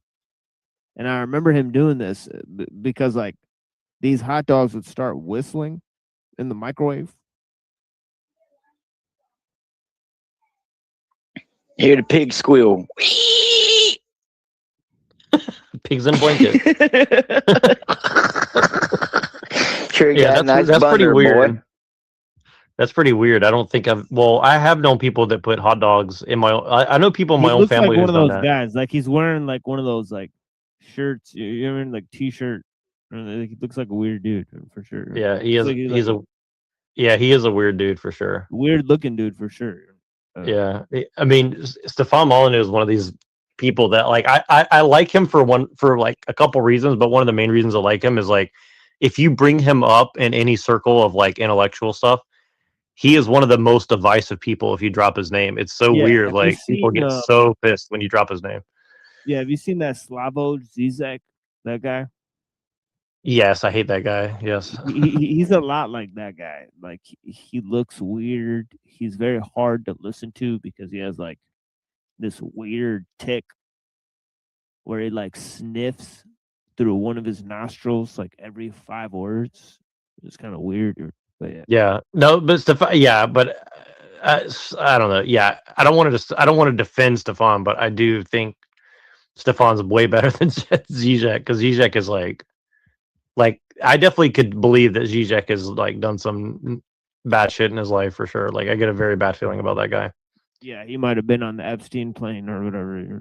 Yeah, I'm pretty sure. I mean, and I don't want to defame the guy or something, but like he just gives me a really bad vibe, and especially for the fact that like I said, like Pill Eater sent me a video of him, and I watched like 10 minutes of it, and I was like, this guy is definitely a crypto Trotskyist, and he's like, oh yeah, that's what a lot of people say, and I was like, oh really? I was like, okay, so I'm not just like perceiving that out of my bullshit, and I'm not just like bullshitting my way through it. Like, okay, there is something there, because like he just sounded so dishonest and like with what he was saying, and apparently that's a big thing. Like he kind of like halfway like admits that he's like a Trotskyist, but he's like saying he's against it, but he's like, well, the only way to beat the Trotskyist is to be a Trotskyist, and it's like, okay, like, all right.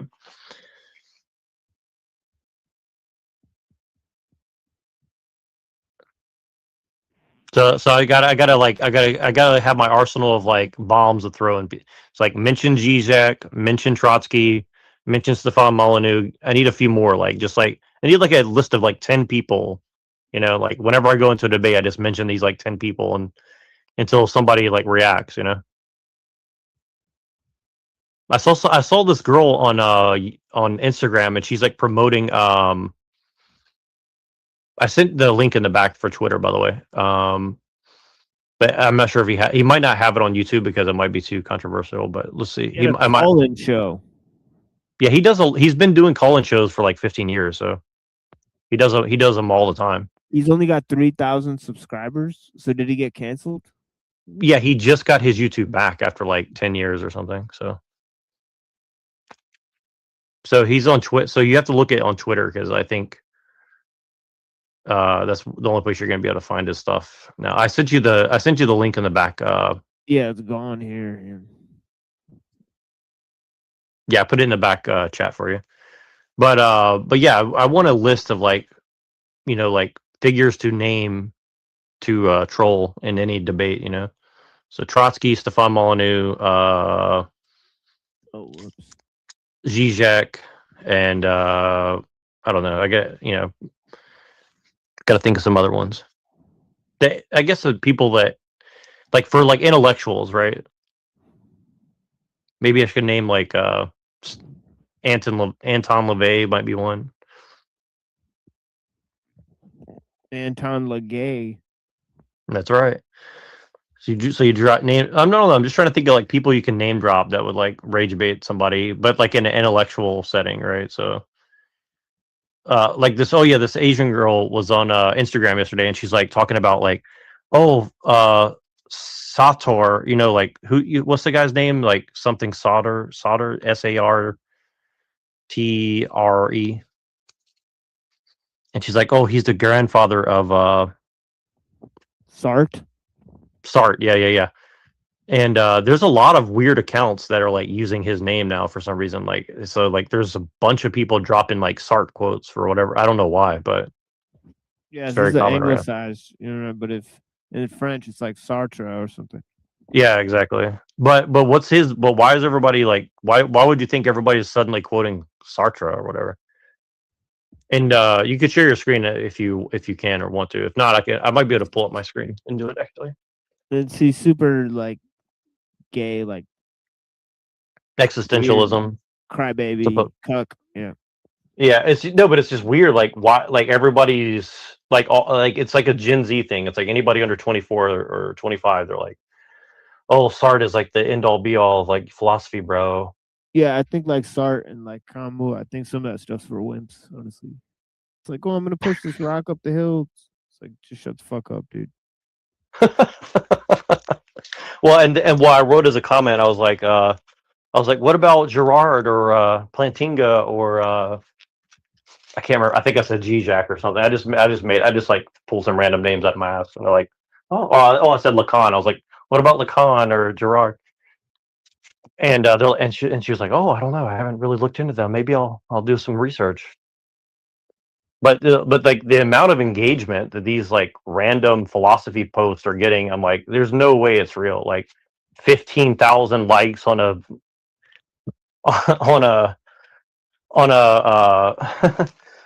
philosophy page about, you know, a couple random quotes from Sartre or whatever. The guys that are like pushing that type of stuff, like on YouTube, you know, like postmodernism or like, you know, existentialism or like Nietzsche or something like that, they're getting paid. Yeah, there's no way. Yeah, I'm sitting there thinking like, there's no fucking way to do it. Yeah, and they're totally set up their pogo operations to get people to like adopt like nihilistic viewpoints and shit. It is what it is. But see, that's the thing is like, that's why this is why it's so frustrating to me. Is like if there's so much even inorganic, you know, traction around the topic of philosophy, it shouldn't be that hard to figure out some way, you know, even if it involves like dumping money into it, like there should be some way to like hijack that and like twist it back towards, you know, something like maybe like invite, you know, somehow, you know, get a hold of their agents or whatever and say, hey, like, let's do a debate on like, you know, Sartre versus, you know, I don't know, pick some other retarded philosopher person. and then just inject your philosophy into the whole debate or whatever, you know, or anti-philosophy, perhaps. I don't know. That's just my idea. I figure there must be some way to do that. That's assuming that if these people aren't so big that they're, it's not like what they claim about presidents and stuff that, you know, you gotta, you know, let's see write here. get a How much script time before before you they got to let go, you Michelle? talk. Let's see, because I'll if we still got Yeah, I some can time, open I'll... that up. Yeah, I got like 20 minutes, 30 minutes. All right, cool. Yo. Let me. I'll pull it up so that way when you got to go, you can just go, and I'll keep this burning as long as possible. All right. Let's see here.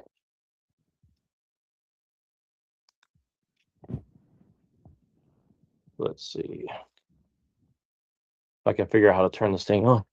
Stefan Molyneux. Hello, this is Stefan Why is he Molyneux from reviewing Freedom this? Radio. Wait, what?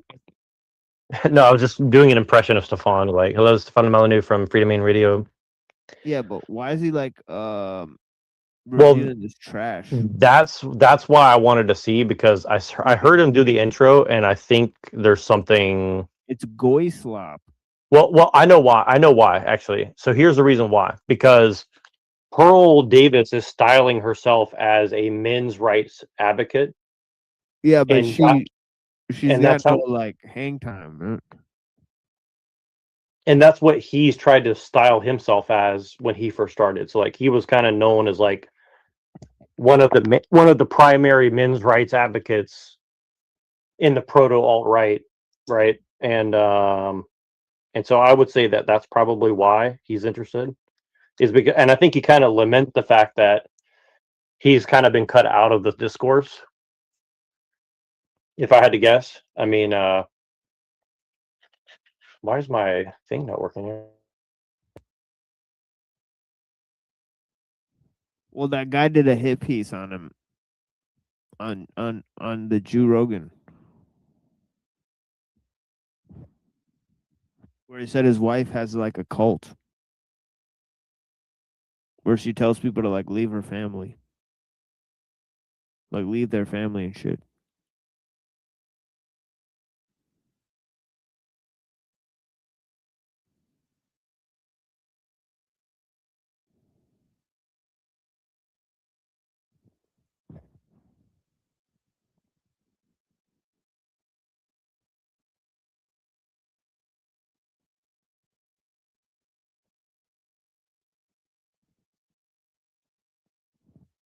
So yeah, some weird shit about that.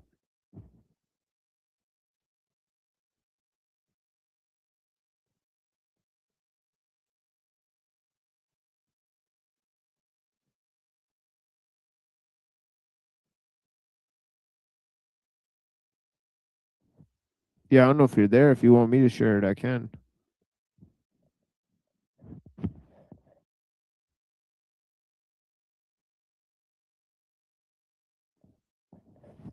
Oh shit. What you want there, Jack? What the fuck we doing? And like all of a sudden the witches come back. And then watch him say he didn't even turn it on.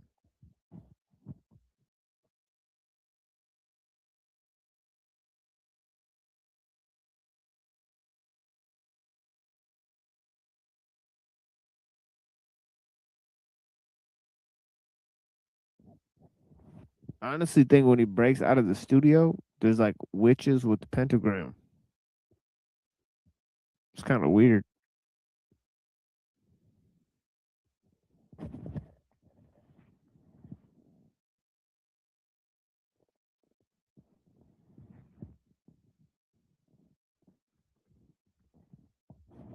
So yeah, I don't know what's going on. Okay, sorry, I had to jump on the computer. So I'm gonna bring up the Stefan Molyneux shiznit for a second, and then maybe some other shit. Can you hear me? Okay, semi clearly.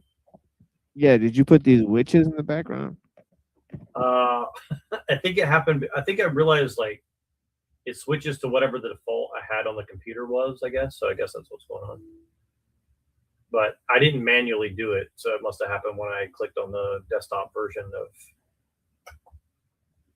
this shiznit. All right, let me share this. Let me share this Stefan Molyneux shit. Stefan Molyneux. She turned me into a Stefan Molyneux. Let's see.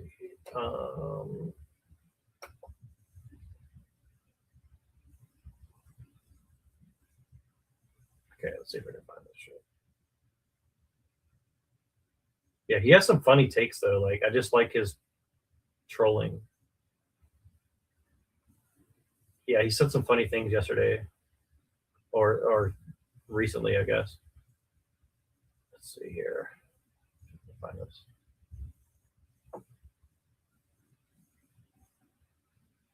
Oh my god.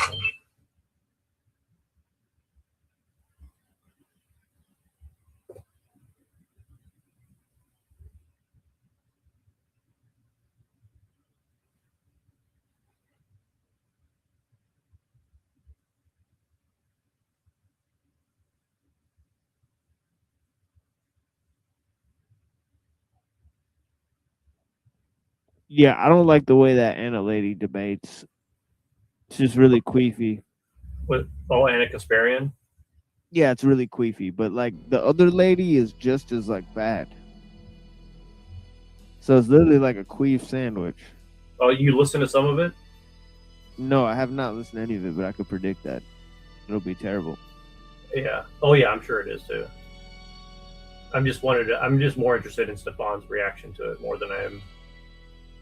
Like, to me, the fact that they have Pearl Davis as like a serious commentator on this stuff is honestly absurd to me. I mean, she's like okay to look at somewhat, but not really. I mean, she looks bizarre in a lot of ways. But she is a redhead, so I got to give her a little credit. She's one of our fellow soulless genders. So.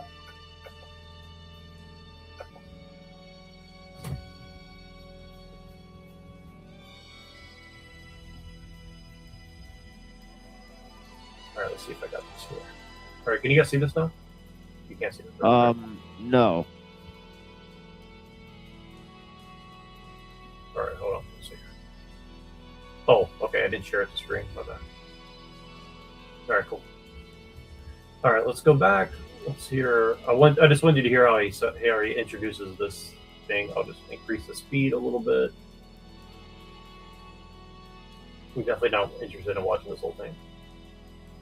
Hi, everybody. Stefan Molyneux from Freedom Men. Hope you're doing well. So, as you may or may not know, I was kind of a champion-ish debater back in the day. And I'm going to have a look at this debate at Word War Debate. They do these fantastic debates in Atlantic City. I'll be out there March 28th, 2026. I hope you will join me there. It's going to be very cool and exciting, and I promise to bring the fire. And so Anna Kasparian and Pearl Davis were debating. So he's promoting. And I haven't watched this debate. I'm going to just dive in, and we're going to have a look at some of the... So he's cross-promoting his own appearance here. Right? Yeah. I missed that when I watched this last night, so I guess he's going to be there. So, right. Interesting. So that's very. That's to me, that's very curious because it's like, okay, Sam Tripoli of all people is like the person who started this thing. I mean, to me, that's just bizarre. I mean, I've never ever really watched Sam Tripoli about anything, conspiracy or otherwise. So I'm not sure why he would be the headliner of this whole thing. But yeah, they're gonna turn it into like how they have like fake moderators that bet on, like that people pay to like bet on the victory of the thing. So yeah. Yeah, maybe this is just like another gambling operation where they're like, okay, let's swap our money with some other bullshit. Yeah, like the sports, so. Yeah. That's a good point, actually. Yeah, maybe that's what it is. All right, let's see what he says here. And I'm going to turn off this in a minute. I just wanted to get a few minutes of this. The opening statements and how the reasoning and articulation and arguments are set up. And unpack them a little bit. And again, these are both very intelligent and accomplished women. I'm sure they're both making great points, but let's dive in. This is going to be at 1.25 speed because I just can't listen to things at normal speed. And so we're going to dive in. Word War Debate, wordwardebate.com. You should check it out and join me there March 28th. And I'm also doing a VIP meet and greet. So I'd love to see you. I hope to see you there. And let's go straight into this debate on feminism. In a May 2024 appearance on Tim Pool's Culture War podcast, my opponent, Pearl Davis, declared that women aren't really doing much. We're not having kids. We're not really contributing to the economy when you look at output. In fact, she uses this ridiculous assertion to argue that women should not have the right to vote. While it's true the birth rate has declined, and we'll revisit that in a bit, women account for 47% of the American workforce. All right. So that is the first logical flipperoo. So I think, I don't want to speak for Pearl, of course, but when she's talking output, she's not talking about jobs like HR or, these sort of various government functional jobs that a lot of women do, right? Women work a lot for the government. She's talking about material productive output, usually in terms of manufacturing and stuff like that.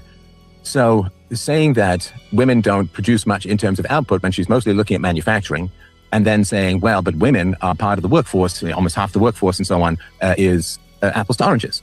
So you could hire a guy in your backyard to dig a hole and fill up the hole over and over and over again. Completely pointless exercise. You could pay him $100 an hour and that would add to the GDP, but is it adding to actual productive output, right? So that is a change, right? Saying, well, what do you mean this guy's not producing anything? Look at the income he's generating. It's like, but that's not the same as output. A birth rate going down is important because one of the ways that women contribute to the economy is having children so that there are future workers, right? So if women are in the workforce consuming a bunch of often tax dollars and so on, which we'll get to more in a second, and doing a lot of not essential jobs or jobs mandated by the government, by government regulations and quota systems and requirements and other various forms of compulsions, then they're not having children. And so maybe the women are making some economic output in the here and now, but people make $1 million to $1.5 million over the course of their lifetime. So if a woman goes from having 4 children to having 1 child, right, then she's making some money. Let's say she makes $1 million in the here and now, but by having 3 fewer children, that's $4.5 million that are taken away from the economy in the future. And the answer for that, of course, tends to be endless immigration, but a lot of the immigrants are net economic negatives on the economy as a whole. So I just wanted to sort of point that out at the beginning. The Council of Economic Advisors found that women have contributed a substantial portion of the U.S. economic growth since 1970, which wouldn't have been made possible without the feminist movement.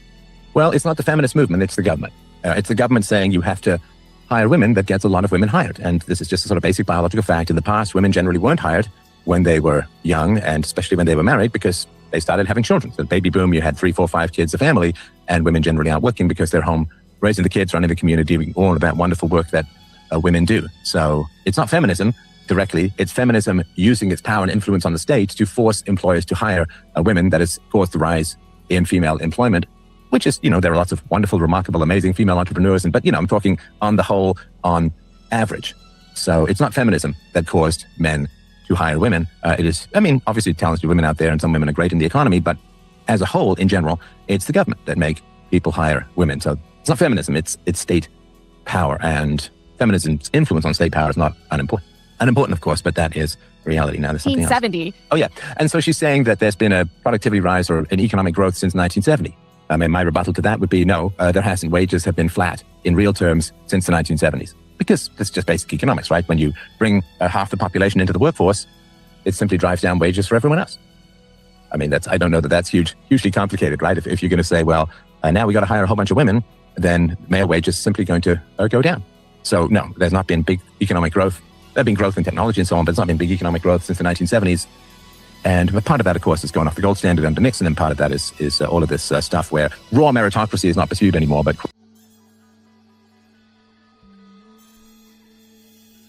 Yeah, I know the Appalachian Gorilla is going to have a take on this too, so I'll figure out. 100%, man. Listen, we ran out of a lot of that easy, low hanging fruit shit.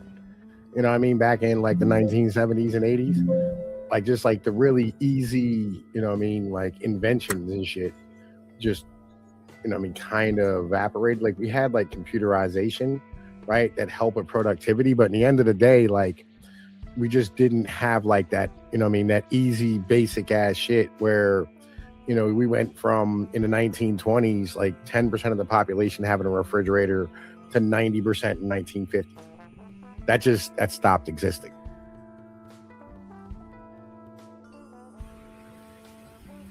Yeah, and it's just, well, I'm surprised he didn't just cut straight to the principles of it, where he'd say, well, like, it's kind of weird that a woman's like making a woman's entire self-worth, you know, an economic unit in a political system or something like that. Like, it is kind of like anti-feminist, although it's claiming to be feminist. It's like, is feminism basically like, what women make X amount of money, therefore women are valid or something like that? I mean, it's kind of bizarre. Yeah. Well, you know, like it's and the whole reason like they did civil rights and like they brought women in the workforce was literally just to drive down wages. That was it, right? You know, I mean, there was absolutely nothing more to it. Like all of that shit was literally just because like there was rampant fucking inflation due to the fact that like our workforce was, you know, I mean, basically like the factory of the world up until the 1980s when they opened up fucking China, right? And the rest of the world started getting caught up after being bombed out after World War II. It took them 30 or 40 years to get rebuilt. To be honest with you, like, you want to hear a crazy thing? Berlin wasn't finished being rebuilt after World War II until fucking 2007 or 2008, right? Like this is the catastrophic shit that like we don't have that conversation about because we want to assume that like all of the things that, you know, I mean, like happen to us is our like it's because of our ideas and our politicians and like our fucking systems and our way of life. You know, I mean, it's just better than everybody else's, and that's just not fucking true, right? There's so much physical stuff that's involved with that. And once you start adding in the fact that, like, you know, with the Marshall Plan, you know, I mean, after World War II, where like we shipped like all this fucking goods, and you know, even with Lend-Lease during World War II, the amount of resources that we dug out of the ground in America ended up like causing us to have to like stand here and dig deeper for shit. And then you also got to start adding in like, you know, how about this one? We ran out of fucking oil in 1971, like flat out. Like U.S. oil production peaked 71, and it didn't regain until 2017. You know, and that's because of fracking, and nobody's made $1 off of fracking yet. There's zero profit has been made at all with fracking because it's so fucking hard to do, and the production time. It's not about like the amount; it's the time. So, like, literally, like a fucking fracking well only produces right for a year. And then you got to move on and frack another fucking well, right? So it's not like back in the day where like you stick a hole in the fucking ground, you know what I mean, just start sucking it out and it stays pumping for like 50 fucking years. That's not it, right? You like it literally just produces for, you know what I mean, like fucking a year, and then it trickles down to like 2% of like original peak, and then it just stays there for a while as long as you can, and then, you know what I mean, it basically just dribbles into nothing after 10 years. We don't talk about these things. You know what I mean? We don't want to have these real fucking conversations about resources and geography because everybody goes, what about thorium and fucking, you know, fucking all the entire fucking shit's like that. Do you know how much it costs to like process fucking, you know what I mean, thorium? Like, yo, that shit ain't cheap. Yeah. Well, and I kind of see where you're coming from as far as like the whole solve the problem by forcing people in America to pay Americans a decent wage, especially if you take women out of the workforce. Like that is like something that you could actually, I mean, it would be hard to get that kind of law passed, but if you could get it to pass or find some way to like force it to be like, you know, or find some way outside of the law to make it enforceable. Let's say, I mean, I'm trying to speak code, but you know what I mean. Like, yeah, somehow all you have to do is like get out of the way of unions, right? And that shit'll happen tomorrow. But like the problem is the government fights against fucking unionization because it's bad for like GDP number go up. Like it's all right. So there was an 18. The way that they measure GDP instead, though, or. Well, no, all right, so here's what it is. All right, so like when you're talking about like a company with profits, right? And I mean the share of like profits that has been going to like the stockholders and, you know what I mean, like the CEO and all these type of things, right, had an 18-point swing from 1965 until like 2001, right?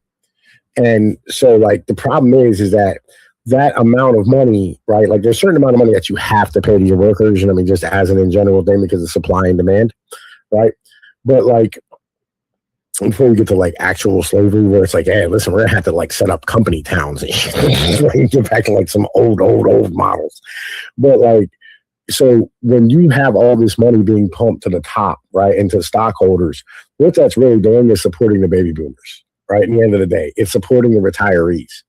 That's what they're doing. They're using, you know, I mean, they're basically taking the blood of the young and transfusing the fucking old. You know, like it's what's going on in the end of the day.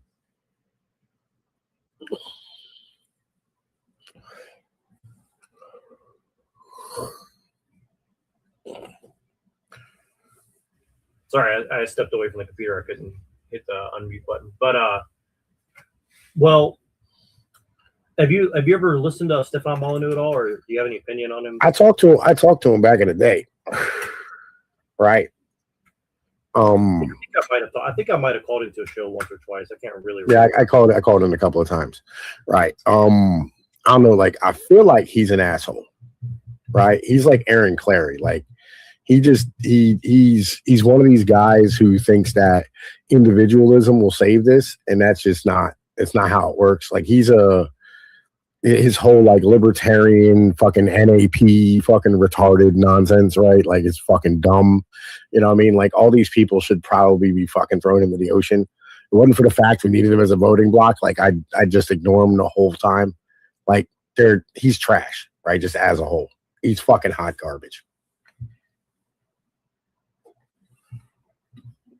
Well, what's remarkable to me about him is that I can see his ideas have permeated a lot of this kind of like Christian nationalist, libertarian-esque, you know, post-alt-right nonsense, you know, and I think it's kind of weird that like he's kind of like some of his points are good, but it's also thrown in, like you said, with so much garbage. It's, to me, it almost seems like it's battle, like he's, you know, he's a Fed. I mean, essentially, I mean, I would have to say, like, he's definitely working for the man, because if you look at the consequences of what he's saying, like, you know, it does seem to be like he's trying to lead people down a path where it's like corporations are good. They're going to watch your ass for you. It's just this dirty government that's in the way. It's like, well, I mean, yeah, that's that Reagan era bullshit, bro. That's a Gen X Reagan era ideology. That's that Milton Friedman fucking shit. Remember, like most millennials like started off as like libertarians, and the reason they did is because like our whole lives we were taught live and let live, right? And I mean, like, oh man, listen, you know, fucking, you know, fight the powers that be, and the powers that be were like Tipper Gore and, you know what I mean, fucking Barbara Bush and, you know, Nancy Reagan and all these people who were like their satanic panic back in the day and shit. So like, you know, we hated these fucking people because like they were like shitting on our fucking music. You know what I mean? Like, and that was, you know, kind of like the vibe when we were kids. And so these guys here internalize that long term. And, you know, this is the Ron Paul revolution shit and all that things that ended up leading up to it. Right. But like the libertarianism ideology is just complete dog water, because in the end of the day, you need communities. Right. And I feel bad for Gen X because like they were surrounded by baby boomers who were like the worst humans in the history of humankind. You know what I mean? So like they didn't trust their neighbors, you know? And on top of that, they like their moms and them and like their fucking wives and their sisters and like their grandmothers were propagandized on the news every day, right? The stories were like, something in your house is killing you. Your neighbor's a pedo, right? Fucking get your kids' candy x-rayed at the fire department or the police department because people are putting razor blades in your shit. And all of it was lies. Right, it was all just ways to sell fucking advertising to keep eyes on fucking target, right? And like, but it just bred this distrust, right, in your community and the people around you and the motherfuckers who you're supposed to love and rely upon, and they ended up being like extreme individuals, you know. And there's nothing they could do about that. You know what I mean?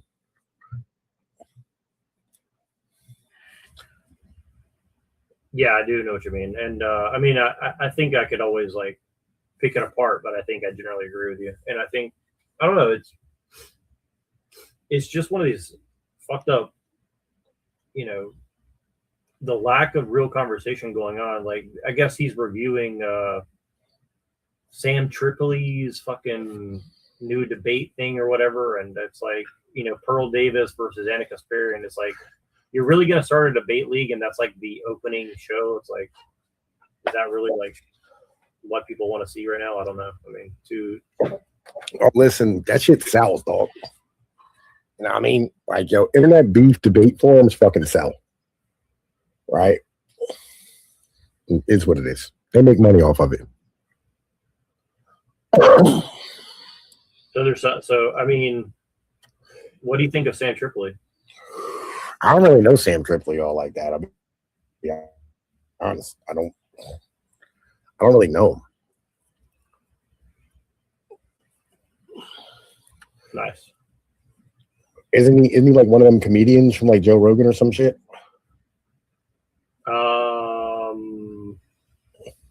Yeah, some shit like that. Some retard. Yeah, I have no idea. Right? Again, like, these are all grifters now, right? You know, Pearl's a grifter. You know what I mean? She like bangs black dudes. Anna Kasparian, you know what I mean? You know, is a like Armenian motherfucking like like an Armenian Christian who works for a guy who literally named his fucking show about the Young Turks. The people who displaced her entire fucking people while she's in America and committed the genocide against them, right? Right, yeah. That's what's so weird about her is like, yeah, like the Young Turks. She joins a show called The Young Turks and she's Armenian. I knew people from Armenia, and they never left that bloodline. Well, I can tell you that, the ones that I talked to. So, you know, well, like, you know, she's you know what I mean, a prototypical feminist. Like, remember, man, like, yo, immigrants, right, in particular, and like Americans, right, American, like what it really means to be American is to say that your bloodline begins and ends with you, and there's nothing else. That's really what it means to be an American. That's what you're saying. So you're saying it's just like extreme individualism, like worship yourself as if you're the end all be all or whatever. No, I mean, like, literally, you are all that exists. Okay, American exceptionalism equals solipsism. I like that. Basically, right? It's main character syndrome, right? You know what I mean? Like, yo, that there's nothing else, and that's why libertarians are retarded. They're the worst. They're the most Americans of all Americans, right? Like, that's why if you go to like a libertarian like a fucking rally or whatever, like a libertarian chapter or whatever political thing, right? You go there and it's like you will have, you know, Bitcoin criminals, like neo-Nazis, fucking like trannies, homosexuals, right? Bureaucrats. Listen, they run the gambit, right? Because like literally all it is just like me, and just everybody smokes weed and wants to do coke and heroin, right? Like, that's what it is. No, you know what's funny is like I went to a few MAGA things, not only MAGA but also like just like generally like people who didn't like the mask and the vax, and it was very much like that. It was like mostly women of color, and mostly women of color who are immigrants or the daughters of immigrants, right? So I was like, isn't that interesting? And then, like you said, there's like gays and trans, and I was like, isn't that funny? Like, they always say that like MAGA is like the super racist, homophobic, whatever, but that's not what I saw. I mean, maybe it's because I'm in California too, but I think it is. Kind of it is because like MAGA out here is literally like, it's all just like the base is business owning, like guys who run their own business, fucking usually white dudes, right? You know what I mean, who, you know, are tired of like the DEI and the bureaucracy. That is the majority of MAGA. Like all like when you drive down the road, you drive down to like a street in like, I don't know, like some backwoods place or whatever, or on the highway, like you'll see like a fucking like a machine shop or like a, I don't know, like a farm or whatever it is, and it'll have fucking Trump, you know, whatever, 2024, 2020 or 2016 painted on the roof. You know what I mean? And that's MAGA here. It's very white. Oh, and libertarians are extremely white. It's almost all whites. There's almost no black people in the Libertarian Party. Well, but like you said, though, there's like this kind of like new version of that where it's like a lot of immigrants are like business owners. And so like, you know, they also see themselves as like this kind of hyper individualized like business thing. Like for me, it's like, I never really looked at conservatism or even libertarianism as like a business thing. I was always like, it's an ethics thing or a moral thing, right? No. But almost Business. all these people, they only see it as like I saw this guy one time. He's like, he said he's mixed race. He's like Mexican and like Irish or something like that. And he's like, white people need to say they're sorry for all the bad shit that they've done to people, blah, blah. I was like, but you're mixed, like Irish. So like, you know, and he's like, well, I don't really consider myself like a conservative and like, or in that way, he's like, I own businesses and like, I think he's like, I own properties. I'm a landlord and I own businesses. Like, I don't want to pay tax. I don't want to pay my employees too much. And I want to like not pay tax on my landlord activities. I'm like, that's not really conservative in the sense that I would call conservatism, right? It's like, if you're just looking out for yourself and that's it, it's like, you know, maybe that's something else. I don't know what that is, but that's not like, I mean, I know that people can kind of paint whatever they want. Like, I don't even like the term conservative either, but I'm just saying, like, if the end all be all of like why you call yourself a right wing person is like, well, I want to make more money and keep it in my pocket and not share with anybody. It's like, I made up a meme, right? Of fucking libertarianism. Let me see if I can find this motherfucker, right? Because like literally, like I made this. Oh, that's not what the fuck I wanted. There, yeah, I'm gonna see if I can find it and send it to you because like literally, like it's just this is like libertarianism as a whole, right? Is just you know what I mean, fucking. It's all just about profit, drugs. You know what I mean, like sex and there it is. I found it. Hold up, bro. Like, hang on a minute. I'm a motherfucking new. Let me grab this motherfucker. Hold up. Word save. Okay. Yeah. Listen. Hold up. I'm a motherfucker. How do I show this to you? you can share a screen or you can. Okay. Hold up. Image file. Quick access. Here. Okay, there we go. Yeah, listen. You're gonna have to like approve it or whatever the fuck you have to do. Got you. There. That is actually pretty accurate, I have to say. Yeah. Unfortunately, I mean, when I counted myself as like a anarcho-capitalist, or I didn't see myself that way, but in retrospect, I can say that like that's all I really saw that was involved in it. So, yeah. This is libertarianism, dog.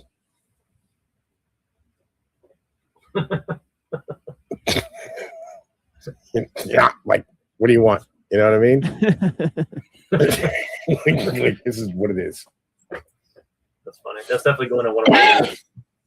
Yeah. Send that to DM that to me sometime if you get. I got you, dog. I got you. Yeah, I like that. It's so simple, but it's so true. It's like. Yeah, listen. I'm a meme magic dude. That's why I made that. I wrote that article about memes. Yeah, I read that article. The article was very good. I need to like really consider more what you're saying on that because it is very true. Because I listened without looking at the memes, and then I went back and looked at the memes, and I was like, oh yeah, you're right. Like, yeah, you know what I mean? Like making memes, like it's an art form, right? In the end of the day, like a lot of people make like really shitty memes. Like, you got to make ones like this where it's just like very simple, right? You know what I mean? Very basic. And like motherfuckers go, yeah, that makes sense. Well, that's one thing that I've realized is like simplicity is really the king. And so like I've been making these really complicated, like, you know, like me doing an overdub with like all these images. But then I realized like less is more. It's like what you do is you take like your enemy's words and you just let them speak, and then you just like do like a very brief like commentary on what they're saying, and that's so much easier for people to get, where they're like, you don't have to explain it to them, you just kind of like frame it in your frame, right? And then people are going to get it more easy, I guess, if that makes sense, right? It's like the lady getting run over by the car. I just added like Curb Your Enthusiasm music to it, right? And I was like, and that did very well. And I was like, okay, like a 4-second clip of her like trying to run over the ICE agent, like it gets the point across, right? Like, you know, it's just very oops, you know, I just happened to try to hit a guy and got shot. I mean, it's like, you know, it gets the point across. I don't need to like explain it in depth or something, right?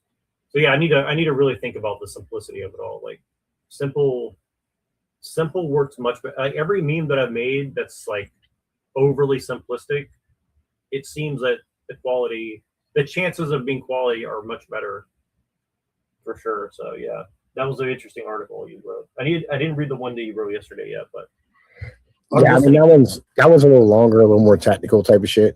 You know what I mean? No, but watching how people react to what you're saying is really funny. Like I don't know how much of that you're doing on purpose to like rage bait, but don't comment on it. I'd rather just like not think about it. But I think it's like whatever you're doing, it's working. So just keep it up. Yeah, I mean, like, listen, you know, you gotta like the titles, right? As an in general thing, you know what I mean? Fucking like most stuff, you have to clickbait, right? Like you have to clickbait on your titles. You know how like fucking shit works with thumbnails, all that type of shit. Yeah, you know what I mean? Yeah, it's working for sure. And yeah, but it's like to me, it's funny because all the comments are not something that I would see in it, but that's what's kind of a trip for me is like everybody's takes that I see, like everybody's takes on what you're saying is not what I would say at all. Like it's kind of funny. It's not. It's like it would never come to mind what their reaction is to it, right? But it's really funny the reaction. And then like this other person's like, you're a Nat sock, and then they're like, yeah, I'm a Nat sock. It's like, oh, tell me more about this. It's like, it's like, I don't know why it's really funny. It's like because it's a very diverse. I mean, for as far as what's on, as far as what I've seen on Substack, it is a very diverse group of people that are reacting. So yeah. Like I'll have everybody from what I mean, like strange, I mean, like fucking baby boomer civic nationalists to like fucking national socialists with fucking swastikas in their profile. Right, I mean, like I have this crazy file. Then there's like fucking women, from like down south who always follow. I had a whole bunch of weird motherfuckers who follow my shit. It's strange, and heavily comment and whatnot. Like some of that though, like I was kind of testing something. Kulak wrote an article about how he thinks that like every time there's like an inciting type of article or like post written, I mean, you always end up with like the three different Jones, which is the three different responses, which is nothing ever happens, you're not gonna do shit, and fucking like this black pilled just let it burn thing. Right. And I'll be honest, like I didn't see any of that in my fucking comment section. What, the black pill stuff? And any of the three. What was the other two? The black pill, I understand. What was the other two? Fucking nothing ever happens, right? You know what I mean? And then fucking you're not gonna do shit, right? Yeah. No, I noticed like your level of discourse is actually it's impressive as far as like you're not getting a lot of like overly pedantic people. Like I saw you had a few of them, right? Like in previous articles, but recently you haven't had any of those like weird and so and what and actually I don't see any of that shit going on. So. Substack is not for midwits.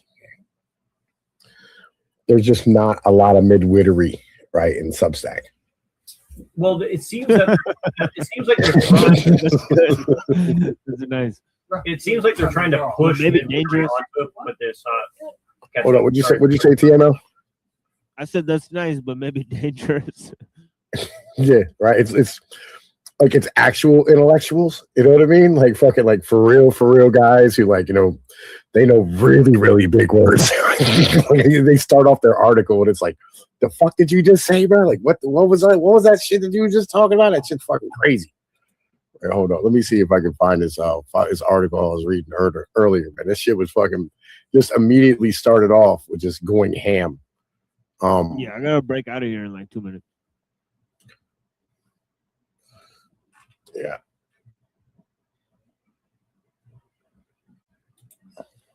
But yeah, if you guys want to talk about pre-Socratics, call into my show. Yeah, man, listen, fucking like these guys, they go fucking crazy. It's fucking bananas.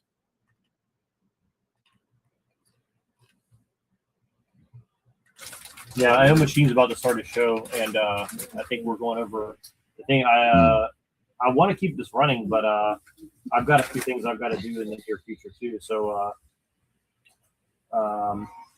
it's not fair to ask everybody to stay if I'm not going to be around. But I always do. I always ask anyways, of course, but it's not fair for me to ask. But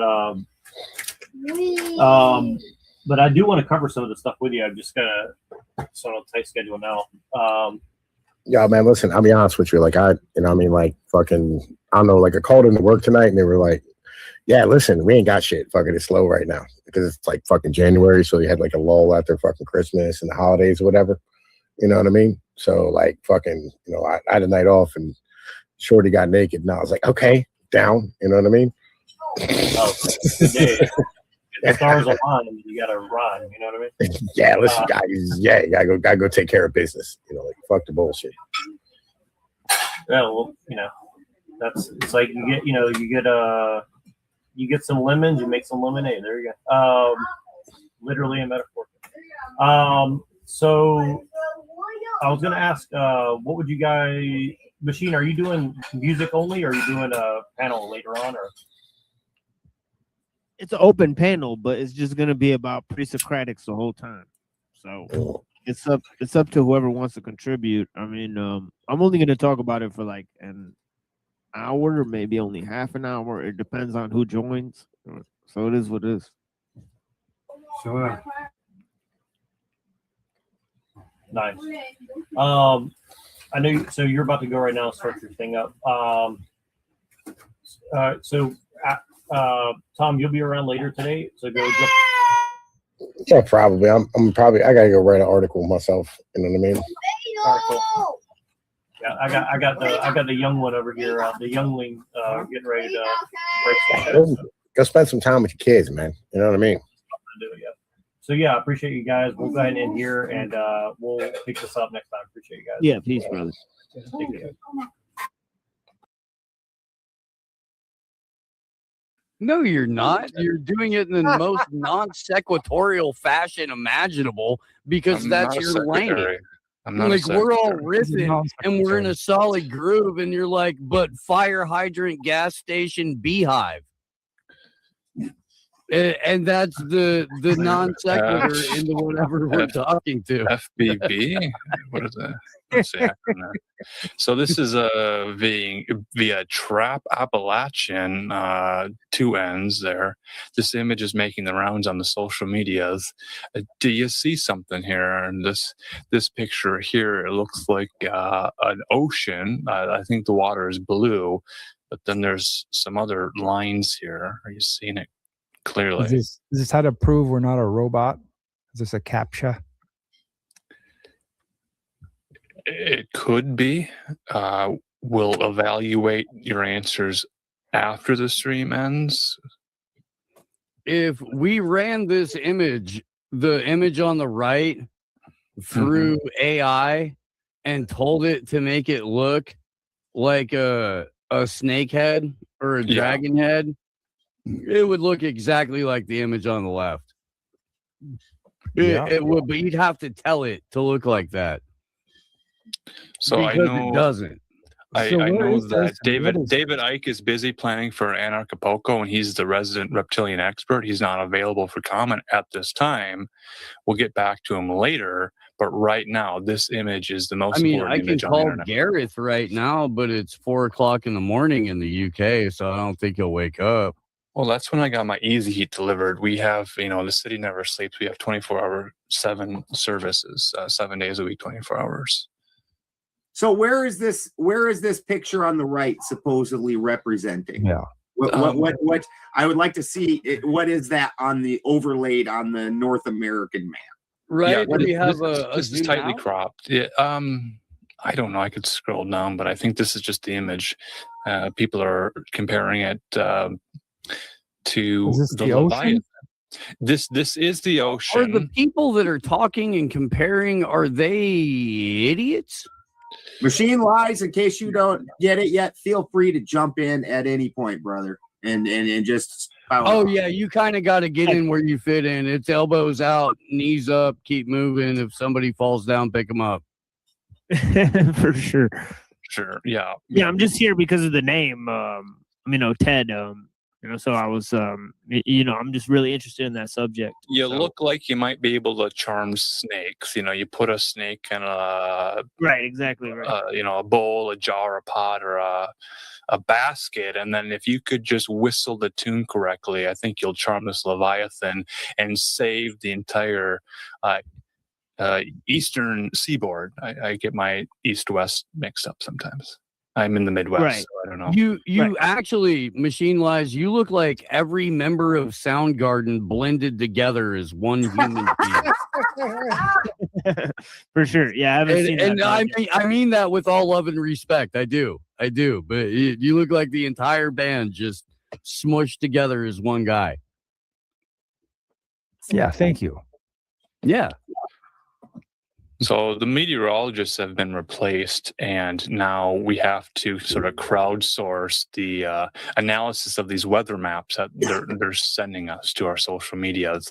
And people have analyzed the snake eyes to see that there is a snake image in this weather map. What's the rest of it? Is it coming or is it going? What is it? Like, this Is it kind of birthing or is it nonsense. dying? Yes. That's the story. So we're trying to find the mythology that matches the climate change situation here. You know how much Google Earth is just made up, especially in Right? the oceans. What is this? Then that's the conversation we're having. What is this? Is the question everyone's asking. It's a weather beyond the fact that it's clearly a weather map. But what are we seeing here, and what are Is the this dangers? Weather? I don't think it's some kind of structure under the water. Is it a?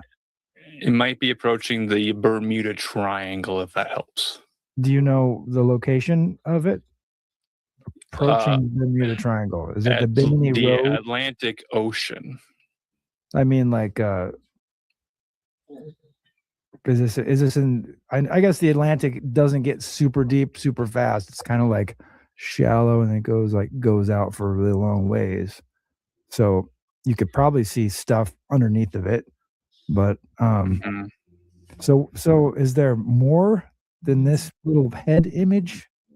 Head It looking. might be upset about Greenland, but I don't want to read too much into it. I have for everybody in the audience. I don't think it's I Antarctica. posted- I think it's Anacondica. Anacondica. Yeah. Getting So- off the planet with these fucking snakes. Right? Was Jenny from the Block in that movie? Jennifer Lopez? An Anaconda or Anaconda 2? Yeah. Oh, they made a sequel of that? I don't put know. the Machine Lies and Neurojack's YouTubes in the main Benjamin Balderson Yeah, thank you. horizontal chat for anybody that wants to check those out. Yeah, Neurojack gets more banned than I do, actually. So, Ted's, I thought it might be fun to take a look at some of the emergent technology for the year that we are currently inhabiting in 2026. And I know we did a segment a few weeks ago on the CES humanoid robots and stuff like that, and the CES technology, but this goes a little bit further. Perfect. Oh, Let's talk about the Noki neural earbuds, because this is where everything starts getting interesting. These just won the Best of Innovation Award at CES 2026 in the accessibility category. And the moment I understood what they actually do, I realized we're crossing a threshold we can't come back from. These aren't earbuds in any traditional sense. They don't even prioritize audio. What they do is read the micro movements inside your ear canal combined with facial gestures you don't even realize you're making. Clench your jaw slightly, lights turn on. Tilt your head left, thermostat adjusts. Raise an eyebrow, your wheelchair moves forward. I spent about 2 hours testing these, and the learning curve is real. The first 20 minutes felt like I was trying to write with my non-dominant hand. Every command took concentration, and I accidentally triggered things I didn't mean to. But around the hour mark, something clicked. My brain started mapping these micro gestures automatically. It's the same way you learn to type without looking at your keyboard. The technology uses air pressure sensors that detect changes in your ear canal as small as 0.1 millimeters, combined with motion tracking that picks up head movements down to half a degree. Now, before we go further with this, how much micro radiation do you think is being pumped into your cerebral cortex at all times with these things in your ear hole? Well, Ted, do we have the tools to measure that, or is it just too small? I think there are tools to measure that. I mean, you could probably check it just based off of frequency to what, and compare that with frequencies that are currently known to be disruptive or even, almost antagonistic or harmful to human beings. Seems like that would be pretty easy. The human brain chooches along at like is it like 8 hertz or something? It's the same sort of frequency as the Schumann resonance. So like if you're putting some stuff in your head, it's going to change. It's going to affect the way that the frequency of your brain chooching along. The electrical signals in your brain are going to get dysregulated to the natural reality you're supposed to be in. That can't be good. I mean, it is a seemingly a full alteration or augmentation of the environment, and that's going to throw off every natural barometer and sensor that we're born with. I could imagine like a whole room full of folks wearing those things, twitching around like they got Tourette's, like popping their head around, and it just, some of the technology, the way that people look when they use it is just ridiculous. Like people walking around talking on earbuds. Yeah, like when the Bluetooth phones first came out and jackasses are just talking into the air, and you're like, what the fuck is that guy doing? God damn, we're not in the middle of a movie. What are you doing being so loud? Yeah. What's up, Toasty? Didn't see you, brother. Yeah, my concern immediately when I saw it was, what is that thing training you to do? Because, like, obviously, what he's doing is he's not training that thing. That thing is training him, that certain ticks and twitches and motions make certain things happen. What's it doing in his head? What's it setting up? I know there was a patent that Apple Computer filed probably like 15 or 16 years ago before, well, who knows when they got the technology to make it, but it was like an earbuds, like the earbud pros or something. Anyway, it was like these earbuds, and they could actually read your brain waves with the like you had those sensors on your head. The magnetic field and receiver was so sensitive that it could actually, like probably the way that they can tell who's in a room by scanning the Wi-Fi signal in the room. They can kind of map the thing. So they can map the brain waves, and then as you're scrolling through your phone or watching a movie or whatever you're looking at, your brain maps. The thing sees what you're looking at, and it maps what you're looking at in the system. And so after a while, they could tell what you're thinking once the thing figures out how your brain works. Yeah, they actually have this at MIT, and it's actually pretty old stuff. Where they have what they call it is a non-surgical brain implant. You know, so I put a video for it in the back, but the technology was already there. When they were beginning, because when DARPA created the MIT lab, they wanted to do computer mind interface. I think this was in 1985, right? So this is when they started to begin to make computers. Yeah, the whole MIT. the brain computer interface thing is realistically like a 60-year project that has been in development, picked up by, like, of course, Elon Musk with Neuralink, but a handful of other companies that have surpassed Neuralink over the last couple of years in terms of what they've been able to develop and release. But thanks, man. Let's take a look at this here real quick. Yeah, that other one's also only a minute 30, so you can play that one too after we get done with this one. I've got one too. Symbiosis, we have developed nanoelectronics at wafer scale and lifted them off the substrate to create free-floating, subcellular-sized wireless electronic chips with record power conversion efficiency. Then we have attached these electronic chips with living biological cells to create unique cell electronics hybrids, which fuses the versatility of electronics with the biological prowess of living cells. These hybrids can be placed inside the body with a simple injection in the arms, and they can travel seamlessly through the body fluids Don't without share being needles. attacked by the immune system. These hybrids enable the first demonstration of electronics, which can even cross the intact blood-brain barrier and autonomously recognize a target disease region in the brain and self-implant there.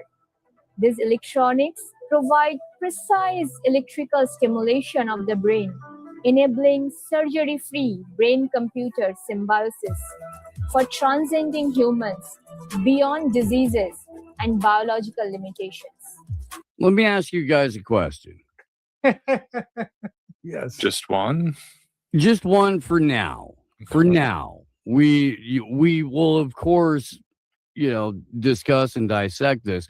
But I'm curious, do you think in the future all newsreel expository voices will be done in that particular Indian accent, and we'll all just have to spend eternity developing new humps in our neck, leaning in like fucking old people trying to drive with the sound down while we're trying to fucking park in order to parse just a couple of fucking words to see what we can glean from this? Is that our future? Yes, when they came for the meteorologists who were speaking clearly and correctly and showing us the weather maps, they all lost their jobs, and we didn't riot. We didn't complain about it. We didn't demand to have our weather read to us by wizened white men.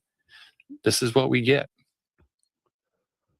This is our technological future. It's brown.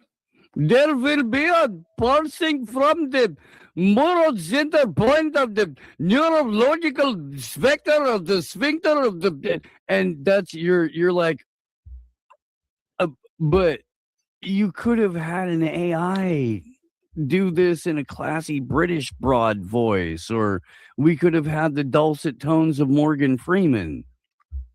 Or an Asian lady. Yeah. Can I inject a 16-year-old Wang real quick? Please use it. Yeah, if you're going to inject, I use would a rather new not needle. see your 16-year-old Wang, but Yeah, it's a video. It's It's a new needle to inject with. 2 minutes long. This video was uploaded to YouTube 16 years ago, and this technology must have gone straight to DARPA after this video was made. Dr. Wang is the scientist who's in charge of it. When you say went straight to DARPA and other military projects fund 95% of this science. I'm sure They fund it that's what directly. happened. You have 'Cause to say it I haven't twice, heard maybe anything. 3 times. Yeah. So After- DARPA, or DARPA.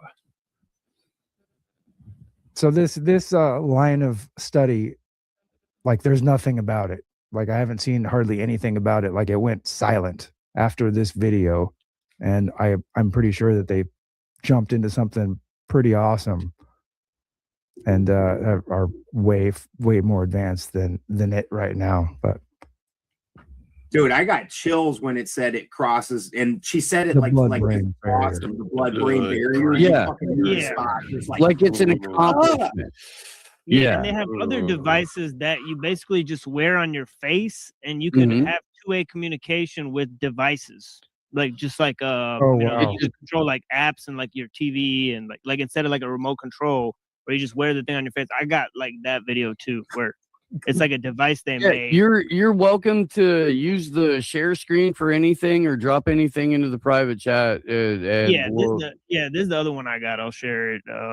You know, it's called Alter Ego. Is interfacing with the devices, right? So as she was saying, you can have a symbiosis between the person and the computer with the you know, when you inject the nanos, but this is a different thing where you wear it on your face. And of course, there's another you know, handsome brown gentleman here, right? They all go to MIT. Okay. Yeah, they're all going to MIT. Right. Scholarships.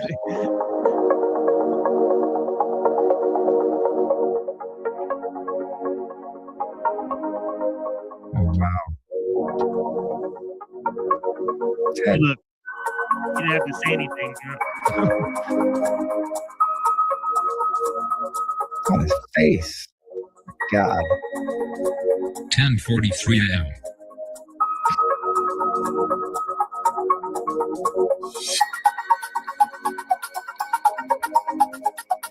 Another item with the whole bone conduction, like the lollipops we looked at last week or the week before. Total $10.07.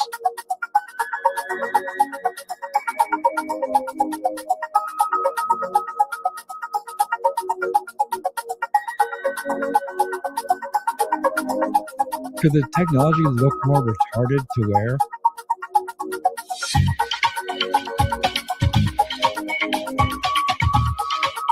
If that's how you want it, it could be designed that way. Hey, remember when we used to pick on all of the brace face queers who had the headgear and stuff like that? Strap that on, dork. Get out there in the world and go make it happen. It's so much easier to do than just look at your watch to see the time. Oh, watches are for either rich people or peasants, Ben. Everyone else has a phone to tell them what to do. Yeah. If you're not Striker Joe Rogan, you don't have a collection of 850 watches bare minimum, then you're just, you know, some, you know, towel head Casio wearing freaking nobody. Or Buzz Aldrin, he's got like 4 watches on each arm. You ever seen that guy? Heck yeah.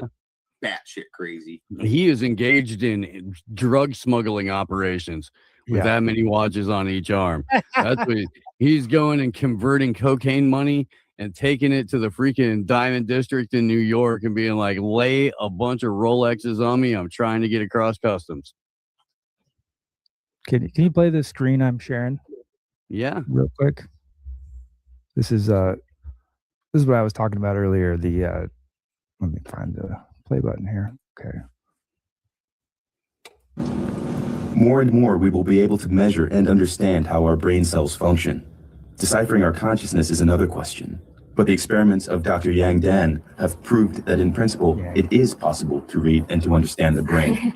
I didn't know that we started this thing again. So this is a digitized movie. We present this to the animal and we record the activity of their visual neurons. And these electrical signals that we recorded from will travel through these cables. She managed to tap the vision from the brain of a cat and to reconstruct what the cat sees onto a computer screen. So this is a digitized movie. This particular movie is a short clip from Indiana Jones, I think. Here we see the two images next to each other. On the left, the image that was shown to the cat. At the right, the image that is tapped out of the cat's brain. The picture has a lot of random flickering, the noise. That's probably the noise of the actual neurons. because they sometimes fire spontaneous spikes. We consider those noise, but maybe they reflect something else, maybe the thoughts or something. But we can distinguish that. So when we use all of those, thinking that they represent visual information, this is the reconstruction that we come up with. It is the first time an image was tapped from a brain. It proves that we can read and understand the grammar of it. The face is recognizable, but I still can't avoid the impression that the face has something cat-like.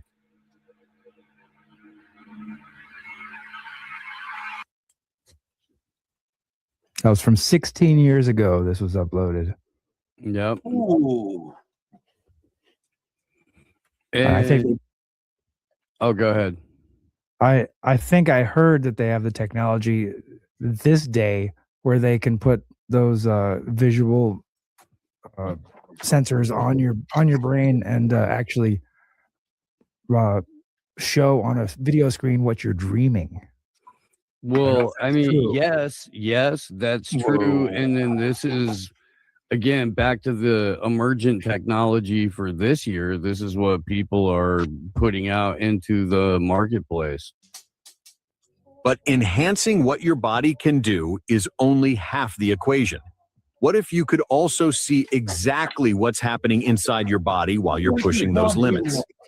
The PointFit Sweat Patch won a CES 2026 Innovation Award for turning something you already produce, sweat, into a real-time health dashboard. This tiny patch analyzes biomarkers directly from your skin, including lactate, cortisol, and glucose. Signals that normally require lab work, needles, and waiting for results. The lactate monitoring is where this gets practical immediately. Lactate is the compound that builds up when your muscles shift from aerobic to anaerobic energy production. Basically, it's the line between efficient training and fatigue. Serious athletes pay hundreds of dollars for finger prick lactate tests during training sessions. With PointFit, you see that threshold as it happens, continuously, with no interruption. The patch uses a nanomembrane sensor system that's been validated against clinical blood testing. So this isn't guessing, it's measuring. The first generation focuses on lactate, but the platform is designed to expand into continuous glucose monitoring for diabetics, stress tracking through cortisol levels, and even kidney health markers. And continuous harvesting and selling of all of your personal data to any third-party company that wants it.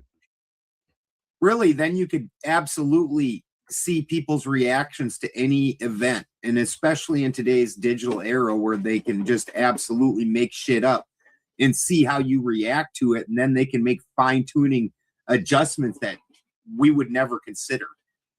Yeah, and to think that all it's doing is measuring biomarkers for your health while you exercise is naive on a level that should preclude you from engaging in any sort of conversation or debate about the subject. Really should. Well, it's the same thing as those people that think that Neuralink implants are just going to make them smarter and easier to argue with the computer with, and not realizing that that implant is going to corrupt your own brain and make you a slave to whatever inputs you're being fed.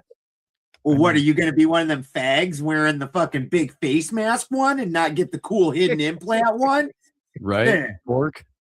Jeez. Yeah, that's true. Don't talk to this guy. Nerd. He's got band-aids on his face.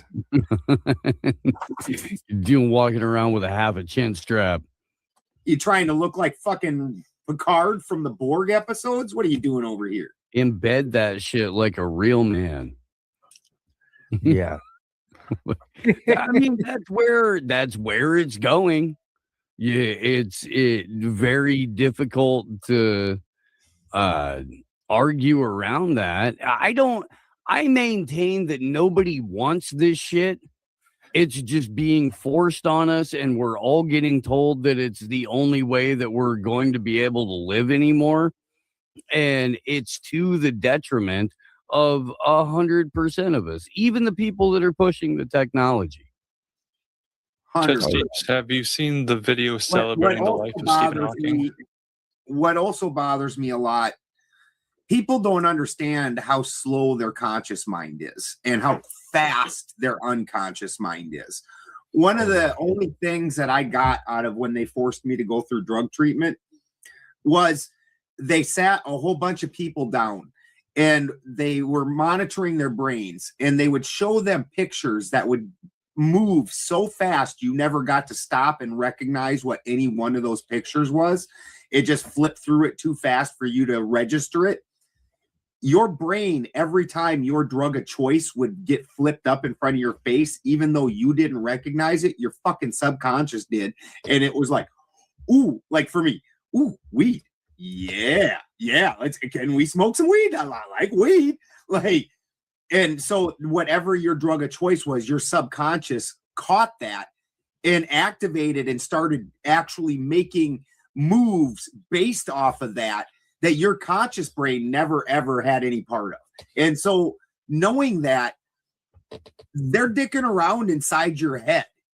Again, just like when I was talking about that first product we looked at, where I was like, that thing's programming him, not the other way around.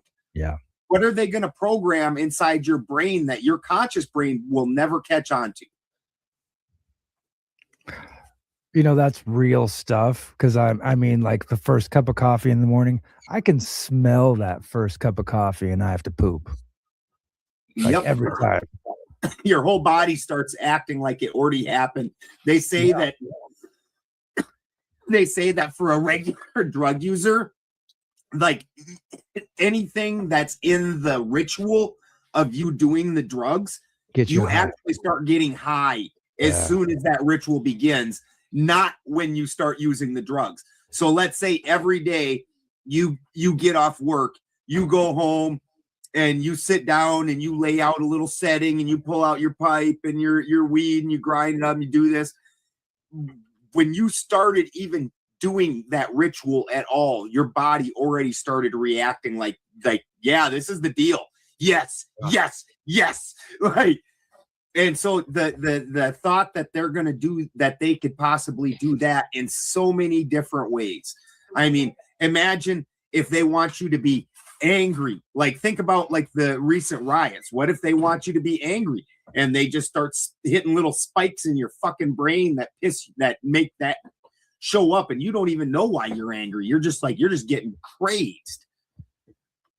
Yeah, you remember those long distance commercials a long time ago, back in the 90s or something? They had these like AT&T long distance commercials, and like everybody was like, oh, it makes me cry. And like it was like an epidemic. Everybody was talking about how these like, oh, I miss my person who's really far away, and everybody would cry that was watching it. Well, I heard, I don't know if this is true, but they were experimenting with manipulating people subliminally, and they put a frequency in the commercial that actually made people cry. You know, an emotion triggering thing. So like it was a big experiment, like a worldwide experiment to see if it worked on everybody, and it did. Because like everybody was like it was a whole thing where people would joke around about like, oh, it's so emotional. Did you just watch a AT&T commercial? I don't know if you guys remember those. Vaguely. Yeah. I spent most of the late 90s and early 2000s without like TV entirely. That's great. Or like I catch shit in hotel rooms or something like that. Like I've seen 15 or 20 minutes of 40 Sopranos episodes. Yeah, I watched TV pretty heavy until 1996 when I graduated from high school and moved the fuck out. Mm-hmm. And then barely saw it. I also graduated in 96. I did. Where do you get the fourth dimensional Soprano videos? I watched TV when I was in prison. That was pretty much my TV experience. And one of the only times in my life I ever had cable. You know, they digitally added chemtrails to The Sopranos. Uh-huh. Is that just in the 4D version? Like they re-released it on disc or something, and it came back out, and they put chemtrails in the sky. Ha! Disney has been doing that for years, man. I remember reporting on this on AM Wake Up like 4 years ago. but Disney had hired a guy to go back in and paint chemtrails What? into Disney films for when they re-released them. Wow. Yeah. Oh man. They're the memory hole in that shit. Mm-hmm. That's so fucked up. I think this is where Berenstain comes from. Dude, I found a weird one the other day, and I don't know if it's true because I haven't rewatched the movie, or if it was just somebody weirded out. But supposedly, the grape scene in American History X is not in there anymore. Oh, they may have removed it. I don't know. I haven't But watched the story it, I was reading, it literally says it never was in there, that it only mythologically exists and possibly. Oh no, it doesn't mythologically exist, man. That's what I'm saying. Like, all of us were traumatized by that. Yeah. Like, you know, like that's like that in Pulp Fiction, like two of the most traumatizing moments of my young adult life. Like, oh, there was secondhand and I third shouldn't be hand allowed in trauma. rated R movies. Why did I come in that one with the flash dance dude and all them and the little kids, and they're all graping the little kids in the prison and shit, and like the boys home? I was like, I left that movie. I was like, I shouldn't have been allowed in this. So the Stephen King book? What the fuck am I in here for? Yeah, I'm leaving. Yeah. See, there's some GIMP speak in chat. Have you guys seen the parade of Stephen Hawking's? What? Got a video here. Yeah, Stephen Hawking. There's multiple models of the Stephen Hawking's. It's the vertical video in the shares. This is Cadiz, Spain here. There might be better quality versions of it, but you can see, it's a parade of Stephen Hawking's. I don't know what kind of tan khaki jacket he's got. What do you think of Mr. Hawking there, Machine Lies?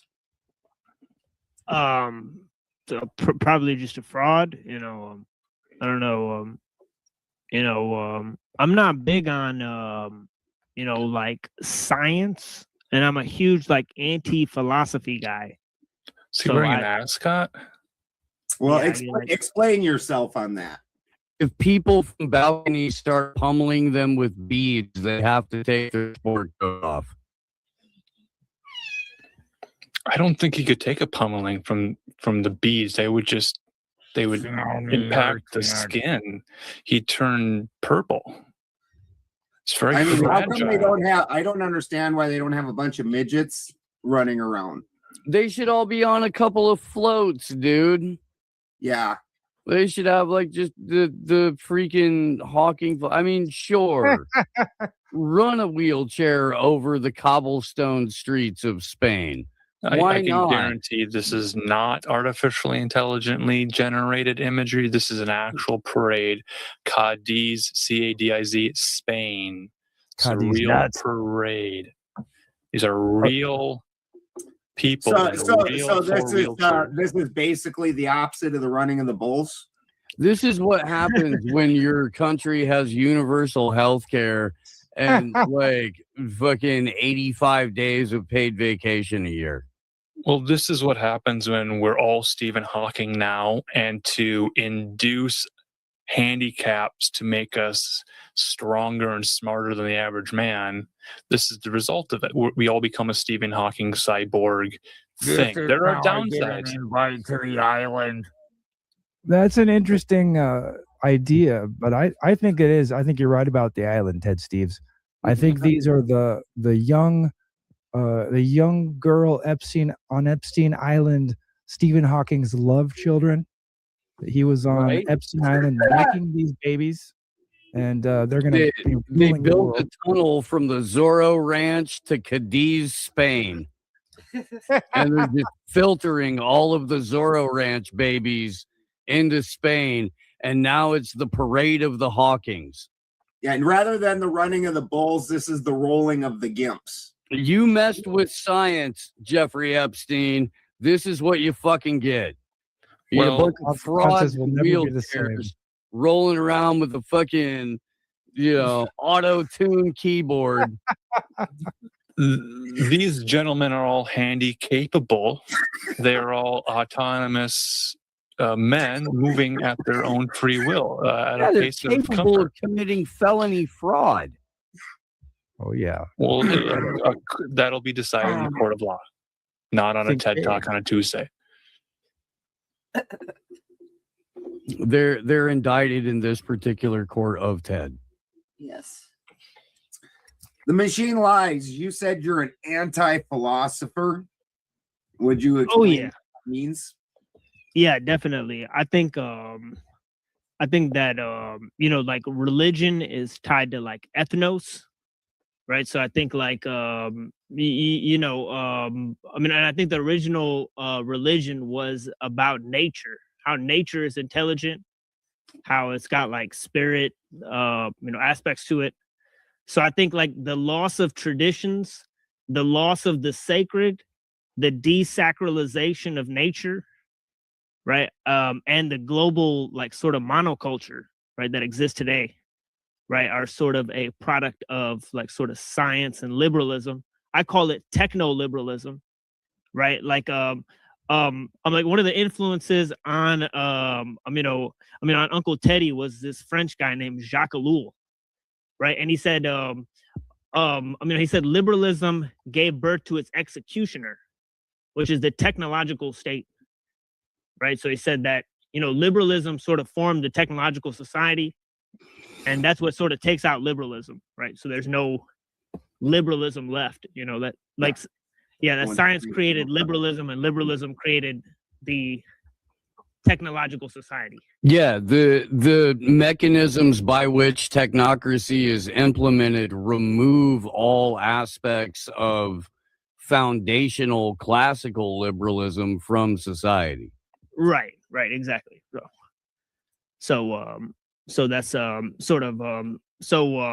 was actually Ellul and another guy, named named Lewis Mumford, right? Both of them had a huge influence on Mumford was the dude who was like way into property rights, right? Lewis Mumford is a guy who coined the quote, "Man is a symbol making animal," and this sort of really influenced a lot of ideas, because he sort of brought this idea that culture, right, that technology that's influenced by culture is different than the mechanistic technology. So the machine is sort of like an anti-social thing, right? So so Mumford sort of had this idea about mechanization, that it sort of creates a monoculture, a sort of global culture, right? As opposed to techniques that are sort of driven by tools, right? So he talked about sort of tools versus machines, and how tools are kind of superior to machines because every culture made their own type of tools, right? So you can't sort of condense them into one way of doing things, right? But technology, especially like the machine, because the machine has a sort of collective incubation, right? So they talk about two elements that Ellul talks about.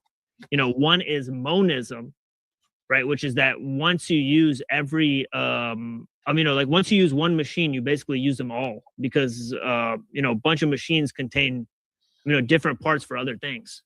Yeah. Right? So this sort of collective incubation of technology, like on a grand scale, right, with the development of machines. And then you have another idea called universalism, right? To go with the monism, there's universalism. And that means that technology sort of transcends like cultural boundaries, right? So it sort of creates a global culture, right? Because it creates a sort of need for international trade. It creates, sort of multiculturalism and all that sort of stuff. I would have to agree. The machine, the high technology, like even something like changing our atmosphere and making our homes, our works, our everything, our cars, everything like you as a culture across the world, we don't experience seasons anymore. We don't experience variances and things. What difference does it make if you live in the desert or in Antarctica if you're constantly in climate control? Like, right. And you get on the freeway and you see the same nondescript gray or brown McDonald's, Starbucks, fucking Cheesecake Factory. Yeah. It's just repetition, and it's the desecration of innovation.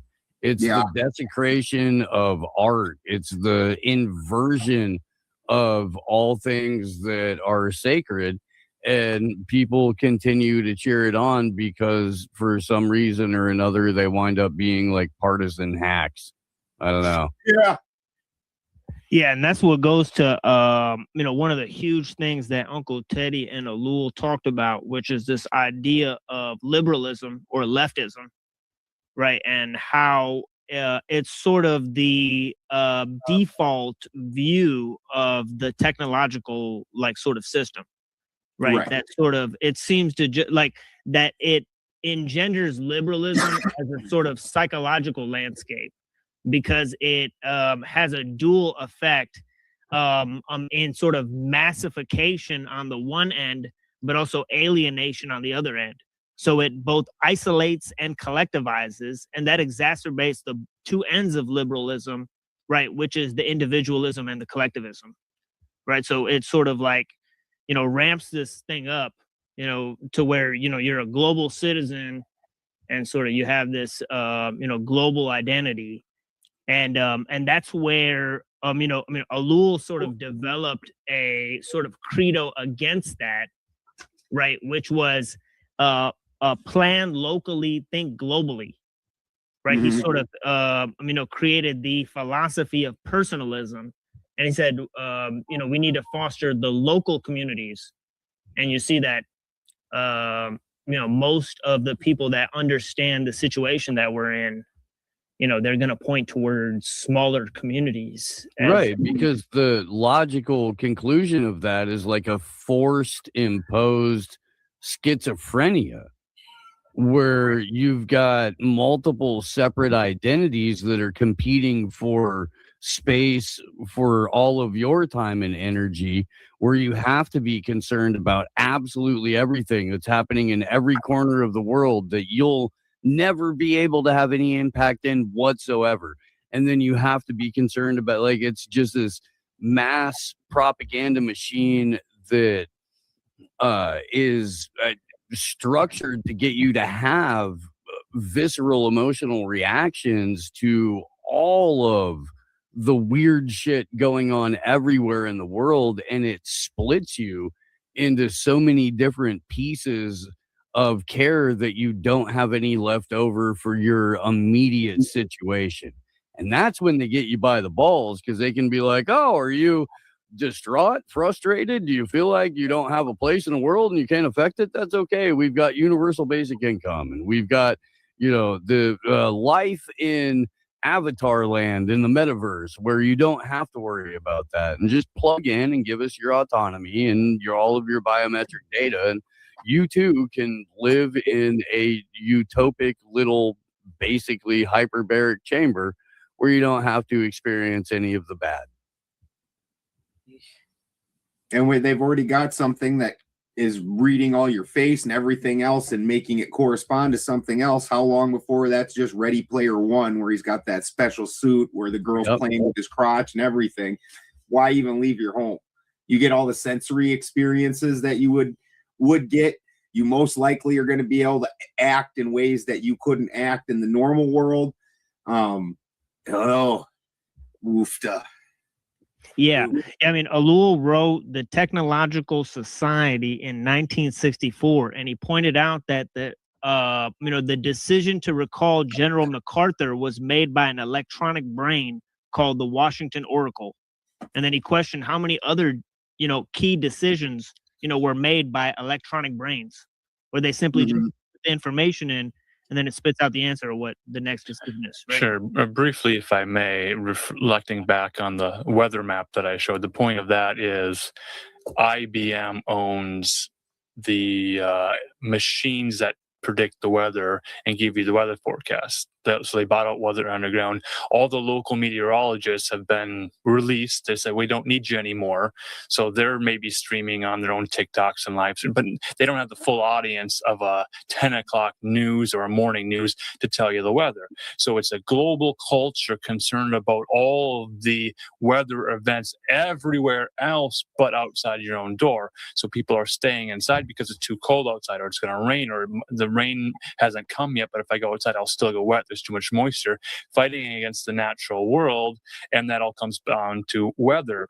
So you check your iPhone, it has the weather app on the screen. It tells you today is not a good day. The weather is not good. Your mood needs to be just terrible because the sun isn't shining. It's not a beautiful day. So it already sours your mood and already tells you, it already entrains your brain to be upset about a bad weather day. And every day is a bad weather day because the pollen's too high. It's never a perfect day. So don't go outside.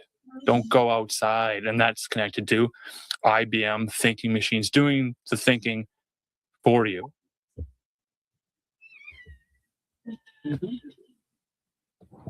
Yeah, absolutely. Yeah, absolutely. And yeah, I think another work that that ellul wrote is called Propaganda.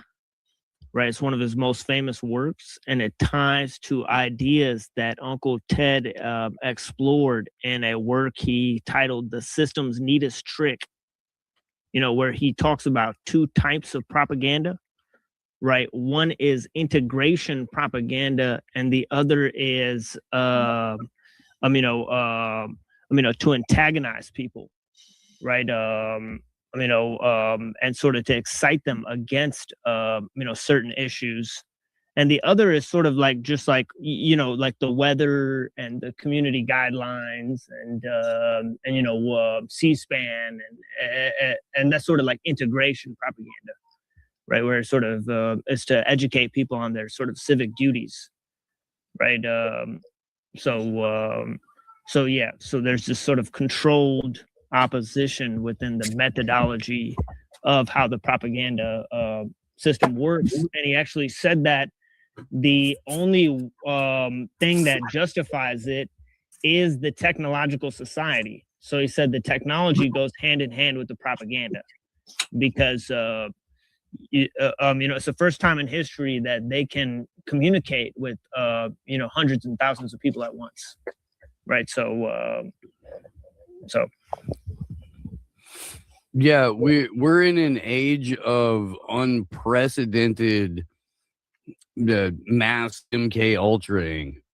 We really are, and I feel like it's been slow dripped for about 40 years, 45 years, and in the last 10, they just opened up the tap a lot. Because there used to be, every couple of years or maybe once or twice a year, a mass trauma event that would line up with something that Peter Dale Scott would refer to as a deep structural event. And now it's every fucking week or a couple of times a week. In fact, if you get the Marmot calendars from the AM Wake Up store, you're from Angela Anderson who does them, you get a whole bunch of different stickers where you can just slap them on the calendar for individual psyops as they arise. And then you can make a little note and be like, hey, this crazy shit happened today because we still haven't figured out how to stop being robbed by bloodline pedophiles with scoliosis and fucking weak knees. That sounds amazing. Where are they for sale? Well, you can go to they're all in every description at AM Wake Up, but Angela has a Ko-Fi and a PayPal that you can order them from. They're fantastic. I don't know if this is last year's Marmot calendar, but it's just get delightful little images of all of the random psyops that come our way. Let's see. This is Dr. Fauci as a beagle, right? Yeah. And then I'm pretty sure that's Deborah Burks next to her. But yeah, the beagle is asking if you got your Fauci ouchie. This was Christmas 2024 when Netanyahu bombed Bethlehem on Christmas Day.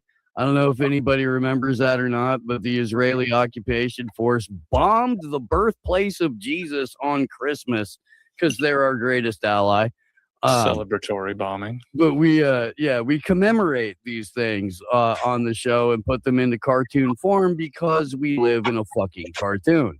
It's undeniable. We're in the dumbest of all possible timelines. It is the fault of a marmot who got into the Large Hadron Collider and forced a hard reset and placed us here, the dumbest of all possible timelines. It's not our fault, but we've got to at least accept it in order to move in it properly. Always varmints too. That happens like every time. Are you saying varmint? Marmot. With an M? Marmot. Yes, those things that'll jump over a cliff after the one in front of them goes, and they'll just keep jumping over the cliff. It's the longest running lore out of all of the shows I've been doing for the last 9 years, Ted Allen. You'd think, since we do a show together, you might have watched something else that I do once or twice and picked up on that. But no, it's all right. It's all right. We're merely colleagues. That's okay. It's okay. I have a video of a marmot. We can confirm that it's not a varmint. Marmots are varmints. They are, but they're also the best. Not all Truly. varmints are marmots. It looks like a beaver to me. What do I know? It's like not all Sings are Sikhs, but all Sikhs are Sings. Not all marmots are varmints. Not all Davids are never mind. I lost it. Apply moisture to the varmint. Marmot. Not all Davids are Pajit, but all Pajits are David. Right. I don't know if they attempt to shave or remove the hair. Oh, you don't want a shorn marmot. It is not attractive. Are you getting the audio here? No, you at least want to leave a landing strip on it. Something like that. You know what I mean? Otherwise, it's gross. Just kind of get one of those painter rollers and just kind of apply it liberally to the back. The one you don't do though is the box car on a marmot. It's awful.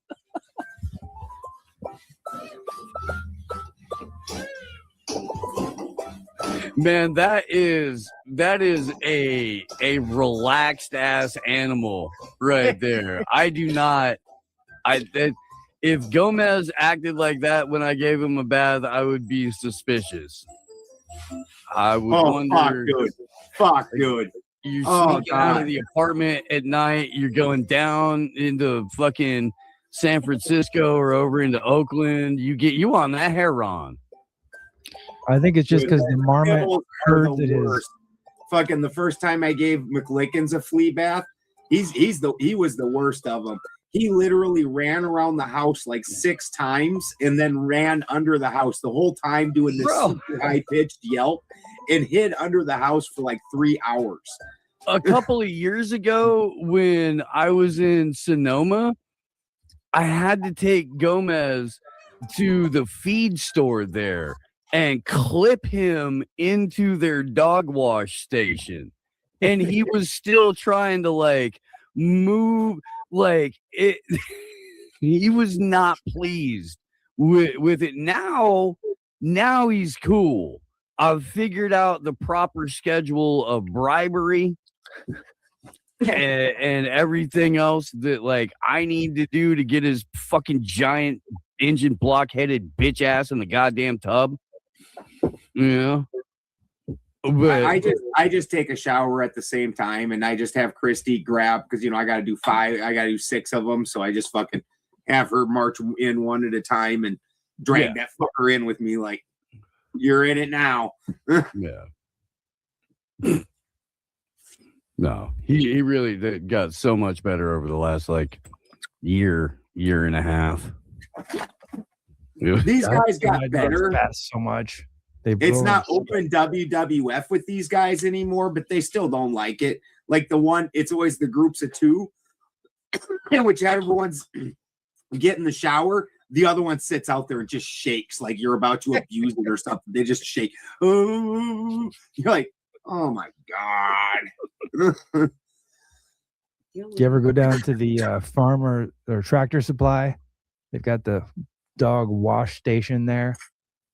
For like $9, you can give your dog a bath. And they have like a dog washing bathtub that the dog can walk in. And then they used to have these like blow dryer, like reverse vacuum cleaners with heaters on them, so you could blow the dog dry. But you gave your dog a blowjob? Well, Ted said blow the dog dry. Blow the dog dry. He's like, I did not word it that way. I did not word it that way. Ted Jimsworthy, in my experience, that's not how those work. You're not allowed to film that, and you're certainly not allowed to share that. The opposite way. Well, eventually the dog gets dry. So. Right, that's fair. That's fair. Yeah. But I never shower with my dog, Ed Bennington. You know what? Like when I first became a dad, and I was 17, and my oldest daughter, I didn't we were very uptight, like every brand new parent, especially being kids, and you fucking sterilize every nipple and every pacifier, and anytime they puke up a little bit, you get a new rag and you change their clothes and the whole nine. And you wash them in the sink in a very specific temperature and the little thingy. And I got 7 kids. So somewhere in there, I was just like, I just started yanking things in the shower with me. Like, you know what? We're just going to get this all done at once. And I don't give a shit. Funny thing about all that, my oldest daughter scared shitless of water. All the kids that shower, and my oldest son scared shitless of water. All the other kids, it was the first 2 I didn't do that with. After that, I was like, I gave up. Like the fact is, you're going to end up soaked when you give the kid a bath anyways. And you might as well, let's just get this all done with. We can clean the bathroom afterwards. It's all done in one shot. And the other kids, none of them are scared of water. And I truly believe it's because they spent that time in the water and with water running over their face and stuff, because there's a shower where it was getting water in their face, but I was there. So they still felt safe. So their experience of water was in safety, where the other kids, the ones we gave the baths to in the sink, they cried about it the whole time, and neither of them 2 swim or do anything in water.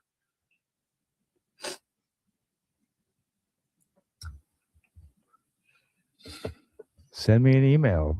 We're gonna entertain this. Yeah. So, well, I'm gonna read it since we're all just gonna sit here quietly. It does have a podcast. Sincere query to Jem. Roughly, what's the going price for commissioning a bronze life-sized statue about the stature of Balderson with a regular viewer discount and is gifting statues legal?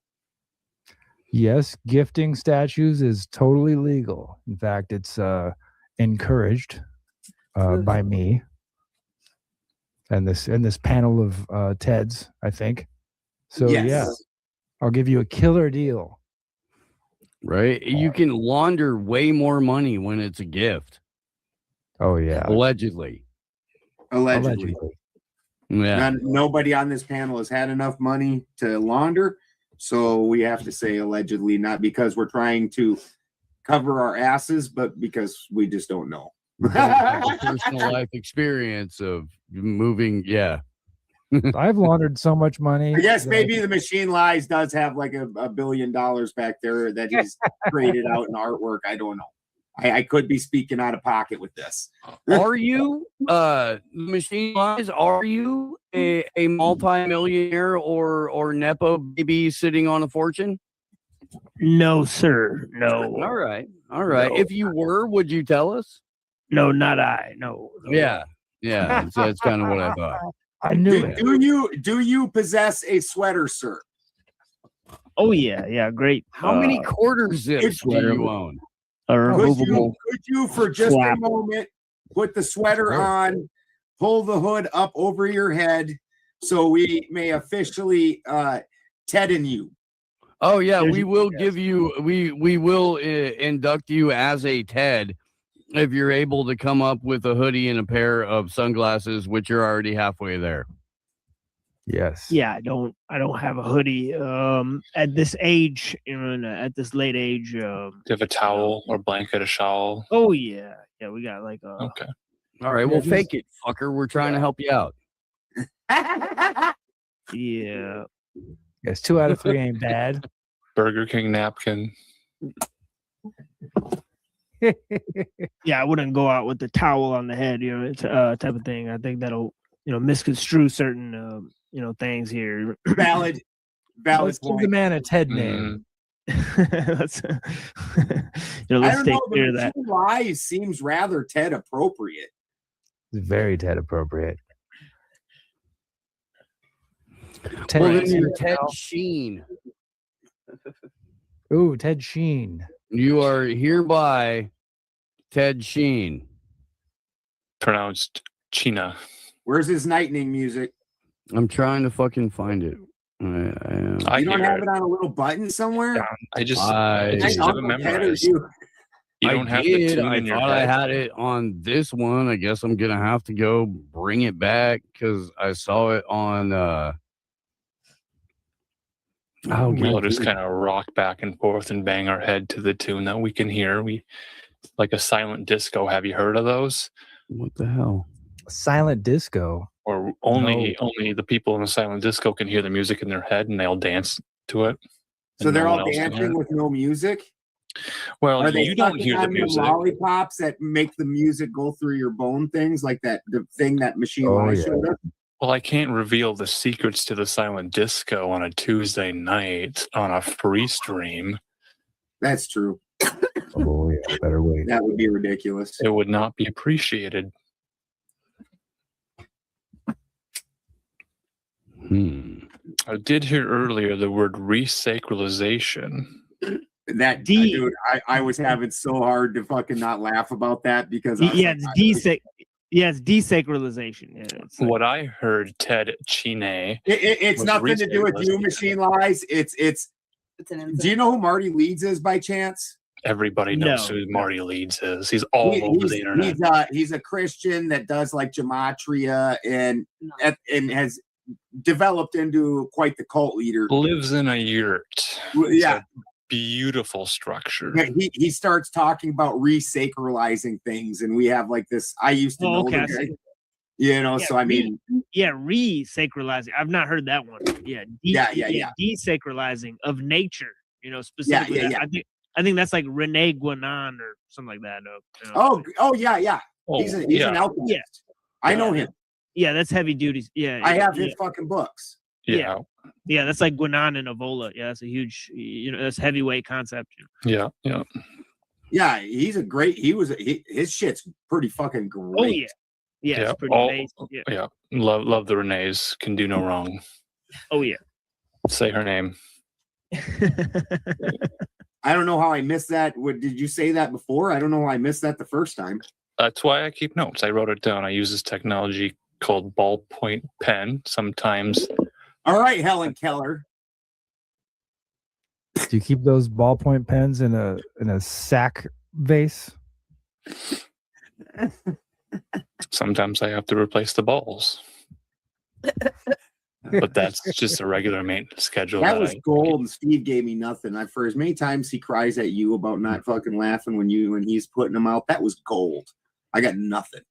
Well, because it wasn't Helen Keller, it was Anne Frank. Anne Frank. Okay, I fucked that up. That's the whole freaking Clark Yeah. 2 thing with Helen Keller and Anne Frank. And you Yeah. fucked up the bit on two I fucked different up the parts. bit. In fact, Damn it. man, like that's it's Damn it. Damn it. Have you not been Damn taking your fullness? You know what? Marcus has an English accent sometimes. Marcus has an English accent sometimes. It's Ted Allen to you, Ted Bennington. Yeah, Ted Allen.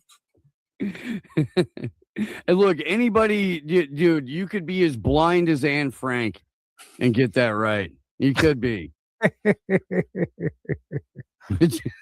But I don't have a ballpoint pen.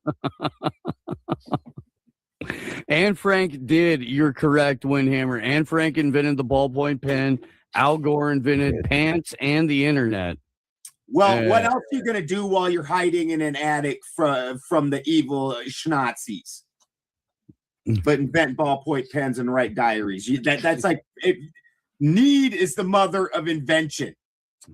And we need to invent our own vocalization for the tedding ceremony so that we can just immediately do it. I know. I like how we played it last week. I don't know why it's not on the soundboard this week. We just want it to be like it was like removed from the internet. Like a chest drumming. We could just beat our chest. Like, Could we at least give him the German one? do you hear that? Does that come through in the microphone?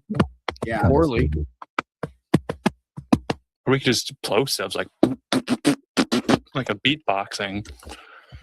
Let me see what I can't come up with here. This is kind of a 4 on the floor thing. Is it kind of just a rhythmic drumming we're looking for? She invented the vibrating pen also. Helps the ink to cover the balls more efficiently. Yeah, it gets that pen prostate loosened up so the fluid doesn't get jammed. So if we rest the tongue at the top of our mouth and we just kind of, is that kind of what we're going for? I don't know. Like a marching band and a wind instrument. That's not gonna do it, man. No reeds. This is actually kind of frustrating. We did the whole fucking bit with Scott last week. I put the thing on the board. It was on the board. I saw it yesterday. I don't know why it's not there. I really don't. And now when I go to grab a freaking MP3 of it, it's way more difficult to find than it was a week ago. Don't want to jump to conclusions, but is this Russian interference in real time? This is some 3-letter organizations, agencies. It's Putin himself. We talked about Pooh Bear over in China. We denied the existence of panda bears one too many times. We also showed a fat black bear. Yeah.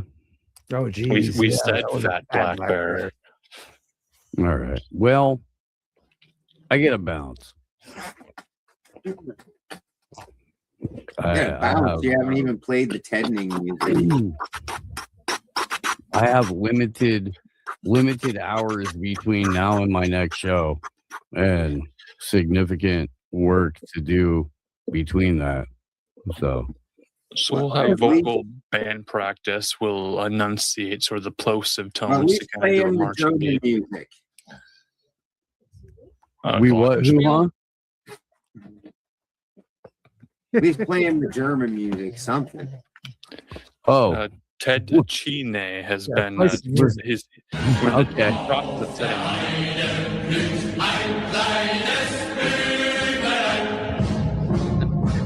In ass.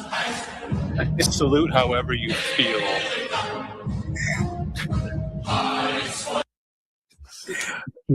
Well, we had to give him something to be an official, Ted. It's true. It's true. Has to be music. I'm blaming this on Steve. Ceremony. Not all is lost. Not all is pomp and circumstance. Erica Kirk did it. That's who I would blame. Oh man, I do wish I had the other soundboard here because I have a sound drop of Erica Kirk explaining the judicial system. Oh yeah, is absolutely priceless. It is. It's fantastic. What's up, Michael? How many boards yeah. you got? The 2 inside StreamYard. So they're virtual boards. They're just you can upload sound drops directly, which I did with the nighting thing last week, but it didn't fucking show up. I don't know, whatever. But is it in the other show? No, it was. It ain't now. I don't know. Can we talk about surfboards and boogie boards next week? You guys can talk about whatever you want to, but I gotta bounce. So Mark Steve's gonna be there. Night, Steve. Y'all are rad. I'll hop in the shower. I'm gonna remove the Rumble stream and just let me know when you're Night, done. Rumble. Good night, Rumble. Good night, Rumble. What is your living situation like, Machine Lies? Good night, Steve.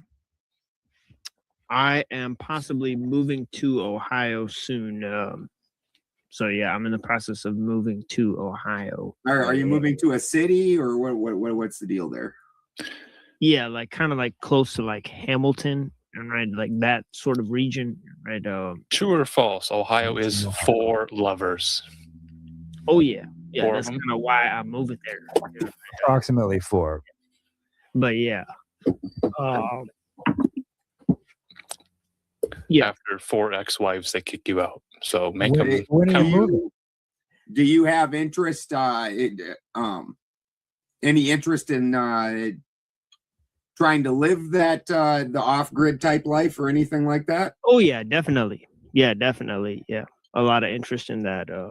Yeah, but more so in talking about technical complexity, right? Because I'm sort of a student of Dr. David Skrbina, right? So he sort of helped compose that work, Technological Slavery, right, with Uncle Teddy, right? Because he was writing him letters in the jail. So so that's more he comes at it from more of a philosophical angle, right? Looking at like the history of the development of technology and about certain ideas. So they sort of disagree with Uncle Teddy to a certain extent, right? Especially ellul disagrees with him because ellul is sort of like a Christian anarchist, right? So his idea of sort of resisting the system is to create parallel, situations, right, that can sort of mirror, the technical complexity, right, where people could sort of live in the technological world but not be affected by it. And he called these people like sort of like mutants, right, that could sort of transcend the technological world, right, by dealing with it. But for Skrbina, he's sort of talking about how you have to sort of gradually reduce the use,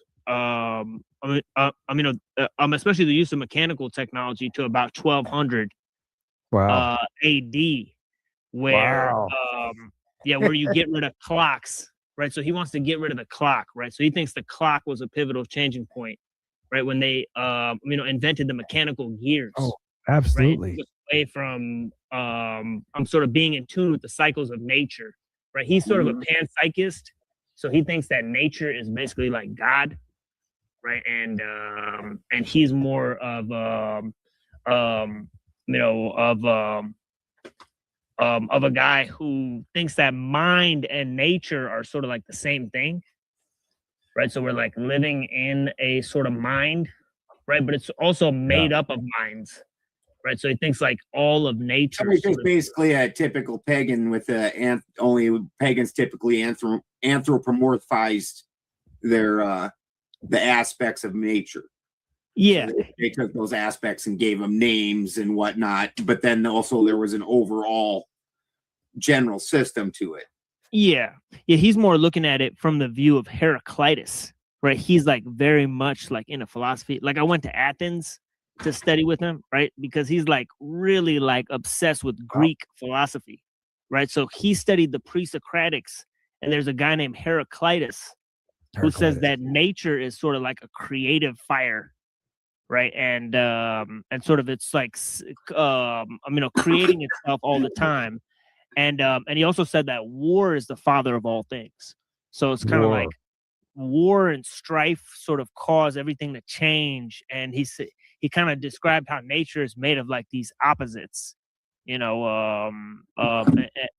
things sort of oppose each other.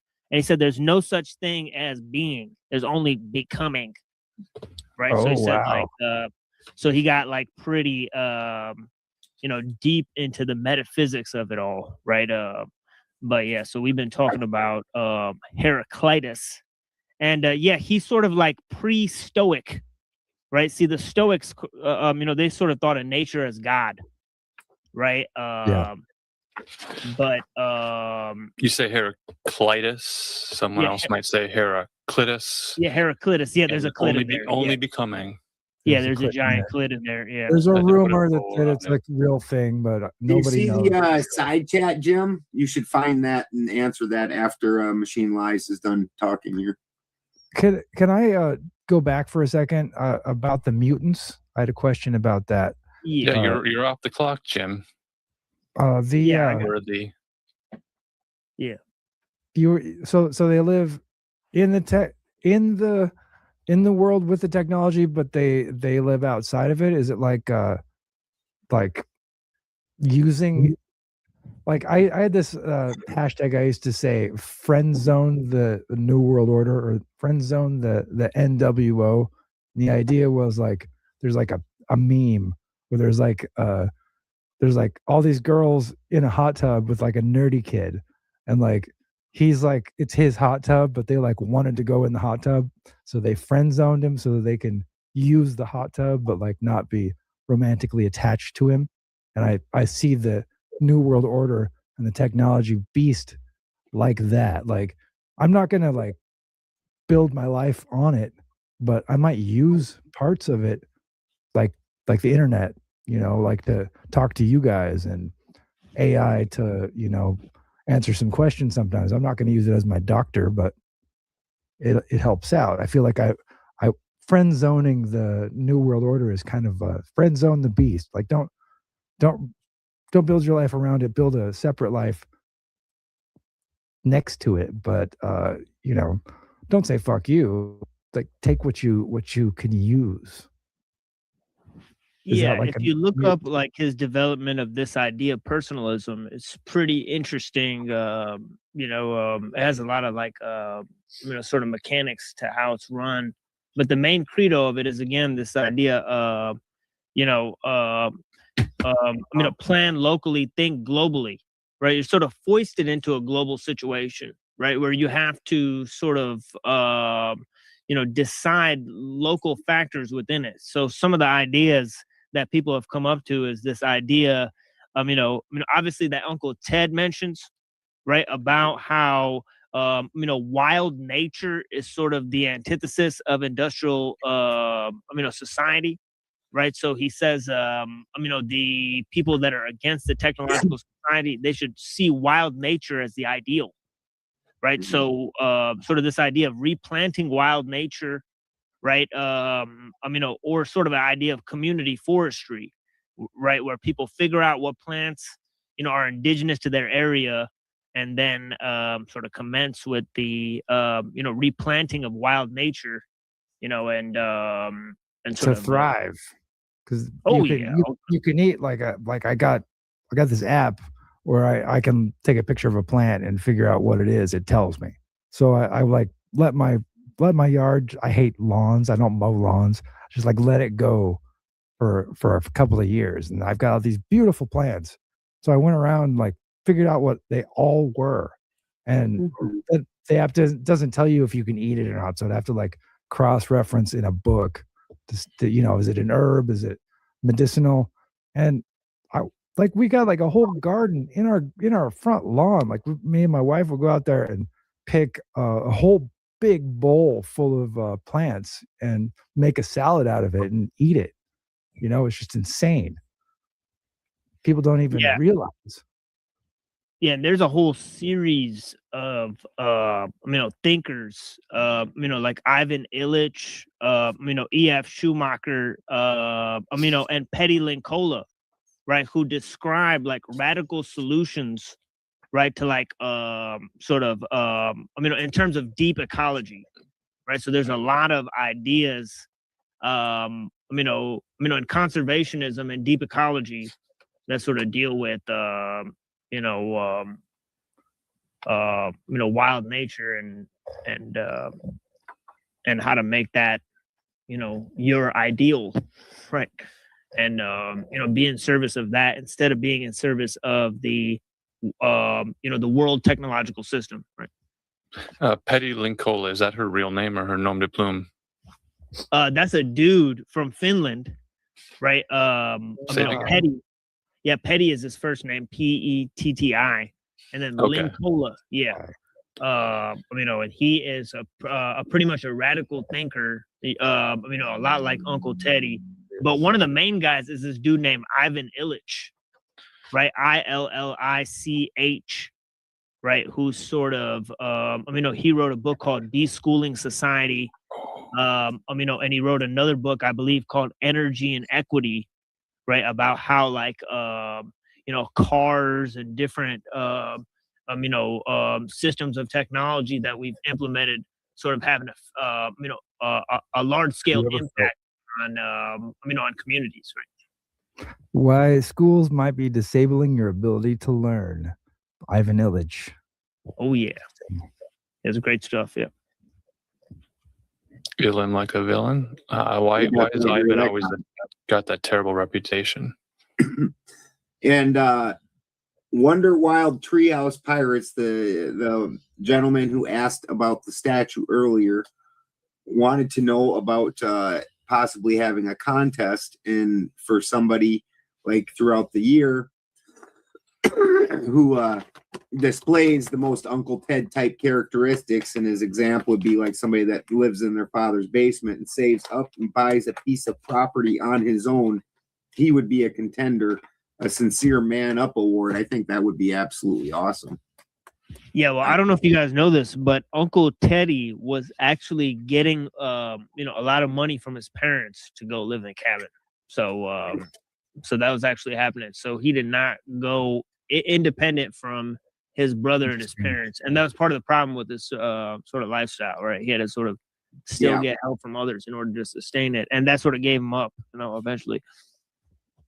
100%, and it's definitely not easy to go completely off grid, and yet, right, because you've got to be a hybrid with the system, as you were talking about earlier. No matter what you do, unless you live in a spot that has no taxes and you somehow are supporting every single need you have, you're gonna need money, and so you either got to figure out how to make money outside of the system to use inside of the system so you can navigate the system, or have a benefactor.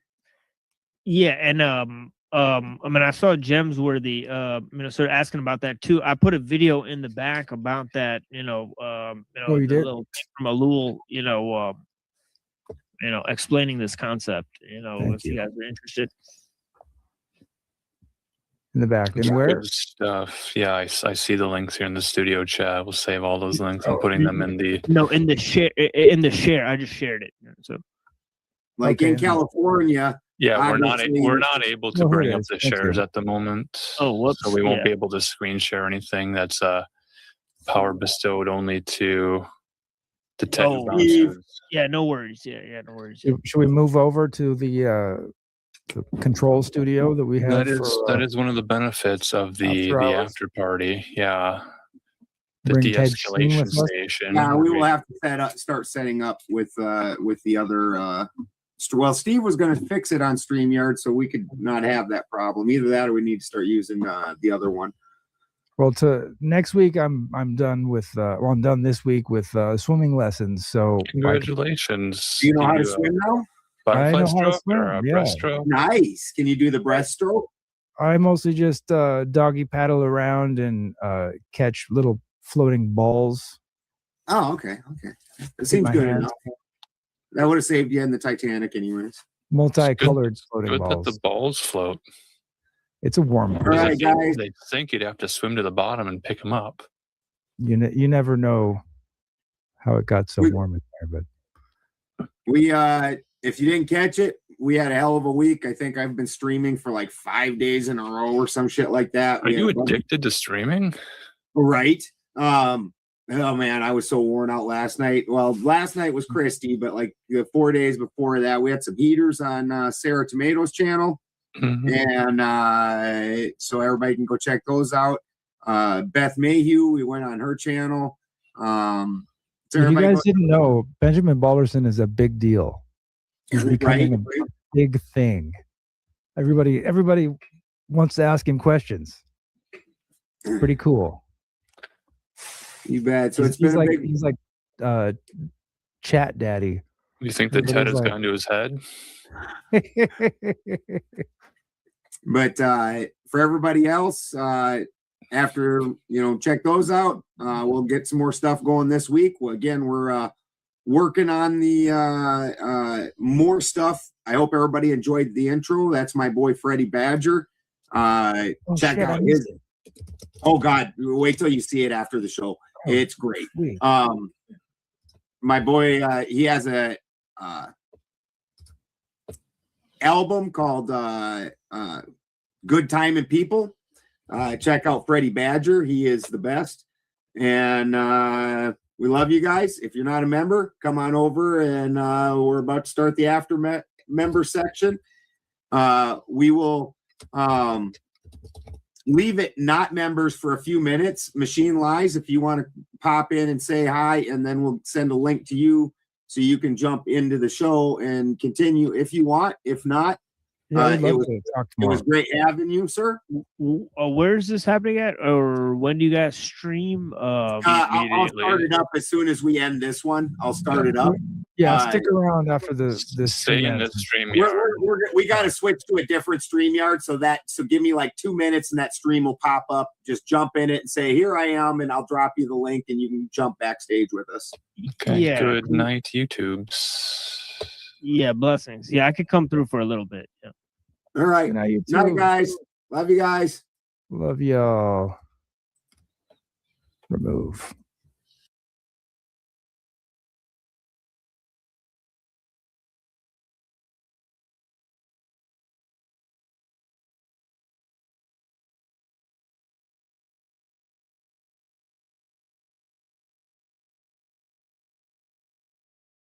Bridge Kuwait, do or die shit.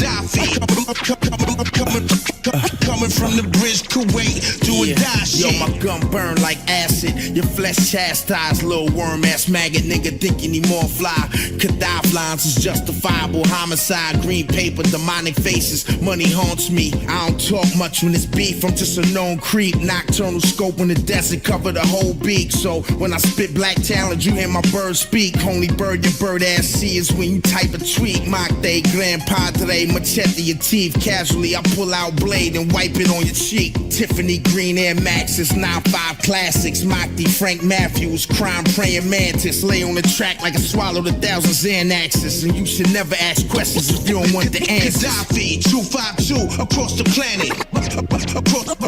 Across the planet. Gaddafi, 252, across the planet. LIC, that old fly shit. Gaddafi, 252, across the planet. Across the planet. Gaddafi, 252, across the planet. Told me everything that you said, little bastard. Tarzan animal sounds over the loudspeaker. Attica demon, CO named preacher. We the gorillas, you more timid, Wiz Khalifa. A'udhu billahi min ash-shaytanir rajim. Info on the barrel, the bullets follow the beam. Now your grave is a pavement, swallowing your dreams. 33rd and 1/3 of me, all you see is G. Hang rappers from rosary beads, slowly he deceased. Dick blower, I'm Champola with pistola. Back battery back holder, mock the energy of solar. Cleopatra, Caesar, Solomon, and Sheba. Behind every king's fall is a foul diva. Ice on my neck, chest feeling like a freezer. Heavy, leaving me leaning like the Tower of Pisa. Say less, Gaddafi beast. Raw meat, pull up, bitch, hop in the front. She in the wrong seat. Bet I make sure her ass in the floor me. Get the 440 your back like you Reggie Jack. More than that, 44 caliber killer over track. Golden era terrorized rap, and that's a Snapple fact. Red top shotgun shells are still with mega crack. Gaddafi, 252 across the planet. Across the planet. Gaddafi, 252 across the planet. LIC, that old fly shit. Gaddafi, 252 across the planet. Across the planet. Gaddafi, 252 across the planet. Told me everything that you said. Little bastard. Little bastard.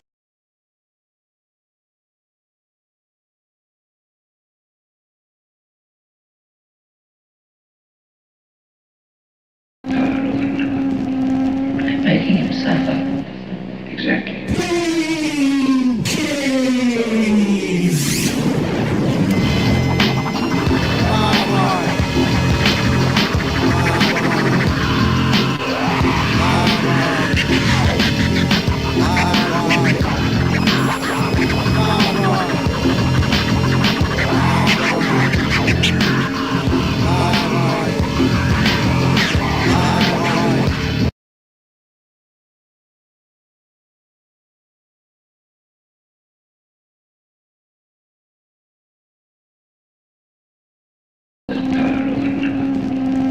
Making him suffer. Exactly.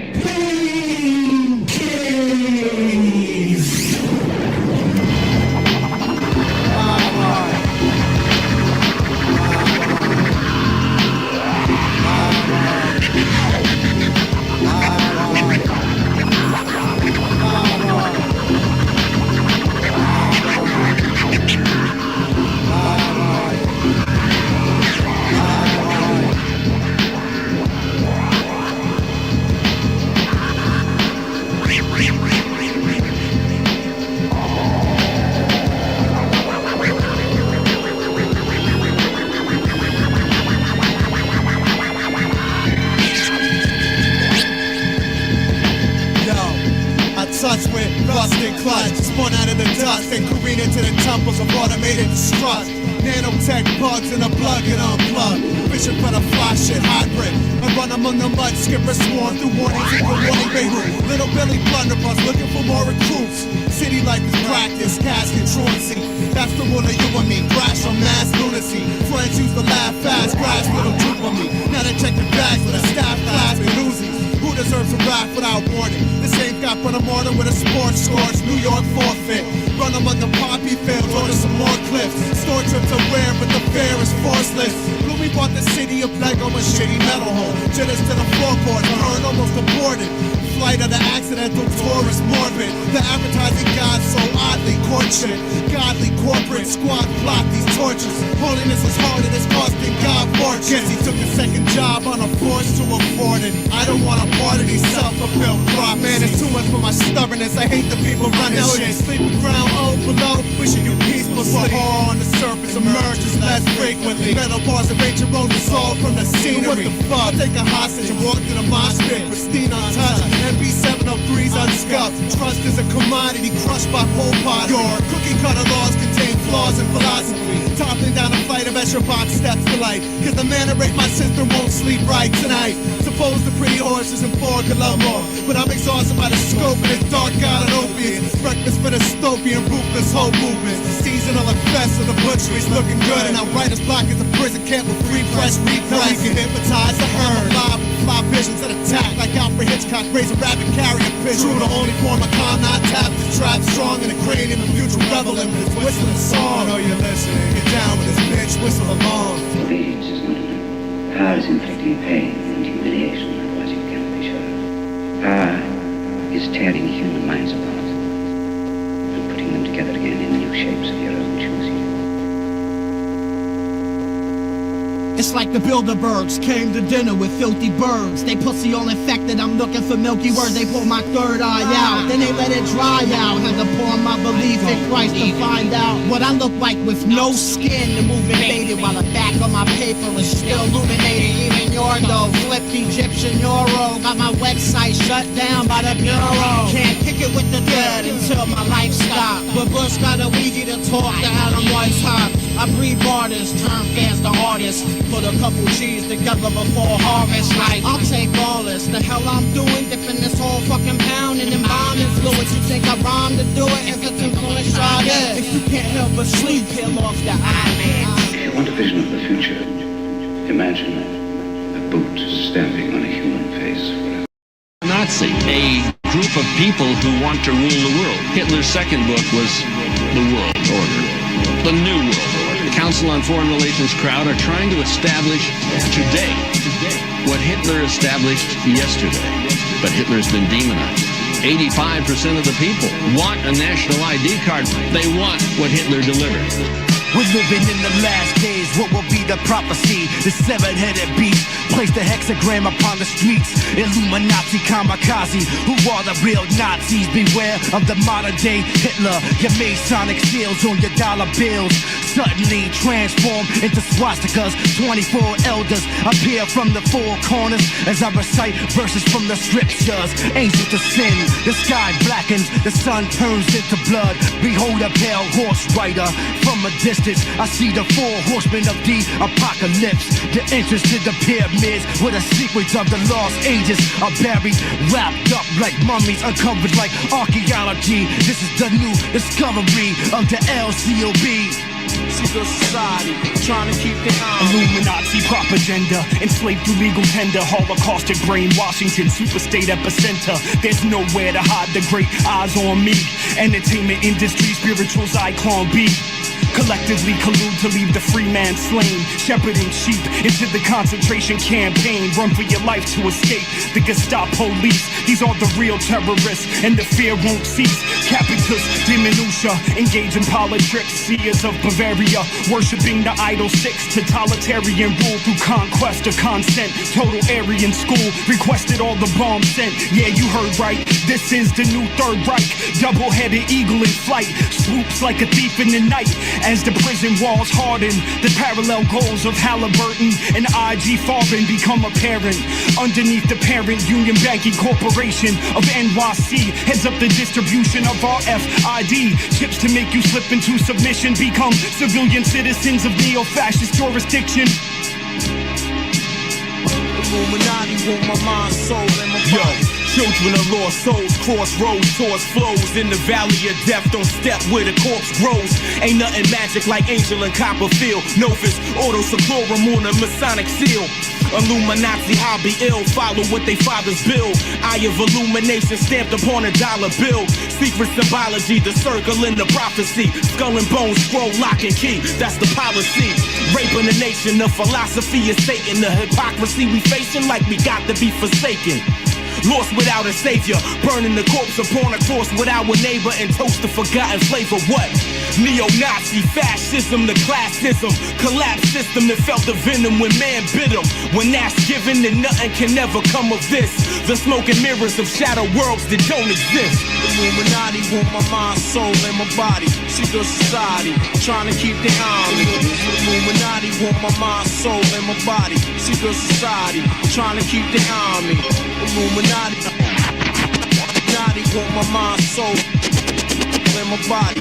Illuminati want my mind, soul, and my body. Secret society, trying to keep the eye on me. Secret society want my mind, soul, and my body. But I'ma stay incognito. Illuminati want my mind, soul, and my body. Secret society, trying to keep the eye on me. Illuminati want my mind, soul, and my body. Secret society, trying to keep the eye on me. Illuminati want my mind, soul, and my body. Illuminati want my mind, soul, and my body. Secret society, trying to keep the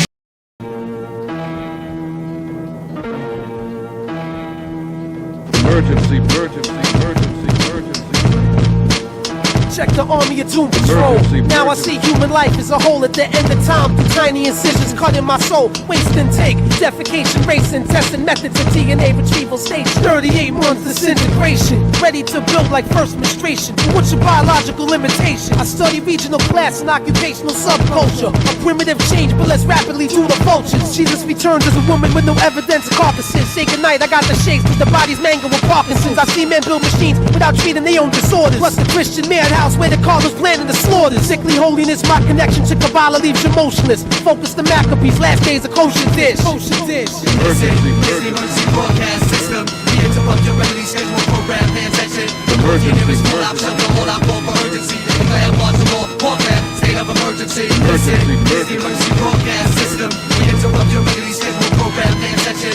Emergency hold out for urgency. Declare martial law. Warfare. State of emergency.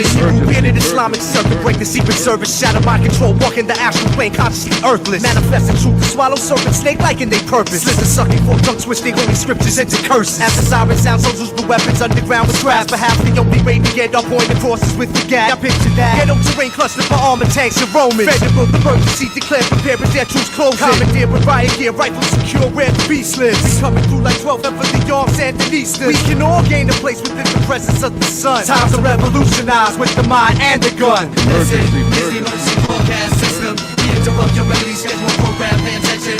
Emergency hold out for urgency. Declare martial law. Warfare. State of emergency. Emergency broadcast system. We interrupt your remedy schedule program. Pay attention. Emergency hold out for urgency. Declare martial law. Warfare. State of emergency. Psychological warfare destroyed air. Increased my bleeding. I had no mask. My toxic gas left me with the hopes of breathing. Down to one lung, one thumb, a sour taste on my tongue. Energy for only 3 with 20 more miles to run. I'm in a maze with booby traps and loaded gas and water rats. Low on oxygen, plus my only lung about to collapse. My tunnel vision in this flight, therapeutic mind on ice. I feel threat from unknown forces as I slowly lose my sight. Demons shine and get destroyed when consciousness becomes coherent. Sweat large Indians appear, then disappear like ancient spirits. Off to Mecca.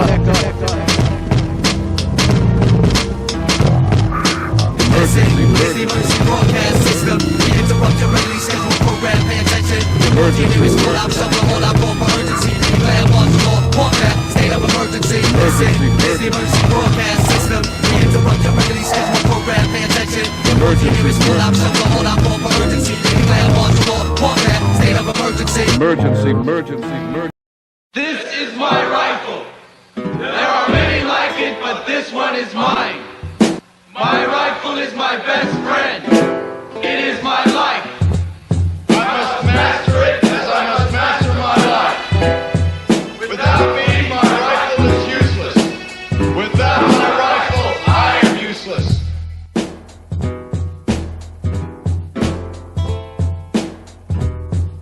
For the very elements of the new silent weapon technology were as accessible for a public utopia as they were for providing a private utopia.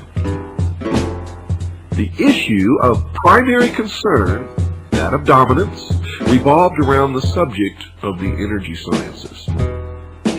You see, folks, energy is recognized as the key to all activity on Earth. Natural science is the study of the sources and control of natural energy. And social science, theoretically expressed as economics, is the study of the sources and control of social energy, or society as a whole. Both, of course, are bookkeeping systems, mathematics. Therefore, mathematics is the primary energy science, and the bookkeeper can be king if the public can be kept ignorant of the methodology of the bookkeeping. You see, folks, all science is merely a means to an end. The means is knowledge. The end is control. Yeah, the first Stuart king of England is King James. And so King James basically was a Masonic king, and his daughter then is arranged to be married to a German prince called Frederick V of Palatinate. And that becomes the key central crucible, the key event that gives rise to the Rosicrucian movement, which is an alchemical hermetic movement. So this marriage, their marriage of King James's daughter and Frederick V, is called an alchemical wedding. And what happens is that their grandchildren then become kings. I mean, what happens in between is that King James basically succeeds Elizabeth I, and she runs an occult reign, which is headed by John Dee, the sorcerer. John Dee and Francis Bacon are the two sources of the Rosicrucian teachings. She is succeeded by King James. King James is succeeded by Charles I.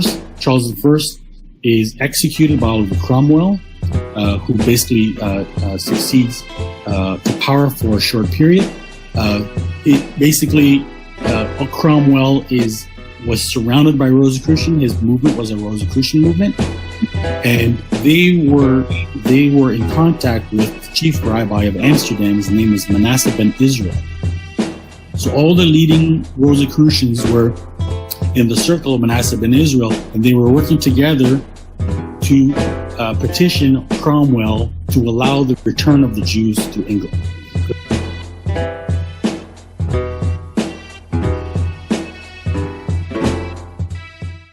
Tonight, your kids will sleep with your rifles.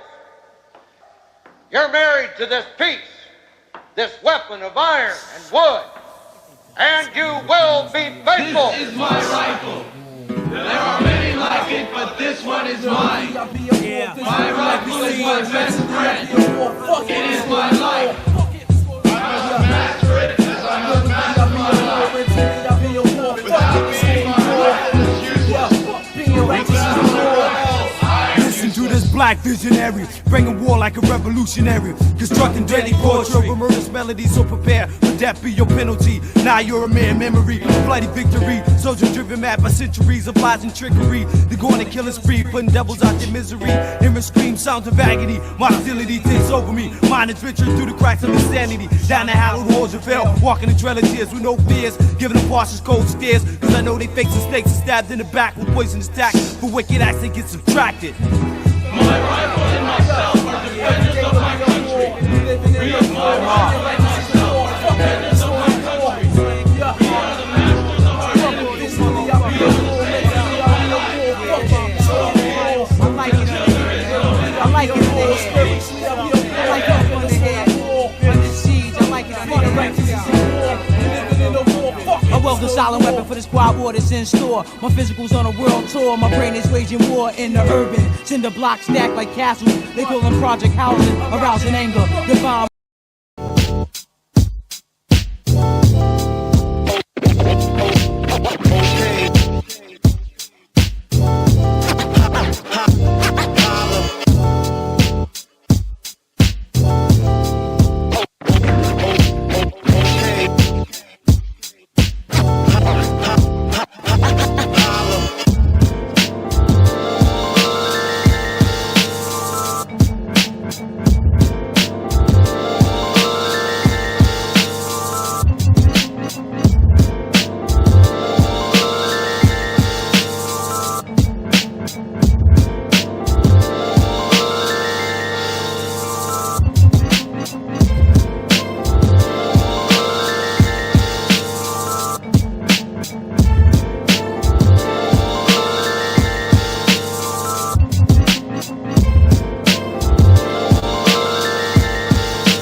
it. So I can see, so I can see, so I can see, so I can see, so I can see, so I can see, so I can see, so I can see.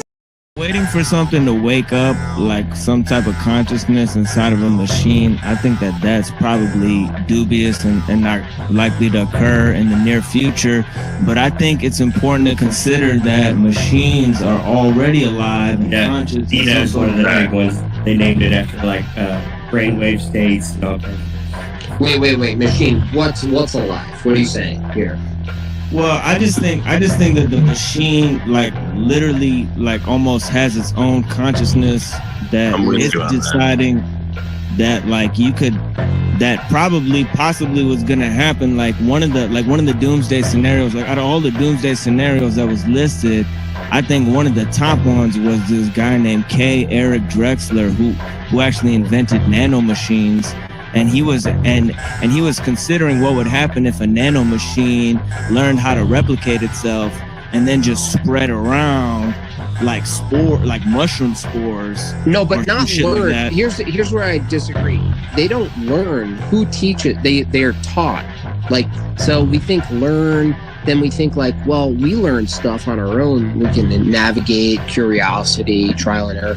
But all these machines you're referring to are all input-based. So it's always the human. It's either you or me or Drew or EBT or Sideways Guy giving the technology its inputs. And so I feel like you're running away a little bit romantically with this concept of a machine learning as opposed to the machine doing tasks that the human being beforehand gives it the task. It gives it its input. So, you know, I wouldn't grant that much that the machine doesn't run away. It was some kind of organic. It was an organic thing that was kind of manipulated. Well, I'm not like saying the like a kind of itself. Well, I don't think the machine itself does it per se, but I think like it's like how you would say like society has its own goals and aspirations. Like if a bunch of humans get together and they form a society, then in a certain sense, the rules of the society supersede the rules of the individuals. And you could look at the society or a civilization as a thing that's guiding the individual humans. So there's a higher level process that's guiding a lower level process. And I think that that's what technology is on human civilization at this point. I think like technology is guiding human civilization, or technological innovation is guiding human civilization to such an extent where the technological system is actually like a higher order above human society, and it's actually imposing an order upon human society at this point. Yeah, I actually agree. I've talked about this before where like a shovel, let's start with like something simple like a shovel. We made a technology to aid our goal, but the shovel never made a prescription. It didn't collect data and say, by the way, Jim Bob, you should dig a ditch this way or don't dig a ditch. But we're getting to the point where the cell phone, which is an extrapolation of the shovel, is now giving prescriptives, like goal-oriented prescriptives based on its ability to crunch data that you can't crunch, that you and I both admit we can't crunch the data that a computer can, that our phone can. And so we're at this weird impasse where the tech that we're creating is not necessarily aiding our goals, but it's now at the point where it can tell us our goals, which is a huge shift. It's subtle from the outset, but it's curating. It's curating. It's curating. Yeah. It is. It's curating. Yes, like people are going fucking places because they have a car, or because Google Maps tells them like there's places to fucking go. Like it's not just like the guidance program, like NASA. Yeah. So it's like the machine is actually telling you where to go, and actually at this point it's a sexual selector because it's deciding who you meet, what kind of social groups are organized. So actually the machine is actually a sexual selector at this point. So I think that. So how do you know it's lying then? I mean, I think it's lying. I agree with you, but how do you know it's lying? Well, I just think it's a play on the very term of artifice itself. Oh, okay. I think if you look at like, like what I wanted to talk about was the term Aristotle, because Aristotle says like the highest form of like happiness is like a thinking about thinking, and I thought like that's evil. Like thinking about thinking is evil. Like that's actually a self-masturbatory, like a self-masturbatory like state of doom, you know.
Science, internal science, internal science, internal science, internal science, internal science, internal science, internal science, internal science, internal science, internal science, internal science, internal science, internal science.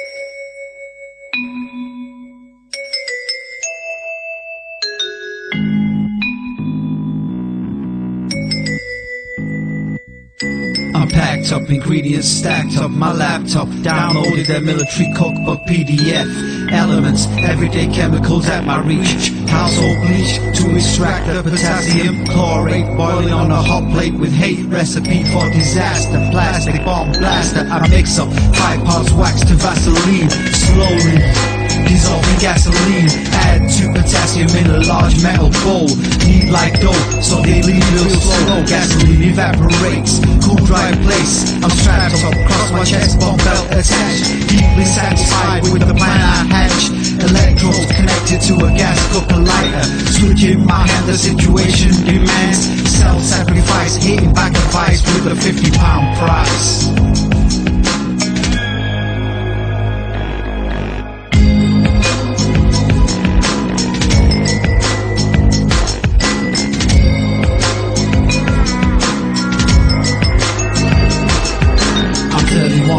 But the hurt is gone, gonna build a dirty bomb. Use this privilege and education.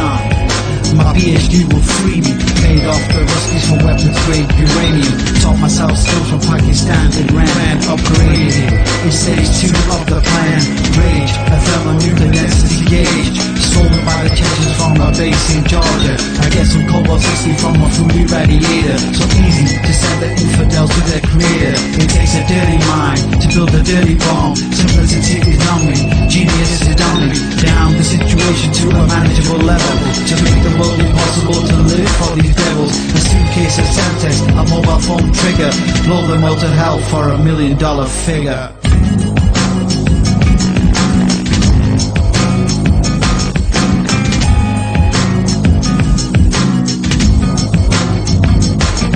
I insist, I'm a legitimate scientist, paid by the government with your finances. I got a private room in the White House suite, so I can develop according to presidential brief.